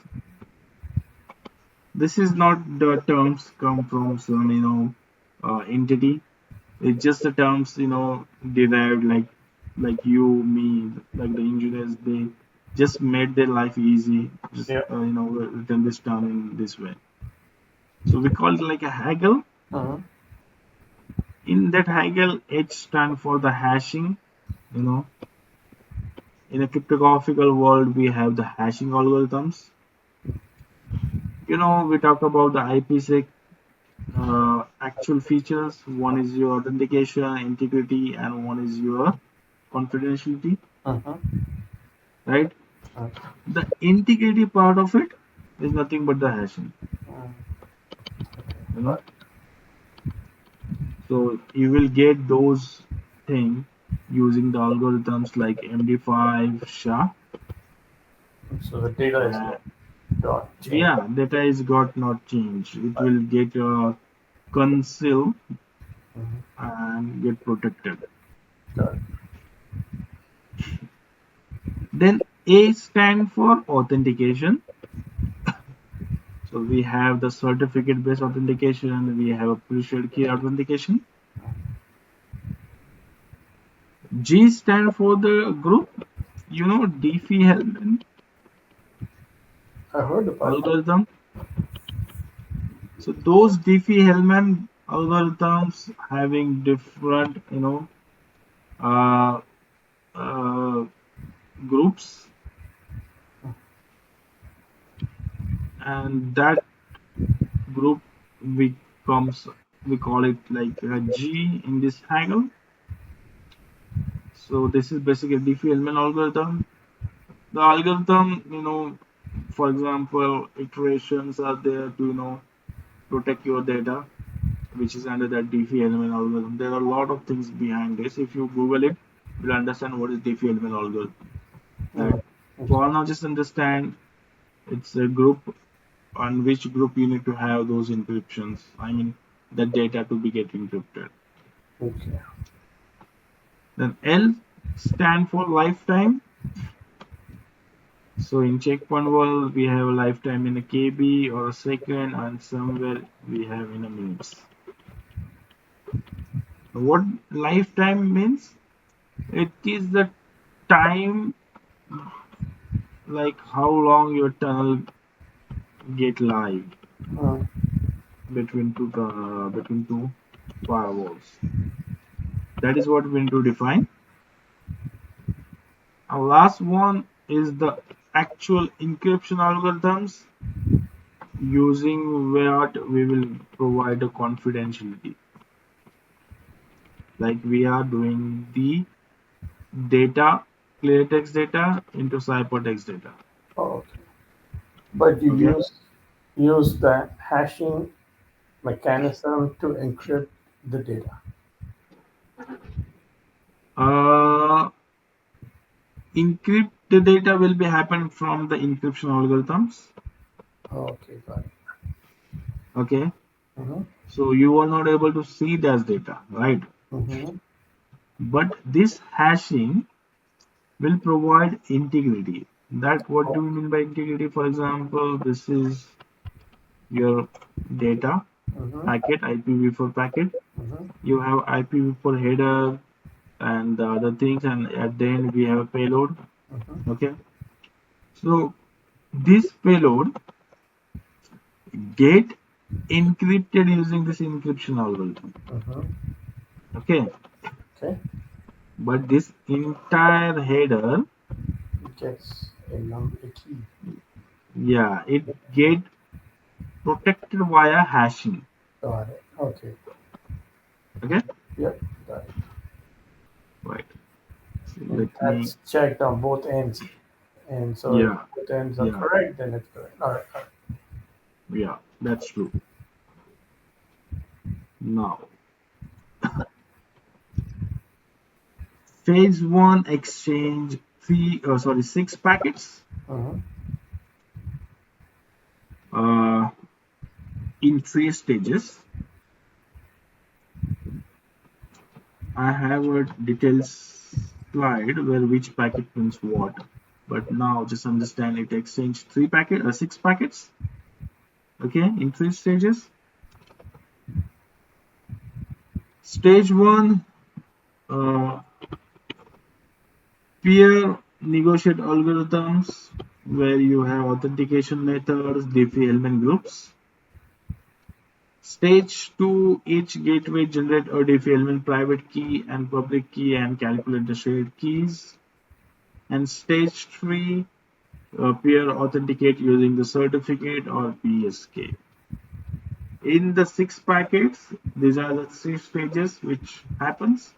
In stage 1, the peer negotiate algorithms, authentication methods, and Diffie element groups. In stage 2, each gateway generate a Diffie element private key and public key and calculate the shared key. And stage 3, peer authenticate using the certificate or public PSK. So, how it happens? This is your say one firewall, there's another firewall. Six packets get exchanged, two, three, four, five, six. Uh-huh. For example, first packet is share all details like it negotiate your all these encryption algorithms here and try to establish uh, communication between the peer side. So in response to that, the peer send another packet. Okay, this is what your encryption you are negotiating. I'm accepting, or I'm also having this encryption with me or not, whatever it is. Third and fourth packet is more of your Diffie-Hellman key, Uh-huh. where the key data is get exchanged and it's not a human readable format, and it's not mostly used in a troubleshooting as well. There's something called nonce that got exchanged, and in packet 5 and 6, the things like your lifetime uh, and this authentication things, Uh-huh. they that got exchanged from the source, from the packet, from this one firewall to the other firewall, and in response you will get whether that is matching or not. Okay, we have a detailed slide on this, what get exchange at what and what you need to do at what, but for now just understand this is what happens. So Okay, there's six levels of communication yeah, in phase one. That's for now. we call it six packet get exchange, as simple as Okay. that. Got it. Yeah.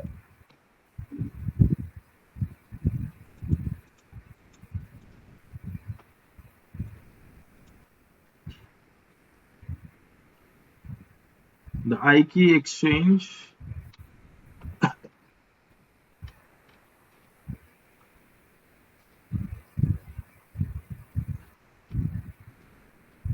So I key exchange uses six packet for phase one, which we call main mode.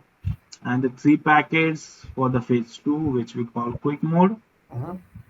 For main mode packet 1, the image. So for example, consider this example.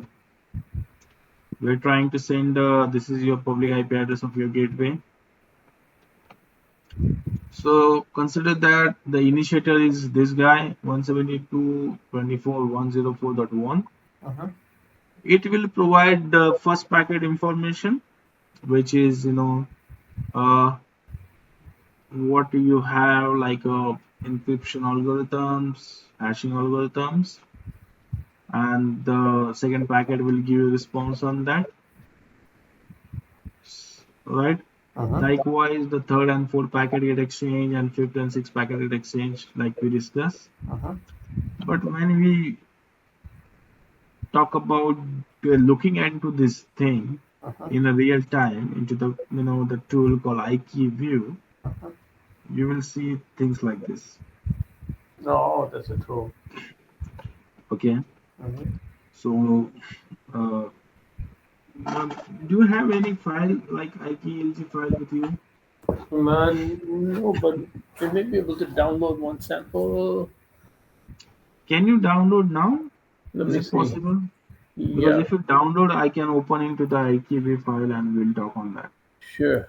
And it should be what should be. What should I look for? There's ELG. some .elg.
There is.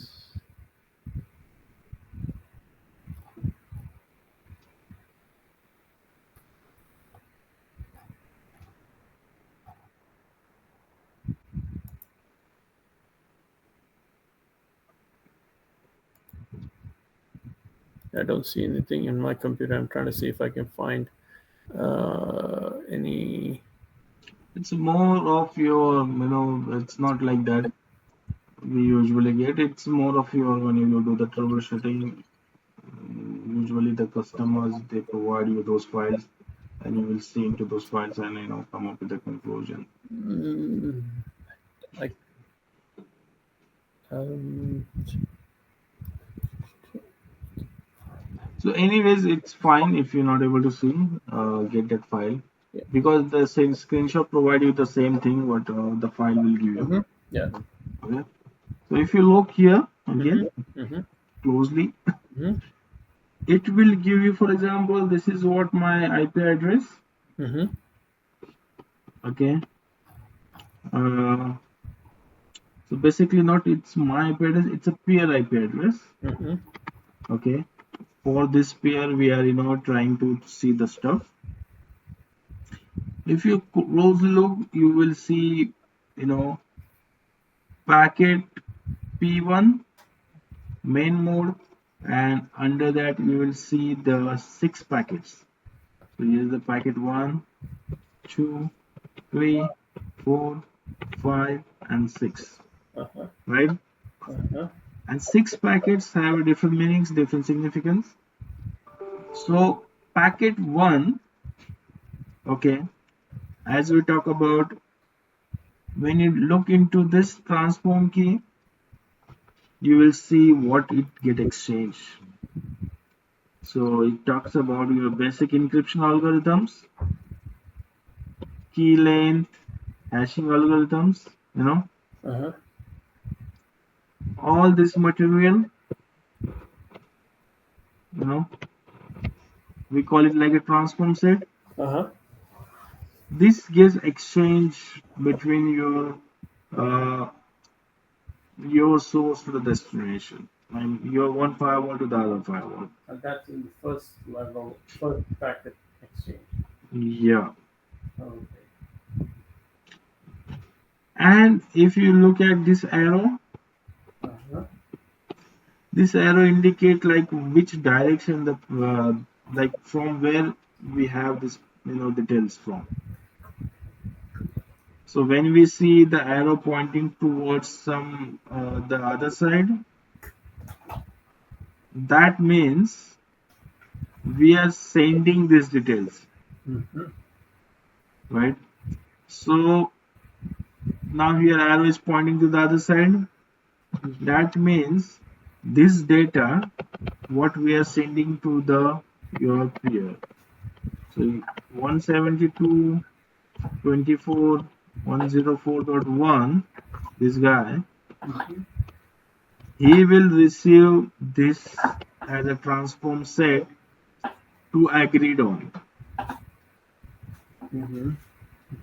And when you open a packet 2, Mm-hmm. let me see, I have a slide which gives me the packet 2.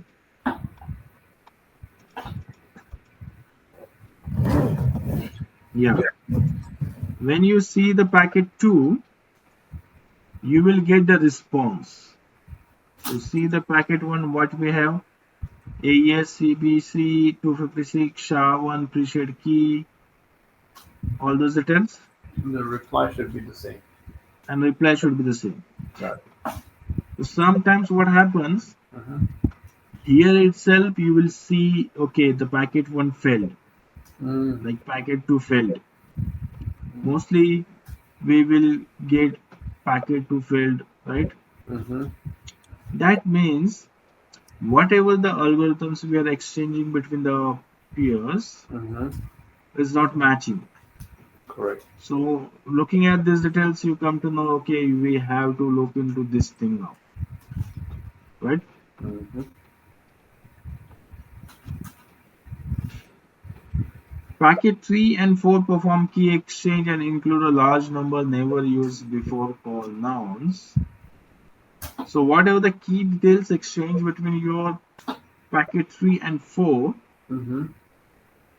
like I said, Diffie element key details, Mm-hmm. Diffie element algorithms and everything, that is what we will see on packet 3 and 4. But you know, most of the time it's not used during the troubleshooting part, because uh, if you have any issue with the whatever the pre-shared key you have defined, Mm-hmm. that falls under packet 5 and 6. But you need to understand like what is the use of the packet 3 and 4. Yeah. Now packet 5 and 6 perform authentication between the peers of the tunnel.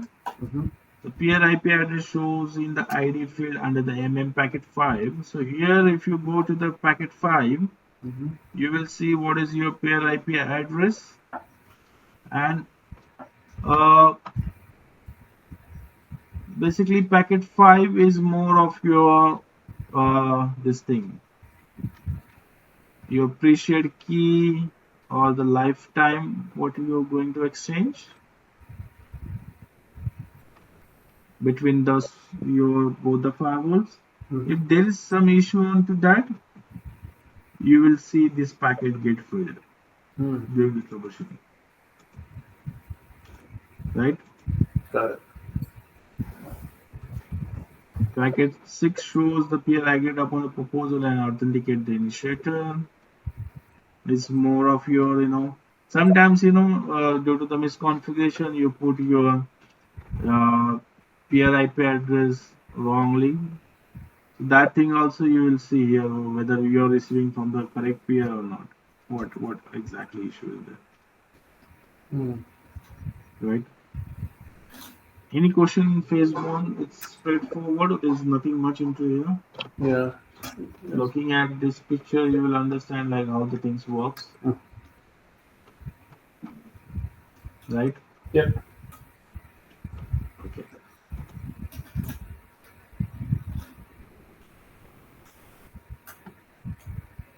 Phase two. So the IPsec Security Association SA are negotiated. The shared secret key material used for security algorithm is determined and an additional DS action occur. What that means, when we form a phase one tunnel, then only the phase two tunnel begins. And over the phase two, you will be having additional, you know, communications between the packets. And it has a significant meaning that whatever the keying material we are, exchanging from phase one, depending on the algorithm what we are using, that keying material also used here to form a phase two. In a phase two, generally the errors we see that whenever you have misconfigured using the VPN, like whatever the VPN domain you have configured, if there is some mismatch, you will see the errors during the phase two. But don't go there now. Let's understand more of what is in a phase two. So phase two is more of your exchanging three different packets. So basically the peers exchange more key material here and agreed upon the encryption and integrity methods what we have used uh, during the exchange of the packets. Here we will also talk about the Diffie Hellman key, which combined with the key material to produce the symmetric, IPsec key. You heard about the symmetric IPsec key? No. So basically, we have two algorithms. So one is asymmetric and one is symmetric. So asymmetric is more of your, public infrastructure where, one key we use for encryption and the other key we use for the decryption, Yeah. like that. Mm-hmm. In symmetric world, the same key we will use to, encrypt and decrypt. Got it. Yeah. So phase two is more of your symmetric key material generation, and based on that, the you know the encryption and decryption happens. So in phase two, basically we have three packets, and this is the significance of these packets. So packet one basically proposes either a subnet or a host ID, an encryption and hash algorithm.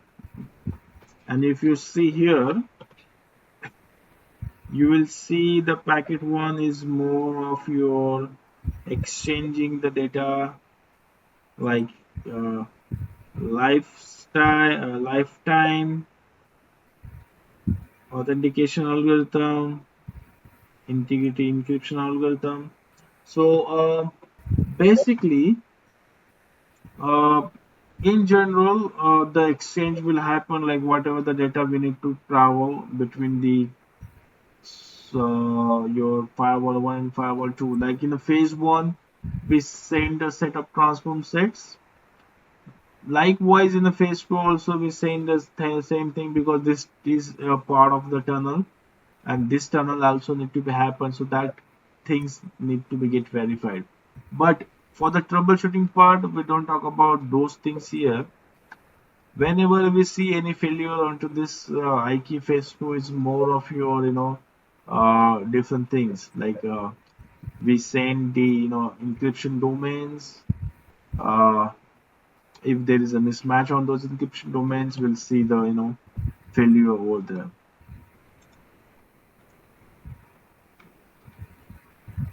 So basically, this field called ID field, if you see, this field gives you what encryption algorithms are basically saying between the your peers. So when we talk about the packet one ID field, it's, if you see, there is this guy.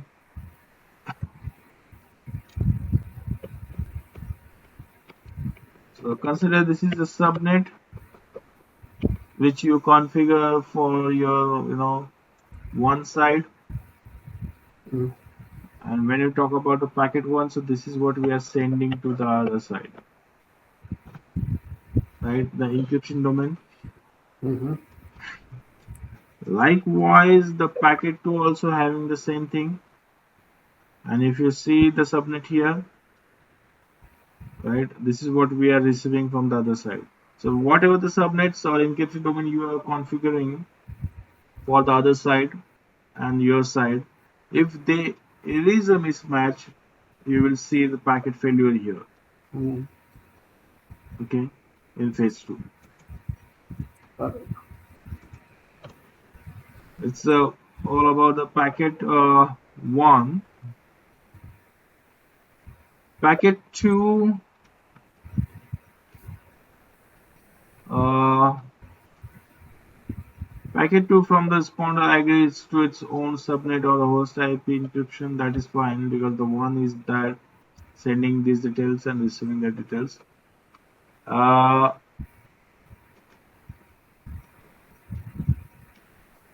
And basically, if you see packet 3, it's more of your, giving you indication that your tunnel is got completed, key negotiation completed, and everything got established well.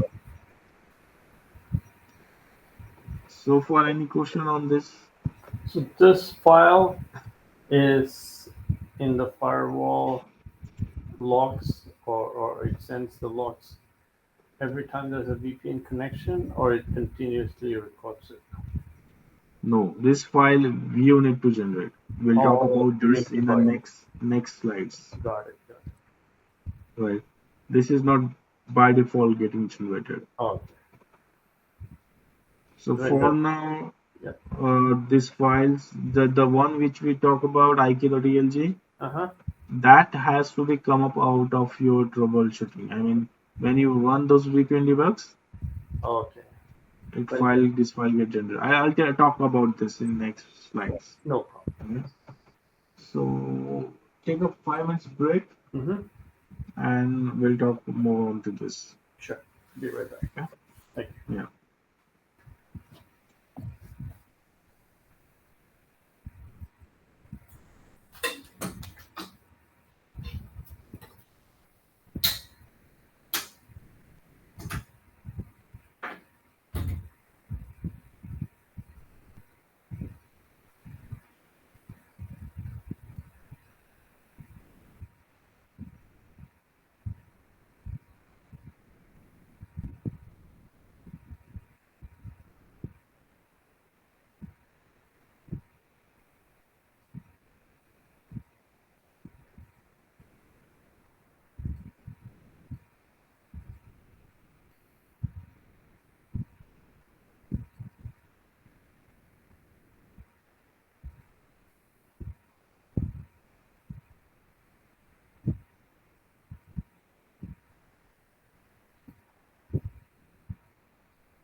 I'm here.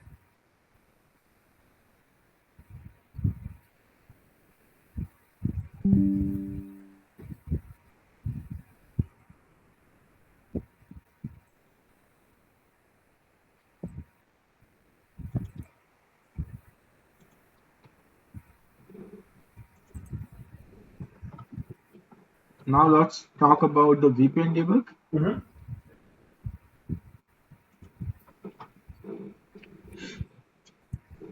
So these are the commands which you need to use to enable the debug, and once you enable the debug, the IKEY files get generated. So basic, when you go to the CLI into the expert mode, okay, first command you need to type VPN debug IKE on. As soon as you turn on the IKE debug, the output gets stored into the IKE file. After that, whatever you're talking about the VPN things, that output will go to the IKE.elg file, and you have to type VPN debug IKE off to stop the debug. Okay. Now, likewise, we have the debug called VPN debug. There was a one IKE debug, and there is in a term, other term, one we call it IKE debug, where we get IKE.elg file, and one debug we will use where we'll get VPND.elg file. Okay. So this statement explains why we need VPN.elg file. If the IKE.elg file does not contain useful information, an invalid tunnel may have been set up. So for such things, if you are not getting the correct details in IKE.elg file, like all those packet exchange and everything, that time you have to consider VPND.elg file, right? It gives you more of your, uh, the the files of the things which we exchange, but it's not more of your the way we see in a IK.elg file, the 6 packet or 3 packet kind of exchange. It just brief you like, okay, the one liner that okay, the debug is completed, or the exchange is completed in this form or something like that. So mostly we will use IK.elg file during our debug process, right?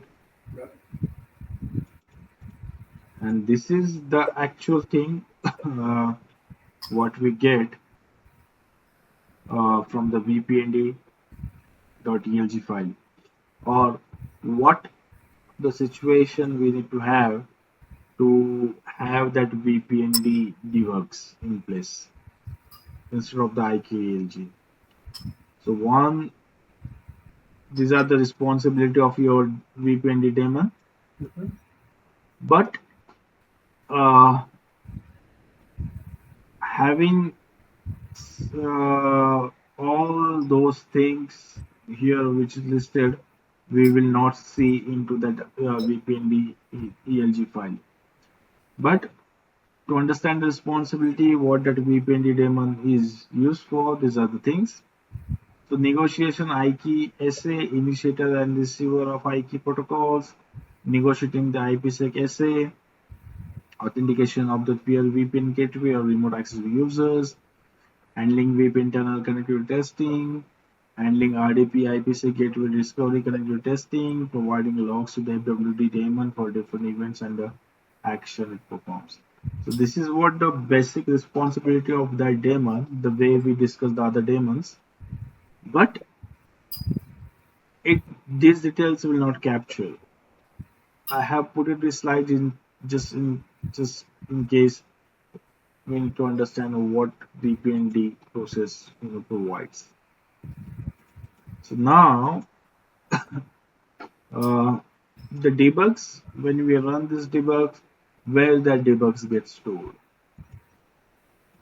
So when you go to the expert mode, and if you go to these directories, $fw dir log, over there you will be seeing these two files. One is ik.elg and one is vpnd.elg.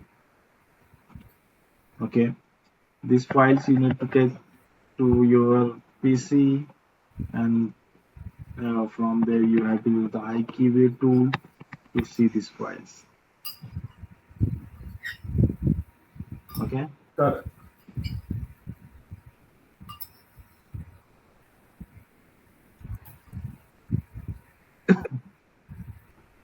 Apart from the VPN debug and IKEA debug, if you want to see something like the debug we perform for the issues in previous lectures, if you want to see the larger picture, you also can debug VPN communication using these things. Oh, FWCTR. Yeah, here is the flag. Maybe you remembering we talk about these things. So we are using the firewall module. Now here we are specifically talking about the connections which are getting dropped during the VPN thing. So this is how the syntax is all about. And once this thing in a place, you need to reproduce your issue. So for basically the initiating the VPN communication between the peers, and those output will store on this file, and you need to observe that output. So this is also possible for the VPN communication instead of looking into that ikey.elg files. If you want to go deeper way, you can use this. But out of 100, Yep. 2 scenarios you will go with this. Okay. Otherwise, 98 times you will only get the output out of this ikey.elg file. Got it. Okay. And this is how the debug will be done. So first you need to do this: enable the VPN debugger on both your side and your partner side with the VPN debug trunk command, or we also call it like a VPN debug trunk or VPN debug IK on, whatever you call it. Okay. So for example, here VPN debug IK on, instead of the IK on, you will use a term called trunk, like this. Okay.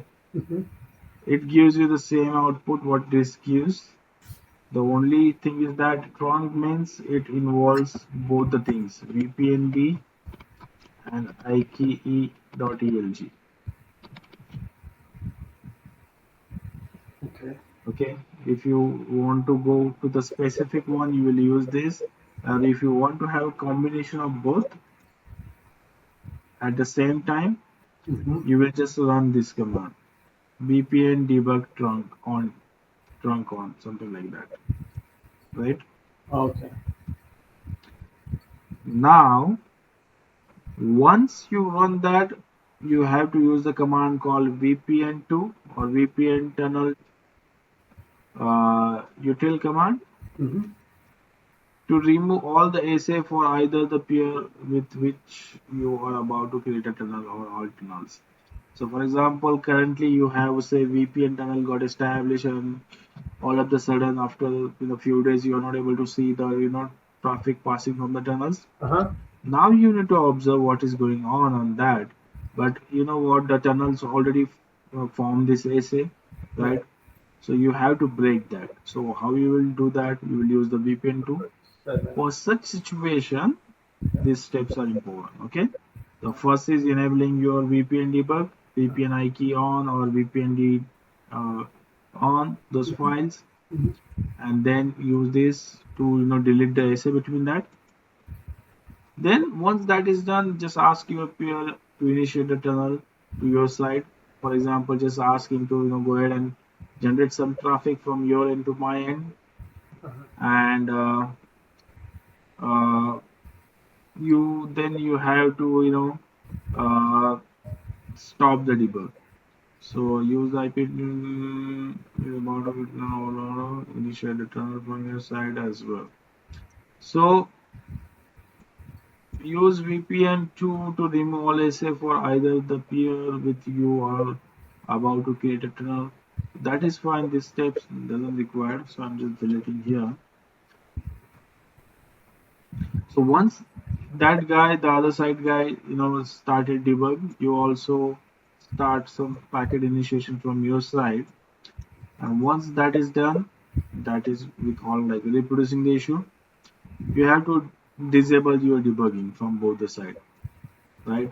Got Like VPN debug off or IKEY debug off kind of command. And then, I mean, just the same command, okay? The way we put here, uh, instead of on, you have to use off like this.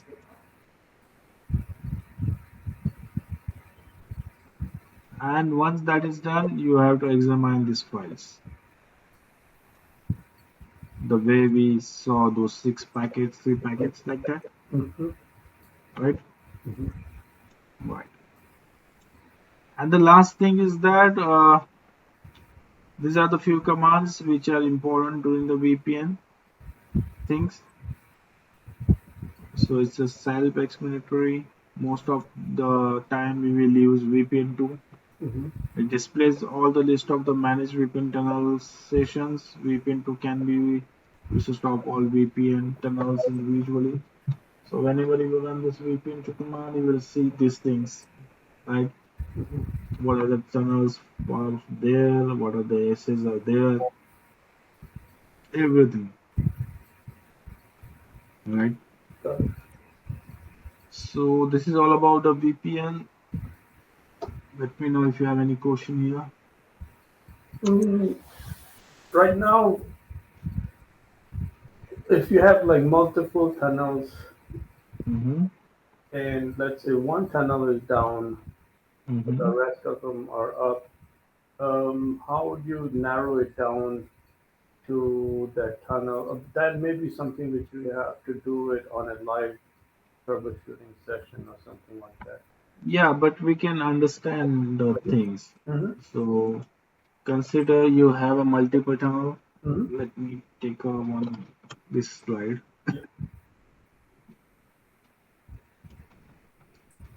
So let me take one blank slide.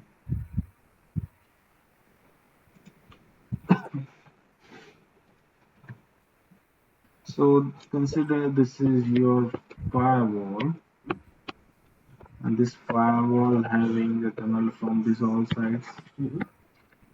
like this, right? Yeah. So how you come to know you have all these tunnels? The PNC2 should give me the, Yeah, yeah. if we use this command, and there is an option there Mm-hmm. for which pair IP address you need to see details, right? Oh, So okay. if you do that, you will see your SS there. Mm-hmm. So ideally you have to see 2 SS, Okay. okay? Okay. But if you see 1 SA, there is an issue. That is the first steps, okay? First sign. But Okay. the first sign. Mm-hmm. But sometimes you will see these things got stuck, and you will see 2 SA. Yeah. But although that communication is not having, for example, say this guy, so Yeah. your machine having this IP address for now consider 10.1.1, Mm-hmm. and this guy having 172.1.1.1, Mm-hmm. right? And having you are seeing the SA for this two, um, I mean this guy, Mm-hmm. and also you're facing issue with this guy, okay? Mm-hmm. How you will narrow down using that VPN to command, you know, you have to first see these things, and you come to know, okay, I can see the SAP, the communication not there. Now what? Now I have to do the troubleshooting. Mm-hmm. How I'm going to do the troubleshooting? The steps I have explained here. Mm. Let me clear up the screen. Mm-hmm.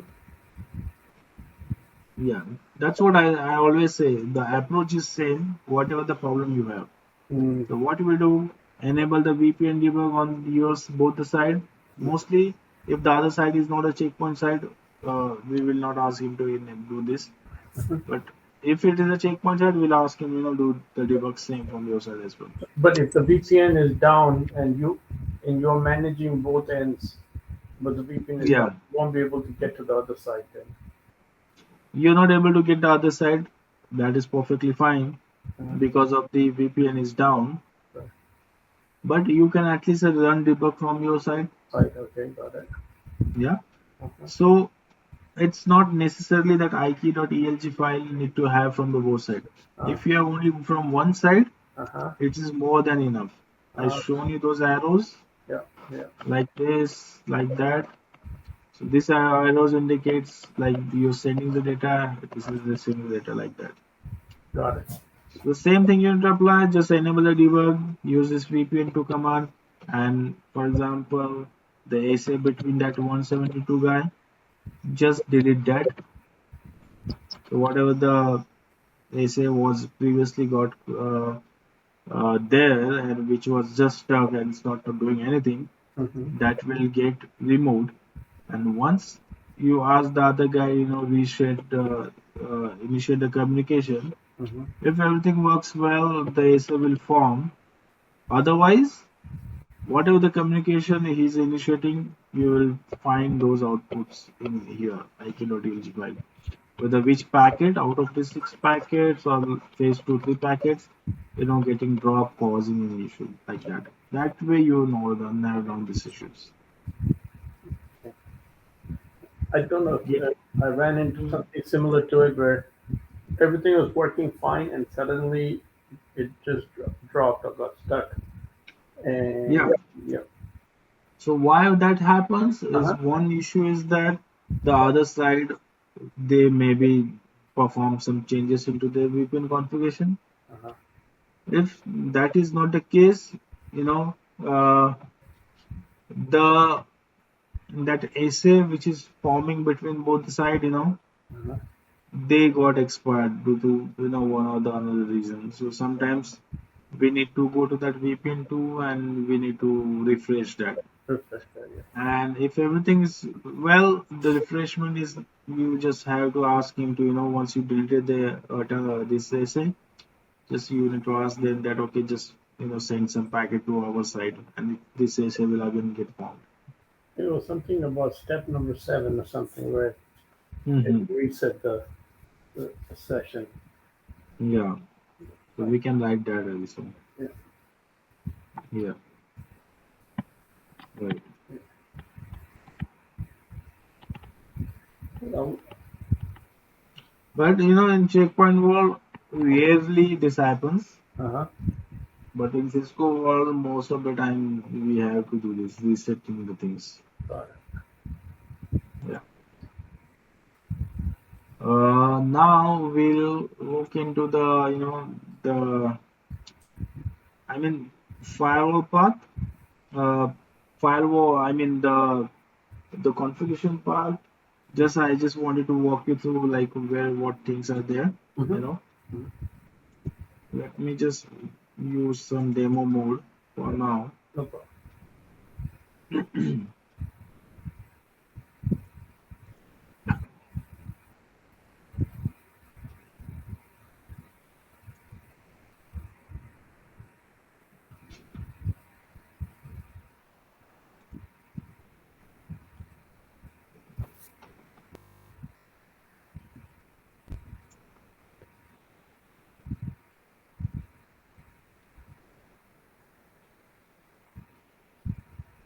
Give me 1 minute, I'll be right back. Yeah, no problem.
Okay.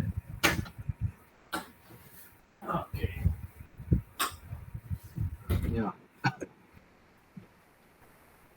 So whenever you want to create a new tunnel, you're able to see my screen, right? Yes, yes. So whenever you want to create a new tunnel, you have to just come here, go to the more, and from here you have to go to the VPN community. Mm-hmm. We have two communities. One is star, one is mesh. Star means whatever the communication happens between your uh, gateways, it will be from the central gateway, and mesh means any gateway can communicate to the anyone. I Mm-hmm. think we have discussed this during the CCSA. Yep. Do you recall this? Yeah. Right? Okay. For the sake of Ruturaj understanding, I'll just Yeah. No problem. uh, tell you the things again. So in a star community,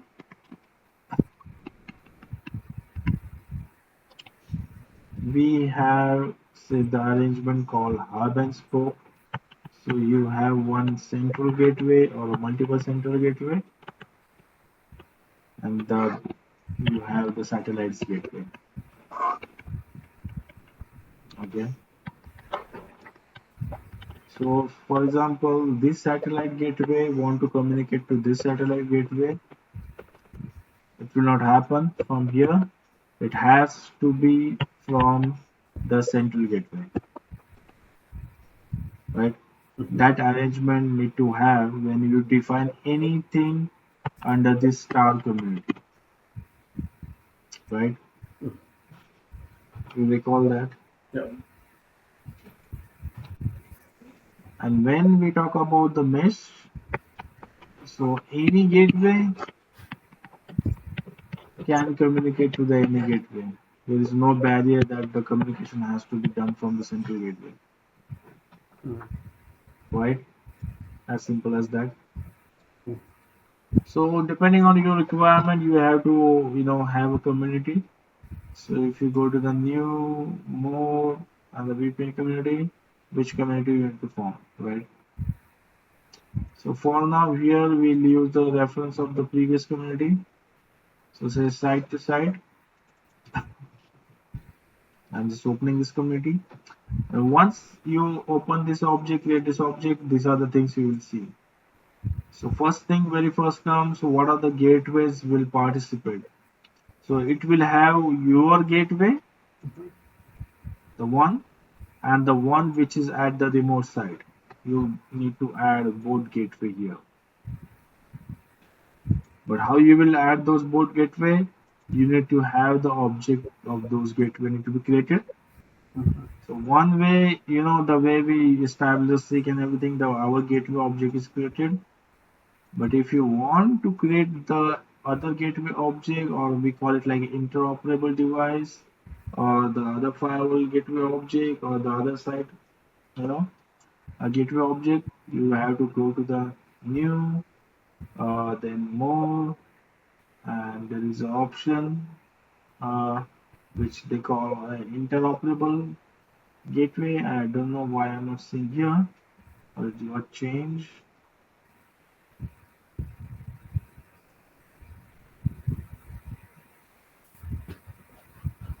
UB1H. There's something called interoperable gateway here, but this is a lab part. That's why maybe I'm not seeing it.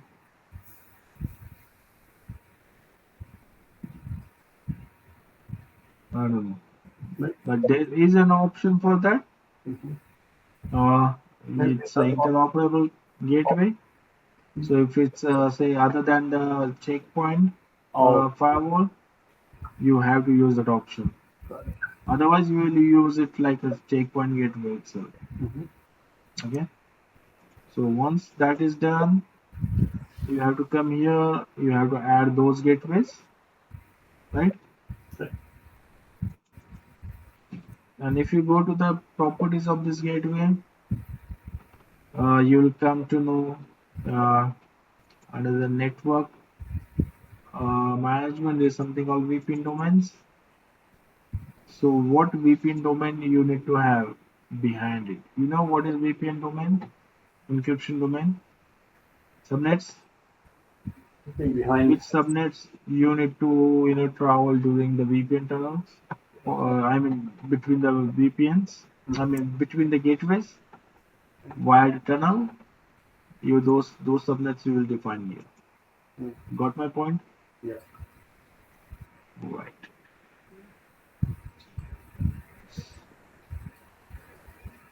So that is where. Also, there's a one important point here. If you see, there's an IPsec VPN here. There's something called link selection. So whatever your public IP address or the interface from where the tunnel will form, that you will define here. So if you have you get your firewall having some external IP address and you want to use that IP address, you can use like a main IP address. Or if you want to select from your topology, you can select from here. Or if you have some static IP address, you can give it here. Depends. I'm talking about the peer IP address, one side and another side. Your side IP address you're going to define here what you need to take, right? Most of the time, whatever the IP address you have with the gateway, that is the main IP address we use during this communication. I'm going fast. You're getting confused. Let me know. Okay. Well, this part is clear to me. That's why. But it's not like that. You also having the same understanding, right? Right? Yeah, sounds good. I know, but I'm just saying. No, I mean I'm going to come back because once I Yeah, build the lab. yeah, yeah. And I want you to come back on this VPN part Yeah. because I want to, run those IQView tools, VPN debugs Yeah. in real time. Yeah. So the things will be more clear. More Okay. than likely on Wednesday I'll come back to you on this. Yeah. Go for it, and at least we will have a session, Yep. and we'll see how the stuff looks in the that files. I also want to feel it. Got it. All right. So, right. Encrypted traffic. Earlier we don't used to have this checkbox here. Now it's provided. What it means, we usually need to create roles between two gateways, stating that this is my source encryption domain, this is my source destination encryption domain, and traffic need to allow between these two, domains. Explicit firewall rules need to be allowed. But now we have option. Once you click this, that implied rules, that sort of rules get created, and by default that traffic is get accepted. So you don't have to use a manual rule configuration for this VPN traffic. If you have select this option here, I'm seeing that this option is not selected.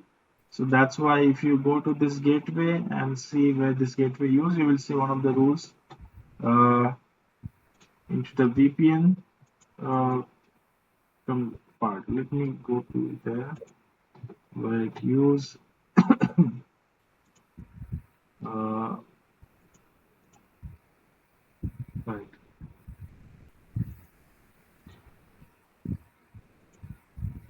policy. See all of the VPN rules. Let me go there.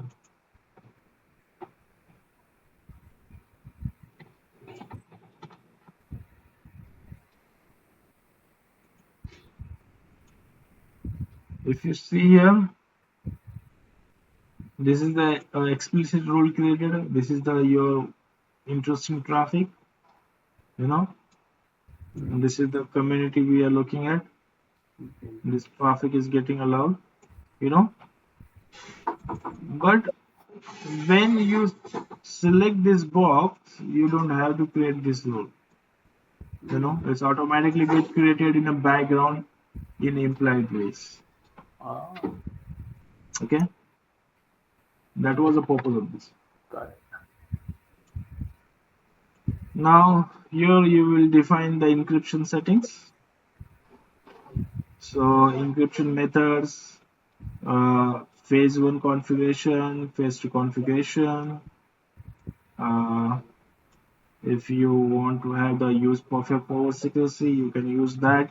You know what is this perfect forward secrecy? Mm, no. If you have man, no, I don't. I may have no, but You know, this is a security features provided. When we talk about tunnel formation, phase one and phase two. mm-hmm. In phase one, uh, when we form that tunnel, there is some session keys get created, you know, and those session keys are used in a phase two for some sort of VPN tunnel formation. But when you select this option, use perfect forward secrecy, you are no longer use those session key from the tunnel one. You will use new session keys in tunnel two, I mean the phase two. So all the time those session keys get generated newly, which provides you more security. You know, if the session one's cross sorry rewards. fa- phase one session uh, uh, keys got compromised, there is a chance that the phase two tunnel also So, get compromised, right? oh yeah, okay. I lost the voice for the last 2 minutes. Okay, now Yep, you're okay, good. because I am hearing my voice back, but now it's good, right? Yeah.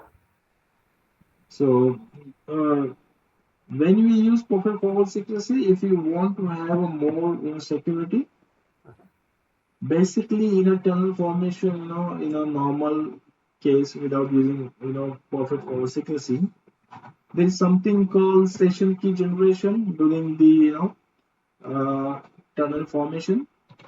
So when we form the phase one tunnel, there is some session keys generated. And if you don't have this option selected, that session key also only used, for the formation of the tunnel phase two. Okay.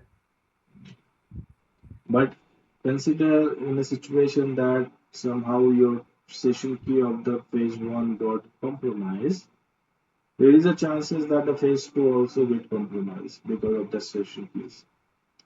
But if you select this option, Mm-hmm. what Firewall do, it compute the new session key for the tunnel 2 as well every time. Mm, And due to that, you will get more, more secure. secure privacy. Got it. But having this enabled, the processing of this thing also get increased, right? Got it. Right. So that is why we use that. Tunnel management, you can, do this. Like if you want to set a permanent tunnel, what this means, if you want to do the tunnels between your say checkpoint firewalls and you want to have those tunnels sessions get monitored, you can use this option, Okay. right? Generally, we use this between the checkpoint firewalls if you have those, so you will select these options. If you want to exclude some services, for example, say you don't want to do the encryption for the FTP traffic, whatever passing from the tunnel, Mm-hmm. uh, so you can define that FTP server here, and what are the traffic passing via tunnel using the FTP that will not encrypted. Like that, Mm, you can exclude the services. Shared key, here you will define what shared key you need to have between the peers. You have to give those shared key between both the peers and agreed upon that. got it. Wire mode generally we don't use. It's more of your, bypass. I mean, looking the things, but we don't use that.